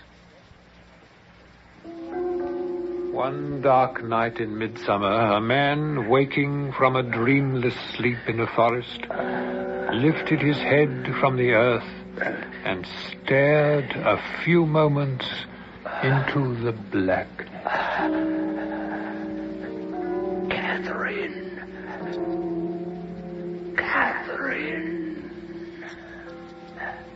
He said nothing more, for he was dead.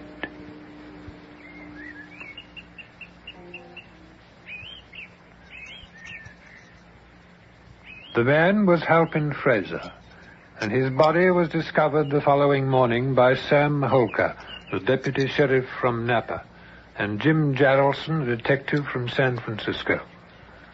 The two men left the town of St. Helena at the first glimmer of dawn and walked along the road northward up the valley toward Calistoga. They carried guns on their shoulders. Their business was manhunting.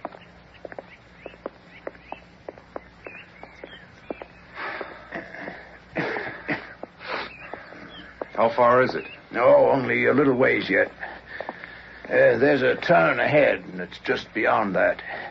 Don't see how we'll see anything when we get there. This fog. Oh, it'll thin out and blow off around noon, I expect. Then we'll wait around until he shows. Till he shows? Oh, he'll show all right. I've seen him 3 times. You say he's been hanging around the graveyard? Yeah. Where they buried his wife. Now, she was the weirdie. Ooh. Maybe you can't blame him for what he did to her. Then he sure had a lot of practice before her. She was a widow when he met her, in fact. Came to California to look up some relative. Then you know all about that. Strange people. And well, now here we are. Over here. You can see the graveyard's not kept up, not used anymore. Weeds all grown over the stones. Look out you don't trip on them over there. What about Branscombe? Shouldn't we watch out if he's around? Oh, no. He don't show up till dark. Thought I'd show you the ground, and we could make some sort of plan for later. A grave is over here. He'll come by it like I saw him before. Over here under this spruce. You know, it's still a mystery to me why... Hey there. Hmm? Hey there now. What? Hey there now, look at this. What is it?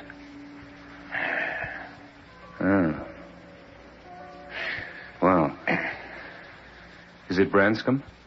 No, isn't him. Don't know who it is. The body lay upon its back, the legs wide apart.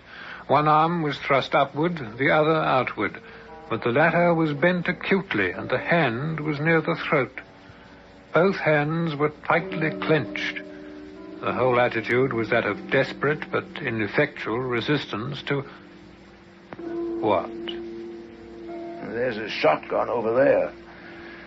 A game bag with birds in it. He's out game hunting. Looks like he put up a fight, too. Oak shoots all bent over. Somebody bigger than him, it looks. See the knee marks in the earth beside his hips? Yeah. Strangled, all right. Look at the face. Well, Miss Branscombe did it, sure enough. Sure enough.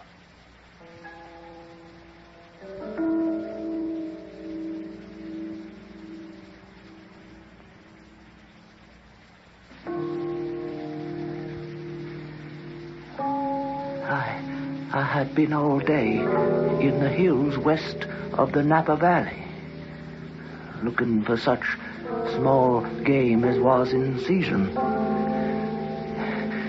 Late in the afternoon, it had come on to be cloudy, and the absence of trails had so impeded me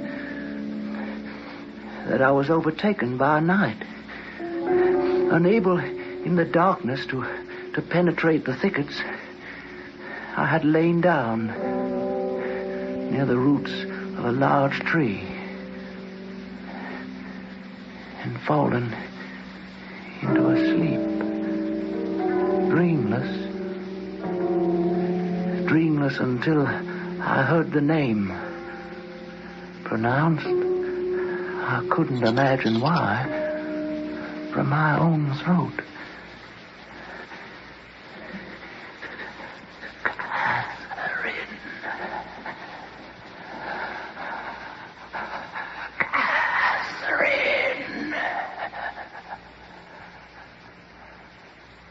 Then I lay down and went to sleep, but this time no longer dreamless.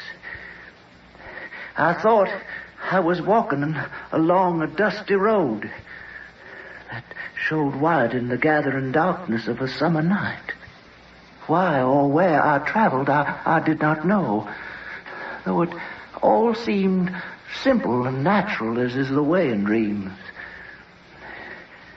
The side road left off.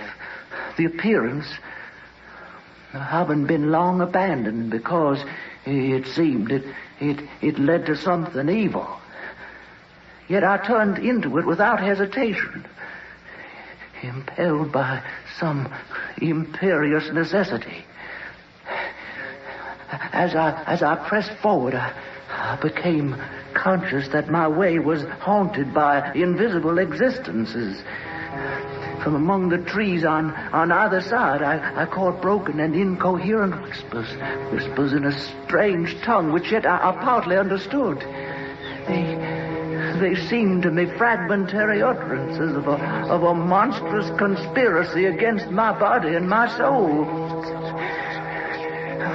A shallow pool in an old wheel rut caught my eye with a crimson gleam. I stooped and plunged my hand into it. It stained my fingers. It was blood. It was blood. Blood was everywhere about me. The weeds showed it in blots and splashes on their leaves.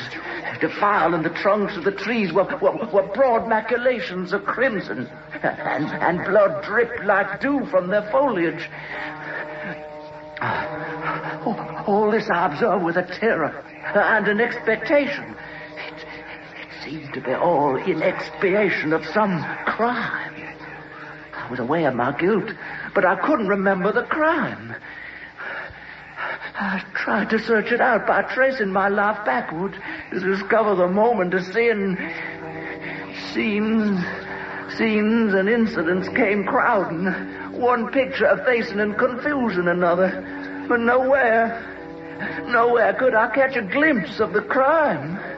I will not submit unheard. I will not submit unheard. There may be powers that are not malignant traveling this accursed road. I shall leave them a record. I shall leave them a record and an appeal. I shall relate the wrongs, the persecutions that I endure. I'm a helpless mortal and a penitent. I found a memorandum in my pocket, but no pencil. I had no pencil.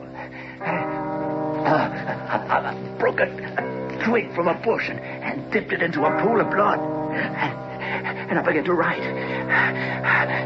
I wrote rapidly. I wrote my appeal. Oh, I don't know where the words came from, but I wrote.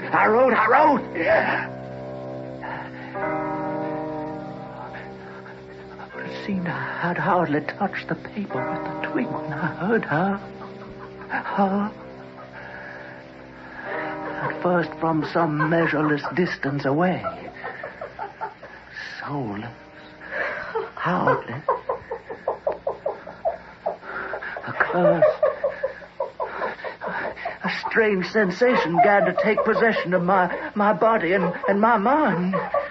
Some overpowering presence, a malevolence approaching me. I could not tell from what direction, from everywhere. She was everywhere about me. I had to complete my record, my appeal. I wrote with terrible rapidity, the twig rilling blood without renewal. My appeal.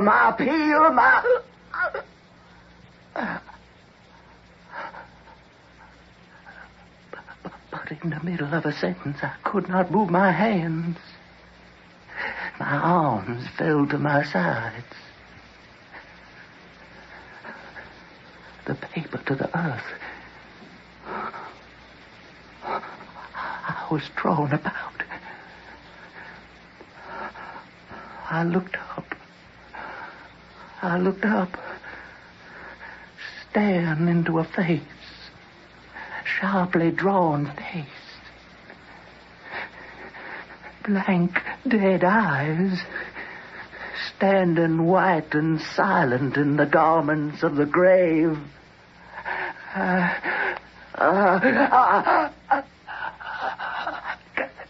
Kathy. Mother.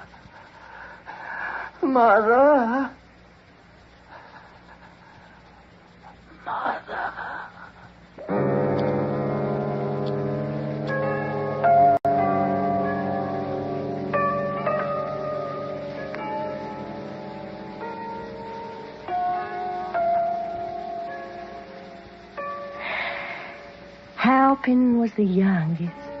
He was more delicate than the rest, and perhaps a trifle spoiled. His father had little time for him. His father was what no Southern man is not, a politician. It took a good deal of his time, and I suppose it saved us from the war.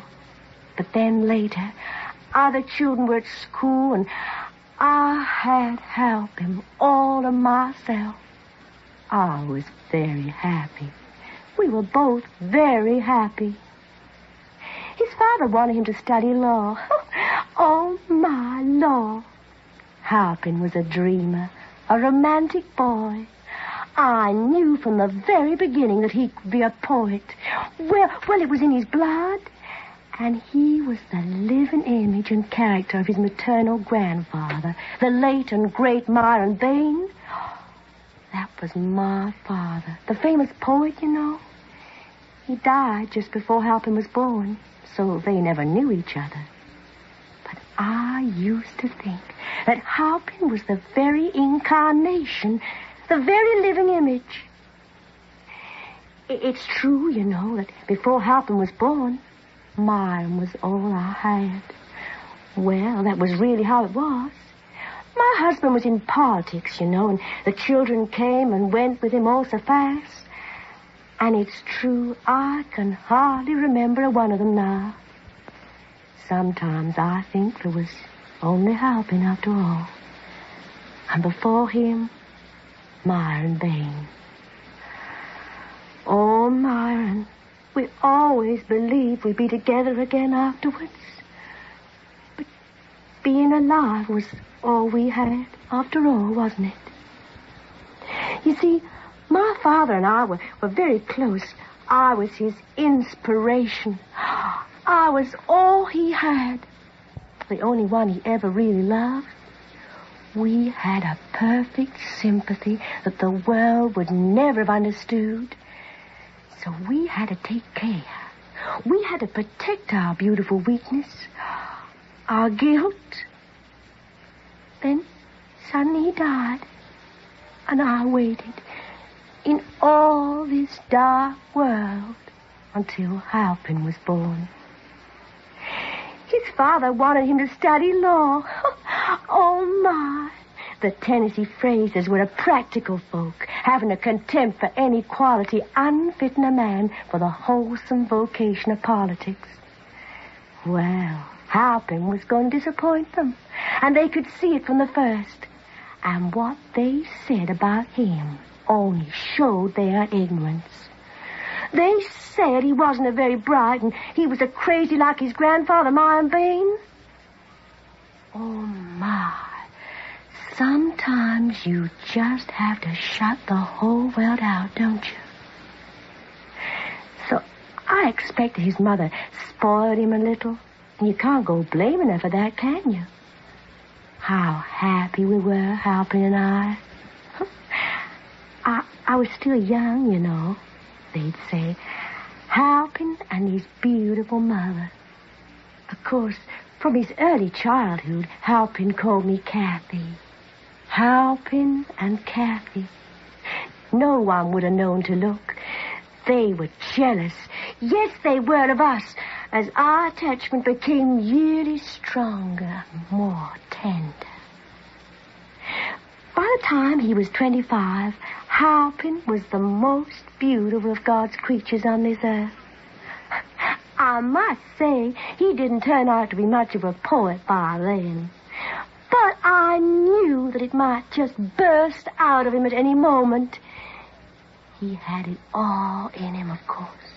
All waiting. I tried to help him a little with his writing and reading. He was a little slow at first. But he was a dreamer. A romantic dreamer. You know, the two of us were almost inseparable. And by strangers observing our manner, we weren't infrequently taken for lovers. Oh, my. In all their wild days, they'd never believed how right they were. And we laughed at them, Halpin. We laughed at them, at their outrage and envy. We knew they envied us. That element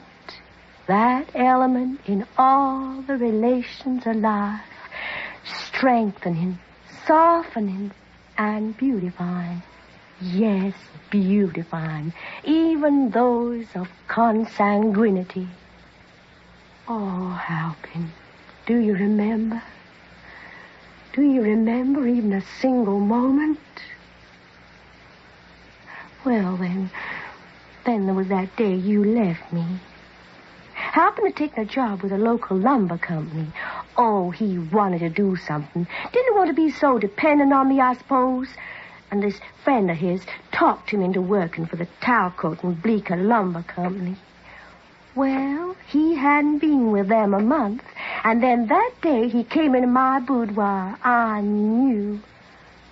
suppose I knew, Halpin, by the way you kissed me on the forehead and toyed for a minute with a lock of my hair. Had you stopped loving me already, Halpin? We can't tell, can we, when someone really stops loving?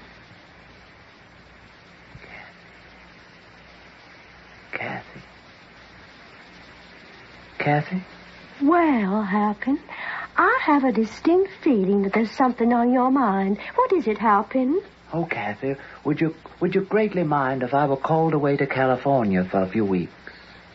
To California? It's for the company, Kathy. Mr. Talcott himself asked me to do this. California is far away. How many weeks? Only a few, Kathy. 4. Maybe 5. Well, Halpin, it is hardly needful for me to answer with my lips a question to which my telltale cheeks have already made reply. Evidently, I would greatly mind. Oh, Kathy, don't feel that way. I want to do this. For the company, you know. Yes, you want to get away, Halpin. No. I know. Oh, my dear son. I should have known this was coming. Didn't I lie awake half the night weeping because during the other half, Myron Bain, your grandfather, came to me in a dream. And standing by his portrait, young, too, and handsome as that, he pointed to your portrait on the same wall. And when I looked, it seemed that I could not see the features. You have been painted with a cloth over your face. A cloth such as we put on the dead. Your father has laughed at me when I've told him about my dreams. But you and I, dear, we know that such things are not for nothing. And Halpin, I saw below the edge of the cloth the marks of hands on your throat. Oh, Halpin, forgive me, but we've not been used to keep such things from each other. Perhaps you have a different interpretation of my dream, Halpin. Perhaps it does not mean that you will go to California. Or maybe you take me with you. That's such a strange dream, Kathy. You dreamed all that before. Didn't tell me. Well, now you know, Halpin. I remember hearing that there are medicinal springs in California. Places where one recovers from rheumatism and neuralgia. Well, now, that might do me some good. My fingers have grown so stiff lately. You see, Halpin? So stiff, especially in the morning. I'm almost sure they have been giving me great pain while I slept.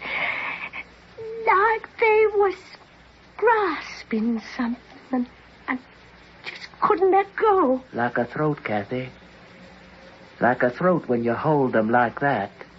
Oh, but that's only in a dream, Halpin. And we don't want to mistake a dream for real life. No, Kathy. No. We don't ever want to take a chance of mistaking a dream that way.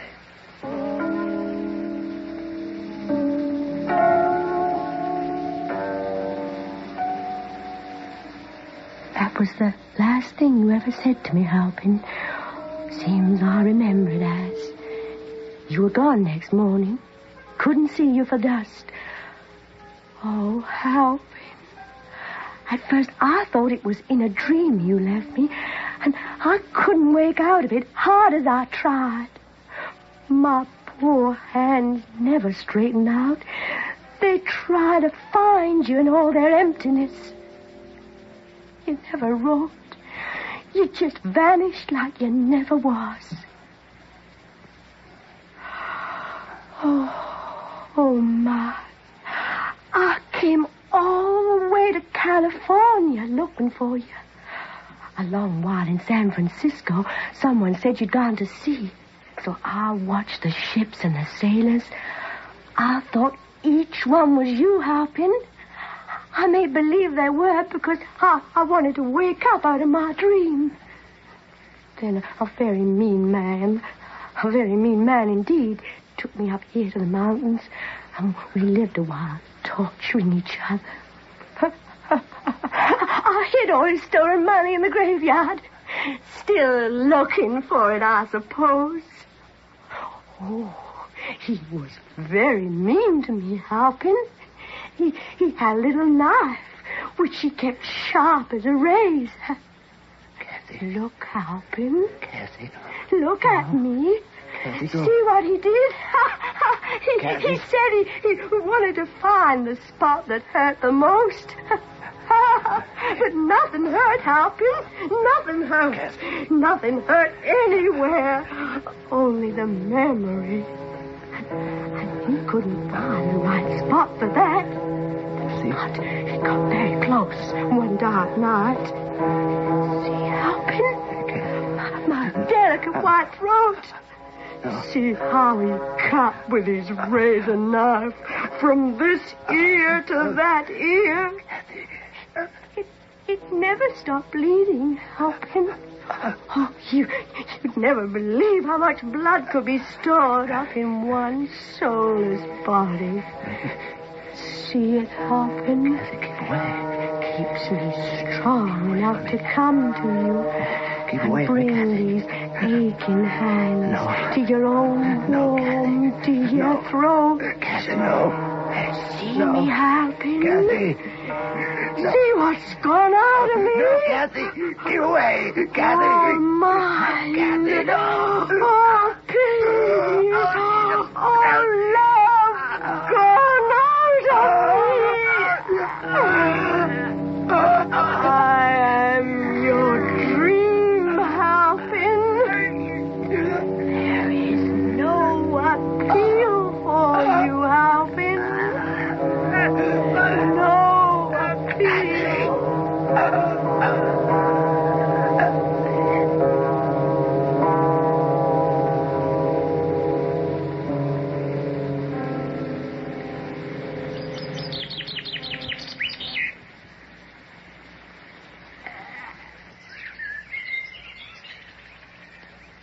To Jaralson and Holker, the nature of the struggle was made clear by a glance.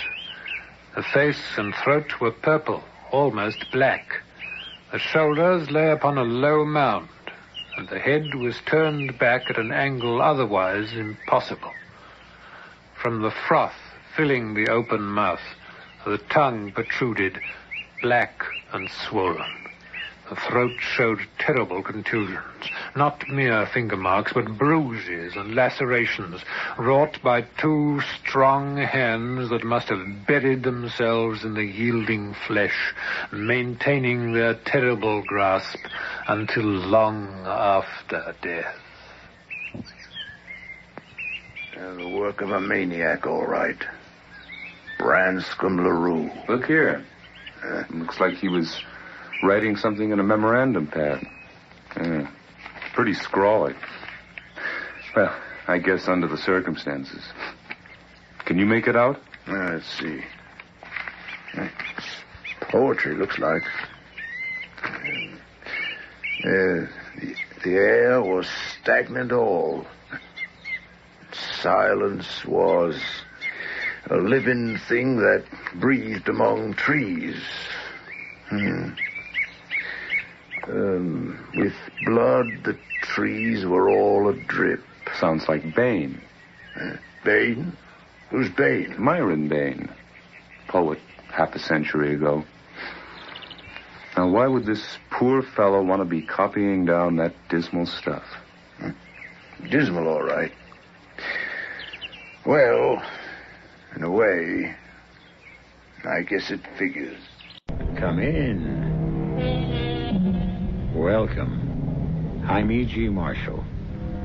How does a Mediterranean cruise in the sun sound to you?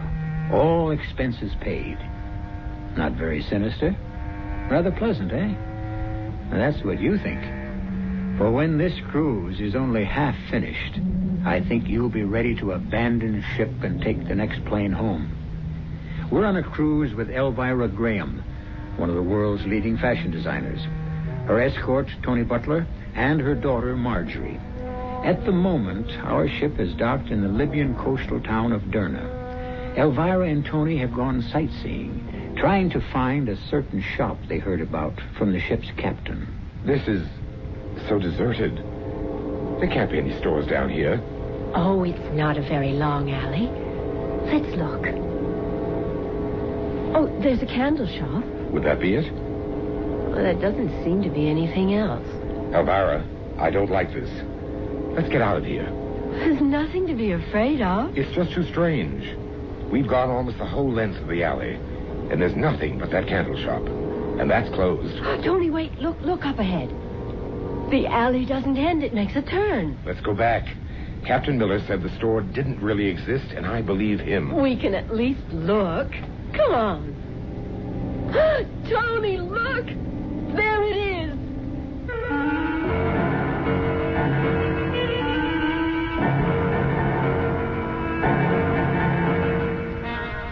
Our mystery drama, The Devil's Boutique, was written especially for the Radio Mystery Theater by Bob Juran and stars Joan Loring and Robert L. Greene.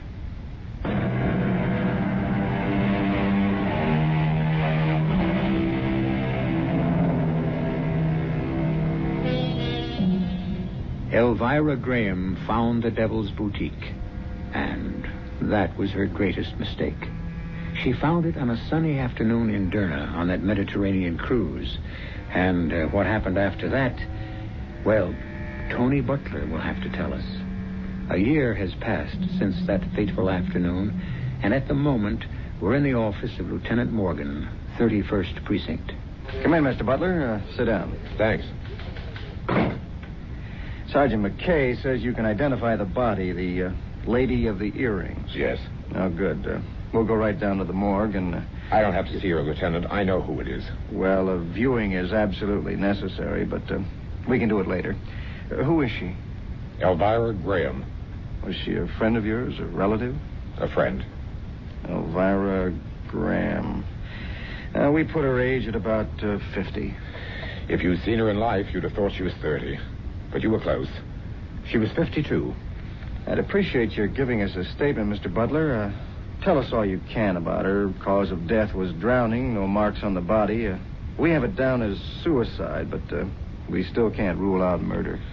I'll make a statement, but would you do me a favor? Keep it out of the press. Well, it's already news, Mr. Butler. I know that. It was the item in the paper that brought me in here. Ordinarily, with an unidentified body floating in the river isn't that much news, but a nude woman in earrings and fantastic lipstick. That's why I know without the shadow of a doubt it's Elvira Graham. And that's why I wish you could keep what I'm about to tell you out of the papers. Well, I'll do what I can, Mr. Butler, but well, they don't have to know every detail. We'll have to release her identity, though. Yes, I see that. A lot of people are wondering what happened to Elvira Graham. And now they'll know. But the woman suffered enough. Yeah, she won't suffer anymore. No, I guess not. She was admired, hated, adored, despised, envied. You say you're a friend. She has no relatives? Only a daughter. I'm here in her stead. The daughter's name? Marjorie. Marjorie Graham. Well, just relax and tell us all you can about Elvira Graham. I'll ask questions later. Elvira Graham was a fashion designer. At her peak, the best. And she had a knack of making sure that no one, but no one, ever looked better than Elvira Graham. It was almost a year ago, in June. She just had a showing of her fall line, and she, Marjorie and I, were starting off on a cruise to relax. I was her escort of the moment. Roger! Bye! Bye! Tell Amy I'll bring her a souvenir from Italy. I said tell Amy I'll bring her... Can't hear you, Elvira, dear. Just wave. Oh, bye! Bye! Marjorie, give me a streamer, quick. You've thrown them all, Mother. Oh, it doesn't matter. Come along. Let's go back and finish up that champagne. I think you've had enough, Mother. How many times do I have to tell you, Marjorie? I'll be the judge of that.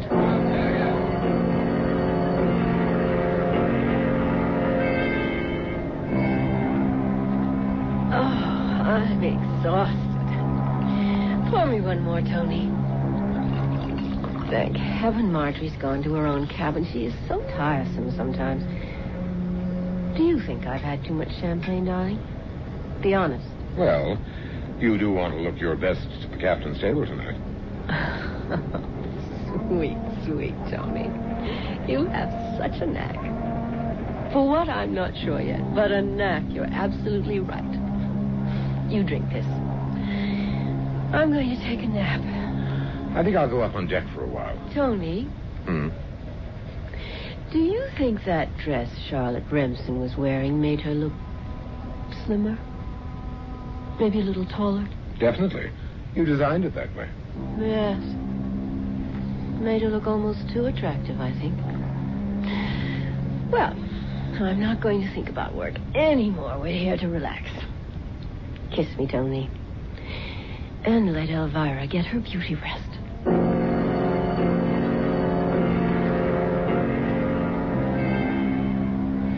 Marjorie, I thought you were in your cabin. Oh, it's too exciting to stay down there. What's Mother doing? Napping. Of course, I needn't have asked. Marge, why do you stay so close to Elvira? Don't you want a life of your own? I could ask the same of you, couldn't I? Touché. Are you in love with my mother, Tony? Love? No. And you know she's not in love with me. We're companions. I'm convenient. And vice versa. The great Elvira Graham. She picks her men the way she picks her wardrobe. But it's fun while it lasts. Escort to the great Elvira Graham. And all that press doesn't hurt my acting career. Well, at least you're honest, Tony. Probably the first who was. Thank you. But you didn't answer my question, and I've answered yours. Why do I stay so close? I admire her, too. But I love her. So many people are jealous of her, and I feel maybe I'm the one little sincere spot in her life. I don't always agree with her. And she wants you with her. I know that. I wondered about that. Why the glamorous Elvira Graham wants her 20-year-old daughter tagging along. Ever stop to think she loves you? Yes, I think she does. And let's face it, you add to her image. Who would believe that anyone as young as Elvira could have a 20-year-old daughter? I've heard that before.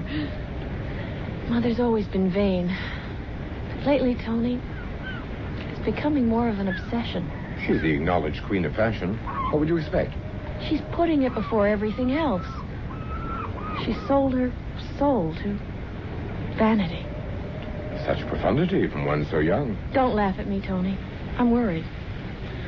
I'm not laughing at you, Marge. But there's nothing we can do about Elvira's personality. We just live with it. Or what? Or leave it. And for the moment, it suits me to live with it. Come on. Why don't you take a nap, too? You want to look your best? We're at the captain's table tonight. How could I forget it?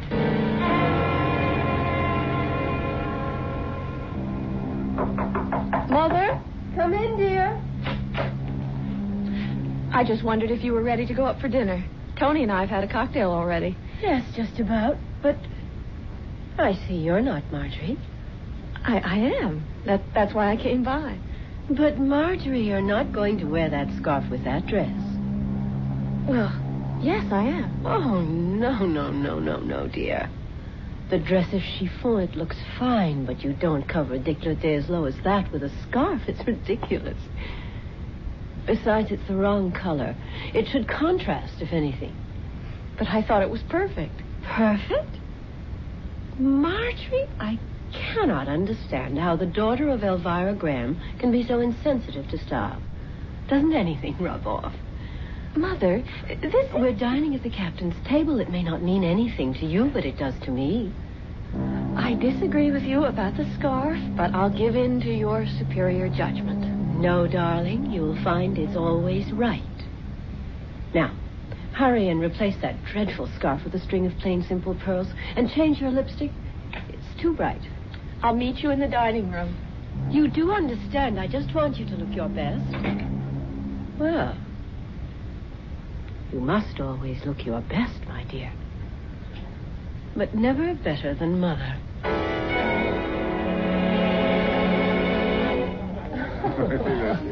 I've never tasted such wine, Captain. A very special vintage, saved for very special guests. Oh, you flatter me, sir. Have some more, Marjorie? Oh, no, thank you. I'm fine. Do, Marjorie. It's bound to improve your disposition. Just a little there. Mr. Butler? Thanks. This isn't your first cruise, Mrs. Graham. The first with such a charming captain. Now, who's flattering? No, I was quite honored to be asked to your table, Captain. Oh, my pleasure, Mrs. Graham. I've been admiring those pearls, Miss Graham. Are they natural? Yes, and matched. Thank you for noticing, Captain. Stunning. Really? I always thought Marjorie's neck was too thick for pearls. Mother? A light scarf might have been more suitable, perhaps. I bow to your expertise, Mrs. Graham, but I do like the pearls. Thank you, Captain. As a matter of fact, I know a place you'd both be interested in. Have you ever heard of the Devil's Boutique? Devil's Boutique? No. Sounds fascinating. It's a little shop in Derna, on the Libyan coast.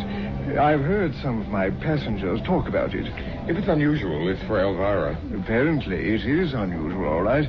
Actually, they tell me the shop itself has no name, and it's very difficult to find, even with directions. How curious. What do you mean? Well, I've had passengers tell me about the unusual things they've bought in this shop. Clothes, accessories, scented candles, everything. Oh, that sounds charming. But I've had others who claim they've never even been able to find it. That's apparently why it's called the Devil's Boutique. Elvira will find it. When will we be in Derna? In about 9 days. Oh, well, there's lots of cruise to enjoy before then. Yes, our first stop is Cadiz. Then we swing into the Mediterranean. Oh, well, here's to the Mediterranean. And the Devil's Boutique. The next few days were filled with sun, shuffleboard, and swimming. Elvira made sure everyone knew Elvira Graham was aboard. She'd spend a half hour deciding on just the right outfit for the time of day she'd make her appearance. Even the shade of her lipstick changed. One color for morning, another for cocktails. We stopped for a day at Cadiz and then slipped into the Mediterranean. There it is, on the horizon. Derna. We'll dock in about 2 hours. How long will we be there, Captain? We'll leave with tonight's tide, about 7 o'clock. Good. We'll have all afternoon for sightseeing. You'll excuse me, I have to get to the bridge. Certainly. I have such a strange excitement about this city, Tony. There's something about the name, Derna. And the challenge of finding that fascinating shop. And this was supposed to be a non-work vacation? There's no such thing for me, and you know it. If I don't keep ahead of the pack, well, besides, it's fun. We'll sightsee in Derna, and I won't leave until I find that Devil's Boutique.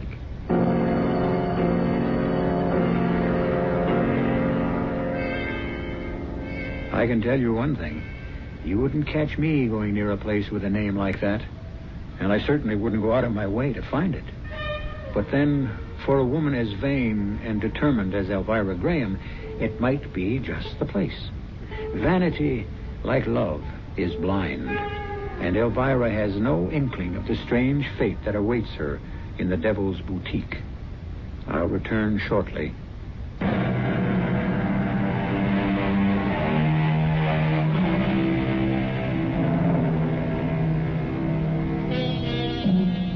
Most women are particular about their appearance, which everyone should be. But with some, it becomes an obsession. Elvira Graham was pushed by an ego that demanded to be first, pulled by a vanity that demanded most of her attention. And both were responsible for her downfall. Marjorie, why aren't you dressed? We're going ashore. I'm not going, Mother. I feel like staying on the ship. Well, do as you like. Tony and I are going into town and find that shop the captain told us about. You go ahead. I'll be all right. I just don't feel like going.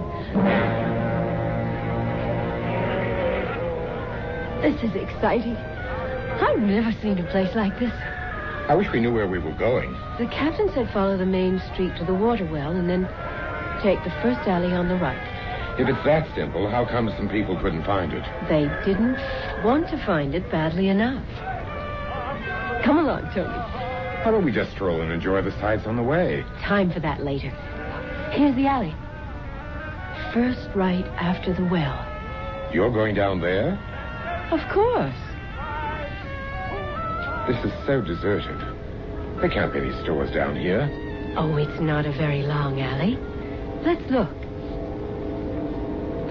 There's a candle shop. Would that be it? Well, it doesn't seem to be anything else. Elvira, I don't like this. Let's get out of here. Well, there's nothing to be afraid of. It's just too strange. There's nothing but that candle shop, and that's closed. Well, maybe we could knock and ask. Somebody might be in the back. I think we better get out of here. Oh, I hate to just... Wait, Tony, look. Up ahead. The alley doesn't end, it makes a turn. Let's go back. Well, we can at least look. This is crazy. There wouldn't be a store hidden back there. Captain Miller said it was hard to find, and it's probably worth it. I can't imagine why. Tony, look. There it is. There it was, just ahead of us. The windows of a quaint boutique, dimly lighted, and in the window, belts, dresses, slacks, scarves, accessories, beads. Elvira literally jumped with joy. Tony, we found it. And it's open. Come on. Oh, look at the things in this window. Tony, that belt. It is different. It's fabulous. I could design a whole suit around that. Let's go in. The captain was right. There's no name on it. There weren't on any of the shops in the main street either. Here it doesn't seem to matter. Fabulous. Just fabulous. Doesn't seem to be anyone around. I just want to browse anyway. Look at this jacket. There's not a seam in it. How do you suppose... Madame likes the jacket? Oh, yes. It is stunning. One of my favorite creations. You're certainly original. I've never seen styles even resembling these before. No, I'm not copied. Everything here is quite original. Mrs. Graham is the designer herself. She knows how to judge quality. Yes, Elvira Graham. I am honored. You know me. Anyone remotely concerned with fashion knows Elvira Graham. Oh. Is that not so? Well, yes, but I never thought here. You didn't think that in such a humble, out-of-the-way shop, one would have heard of you? Well, frankly, no. I keep up with things, huh? And you are... My name is Arch. You don't mind if I look around? That is what my shop is here for, Mrs. Graham. If I can be of service, just call me. I will be in the back. Oh, I stumbled onto a gold mine. What do you mean? Why, these styles. The man is a genius. But how many people know about him? No one who matters. So? None of this stuff has hit the market yet, and I'm going to introduce it. You can't take it all back with you, dear. Yes, I can. In my sketchbook. Tony, darling, you're looking at Elvira Graham's newest collection. You're going to pass the stuff off as your own? Of course. Who's going to know the difference? You have found something to your liking? Everything. It's impossible to choose. I'd like to bring my daughter back to see your place. I would be honored. We're sailing on the Lady Madison. I'm going back to the ship and get her. You'll be open all afternoon? Certainly. Come, Tony. I can't wait to see Marjorie's reaction to this place. Why all the fuss about Marjorie? I want Marjorie to come back with us so the two of you can distract him while I copy. You think he's not going to notice you in your sketchbook? Not if you and Marjorie help. She'll know how to keep him busy.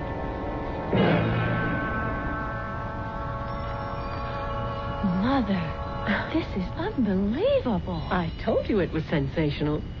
I just wish there were other customers around. Now, you know what to do, Marjorie. Yes. I don't really approve. But I'll do it. What'll I do? You stay with me, Tony. You can cover me. Mrs. Graham, you did return. Yes. This is my daughter, Marjorie. I am charmed, Miss Graham. How do you do? This is Mr. Arch, the fabulous designer. Marjorie's interested in a pantsuit. She wants to try on a few things. Tony and I'll just browse. As you wish. This way, Miss Graham. I have a few styles here I think might interest you. Oh, just stand close, Tony. We'll pretend we're looking closely at these things, and I'll get my sketches. Well, Marjorie, did you find something you liked? I'm taking this blouse. I decided against a suit. Oh, it's very attractive. Well, we must be on our way. We're sailing this evening. Mrs. Graham? Oh? Did you get all the sketches you need? Well, I did jot down an idea or two. I hope you don't mind. I mean, imitation is the highest form of flattery or whatever. Is that exactly ethical? Oh, Mother. Well, perhaps not, Mr. Arch. I shall tear them up if you feel that way. No. I didn't say I minded. Oh, perhaps we should leave. Tony, Marjorie. One moment, Mrs. Graham. Yes? Please, no hard feelings. I should not have mentioned the subject. After all, I am flattered by your very presence. The great Elvira Graham in my humble shop, huh? Would you accept the token of admiration? Well, I don't quite understand. Have you ever seen anything as exquisite as this? Mother, how beautiful. Wow. Oh, they are expensive earrings, but surely you're not suggesting you that would honor me by accepting them. This is most extraordinary and generous, Mr. Arch, but I don't see how I could possibly. You do me a disservice, Mrs. Graham. I insist. Go ahead, Elvira. It's an unusual gesture. Well, thank you. I wrapped them for you. I'll be right back. You ought to accept kindness with a little more grace, Elvira. But he took me so by surprise. I mean, right on the heels of accusing me of spying. He didn't exactly accuse, Mother. Well, I don't embarrass easily, but that was one of the times. Here he comes. Well, here you are, Mrs. Graham. There is no one on whom they will look better. Good day, Mrs. Graham, and bon voyage.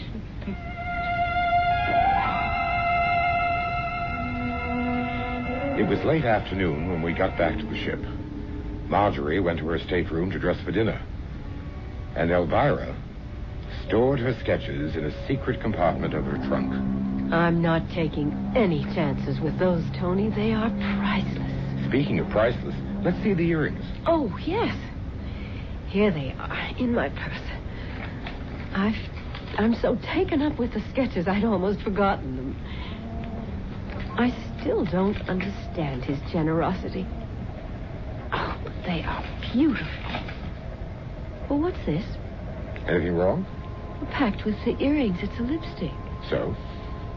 Oh, nothing really. He just didn't mention it. Let's see the earrings. They are extraordinary, aren't they? They seem even more brilliant than they did in the shop. Why don't you wear them at dinner tonight? I intend to. Curious about the lipstick, though. I wonder why he didn't mention it. Almost ready, Elvira. It's 8 o'clock. We'll be out in a minute. Is Marjorie there yet? She just arrived. I won't be long. She wants us to get the full effect all at once. The earrings. She's wearing them at dinner tonight? And the lipstick. The lipstick? The shopkeeper at that boutique slipped in a lipstick with the earrings. It seems to match the color of the stones. Well? Elvira. Oh, Mother. They're breathtaking. They are striking, Elvira. The lipstick is perfect, isn't it? It lights up your whole face. It's almost uncanny. I've never seen you quite so radiant, darling. Watch out, you two. You'll turn my head. That has been done by experts. Oh, you're dreadful, Tony. Come on. Let's go to dinner.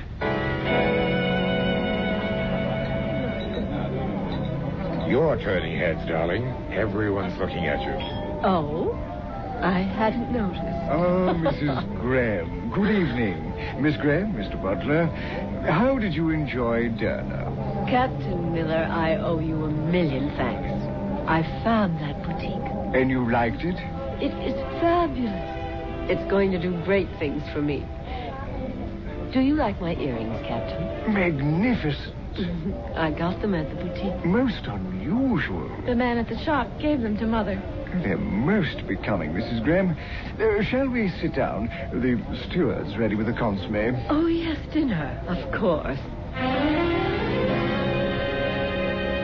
Oh, Tony, it's been the gayest night since we left New York. I think I danced with every man in the room. Almost. Almost? Everyone but me. Oh, but... Well, you hate dancing. You could have sat one out. Be a dear and unzip me. I want to get comfortable and have a last champagne. Here, alone with you. Tony, darling. Damn. Help me with this earring, Tony. I can't get it off. Let's see. Just clips on. It ought to open up. It won't open. Well, try the other one. I can't budge this one either. Well, this is ridiculous. It's just a little spring. Pull harder. Ow. Sorry, darling. Well, never mind. I'll get them off in the morning. I'm too tired to care. I'm going to bed. Don't wake me tomorrow, Tony. I feel as though I could sleep for a week.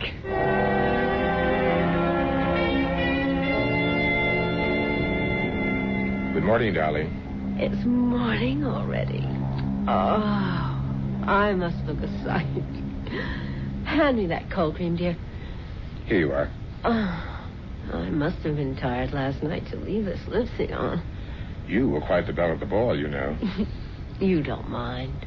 The price I pay for escorting the Elvira Graham. Oh. What's the matter?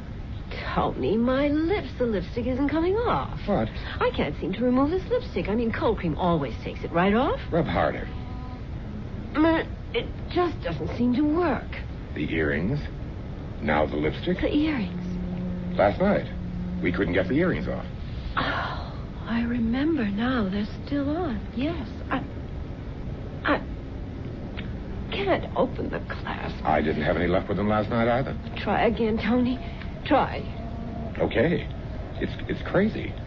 It's just a little spring, but I can't open it. Oh, you've got to, Tony. I've got to get these off.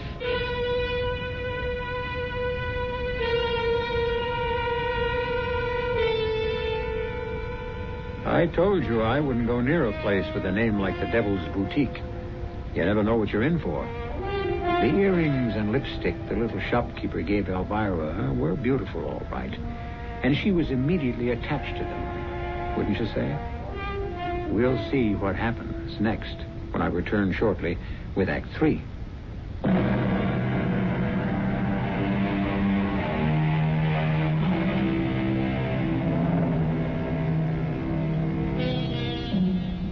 Let's return now to the stateroom where Elvira Graham can't seem to remove her lipstick or her earrings. 2 items she was given by the proprietor of that quaint little shop in Derna. You know, the one with that odd name. I've got to get them off, Tony. I can't be seen in the morning wearing these. Or the lipstick. It's just not done. Relax, Elvira. We'll get them off. Just sit still while I... Oh, there's no use trying that again. Maybe you could get some kind of tool, something to pry them loose. Where? Well, ask the captain. Oh, no, wait, don't. He'd think it's odd. No different from what I'm thinking. Mother, Tony, going up for breakfast? Mother, you're still wearing the earrings. Yes. Well, do you think they're quite the thing for morning? Well, of course not. But I'm having a little trouble getting them off. Want me to try? Well, you might as well. Tony and I haven't had any luck.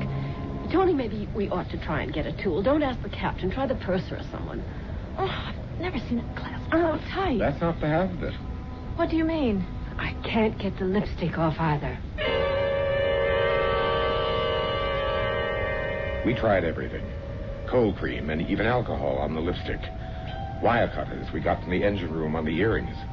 But nothing would take away the color from Elvira's lips or those dazzling earrings from her ears. The metal clasp seemed impervious to the shears. Evening finally came, and Elvira decided she could put in an appearance for dinner. The lipstick and the earrings were appropriate after 6. Relax, darling. You're still the center of all eyes. Oh, Mrs. Graham, you're wearing those becoming earrings from the shop in Derna. They're quite extraordinary. They are indeed. We're having a piano recital tonight after dinner. I hope you're all planning to join us. We wouldn't miss it. In the lounge at 9. We never made the recital. On the way from the dining room, something happened that set Elvira off. Mother, what is it? Stupid little tramp. Calm down, Elvira. Didn't either of you hear that woman as we were leaving dinner? No. You didn't? You didn't hear her say how gauche those earrings again? Do you? No, to our whole table. I wish I'd slapped her face. Well, I can't leave the stateroom again, not until I find some way of getting these hateful things off. Maybe the man in the shop who gave them to you can help. Go all the way back to Derna. There's got to be an easier way. Well, you haven't come up with it. Maybe Marjorie has an idea. I'm going back to Derna. We'll fly from the next port at which we stop. Elvira, be reasonable. We can't... reasonable? There's no reason to this whole mad thing. Marjorie, you go on with the cruise. Tony and I will go back to Derna and then meet you in New York. Oh, no, I'm staying with you. Oh, do as you like. I'm too upset to argue. Tony, see the purser or the captain or someone and see what arrangements we can make.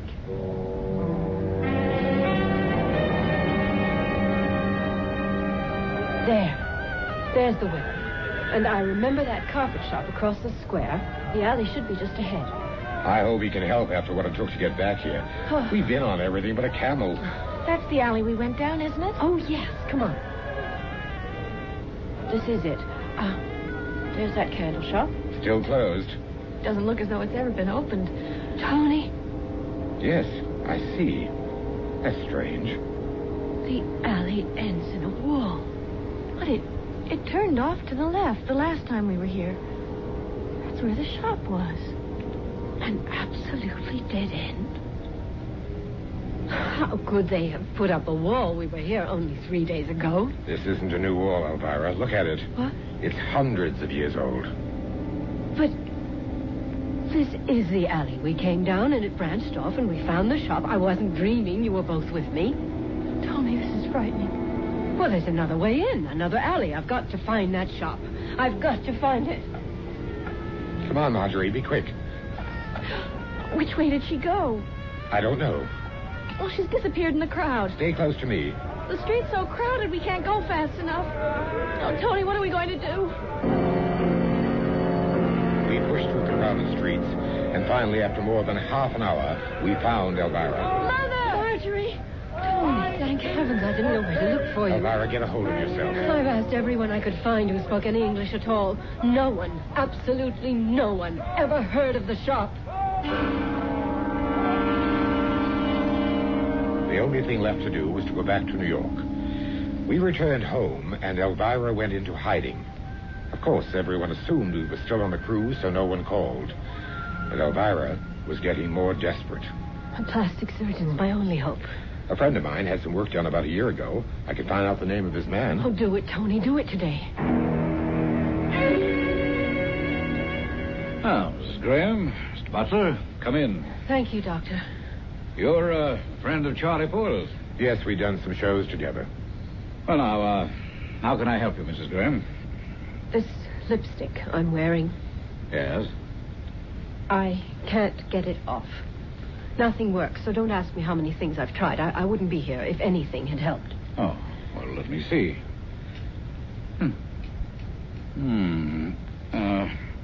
I'm just going to scrape your lower lip a little. It won't hurt. Yes, the color's embedded in the lip tissue. Seems to be a dye. Is there anything you can do?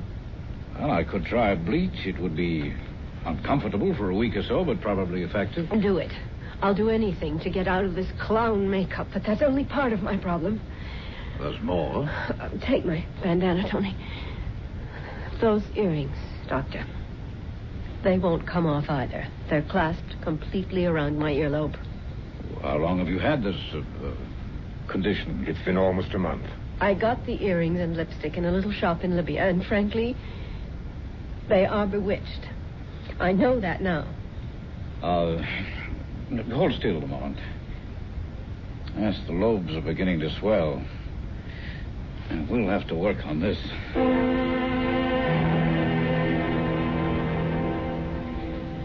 Well, I'm sorry, Mrs. Graham.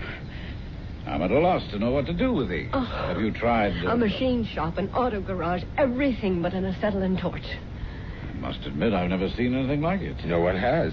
Well, Doctor. Well, I shall give you the bleach for your lips, apply it twice a day, and then I'll see you again in a week. Well, and the earrings? You have to give them some very serious thought, Mrs. Graham.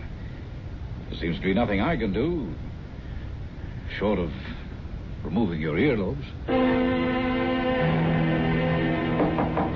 Mother, please answer me. Leave me alone, Marjorie. What's the matter, Marjorie? Oh, Tony, thank God you're here. Mother won't come out of her room. She locked herself in hours ago. There's no harm in that. She's going through hell. But I want to help her. You can't help her. All we can do is to be here if she wants us. If she wants to be alone, let her. That bleach isn't helping her lips. It just makes it harder for her to talk. They're as bright as ever. This morning she came out for breakfast. Tony, I nearly fainted. I know. She's not a pretty sight. Her face is so white and lined. Those colors just scream at you. I thought I heard you, Tony. Where have you been? Down at the docks.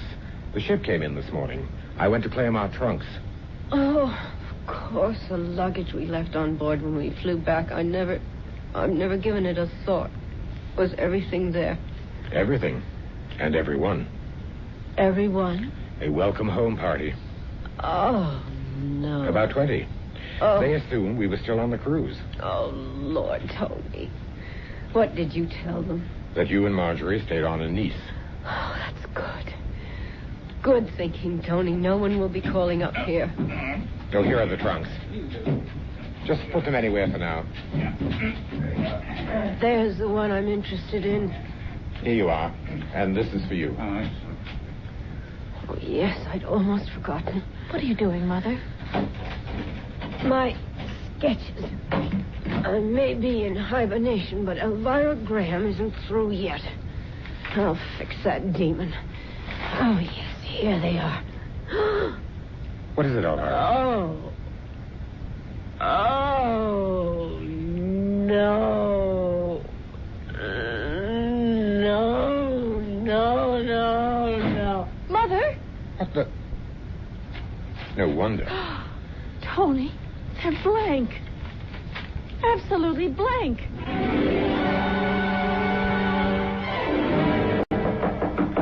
Elvira, please. Mother! You saw them. Blank. Every last page blank. He's cursed me. Elvira, come sit down. Why? What did I do to be cursed like this? Elvira, time can... No. Don't feed me any more of your stupid encouragement. What's the matter with you? Look at me. Clown. Freak. Tony, I can't stand this. I've got to leave. Stay, dear little daughter. Elvira. Dear, pretty light of my life. Your beauty won't change, your freshness. But just look at your glamorous mother. Look, damn you. I've been damned. For what? Why? Is the answer to that in heaven? In hell? Ah, yes, hell. Where that demon came from. That demon who gave me this beauty. The devil himself in his quaint little boutique. The devil's boutique be damned. The devil himself be damned along with me. What did I do? Did I worship beauty too much? Elvira never spoke another word after that. She returned to her room, stayed there, night and day, and 3 days later she was gone. Gone? She'd vanished. You tried to find her? Oh, yes. We hired a private detective. We didn't want it in the papers or in the police files. After about 6 months, we gave up. Where do you suppose she's been all this time? Wandering, hiding. I don't know. Well, will you look at her body now? If you insist. I must. Well, that was quite a story, Mr. Butler. You a writer? You don't believe it? I don't know whether I do or not. It's too fantastic to be true. Then again, it's too fantastic to be made up. Well, here we are. Well, there she... Oh, no. What the devil? The earrings are gone. And the lipstick. Now, do you believe me? Dear Elvira, you were beautiful, determined, and the world's best designer. You were on your way to becoming the greatest. But be reasonable, Elvira, and look at it this way. There wasn't room for the two of us.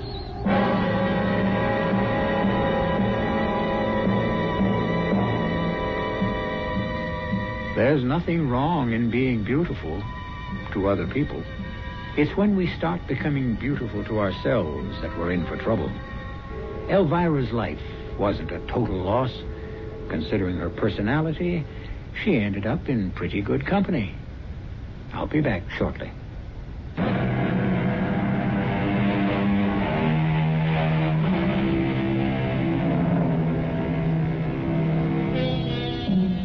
I hope you won't think unkindly about the fashion world because of our play. Those worthy institutions strive to keep us looking our best and do a wonderful job of it. Where would we be without them? In jail for indecent exposure, no doubt. But I would like to leave you with a friendly suggestion. The next time you buy a lipstick, jewelry, a garment, be sure there's a label on it. Be safe. Know your designer. Our cast included Joan Loring, Robert L. Greene, Jada Rowland, Bob Caliban, and Ian Martin. The entire production was under the direction of Hyman Brown. This is E.G. Marshall inviting you to return to our Mystery Theater for another adventure in the macabre. Until next time, pleasant dreams. The Black Cat by Edgar Allan Poe. Produced by Audio Concepts of New York City. Performed by Patrick Horgan. For the most wild yet most homely narrative which I am about to pen, I neither expect nor solicit belief. Mad indeed would I be to expect it, in a case where my very senses reject their own evidence. Yet mad am I not, and very surely do I not dream. But tomorrow I die, and today I would unburthen my soul. My immediate purpose is to place before the world, plainly, succinctly, and without comment, a series of mere household events. In their consequences, these events have terrified, have tortured, have destroyed me. Yet I will attempt to expound them. To me, they have presented little but horror. To many they will seem less terrible than baroques. Hereafter, perhaps, some intellect may be found, which will reduce my phantasm to the commonplace, some intellect more calm, more logical, and far less excitable than my own, which will perceive in the circumstances I detail with awe nothing more than an ordinary succession of very natural causes and effects. From my infancy, I was noted for the docility and humanity of my disposition. My tenderness of heart was even so conspicuous as to make me the jest of my companions. I was especially fond of animals, and was indulged by my parents with a great variety of pets. With these I spent most of my time, and never was so happy as when feeding and caressing them. This peculiarity of character grew with my growth, and in my manhood I derived from it one of my principal sources of pleasure. To those who have cherished an affection for a faithful and sagacious dog, I need hardly be at the trouble of explaining the nature or the intensity of the gratification thus derivable. There is something in the unselfish and self-sacrificing love of a brute which goes directly to the heart of him who has had frequent occasion to test the paltry friendship and gossamer fidelity of mere man. I married early, and was happy to find in my wife a disposition not uncongenial with my own. Observing my partiality for domestic pets, she lost no opportunity of procuring those of the most agreeable kind. We had birds, goldfish, a fine dog, rabbits, a small monkey, and a cat. This latter was a remarkably large and beautiful animal, entirely black, and sagacious to an astonishing degree. In speaking of his intelligence, my wife, who at heart was not a little tinctured with superstition, made frequent allusion to the ancient popular notion which regarded all black cats as witches in disguise. Not that she was ever serious upon this point, and I mention the matter at all for no better reason than that it happens, just now, to be remembered. Pluto, this was the cat's name, was my favorite pet and playmate. I alone fed him, and he attended me wherever I went about the house. It was even with difficulty that I could prevent him from following me through the streets. Our friendship lasted in this manner for several years, during which my general temperament and character, through the instrumentality of the fiend intemperance, had, I blush to confess it, experienced a radical alteration for the worse. I grew day by day more moody, more irritable, more regardless of the feelings of others. I suffered myself to use intemperate language to my wife. At length, I even offered her personal violence. My pets, of course, were made to feel the change in my disposition. I not only neglected, but ill-used them. For Pluto, however, I still retained sufficient regard to restrain me from maltreating him, as I made no scruple of maltreating the rabbits, the monkey, or even the dog, when by accident or through affection they came in my way. But my disease grew upon me. For what disease is like alcohol? And at length even Pluto, who was now becoming old and consequently somewhat peevish, even Pluto began to experience the effects of my ill temper. One night, returning home much intoxicated from one of my haunts about town, I fancied that the cat avoided my presence. I seized him when, in his fright at my violence, he inflicted a slight wound upon my hand with his teeth. The fury of a demon instantly possessed me.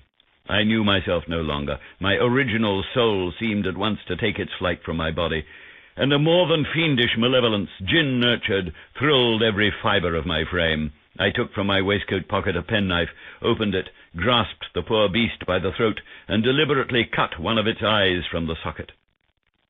I blush, I burn, I shudder, while I pen the damnable atrocity. When reason returned with the morning, when I had slept off the fumes of the night's debauch, I experienced a sentiment half of horror, half of remorse for the crime of which I had been guilty.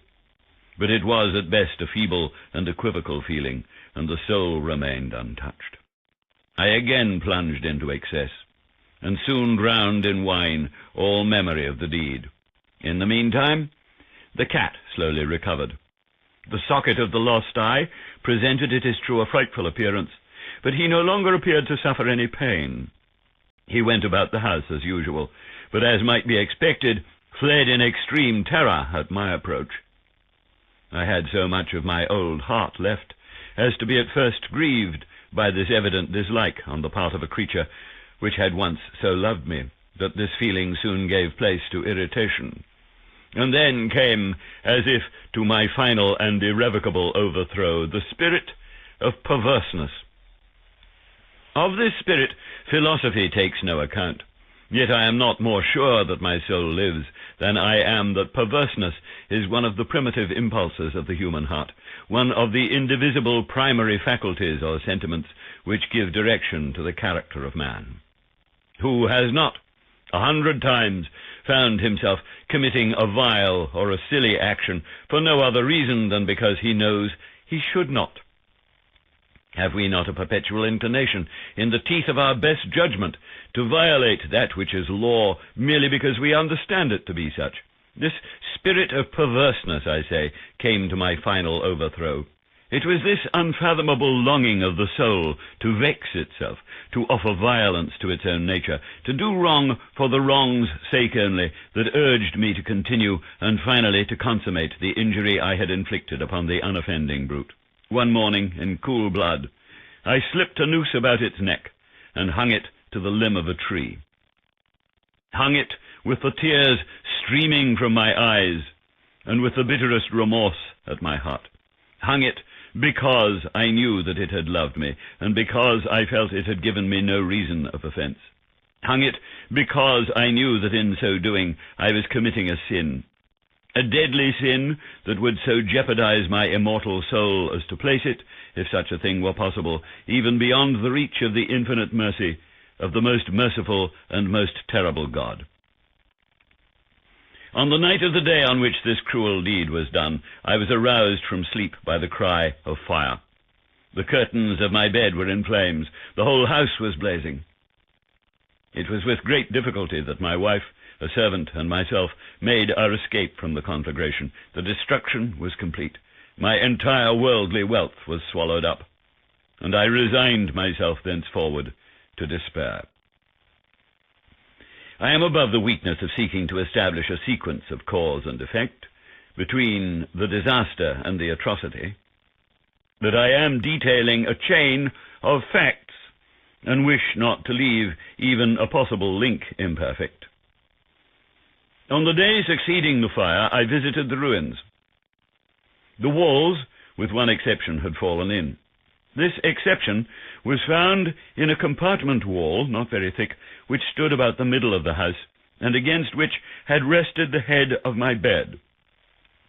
The plastering had here in great measure resisted the action of the fire, a fact which I attributed to its having been recently spread.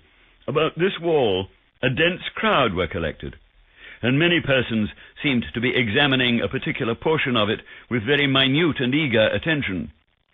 The words "strange," "singular," and other similar expressions excited my curiosity. I approached and saw, as if graven in bas-relief upon the white surface, the figure of a gigantic cat.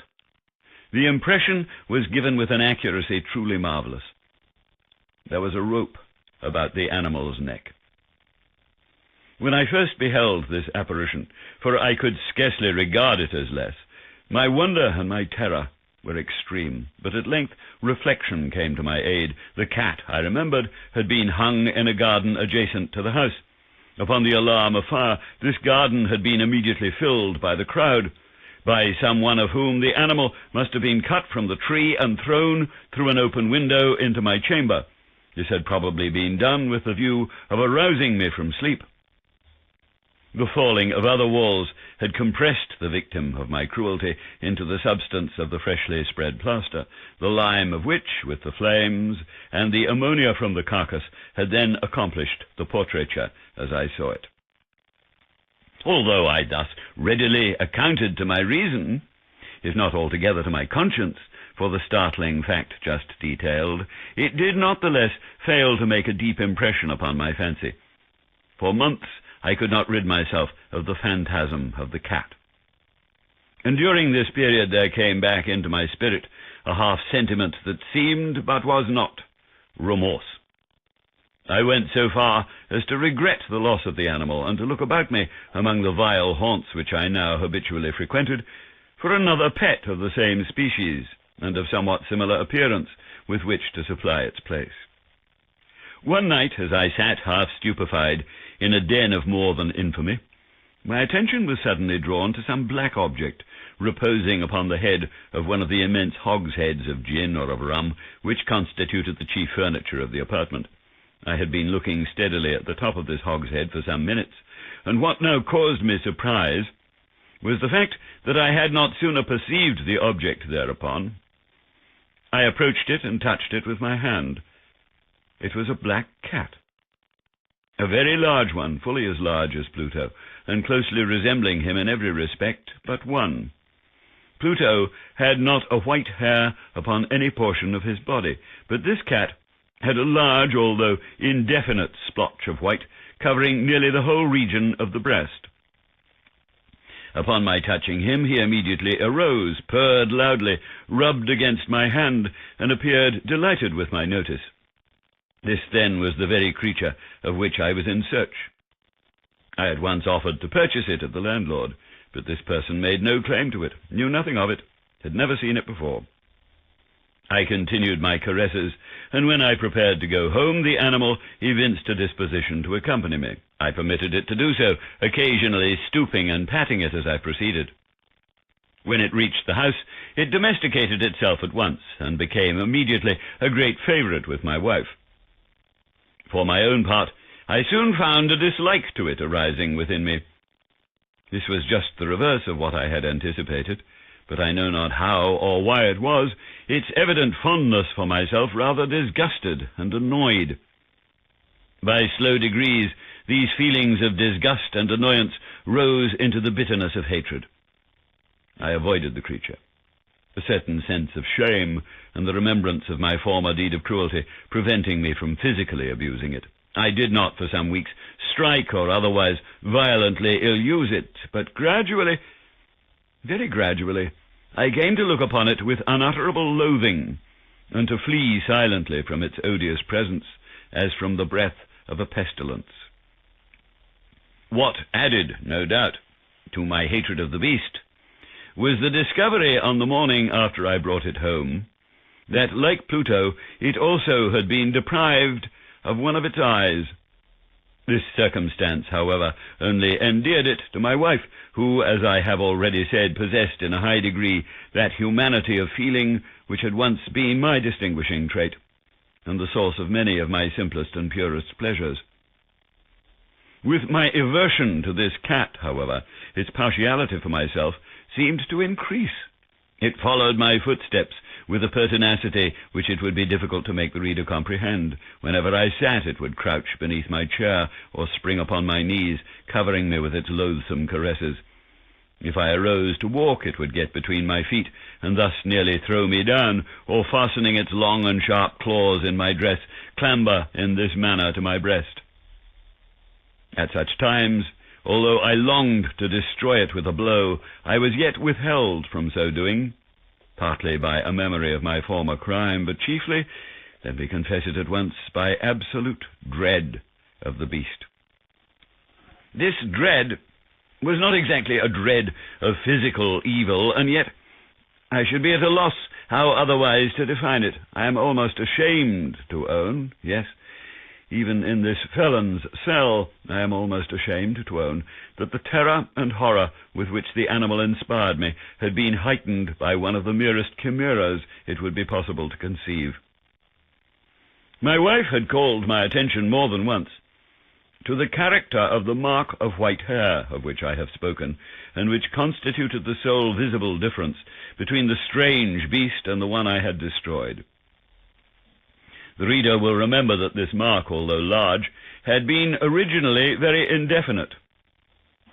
But by slow degrees nearly imperceptible, and which for a long time my reason struggled to reject as fanciful, it had at length assumed a rigorous distinctness of outline. It was now the representation of an object that I shudder to name, and for this, above all, I loathed and dreaded and would have rid myself of the monster had I dared. It was now, I say, the image of a hideous, of a ghastly thing, of the gallows. Oh, mournful and terrible engine of horror and of crime, of agony and of death. And now was I indeed wretched beyond the wretchedness of mere humanity, and a brute beast whose fellow I had contemptuously destroyed, a brute beast to work out for me, a man fashioned in the image of the high God, so much of insufferable woe. Alas, neither by day nor by night knew I the blessing of rest any more. During the former, the creature left me no moment alone, and in the latter I started hourly from dreams of unutterable fear to find the hot breath of the thing upon my face, and its vast weight, an incarnate nightmare that I had no power to shake off, incumbent eternally upon my heart. Beneath the pressure of torments such as these, the feeble remnant of the good within me succumbed. Evil thoughts became my sole intimates, the darkest and most evil of thoughts. The moodiness of my usual temper increased to hatred of all things and of all mankind, while from the sudden, frequent, and ungovernable outbursts of the fury to which I now blindly abandoned myself, my uncomplaining wife, alas, was the most usual and the most patient of sufferers. One day she accompanied me upon some household errand into the cellar of the old building which our poverty compelled us to inhabit. The cat followed me down the steep stairs, and, nearly throwing me headlong, exasperated me to madness. Uplifting an axe and forgetting in my wrath the childish dread which had hitherto stayed my hand, I aimed a blow at the animal, which of course would have proved instantly fatal had it descended as I wished. But this blow was arrested by the hand of my wife. Goaded by the interference into a rage more than demoniacal, I withdrew my arm from her grasp and buried the axe in her brain. She fell dead upon the spot without a groan. This hideous murder accomplished, I set myself forthwith, and with entire deliberation, to the task of concealing the body. I knew that I could not remove it from the house either by day or by night without the risk of being observed by the neighbors. Many projects entered my mind. At one period I thought of cutting the corpse into minute fragments and destroying them by fire. At another, I resolved to dig a grave for it in the floor of the cellar. Again, I deliberated about casting it in the well in the yard, about packing it in a box as if merchandise, with the usual arrangements, and so getting a porter to take it from the house. Finally, I hit upon what I considered a far better expedient than either of these. I determined to wall it up in the cellar, as the monks of the Middle Ages are recorded to have walled up their victims. For a purpose such as this, the cellar was well adapted. Its walls were loosely constructed, and had lately been plastered throughout with a rough plaster, which the dampness of the atmosphere had prevented from hardening. Moreover, in one of the walls was a projection caused by a false chimney or fireplace that had been filled up and made to resemble the rest of the cellar. I made no doubt that I could readily displace the bricks at this point, insert the corpse, and wall the whole up as before, so that no eye could detect anything suspicious. And in this calculation I was not deceived. By means of a crowbar I easily dislodged the bricks, and having carefully deposited the body against the inner wall, I propped it in that position, while, with little trouble, I relaid the whole structure as it originally stood. Having procured mortar, sand, and hair, with every possible precaution, I prepared a plaster which could not be distinguished from the old, and with this I very carefully went over the new brickwork. When I had finished, I felt satisfied that all was right. The wall did not present the slightest appearance of having been disturbed. The rubbish on the floor was picked up with the minutest care. I looked around triumphantly and said to myself, "Here, at least, then, my labor has not been in vain." My next step was to look for the beast which had been the cause of so much wretchedness, for I had at length firmly resolved to put it to death. Had I been able to meet with it at the moment, there could have been no doubt of its fate, but it appeared that the crafty animal had been alarmed at the violence of my previous anger, and forbore to present itself in my present mood. It is impossible to describe or to imagine the deep, the blissful sense of relief which the absence of the detested creature occasioned in my bosom. It did not make its appearance during the night, and thus, for one night at least, since its introduction into the house, I soundly and tranquilly slept. I slept even with the burden of murder upon my soul. The second and the third day passed, and still my tormentor came not. Once again I breathed as a free man. The monster in terror had fled the premises forever. I should behold it no more. My happiness was supreme. The guilt of my dark deed disturbed me but little. Some few inquiries had been made, but these had been readily answered. Even a search had been instituted, but of course nothing was to be discovered. I looked upon my future felicity as secured. Upon the fourth day of the assassination, a party of the police came very unexpectedly into the house, and proceeded again to make rigorous investigation of the premises. Secure, however, in the inscrutability of my place of concealment, I felt no embarrassment whatever. The officers bade me accompany them in their search. They left no nook or corner unexplored. At length, For the third or fourth time, they descended into the cellar. I quivered not in a muscle. My heart beat calmly as that of one who slumbers in innocence. I walked the cellar from end to end. I folded my arms upon my bosom and roamed easily to and fro. The police were thoroughly satisfied and prepared to depart. The glee at my heart was too strong to be restrained. I burned to say, if but one word by way of triumph, and to render doubly sure their assurance of my guiltlessness. "Gentlemen," I said at last, as the party ascended the steps, "I delight to have allayed your suspicions. I wish you all health and a little more courtesy. By the by, gentlemen, this is a very well-constructed house." In the rabid desire to say something easily, I scarcely knew what I uttered at all. "I may say an excellently well-constructed house. These walls— Are you going, gentlemen? These walls are solidly put together." And here, through the mere frenzy of bravado, I rapped heavily with a cane which I held in my hand upon that very portion of the brickwork behind which stood the corpse of the wife of my bosom. But may God shield and deliver me from the fangs of the arch-fiend.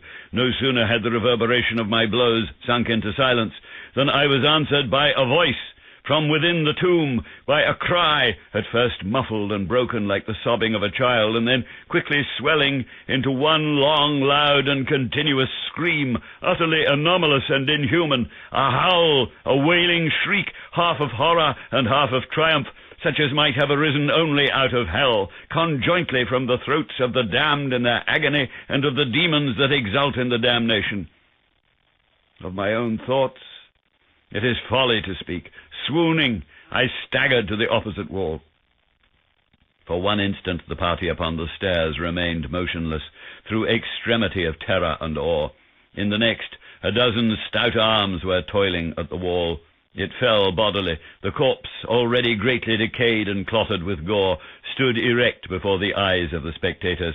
Upon its head, with red extended mouth and solitary eye of fire, sat the hideous beast whose craft had seduced me into murder, and whose informing voice had consigned me to the hangman. I had walled the monster up within the tomb. End of The Black Cat by Edgar Allan Poe, performed by Patrick Horgan. Audio recording, copyright 1999 by Audio Concepts of New York City.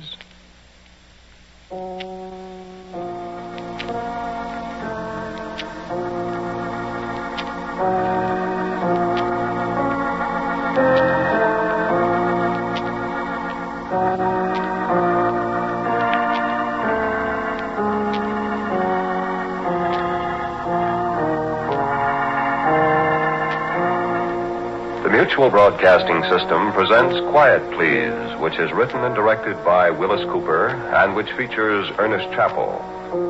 Quiet Please for tonight is called The Thing on the Purple Board.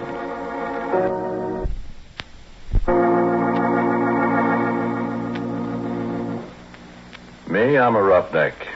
Well, I was a roughneck, 20 years ago. A little too old, too slow now. Besides, I got $1 now. I don't have to be a roughneck, you see. Married, got a nice home. Had to meet my wife. Hey, Mike. Her name's Maxine, but she likes to be called Mike. Mike! I guess she's busy out in the kitchen someplace. Besides, she doesn't hear very well. Shame, too, she's so pretty and everything. Well, you'll meet her. Sit down. I was saying I was a roughneck. Well, no, that doesn't mean exactly what you think it means. A roughneck is an oil field worker, specifically a guy in a drilling crew. Call them roughnecks like you call a section hand on the railroad a gandy dancer, a garage hand a grease monkey. Same time you work around a drilling crew for a while, you're going to be a roughneck in every sense of the word, boy. A derrick floor or a four-bolt board is no place for a guy with a bow tie. Because when you have to fool around with drilling holes that go farther down the ground than it is from the top of Pike's Peak down to sea level... Yeah, sure they do. The time I was a roughneck, we got this one well down to 7,313 feet. That was a record. But last May, Pure Oil brought one in out in the Natrona Valley in Wyoming at 14,309 feet. That, friend, is almost 3 miles. Quite a hole, that, huh? Sure, I don't think there's an oil man in the world that don't wonder one time or another what's down there, besides rock and oil and gas. Oil that's made out of trees that died 20 million years ago. Oil that's made out of dinosaur bones. Oil that's maybe made out of the flesh and blood of men, maybe, that beat each other to death with a stone axe, ate saber-toothed tiger for lunch. Yeah, you get to wondering. You look at the cores that come up from way down there, and sometimes the little shells, trilobites mostly, that was alive when Manhattan Island, where New York is, was under half a mile of ice. We found something once, me and Billy Grunwald, and something found us. I'll tell you about it. We were down to around 5,400 feet. We'd set casing. We began to get water, so we had to stop drilling and cement off. Well, you see, when water begins to seep in the hole, you pull your drill pipe, then you let down a cementing shoe inside the casing, and you plug up the bottom of the hole, casing and all, with quick hardening waterproof cement. Then when it's hard, you drill through the cement and go on down, and the cement outside the casing at the bottom keeps the water out. Well, we had the drill pipe all pulled and racked. The cement was setting, see, so we was shut down, waiting for it to harden. We'd been coring just before. Well, you see, a core drill is hollow. And as the bit digs down, it stuffs the drillings up inside it, so when you pull it out, you got a sample of the kind of stuff you're going through. And a geologist can tell a lot from that. So there's nobody around the rig except me that night. The rest of the crew's going into town. I was toasting some pork chops over the forge for my supper. I heard a car pulling up. Look out, it's Billy Grunwald, the geologist. And I give him a hello. Hi, Billy. Come and have a pork chop. Hi, Porky. Where's everybody? They all went to town. I'm the whole crew. You know, I had 3 blowouts between here and Oxnard. Yeah, I wondered where you was. Ted said you'd be in here about 3. Yeah, I would have been, except for my tough luck. Oh, I'm dead. Yeah, hungry? Starved. Yeah, I got 7 pork chops. And bread. And some coffee, kind of. Swell. Hey, I got a bottle in the car. We're going to have a banquet. Hey, where's that core? That's what I came up here to look at. Yeah, back there on the bench. Look at it after supper. Hey. What? Didn't you say you were all alone here? I thought I heard somebody talking. I don't see anybody. We'll keep an eye on that pork chop. You won't have any supper. Yeah, I'm watching it. Here, let me put the coffee on. Like so. When'd you finish cementing? This morning. Last tower only made about 10 feet of holes, so Ted shut down before we get flooded out of house and home. Funny about that water. How? Oughtn't to be any at that level, according to my figuring. Well, there is. Is it salt? Sure, right out of the bottom of the ocean. That's funny. Well, maybe I'll be able to tell something from the core. Yeah, I hope so. The last core I looked at, I'd have sworn we were getting into shale. Ain't seen none yet from the cuttings. That's funny. Here, your pork chop's done. Yeah, take some bread. Yeah, thanks. Oh, man. Good, huh? Yeah, put on another. I had 2 already before you come. Yeah, much obliged. Yeah, you never can tell what's down there. You get it all mapped and plotted out, all the strata. And all you know is what comes out of the hole. Yeah, I'd like to go down there sometime if I was little enough. Never get you down a hole. Yeah, you'd fit. You're skinny. I'll stay up here and look at the cores, Bud. Where is that one? Behind you. Over there. Oh. Well, I'll have a look at it. Well, why don't you wait till you finish your supper? I'm just going to look at it. Put on another pork chop for me. Okay. Well, I wish those screech owls would keep... What's the matter? Hey, wait a minute, Porky. Well, why did... Listen. What's eating you? You know, I'd have sworn there's somebody up there on that portable board. You're crazy. There's nobody up there. Leaning against those stands of drill pipe. They're just rack crooked. One of them slipped. Come on back and eat your pork chop. Yeah. Yeah, I guess so. Only what you so jittery about, Billy? Come on, eat your sandwich. Here. Yeah, well, thanks, Porky. I don't know. I'm just naturally that way, I guess. I'm always scared of the dark. Doggone it, I hate to be a baby, but I can't help it. Scared of the dark? Honest? stupid, ain't it? Oh, I don't know. Everybody's scared of something. Me. Spiders scare the tar out of me. Black widows. Oh. I know how you feel, Billy. There another light over here? Yeah. Here. Ah. Oh. That's better. Hey, listen, Porky. Go out to the car and look in the left-hand door pocket and bring back that bottle, will you? That's what I need. Okay, kid. Okay. So I picked up a flashlight. I turned around and went outside. I found the car. And I got the bottle. And the floor of the derrick was all lit up, and when I saw a beam of light suddenly flash up toward the foreball board, I laughed. Billy Grunwald and his ideas. Sure, I looked up. There wasn't a darn thing up there except the drill pipe racked against the fingerboard. Oh, this foreball board. Well, you've seen oil derricks or pictures of them. Do you know that little platform that runs around the outside of the derrick about halfway up? Well, that's the foreball board. Well, you see, drill pipe comes in lengths, and you handle them with several lengths screwed together so as to save time getting them in and out of the hole. 2 lengths is a double, 3 is a triple, 4 is a foreball.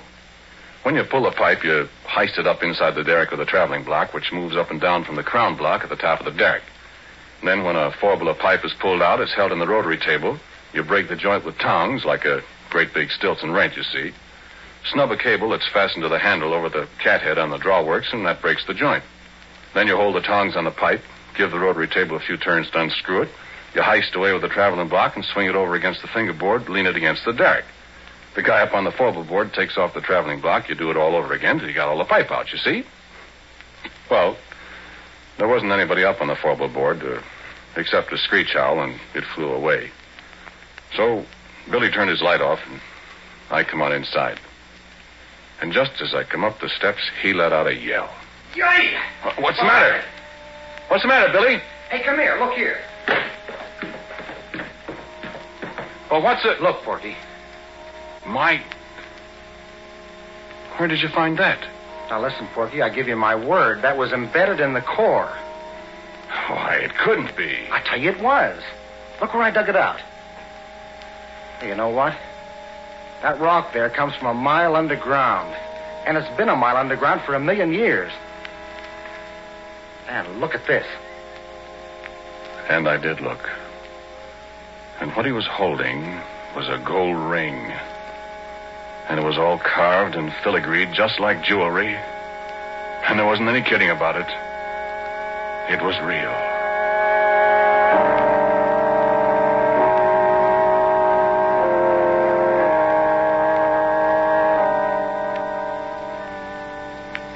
No, wait a minute. Hang on, I ain't done. I poked at the core of rock that looked like a kind of petrified salami or something. And then it was my turn to pretty near jump out of my pants. Because right alongside the place where Billy dug out the ring, there was a mud-covered but very unmistakable finger. I picked it up, and it was cold, and it was heavy, and it was solid rock. At least it felt like solid rock. And I looked at Billy, and Billy looked at me. He started to rub the mud off this here stone finger. And as he rubbed it, it begun to disappear. No, he could still feel it, he said, but when the mud was gone, neither one of us could see it. And he dropped it to the derrick floor. It went clunk, and we couldn't find it any place. So you know what we done? Well, we took that bottle and we took and finished it, Billy and me. We finished it in one slug apiece, and it was a full pint of bathtub gin. It tasted just like so much well water to me.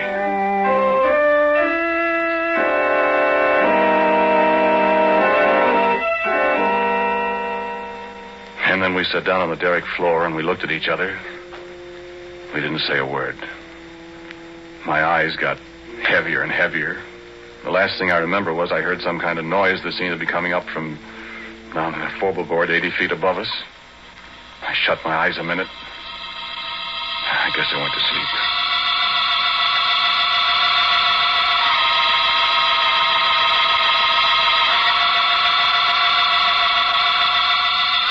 And I had awful awful dreams. Black widow, spiders crawling all over me with gold rings on their legs. Things I could hear, but I couldn't see, up on the forward board. Billy Grunwald climbing up the ladder outside the derrick in the moonlight. Faces looking at me, and I couldn't figure out who they were. Then I was waked up by a horrible scream. A crash alongside me that shook the whole derrick. I opened my eyes to see Billy Grunwald lying on the floor 2 feet away with a broken neck.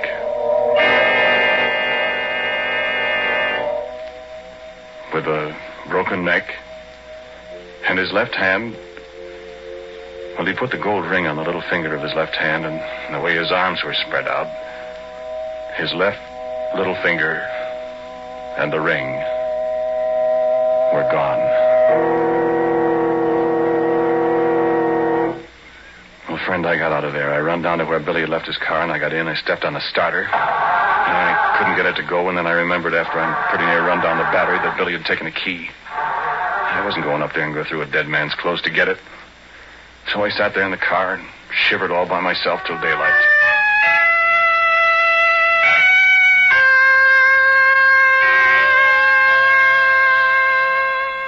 And then Ted and the crew came. Afterwards, a state cop, and everybody in the world was asking me questions. Did you and Billy have a fight, Porky? I told you we didn't, Ted. But you had been drinking. We only had that little pint, Ted. Oh, what was he doing up on the forward board? Did you threaten him, and did he run up there to get away from you? Listen, cop, don't be a chump. Billy Grunwald and I were good friends. Then why'd you push him off the forward board? I didn't, I tell you. I wasn't up there. Oh, what did he go up there for? I don't know. I was asleep. How do you know he was up there? I didn't say he was. You said so. Besides, how would he break his neck if he didn't fall from way up there? Well, look, officer, I think it was just another accident. I mean, we haven't got anything on Porky, and personally, I don't believe he did it. Well, it's mighty mysterious. So it is. But we got work to do. Now, how about it? That cement's hard down there. I want to start drilling again, and I'm short-handed. Will you let Porky stay here till I run in my pipe again, and, well, then you can take him and ask him questions till you're blue in the face. Well, Okay. Let's get rolling. You got steam up, Happy? I'm all set. All right. Porky, you go from the forward board. What? Not me, Ted. Oh, don't be such a boob. There's nobody up there to shove you overboard. And you can put a safety line around you if you want to. And besides, you're getting paid to do what you're told. I've lost too much time already. Come on, get going.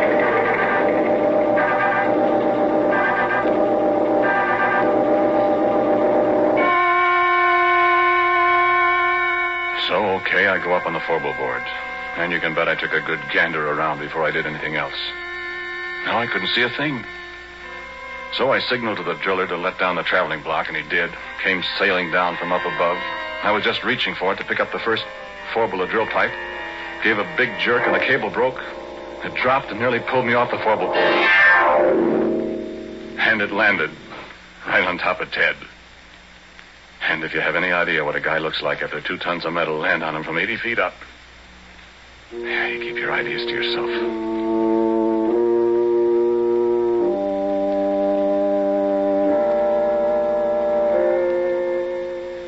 That was enough. 2 accidents in a row. The whole crew quit. They wasn't going to wait for a third.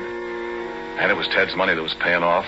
There wasn't any more, and as far as I know, the abandoned derrick is still there. And that was 20 years ago. Oh, I forgot to tell you something. That traveling block was right in front of my face when it broke loose. It was hanging by steel cable, 3/4-inch steel cable. And I saw that cable break right before my eyes.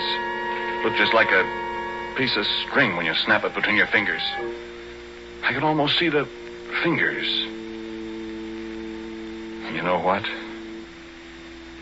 There was something up there on the forward board with me.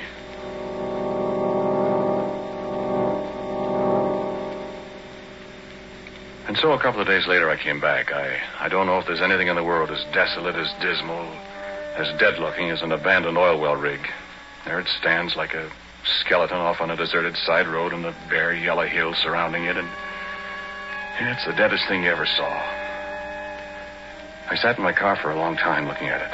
Everything was just the way we'd left it. I looked in at the floor. The smashed traveling block was there alongside the rotary table. There was a little mutter of steam from the boiler.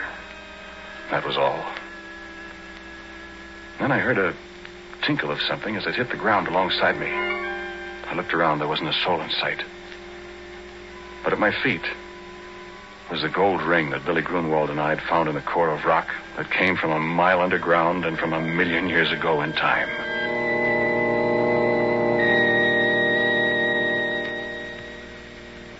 And I heard a little sound.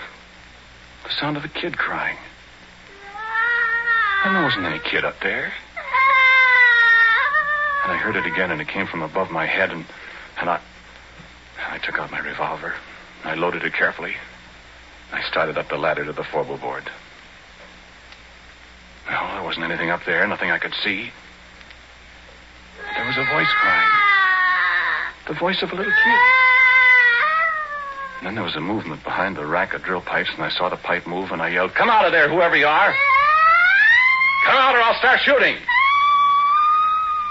And the stand of pipe shivered, and I thought, what can it be that can handle that heavy pipe like jack straws? And then there was a crash.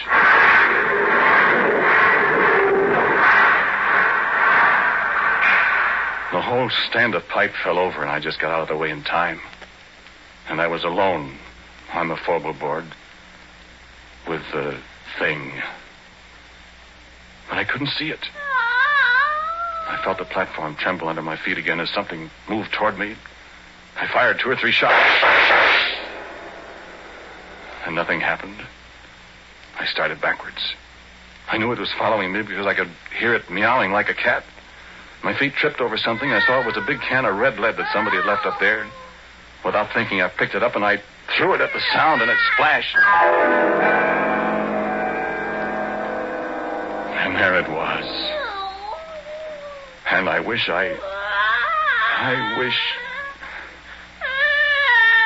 face of a little girl, frightened, crying with hunger and terror. Hands like a human being, and a finger missing from the left hand. And a body. Well, I'll tell you about that. I told you how I'm scared of spiders. But I knew where it came from. It had come from the bowels of the earth, come riding up on the drill pipe as we yanked it out of the well. Come to an alien world and was lost. It stood there dripping with red paint, blood red from head to foot like some horrible dream. And it put its hand on my arm. Its hand was stone.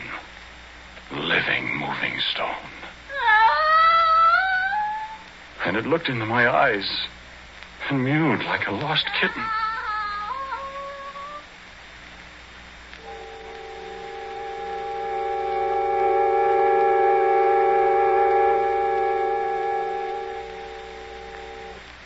"20 years ago, I discovered many things about it, what it used for food, that it was deaf, that it was invisible and couldn't see people when it was invisible, that if you sprayed it with mud or paint or grease paint, makeup, then it could see people.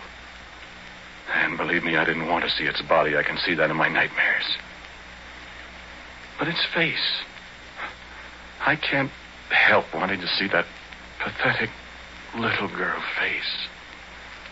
I'm afraid maybe I've fallen. But it's very beautiful. And when it's well made up, it's... But making it up, rubbing grease paint on a stone face that looks at you and smiles, and it makes sounds like a lost kitten yet. I can disguise the body in long dresses. She can't hear very well, and when she's hungry, I have to stay out of her way. I found out what she likes to eat, remember? No, sit still. Sit still, do. Sit still or I'll have to shoot you. I want you to meet my wife. Or rather, my wife wants to meet you. Mike. Mike. There she is. Come on in, dear.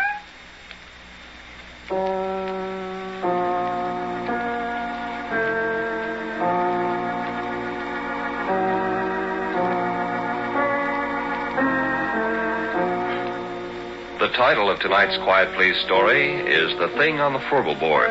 It was written and directed by Willis Cooper and featured Ernest Chappell. And Dan Sutter played Billy Grunwald. Pat O'Malley was Ted.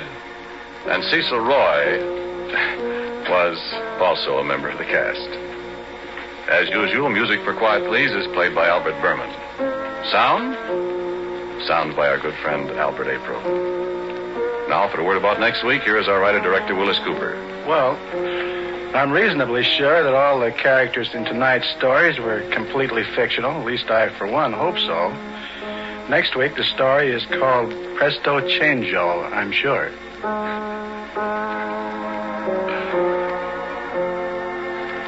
And so, until next week at the same time, I am quietly yours, Ernest Chappell.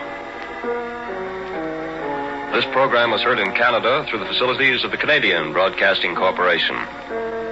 This is the Mutual Broadcasting System.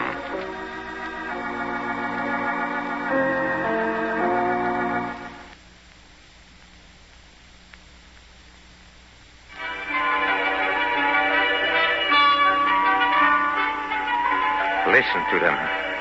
Yes, they still laugh and dance and play the night away, but I shouldn't have drunk so much wine. I must hurry now to the villa where she's waiting, yes, waiting for him, for her Fortunato.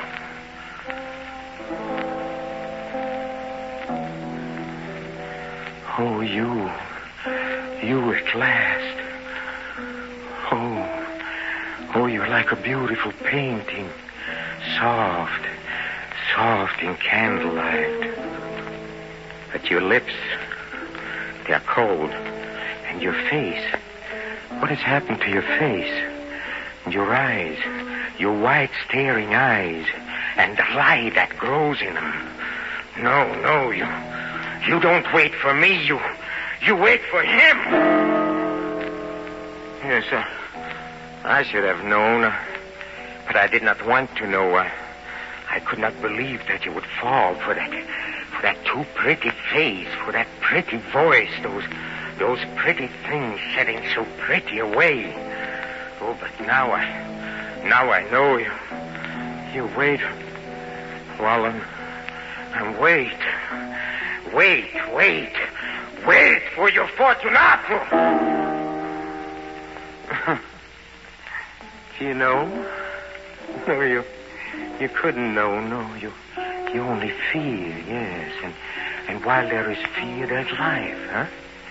Just a little life, but it burns. It burns like a candle. The little wind of fear blows softly, and it whispers, he will not come. And then the candle flame flickers and almost goes out.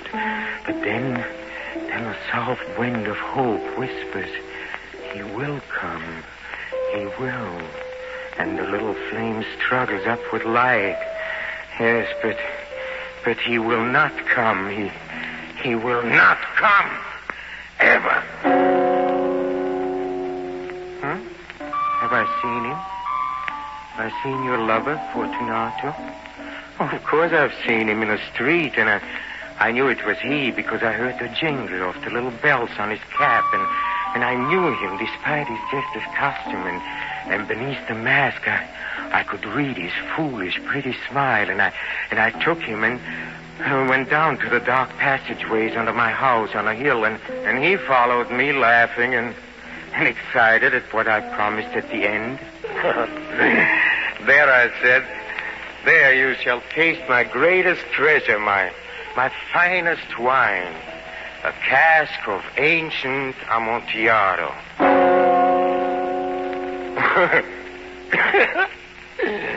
Then I took him by the hand and I pulled him toward the solid rock behind the shadows, where I had prepared an opening, yes, an opening to fit the form of your Fortunato. I put down the candle and I said, now you shall taste the Amontillado. And he turned, and I was upon him as he turned, and I shoved him, and he fell forward into the opening that was waiting for him, and then I slammed the stone into place. soon as he was done, and when I flung away the trowel and I cried out to him, "Hear me, Fortunato." But he could not answer me now, for in his mouth there was stone, and in his heart there was ice. And I heard him shriek, and faintly the sound of his pounding hands, and faintly the little bells on his cap, jingling.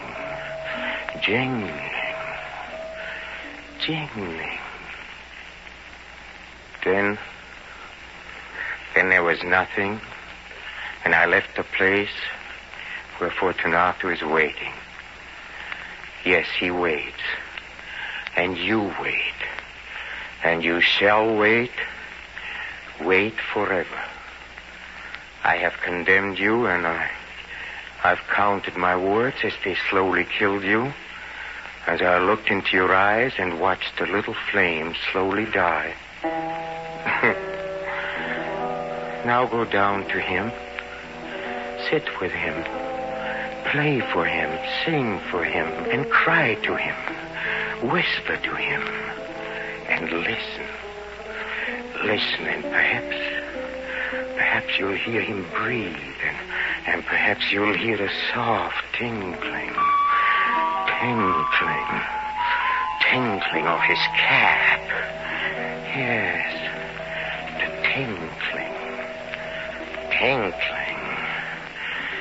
tinkling of the bells. And so, dead among the living, may you wait for your Fortunato as he waits for you. And me, I'm condemned too, condemned forever by my own love.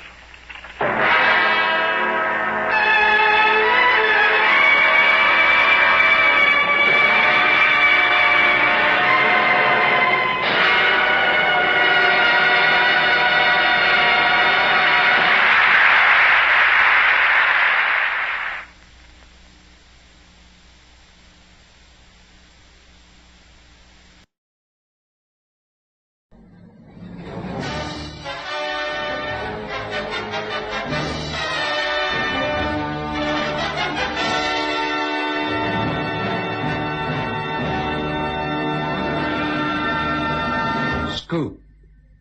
True stories that have made headlines.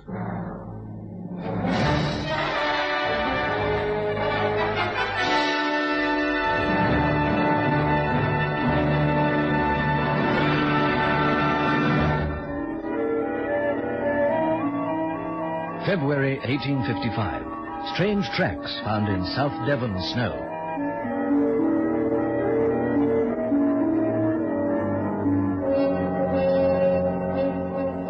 I'm sorry to trouble you, Professor McLean, but it is a matter of considerable importance. Oh, sit down, Parker. Yes, thank you. It's the most extraordinary business. Frightening, in fact, and I thought I should call on you for help. Well, I'm delighted you did. I understand you are expert in psychic matters. Well, I doubt anyone can be expert, but I am interested. Quite so. You must appreciate that it's difficult for a man in my position to talk of such matters, but, well, the truth is, I'm at a loss to, well, candidly, Professor, it's beyond me. Perhaps you're telling me what's troubling you, Padre. Well, you see, Professor, I am so confused that I've, forgive me, perhaps you read this account in the Times of February the 16th. I brought it with me. There. Extraordinary occurrence. A considerable sensation has been caused in consequence of the discovery in the snow of a vast number of footprints of a strange and most mysterious description. Well, I've been away. I didn't see this. Oh, hello. This happened in my parish. It's at the seaport of Topsham. The superstitious go as far as to believe that they are the marks of Satan himself. Yes, there is panic. I tell you, Professor, there is widespread panic in the entire district. The footprints were those of some strange and mysterious animal, seen in all kinds of unaccountable places. On the tops of houses, and over walls, in gardens and courtyards, as well as in open fields. You've seen these, Padre? With my own eyes.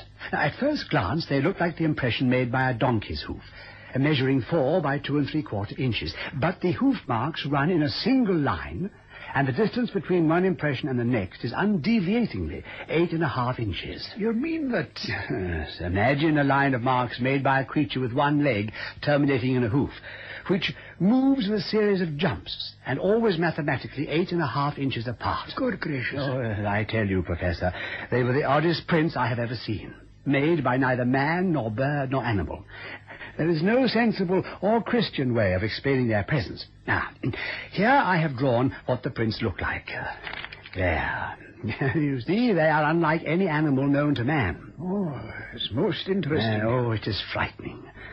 I am not a superstitious man, Professor. Neither am I illiterate. I am fairly well educated with a coldly logical approach to life. But this is beyond me. I wonder what on earth.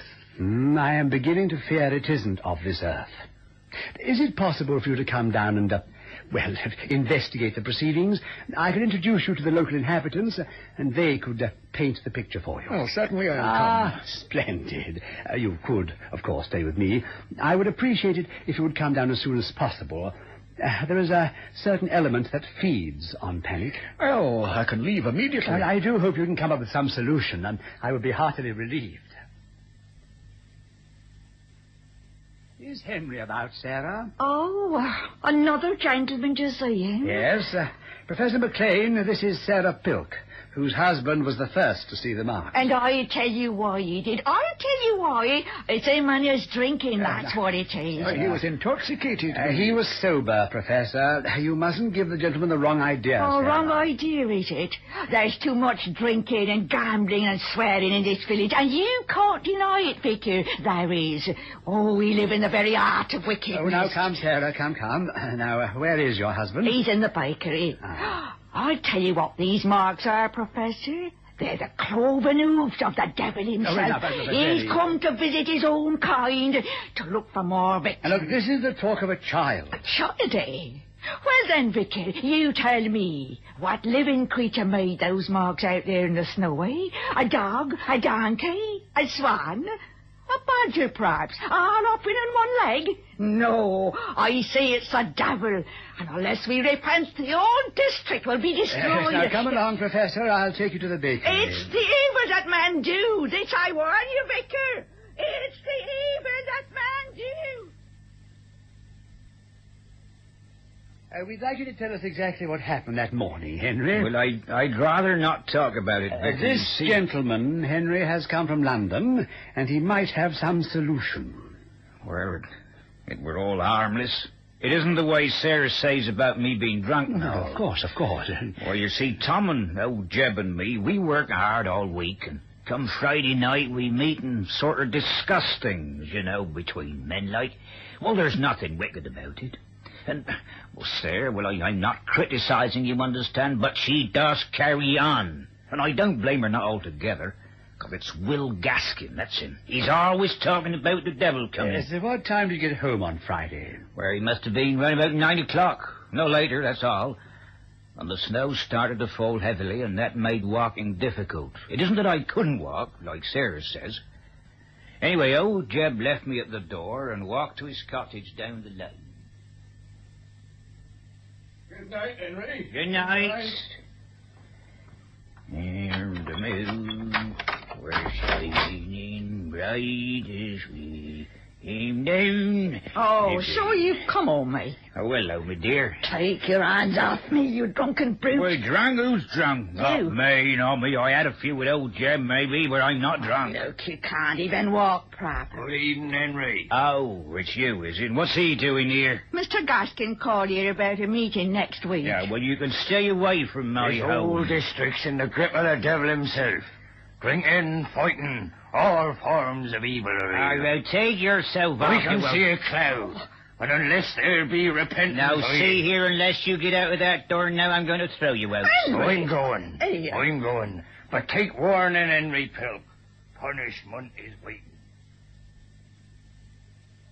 Whereas you can understand that Well, sir, played up something awful. This Will Gaskin, who is he? Well, he's the voice of doom in the district. Ask the vicar here. Well, Will has set himself up as a sort of preacher. I mean, he has quite a following. Oh, I see. Well, go on with your story, Mr. Polk. Well, I woke up early the next morning. I had to put my first loaves in the oven at the bakehouse, you see. When it were bitterly cold, but it had stopped snowing. And it were then that I saw 'em. Strange prints marking the snow. And there wasn't a soul about, you understand. And there they were, a long single line. And I stood looking at them. Get on with you, Henry! Yeah, Get on! come here and have a look here. Hey, what is it? I don't know. What are those marks? Who put them here? Some animal. Oh. Hey, they look like a donkey. With one leg, hopping. Oh, strange. Hey, look over here, see? They climbed up the bakery wall and over top here, look. But no animal could do that. Yeah, but it has. In a long line up the wall. Hang on, I'll open the door here. Oh, careful now, Henry. All right, let me get it open. Right there. Look, we're in the yard and over the bakery roof. What is it? Look at that. Oh, this is not an animal, Henry. Look. Look carefully. Now, what does that look like? Nothing on earth. Exactly. Nothing on earth. This was made by the devil himself. Oh, no, my dear. I mean, you the can't... devil. No living animal could up on a straight line over a wall, over a building. Oh, Will Gaskin's been warning us that this could happen, and he does, just like he said. That is dangerous talk. It's wicked and it's dangerous talk. I'm going to fetch him. I'm sure I don't want you near him. Now stay away. Oh, don't you realise that if it is the devil, Henry, he could take a lot of us, and we'd burn in eternal damnation. Well, there must be some kind of explanation. Now, don't panic. I'm going to get Will, and no one's going to stop me. Well, off she went, and I couldn't stop her. But other folks had seen the prints, and soon the whole village was in an uproar. And they didn't stop near by the bakery either, but they went clear through the village. Well, that's when you picked up the story, Vicar. Oh, yes. Well, there was a hammering on my front door early that morning. Wake up! Wake up! The devil's here! The devil's come! What's going on here? The devil's come, and he's left his prints all over the village. There they are for all to see. Evidence that we live sinful. Just a moment. What prints are these? Look in your garden, Vicar. Look for thyself. Not even you have escaped his calling card. Not even you. Oh, he pointed a bony finger. And there, in a straight line across the virgin snow on the lawn, stretched a long line of peculiar marks. Do you see the wall of yon house, Vicar? I stared at the wall of the rectory, and there, imprinted clearly, were the strange marks. The single line moved over the roof and down the other side.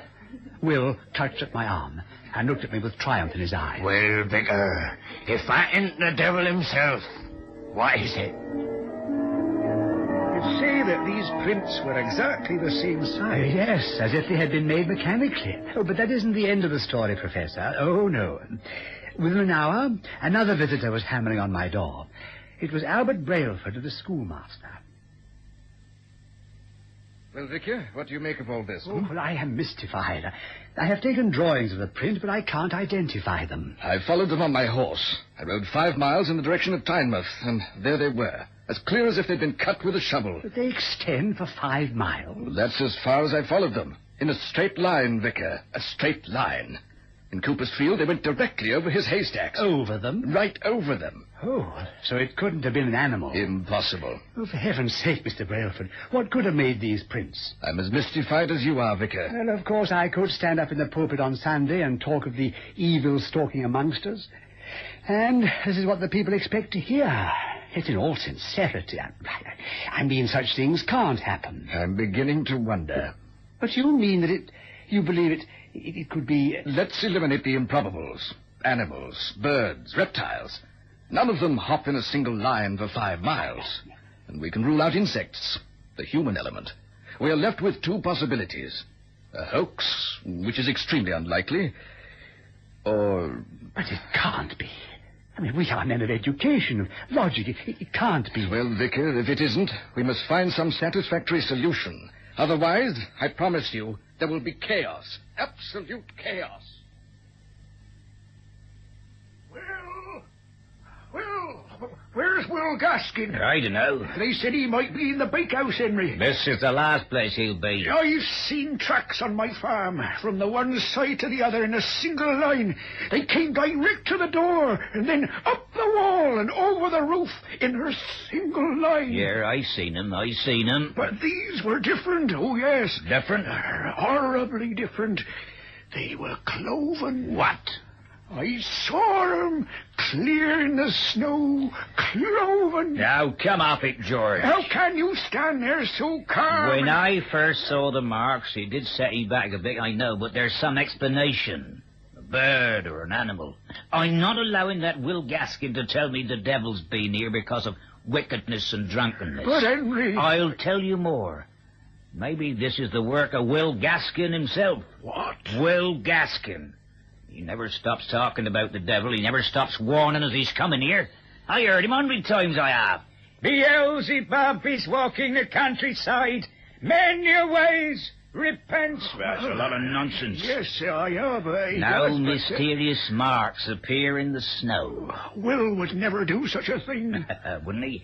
This makes him into something of a prophet, doesn't it?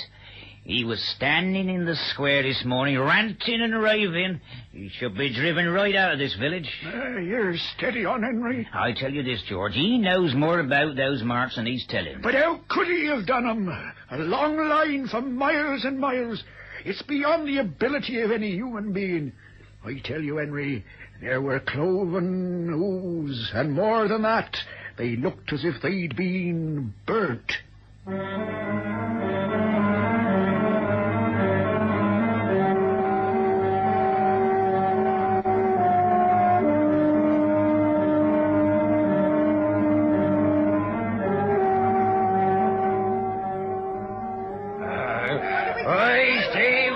Track down the devil. He's here amongst us, passing through our homes, our gardens, our fields. He's cast his evil eye about us and left his trail as a warning of the punishments to come. There's only one thing we can do. Track him down and defeat him by force or trickery. Aye, track him down! I'll bring my dog. Aye, and we'll need them and clubs and sticks. We'll tramp the countryside and we're casting out. Now come on, aye, and follow me. Right, come on. Right, come on.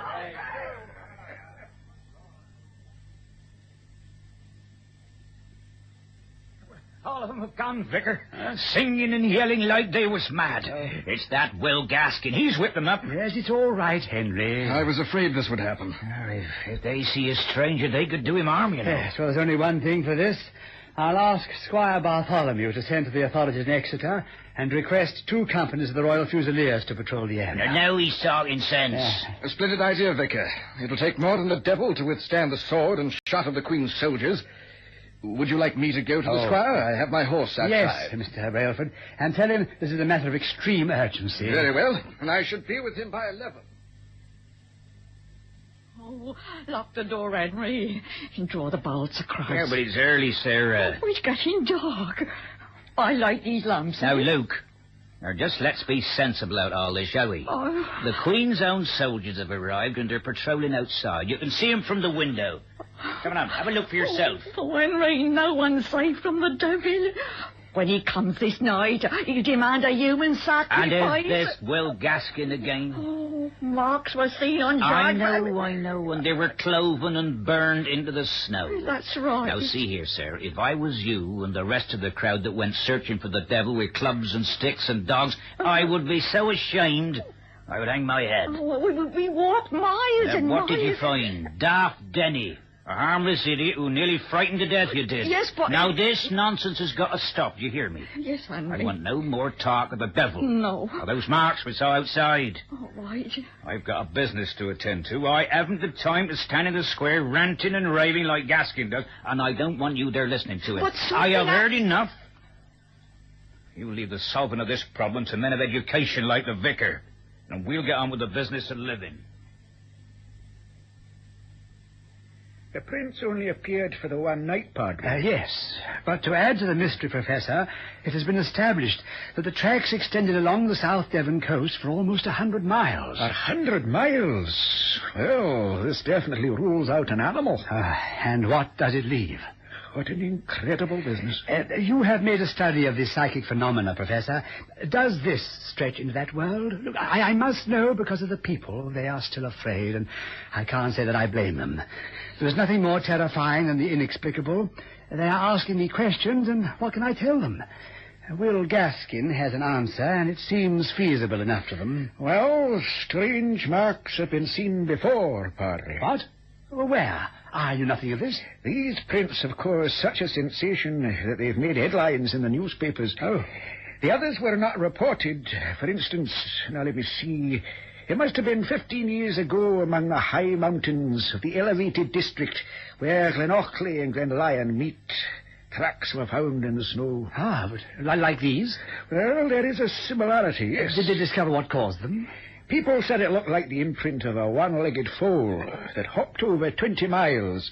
The animal has never been identified. Oh, I see. But I cannot give you any psychic explanation, though I am reminded that pigs were killed in the French-Canadian wilderness by circular burn marks shaped like a hoof of an unknown origin. Circular burn marks? Yes, but I've no idea what caused them. Extraordinary. Of course, some people assert, though this is far-fetched, I grant you, they assert that the marks were made by some mechanical device. Yes, but, Professor, what mechanical device can proceed through the snow for hundreds of miles, and, what is more, scale walls and roofs and haystacks? Perhaps some device that emits heat or energy, which has some propulsion medium to sustain the machine in flight.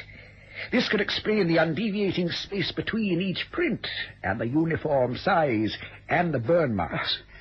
There is no such machine on this earth, Professor. I am well aware of the fact. You mean, then, this machine comes from somewhere else? It's an idea. Another planet? We haven't proof, have we, that there isn't life on other planets? But good gracious, as you say, it is far-fetched. It isn't any more far-fetched than a one-legged creature that can hop for miles over roofs and up walls, is it? And those pigs that were killed, burn marks on their bodies. Oh, no, this is ridiculous. There must be a feasible explanation. Well, if there is, Padre, I'm afraid I haven't any idea what it could be.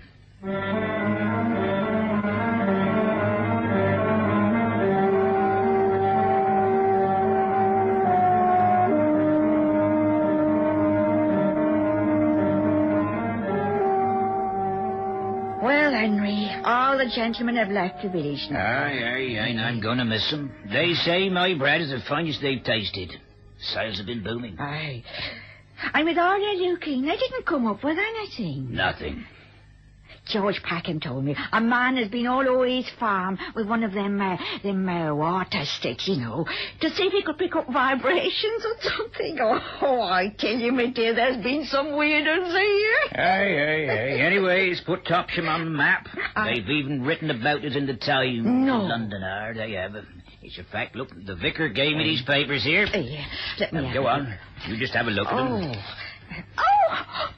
Why, there's your name. That's right. Oh, it says the... wait a minute. Henry Pilk, the baker in the village, who first noticed these prints. That's you! Henry Pilk! That's right, I told you. Oh, a pity. Oh, what a pity. There isn't a picture. Yeah, now, what else is there? Well, look at these letters here. Letters? Where? That's right. Yes, look, and according to this one... Yeah? There was a large bird with a single eye here in the middle of his forehead. Go on. And it sort of flew very close to the ground, very fast, and touched it with its foot every so often. Oh, where's the bird now? Well, it died out years ago, did that one. Well, if there was one here, Henry, we'd see Now, it. look, don't argue about this. Oh, wait a minute. What's this letter? In it he says, the prints were made by one of the royal swans. Oh, now, how could they have made them? I ask you.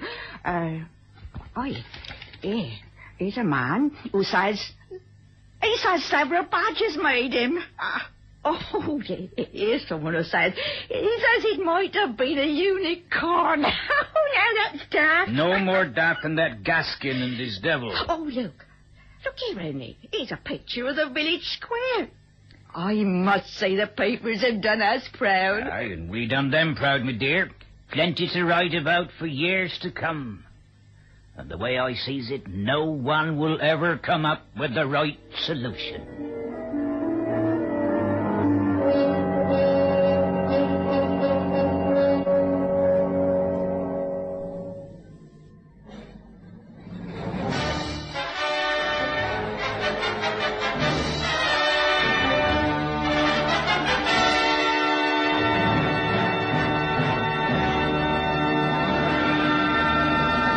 Every Saturday night at 9 o'clock, we bring you a true story that has made headlines in Scoop.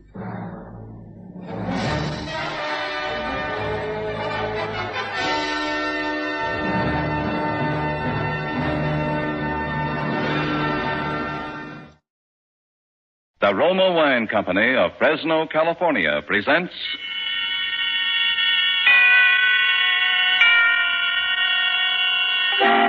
Suspense. Tonight, in response to requests from many thousands of listeners, Roma Wines bring you the Metro-Goldwyn-Mayer star, Miss Agnes Moorehead, in Sorry, Wrong Number, a suspense play produced, edited, and directed for Roma Wines by William Spear.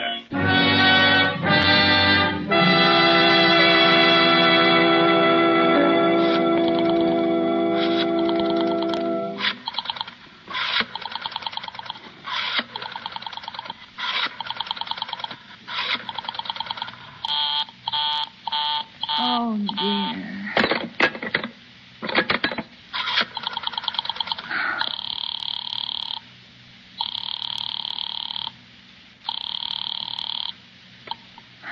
Your call, please. Operator, I've been dialing Murray Hill 40098 now for the last 3/4 of an hour, and the line is always busy.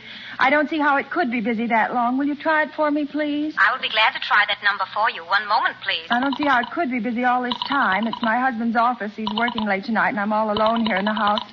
My health is very poor, and I've been feeling so nervous all day. Ringing Murray Hill 40098.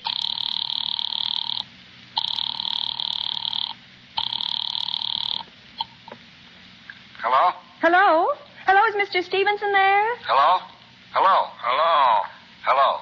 George? Yes, this is George speaking. Hello? Who's this? What number am I calling, please? I'm here with our client. Oh, good. Is everything okay? Is the coast clear for tonight? Yes, George. He says the coast is clear for tonight. Okay. Where are you now? In a phone booth. Don't worry, everything's okay. Very well. You know the address? Yes, I know. Let's see now. At 11 o'clock, the private patrolman goes around to the bar on 2nd Avenue for a beer. That's right. 11 o'clock. Okay. And be sure that all the lights downstairs are out. There should be only one light visible from the street. Okay. What's that? Oh, just a minute, George. Oh, our client tells me that at 11:15, a train crosses the bridge. It makes a noise in case her window is open and she should scream. Hello? What number is this, please? Okay, I understand. That's 11:15, the train, huh? Yeah. Do you remember everything else, George? Yeah. I'll make it quick, as little blood as possible, because our client does not wish to make her suffer long. Huh? That's right. You will use a knife? Yes, a knife will be okay. Then afterwards, I remove the rings and the bracelets and the jewelry in the bureau drawer, because our client wishes it to look like simple robbery. Huh? Don't worry, everything's okay. I know. Oh, how awful. How unspeakably awful.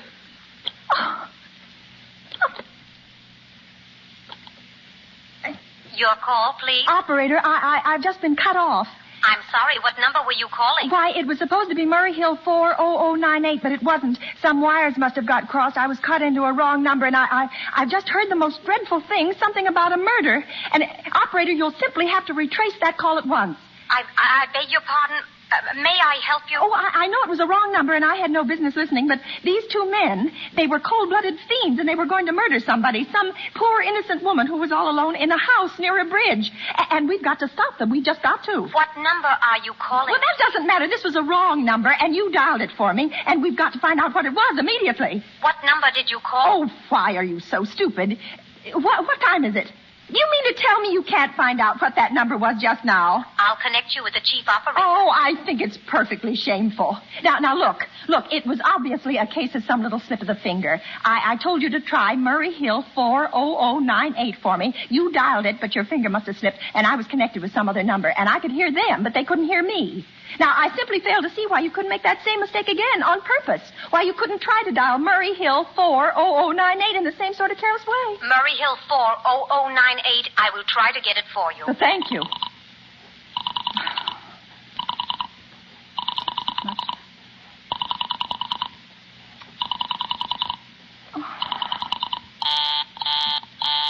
I am sorry, Murray Hill 40098 is busy.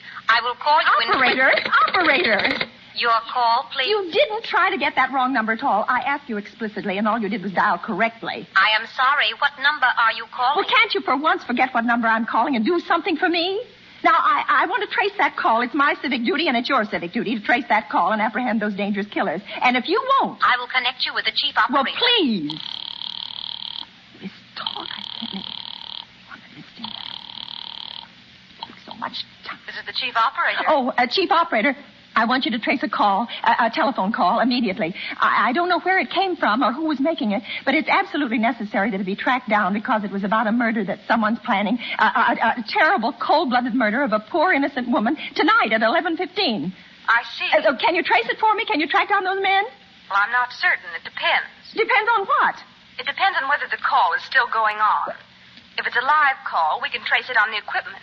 If it's been disconnected, we can't. Disconnected? If the parties have stopped talking to each other. Oh, but of course they must have stopped talking to each other by now. That was at least 5 minutes ago, and they didn't sound like the type who would make a long call. Well, I can try tracing it. May I have your name, please? Mrs. Stevenson. Mrs. Albert Stevenson. And your telephone number, please. Plaza 32098. But if you go on wasting all Why this do you want this call traced, please? Why? Oh, no reason. I merely felt very strongly that something ought to be done about it. These men sounded like killers. They're dangerous. They're going to murder this woman at 11:15 tonight, and I thought the police ought to know. Have you reported this to the police? Well, no, not yet. You want this call checked purely as a private individual? Yes, but meanwhile... I'm sorry, Mrs. Stevenson, but I'm afraid we couldn't make this check for you and trace the call just on your say-so as a private individual. We'd have to have something more official. Oh, for heaven's sake. You mean to tell me I can't report that there's going to be a murder without getting tied up in all this red tape? Why, it's perfectly idiotic. Well, all right. I'll call the police. Thank you. I'm sure that would be the best way to do it. It's ridiculous. I've heard such nonsense. Utter nonsense. Your call, please. The police department. Get me the police department, please. Thank you. Ringing the police department. Oh, can't you ring them direct? This time. Police station, precinct 43, Sergeant Martin speaking. Police department, this is Mrs. Stevenson. Mrs. Albert Smythe Stevenson of 53 North Sutton Place. I'm calling up to report a murder. Huh? I mean, the murder hasn't been committed yet, but I just overheard plans for it over the telephone, over a wrong number that the operator gave me. I've been trying to trace down the call myself, but everybody is so stupid, and I guess in the end you're the only people who could do anything. Yes, ma'am. It was a perfectly definite murder. I heard their plans distinctly. 2 men were talking, and they were going to murder some woman at 11:15 tonight. She lived in a house near a bridge. Are you listening to me? Yes.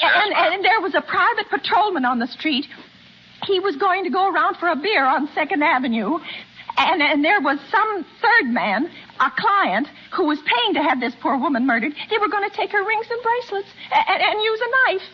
Well, it's unnerved me dreadfully, and I'm not well. Yeah. Yes, I see. Well, when was all this, ma'am? About 8 minutes ago. Oh, then you can do something you do understand. What's your name, ma'am? Mrs. Stevenson. Mrs. Elbert Stevenson. And your address? 53 North Sutton Place. That's near a bridge, the Queensboro Bridge, you know. And we have a private patrolman on our street. And the 2nd Avenue is the next... And what was that number you were calling? Murray Hill 40098. But that wasn't the number I overheard. I mean Murray Hill 40098 is my husband's office. He's working late tonight, and I was trying to reach him to ask him to come home. Yeah. I'm an invalid, you know, and it's the maid's night off, and I hate to be alone, even though he says I'm perfectly safe as long as I have the telephone right beside my bed. Well, we'll look into it, Miss Stevenson, and see if we can check it with the telephone company. But the telephone company said they couldn't check the call if the parties had stopped talking. I've already taken care of that. Oh, you have? Yes, and personally, I feel you ought to do something far more immediate and drastic than just check the call. What good does checking the call do if they stop talking? By the time you track it down, they'll already have committed the murder. Well, we'll take care of it, don't you worry. I'd say the whole thing calls for a search, a complete and thorough search of the whole city. I'm very near the bridge, and I'm not far from 2nd Avenue, and I know I'd feel a whole lot better if you sent around a radio car to this neighborhood at once. Well, what makes you think the murder is going to be committed in your neighborhood, ma'am? Well, I don't know. Only the coincidence is so horrible. 2nd Avenue is the patrolman, the bridge. Yeah, well, 2nd Avenue, you know, is a very long street, ma'am. And you know how many bridges there are in the city of New York alone. Not to mention Brooklyn, Staten Island, and Queens, and the Bronx. I know all that. How do you know there isn't some little house on Staten Island, on some little 2nd Avenue you never heard about? How do you know they were even talking about New York at all? But I heard the call on the New York dialing system. Well, maybe it was a long-distance call you overheard. No. You know, telephones are funny things. Now, look, lady, why don't you look at it this way? Supposing you hadn't broken in on that telephone call.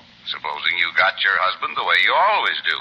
You wouldn't be so upset, would you? Well, I suppose not, only it sounded so inhuman, so cold-blooded. Well, a lot of murders are plotted in this city every day, ma'am. We manage to prevent almost all of them, but a clue this kind is so vague, there isn't much more use to it than no clue at all. But surely you can... Unless you have some reason for thinking this call was phony and that someone may be planning to murder you. Me?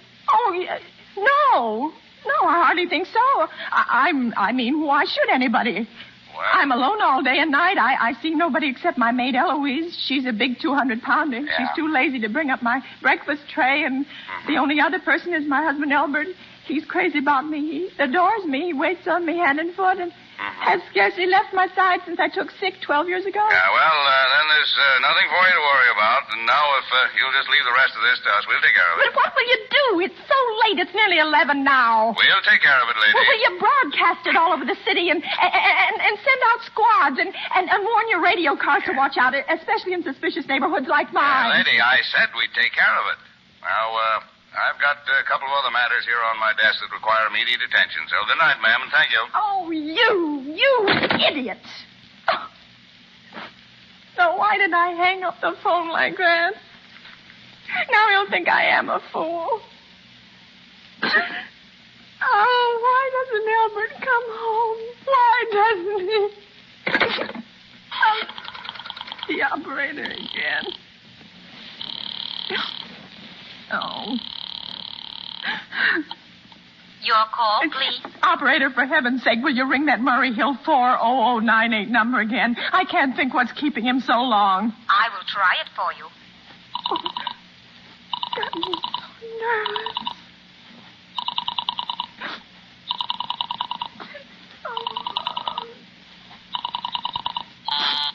Oh. I'm sorry, Murray Hill 40098 is busy. I will call I can hear it. You don't have to tell me. I know it's busy. Oh. If I could only get out of this bed for a little while. If I could get a breath of fresh air or just lean out of the window and see the street. Hello? Albert? Hello? Hello? Oh, what's the matter with his phone? Hello? Hello? Hello? Hello? Oh, for heaven's sake, who is this? Hello? Hello? Hello. Hello. Listen to me. Oh. Answer somebody. Your call, please. Hello, operator. I don't know what's the matter with this telephone tonight, but it's positively driving me crazy. I've never seen such inefficient, miserable service. Now, look, I'm an invalid, and I'm very nervous, and I'm not supposed to be annoyed. But if this keeps on much longer... What seems to be the trouble, please? Well, everything's wrong. I haven't had one bit of satisfaction out of one call I've made this evening. The whole world could be murdered for all you people care, and now my phone keeps ringing and ringing and ringing and ringing every 5 seconds or so, and when I pick it up, there's no one there. I am sorry. If you will hang up, I will test it for you. I don't want you to test it for me. I want you to put that call through, whatever it is, at once. I'm afraid I cannot do that. You can't? And why? Why, may I ask? The dial system is automatic. If someone is trying to dial your number, there is no way to check whether the call is coming through the system or not, unless the person who is trying to reach you complains to his particular operator. Well, of all the stupid... And meanwhile, I've got to sit here in my bed suffering every time that phone rings, imagining everything. I will try to check the trouble for you, madam. Check it. That's all anybody can do. Oh, what's the use of talking to you? You're so stupid. I'll fix her. Volley, impudence. How dare she speak to me like that? How dare she speak to me like that? No satisfaction out of anybody. Lancer. Your call, please. Young woman, I don't know your name, but there are ways of finding you out. And I'm going to report you to your superiors for the most unpardonable rudeness and insolence it has ever been my privilege. Give me the business office at once. You may dial that number direct. Dial it direct? I'll do no such thing. I don't even know the number. The number is in the directory, or you may secure it by dialing... Listen here, you... Oh, what's the use? Oh, for heaven's sake, I'm going out of my mind. Hello, stop ringing. Do you hear? Answer me, who is this? You realize you're driving me crazy? Who's calling me? What are you doing it for? Now, stop it, I say. Hello. If you don't stop ringing, I'm going to call the police. Do you hear? The police! Oh, if Elbert would only come home. Oh, let it ring. Let it go on ringing. It's a trick of some kind. I won't answer it. I won't. Even if it goes on ringing all night, I won't answer it.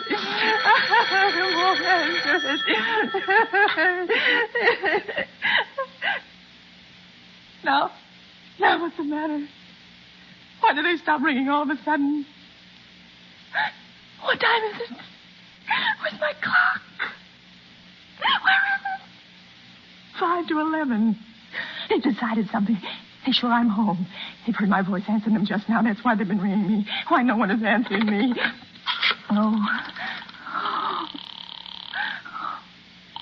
Oh, where is she? Why doesn't she answer? Your call, please. Where were you just now? Why didn't you answer at once? Give me the police department.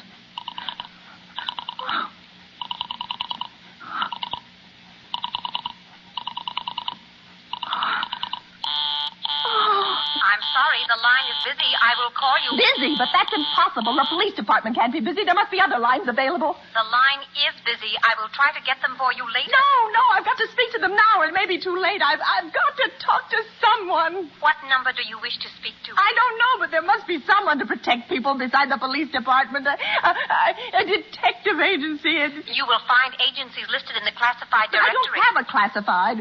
I'm too nervous to look it up, and I don't know how to use the book. I will connect you with information. Perhaps she will be able to help you. No. Oh, you're being spiteful, aren't you? You don't care, do you, what happens to me? I can die, and you wouldn't care. Oh, stop it. I can't stand anymore. Hello, what do you want? Stop ringing, will you? Stop it. Hello? Is this Plaza 32099? Yes. Yes, I'm sorry. This is Plaza 32099. This is Western Union. I have a telegram here for Mrs. Albert Stevenson. Is there anyone there to receive the message? I am Mrs. Stevenson. The telegram is as follows. Mrs. Albert Stevenson, 53 North Sutton Place, New York, New York. Darling, terribly sorry. Tried to get you for last hour, but line busy. Leaving for Boston 11 p.m. tonight on urgent business. Back tomorrow afternoon. Keep happy. Love, signed, Albert. Oh, no. Do you wish us to deliver a copy of the message? No. No, thank you. Thank you, madam. Good night. Good night. No. Oh, no, I don't believe it. He couldn't do it. He couldn't do it. Not when he knows I'll be all alone. It's some trick. It's some trick, some fiendish trick. I know it. Your call, please. Operator, try that Murray Hill 40098 number for me just once more, please. You may dial that number direct. Oh.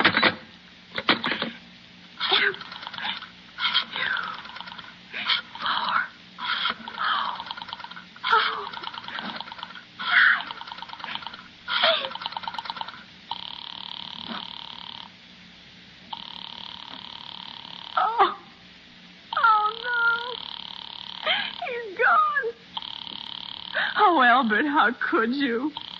How could you? Oh, but I can't be alone tonight. I can't. If I'm alone one more second, I'll go mad.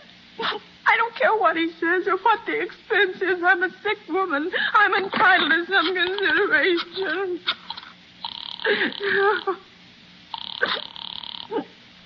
This is information. May I help you? I want the telephone number of Henchley Hospital. Henchley Hospital. Do you have the street address? No, it's somewhere in the 70s. It's a very small, private, and exclusive hospital where I had my appendix out 2 years ago. Henchley, Henchl. 1 moment, please. Please hurry. And please, what is the time? You may find out the time by dialing Meridian 71212. Oh, for heaven's sake, I've no time to be dialing. The number of Henchley Hospital is Butterfield 89970. You.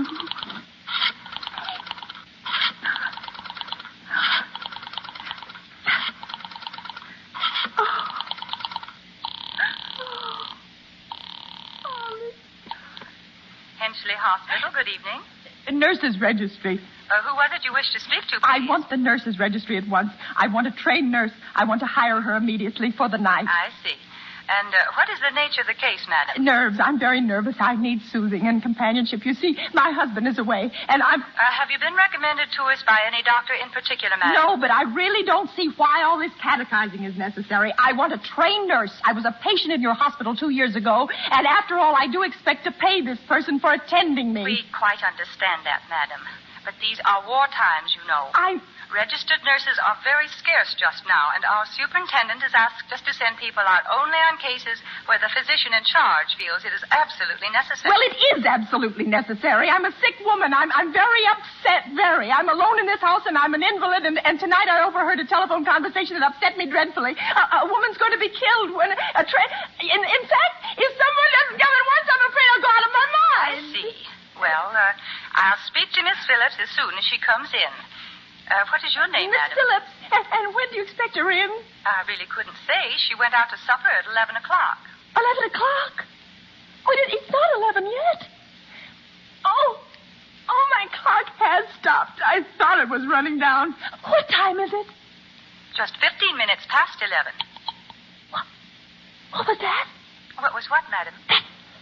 That clicked just now in my own telephone.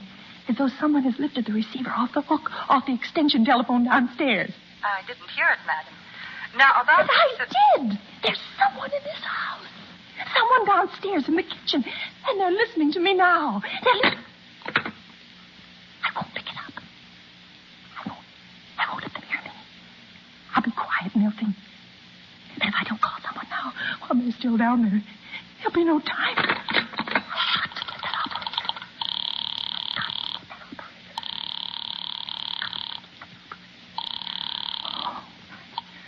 Your call, please. Operator, I'm in desperate trouble. I'm sorry, I cannot hear you. Please speak louder. I couldn't hear. There's someone listening. Can you hear me now? I am sorry. But you've got to hear me. Please, you've got to help me. There's someone in this house. Someone who's going to murder me, and you've got to get in touch with the... There it is. He's put it down. He's put down the extension phone. He's coming upstairs. He's coming up the stairs. Give me the police department. The police department. One moment, please. I will connect you. Okay, please. Oh, no. Oh, no, come here. Oh, please, I didn't do anything.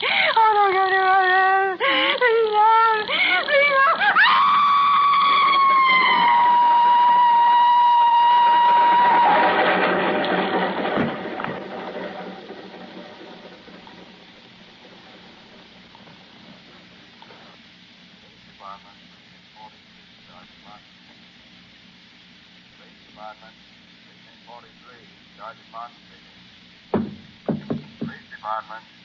Precinct 43, Sergeant Martin speaking.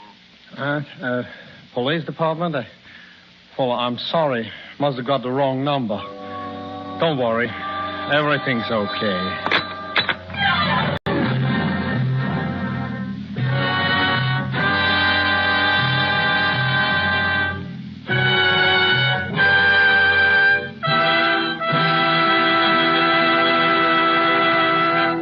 And so closes Sorry, Wrong Number, starring Agnes Moorehead. Tonight's tale of Suspense. Suspense is produced and directed by William Spear. Don't forget then next Monday, same time, for Michelle Morgan, Philip Dorn, with George Coulouris in Suspense. Presented by Roma Wines, made in California for enjoyment throughout the world.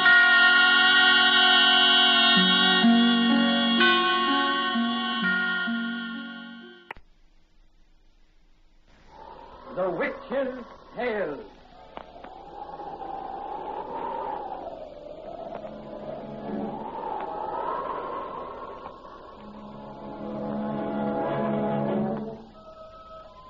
The fascination of the eerie, weird, blood-chilling tales told by old Nancy, the witch of Salem, and Satan, her wise black cat. They are waiting for you. Now.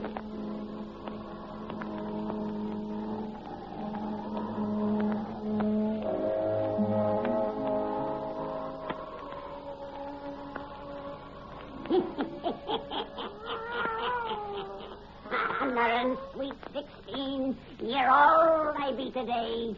Yes, sir. 116-year-old. Well, Satan, now that me and you has had our customary sweet evening walk through the sweet, cheerful graveyard, we'll all sit to tell folks our customary sweet bedtime story. Now, tell these folks to douse their lights, and we'll get right down to business. That's right. Make it nice and dark. Now, draw up to the fire and gaze into the embers. Gaze into them deep, and soon you'll see inside a big old handsome house in little old Merry England. And there begins our story, which we call the Devil Doctor. The Devil Doctor!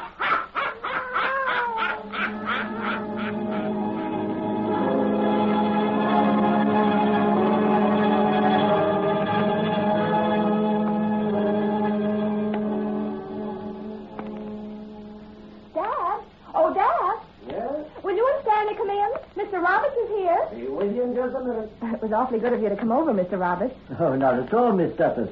I had already determined to drop in and bid you welcome to Hartley Manor. I'm afraid it's a very trivial matter that Dad wishes to see you about. Won't you sit down? Well, thank you.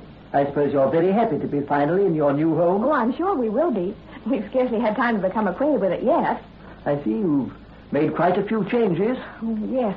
Oh, Dad bought this delightful place because it was so old and rich in tradition, and immediately decided to modernize it. I'm sure you don't approve. I must confess to a slight dismay. That'll be the reaction of our other neighbors, I imagine. They probably feel it's bad enough that Americans have come to live in this historic landmark. I hope the liberties Dad's taking with it don't add to their resentment. I'd like to be around when they resent it. Dad, I didn't hear you and Stanley come in. Oh, this is the Reverend Mr. Roberts.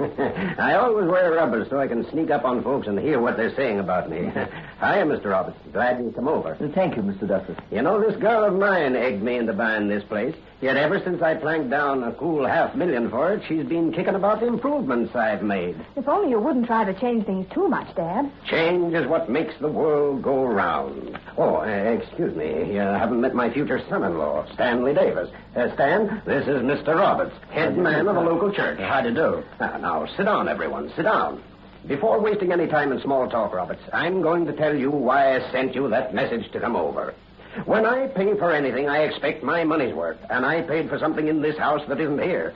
I don't quite understand, sir. When I phoned the solicitors who handled the sale of this place, they said you were the man to locate my missing property. I? Oh, they told Dad that as you're extremely familiar with the history of this house, you might help him in his search. Search for what? An ancestor. An ancestor? Yeah, I've been cheated. I was told that in the art gallery down the hall there were 106 life-size oil paintings of the de Caserac family whose estate this used to be. But there's only 105, which makes one ancestor missing. I see. The 106th portrait isn't really missing, Mr. Duffus. Oh? It's hidden behind a secret panel in this room. A secret panel? What's the idea of hiding my picture there? It was hidden over 300 years ago, Mr. Duffus. Right after its subject died. Why? Because Bertram de Caserac, whose likeness it is, had placed a hideous blot upon his noble family name. He was one of the most infamous monsters who ever lived. Now, what did he do? Allow me to show you his hidden portrait first. It will make the story more believable. People hereabouts call him the Devil Doctor. The Devil Doctor? Yes. Now, let me see. It's many years ago that I was taught the secret of this panel. The spring is hidden somewhere in this beaded molding at the side. Ah, I found it. Oh, good Lord. I'll be... The 106th portrait is rather startling, isn't it? I never saw anything so lifelike. For an instant, it seemed he'd walked right out of the canvas. Darned if I didn't have the same feeling. Oh, I'm glad he's only painted there. I've never seen such an evil face. All except the eyes. They're expressionless and dead as those of a fish. Oh, please close the panel again, Mr. Roberts. Certainly. I think his family were very wise to keep it hidden. I'm half sorry we found it. No, I'm not. I don't know anything about art, but whoever painted that knew his business. It's generally believed in this neighborhood that the artist was Lucifer himself. You mean the devil? Yes. That's a new one. According to tradition, that is not a mere portrait, but a second body that Bertram de Caserac will return to and wear someday, if he's able. A second body? Let's hear the story of this old boy. Well, the evil Bertram de Caserac was an alchemist, a delver in black magic, and above all, a Satanist. Oh, you mean he... Yes. Instead of God, he worshipped the Prince of Darkness. And in a certain vault below this house was often celebrated that most infamous of ceremonies, the Black Mass. I've heard of it. Yes, so have I. It's a horrible perversion of the true Mass, and is offered in honor of the devil. Satanists offer a sacrifice, usually the life's blood of an innocent child or woman. Say, are you kidding me? Unfortunately, Mr. Duffus, we are stating an awful truth. Bertram was finally accused of witchcraft and arrested. In that vault, an unholy altar was found, and hideous parodies of sacred images and vessels, and in a pit beneath the stone floor were discovered the bones of nearly 100 human beings. Oh, he was executed, of course. No, he cheated legal punishment by committing suicide. Then, according to the story, the people who so long had feared him rose in arms and demanded his body. They wished to burn it. Fire being considered the only way to completely destroy an evil spirit. His relatives smuggled his remains from the prison and buried them in secret. A bishop of the church attended and sealed each corner of his tomb with a holy cross. To prevent him from rising from the dead. Yes. Well, that isn't the craziest thing I ever heard of. It happened 300 years ago, Mr. Duffus, in a most superstitious age. Say, where is that vault where the old boy did his dirty work? Below the east turret. East? That direction? Yes. Bertram's heir had the chamber bricked up, and so it has remained to this day. Till yesterday, you mean? I beg your pardon? I told you I was going to change things here. I went down in the cellars yesterday and saw that bricked-up doorway. Looked like valuable space was being wasted behind it. So I had the decorators' men tear it out and use the room to store their packing cases.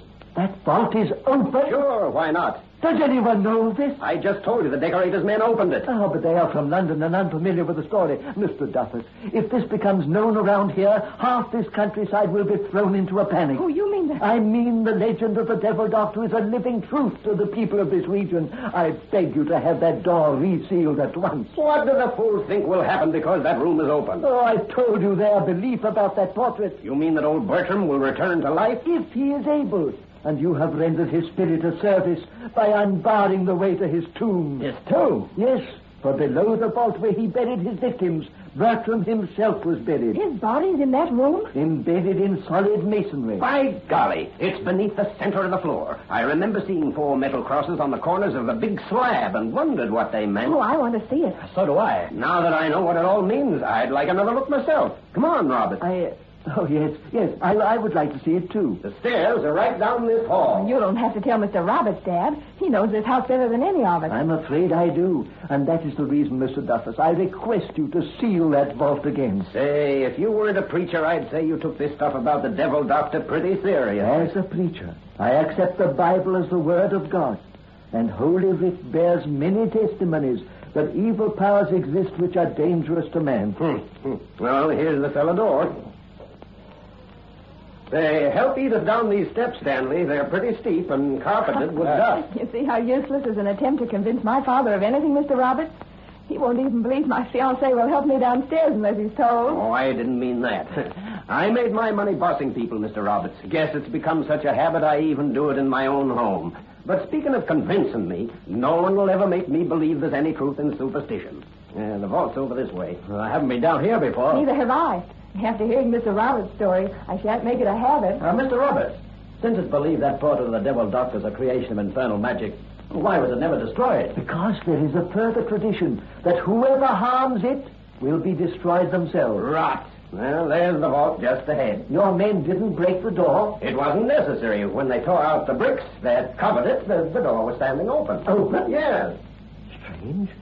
In the ancient record, it said the door was closed and locked. Now, well, mind these packing cases you come in. You're liable to snag your clothes on a bent nail. Oh, there are shavings all over the place. Yeah, I saw the crosses about there, where the big crate is standing now. Hey, give me a hand with it, Stan. We'll push it out of the way. Yes, sir. You ready? Let's go. Come on. All right. This box must weigh a ton. Yeah, Edith's concert grand piano was created in it. This would be the case. We'd have to move. Come on. I can see a metal crucifix. Yes. Connecting slab and floor. But where are the others? Now, one should be right here, if they're placed at all 4 corners. But there isn't one there. There are none at those far edges. They were there yesterday. Oh, Dad. You and Stan must have torn them away with that heavy case. Doggone, I guess you're right. Mr. Roberts, if the old Devil Doctor is half the man you say, he ought to jump right up and dance now. With just one cross to hold him down. Oh, he does. What's the matter? The slab just moved. Moved? I felt it move under my hand. Oh, quit your kidding. Why not? Mr. Duffus, feel the edges of this slab. What about them? Lord, I see what you mean. Dad, they're an inch above this floor. You're crazy. They're absolutely level with it. Feel here, Mr. Duffus. Now your hand is beside the one remaining cross.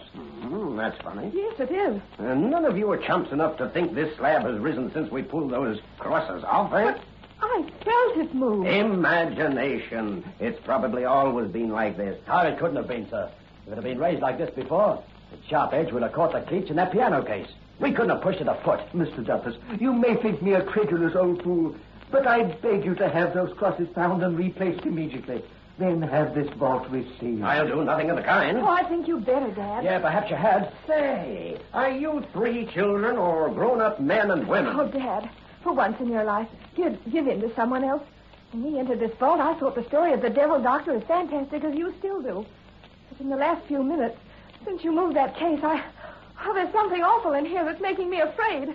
I'm not ashamed to admit I feel the same way. It's as though we 4 weren't alone in this vault. As though something repulsive and deadly's in here with us. There is an unseen presence here. Can't you sense it, Mr. Duffus? No, and when I prove all this is bunk, you won't sense it either. Wait till I find a tool of some kind. Here, this loose board will do. What are you going to do with that board? Bring you to your senses and smash a crazy legend. Oh, he means to break that last cross. Oh, no, Dad. Don't. Stop him. I thought a good sound whack would do it. You've broken the crucifix. The tomb is no longer sealed. And not a thing has happened. You thought that slab would fly up and hit the ceiling, I suppose, and the old gentleman below would appear in a burst of flame. I told you I'd bring changes around here. You'll have to change a good story now, for your crucifix is broken and not a thing has happened. What's that? What? Someone's laughing. In this vault. No, it comes from underneath. That slab. One side slowly moving. Good Lord. Pushing it upward. A skeleton. Wrapped in a crumbling shroud. It's rising from that tomb. Run, Edith, run! To the stairs! The stairs! Oh, God forgive me, what have I done? What have I done?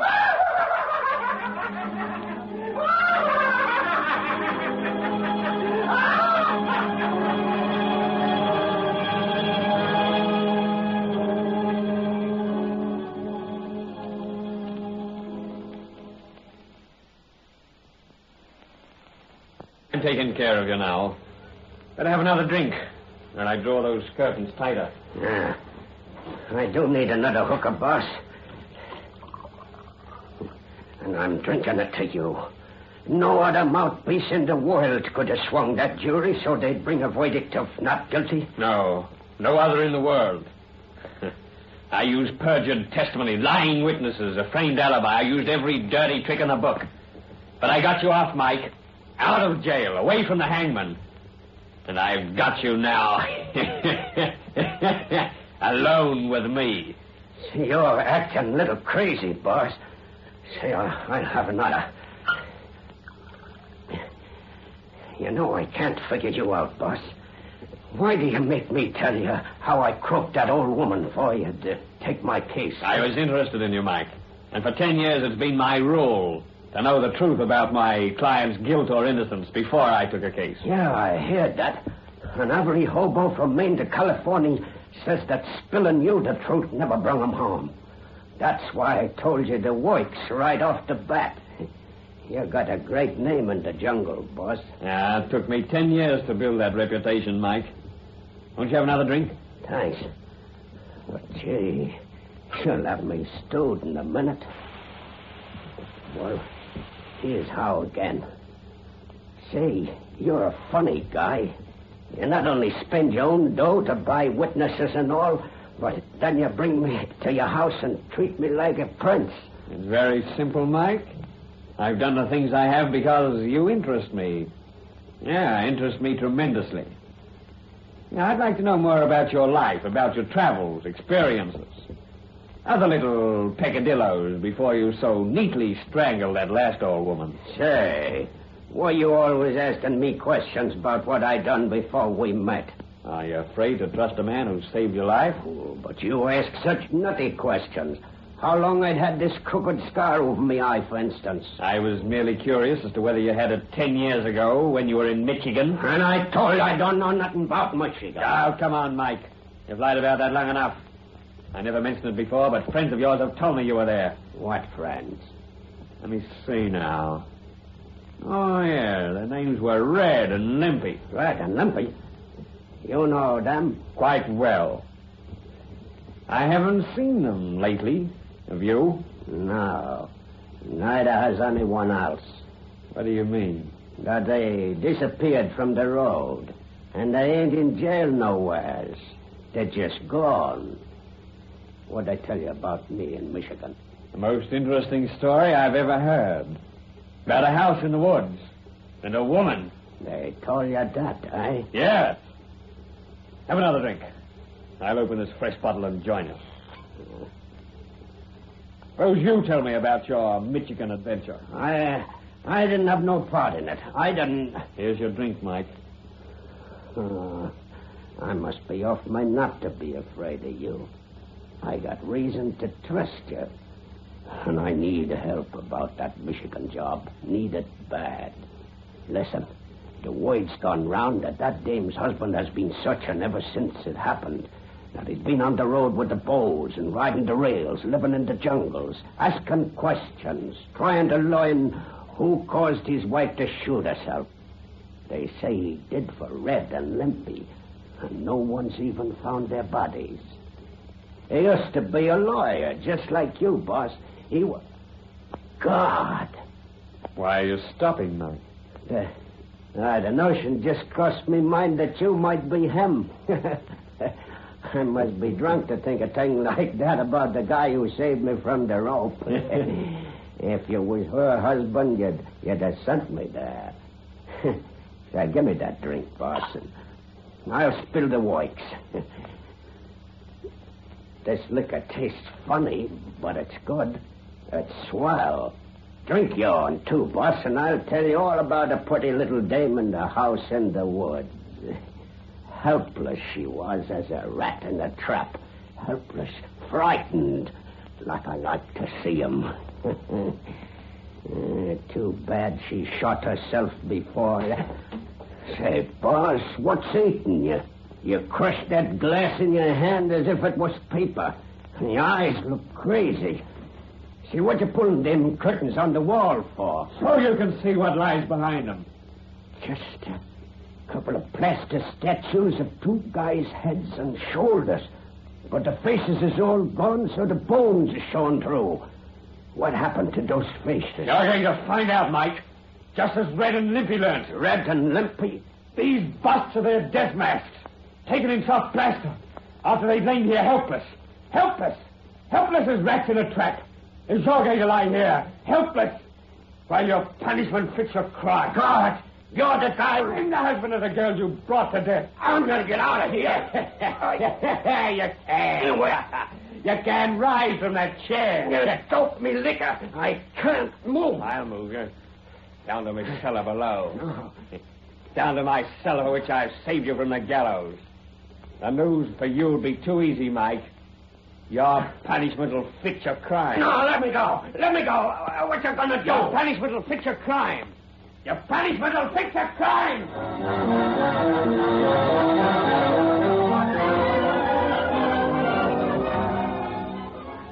You can't see a thing in this cellar, can you, Mike? And no one's so helpless as when they're in the dark. I want you to be very helpless, Mike. More helpless than a rat in a trap. Helpless as a woman alone in the house in the woods. Helpless as a man who loved her and who heard you 50 miles away. Helpless as a man who heard the shot that killed her. He couldn't raise his hand to save her. What you gonna do to me? Hey, you got me tied to stakes and spread eagled on the floor. But how you gonna kill me? What you gonna do? You're struggling, Mike, but your bonds will hold. I tied them very tight. What did you do to Red and Limpy that you're gonna do to me? In them plaster busts upstairs, what happened to their faces? Guess, Mike, guess. Now, you don't tell me I've gone nuts. Nuts, I tell you, raving nuts. Oh, no, you won't. Not for many hours. I've investigated the length of time required to drive men mad. Your brain's undeveloped, so it'll take you longer than most. Help! God, if I could only see you. You're putting something over me head. Yeah, part of a little apparatus that made Red and Limpy featureless. Use your imagination, Mike. You may guess how it's done. Oh, God, why don't you curse at me, beat me, kick me, do something I can understand? What are you going to do to me when you leave me? How am I going to die? When I reach the top of these stairs, you'll know. When I open the secret panel that will soon be the door of your tomb, then you'll have a moment's light. Just enough for a quick, short glimpse around you. Two skeletons beside me. The bones of Red and Limpy. What else do you see? There's a cage coming over my head. A cage like a rat trap. Oh, I see the rat trap. A rat is in it. A rat is in the cage with me. And soon he'll be crawling over my head and biting. That's what happened to the other faces. A rat. No. Don't leave me in the dark waiting helpless, guessing when that rat's going to start a bite. That's your punishment, Mike. Goodbye.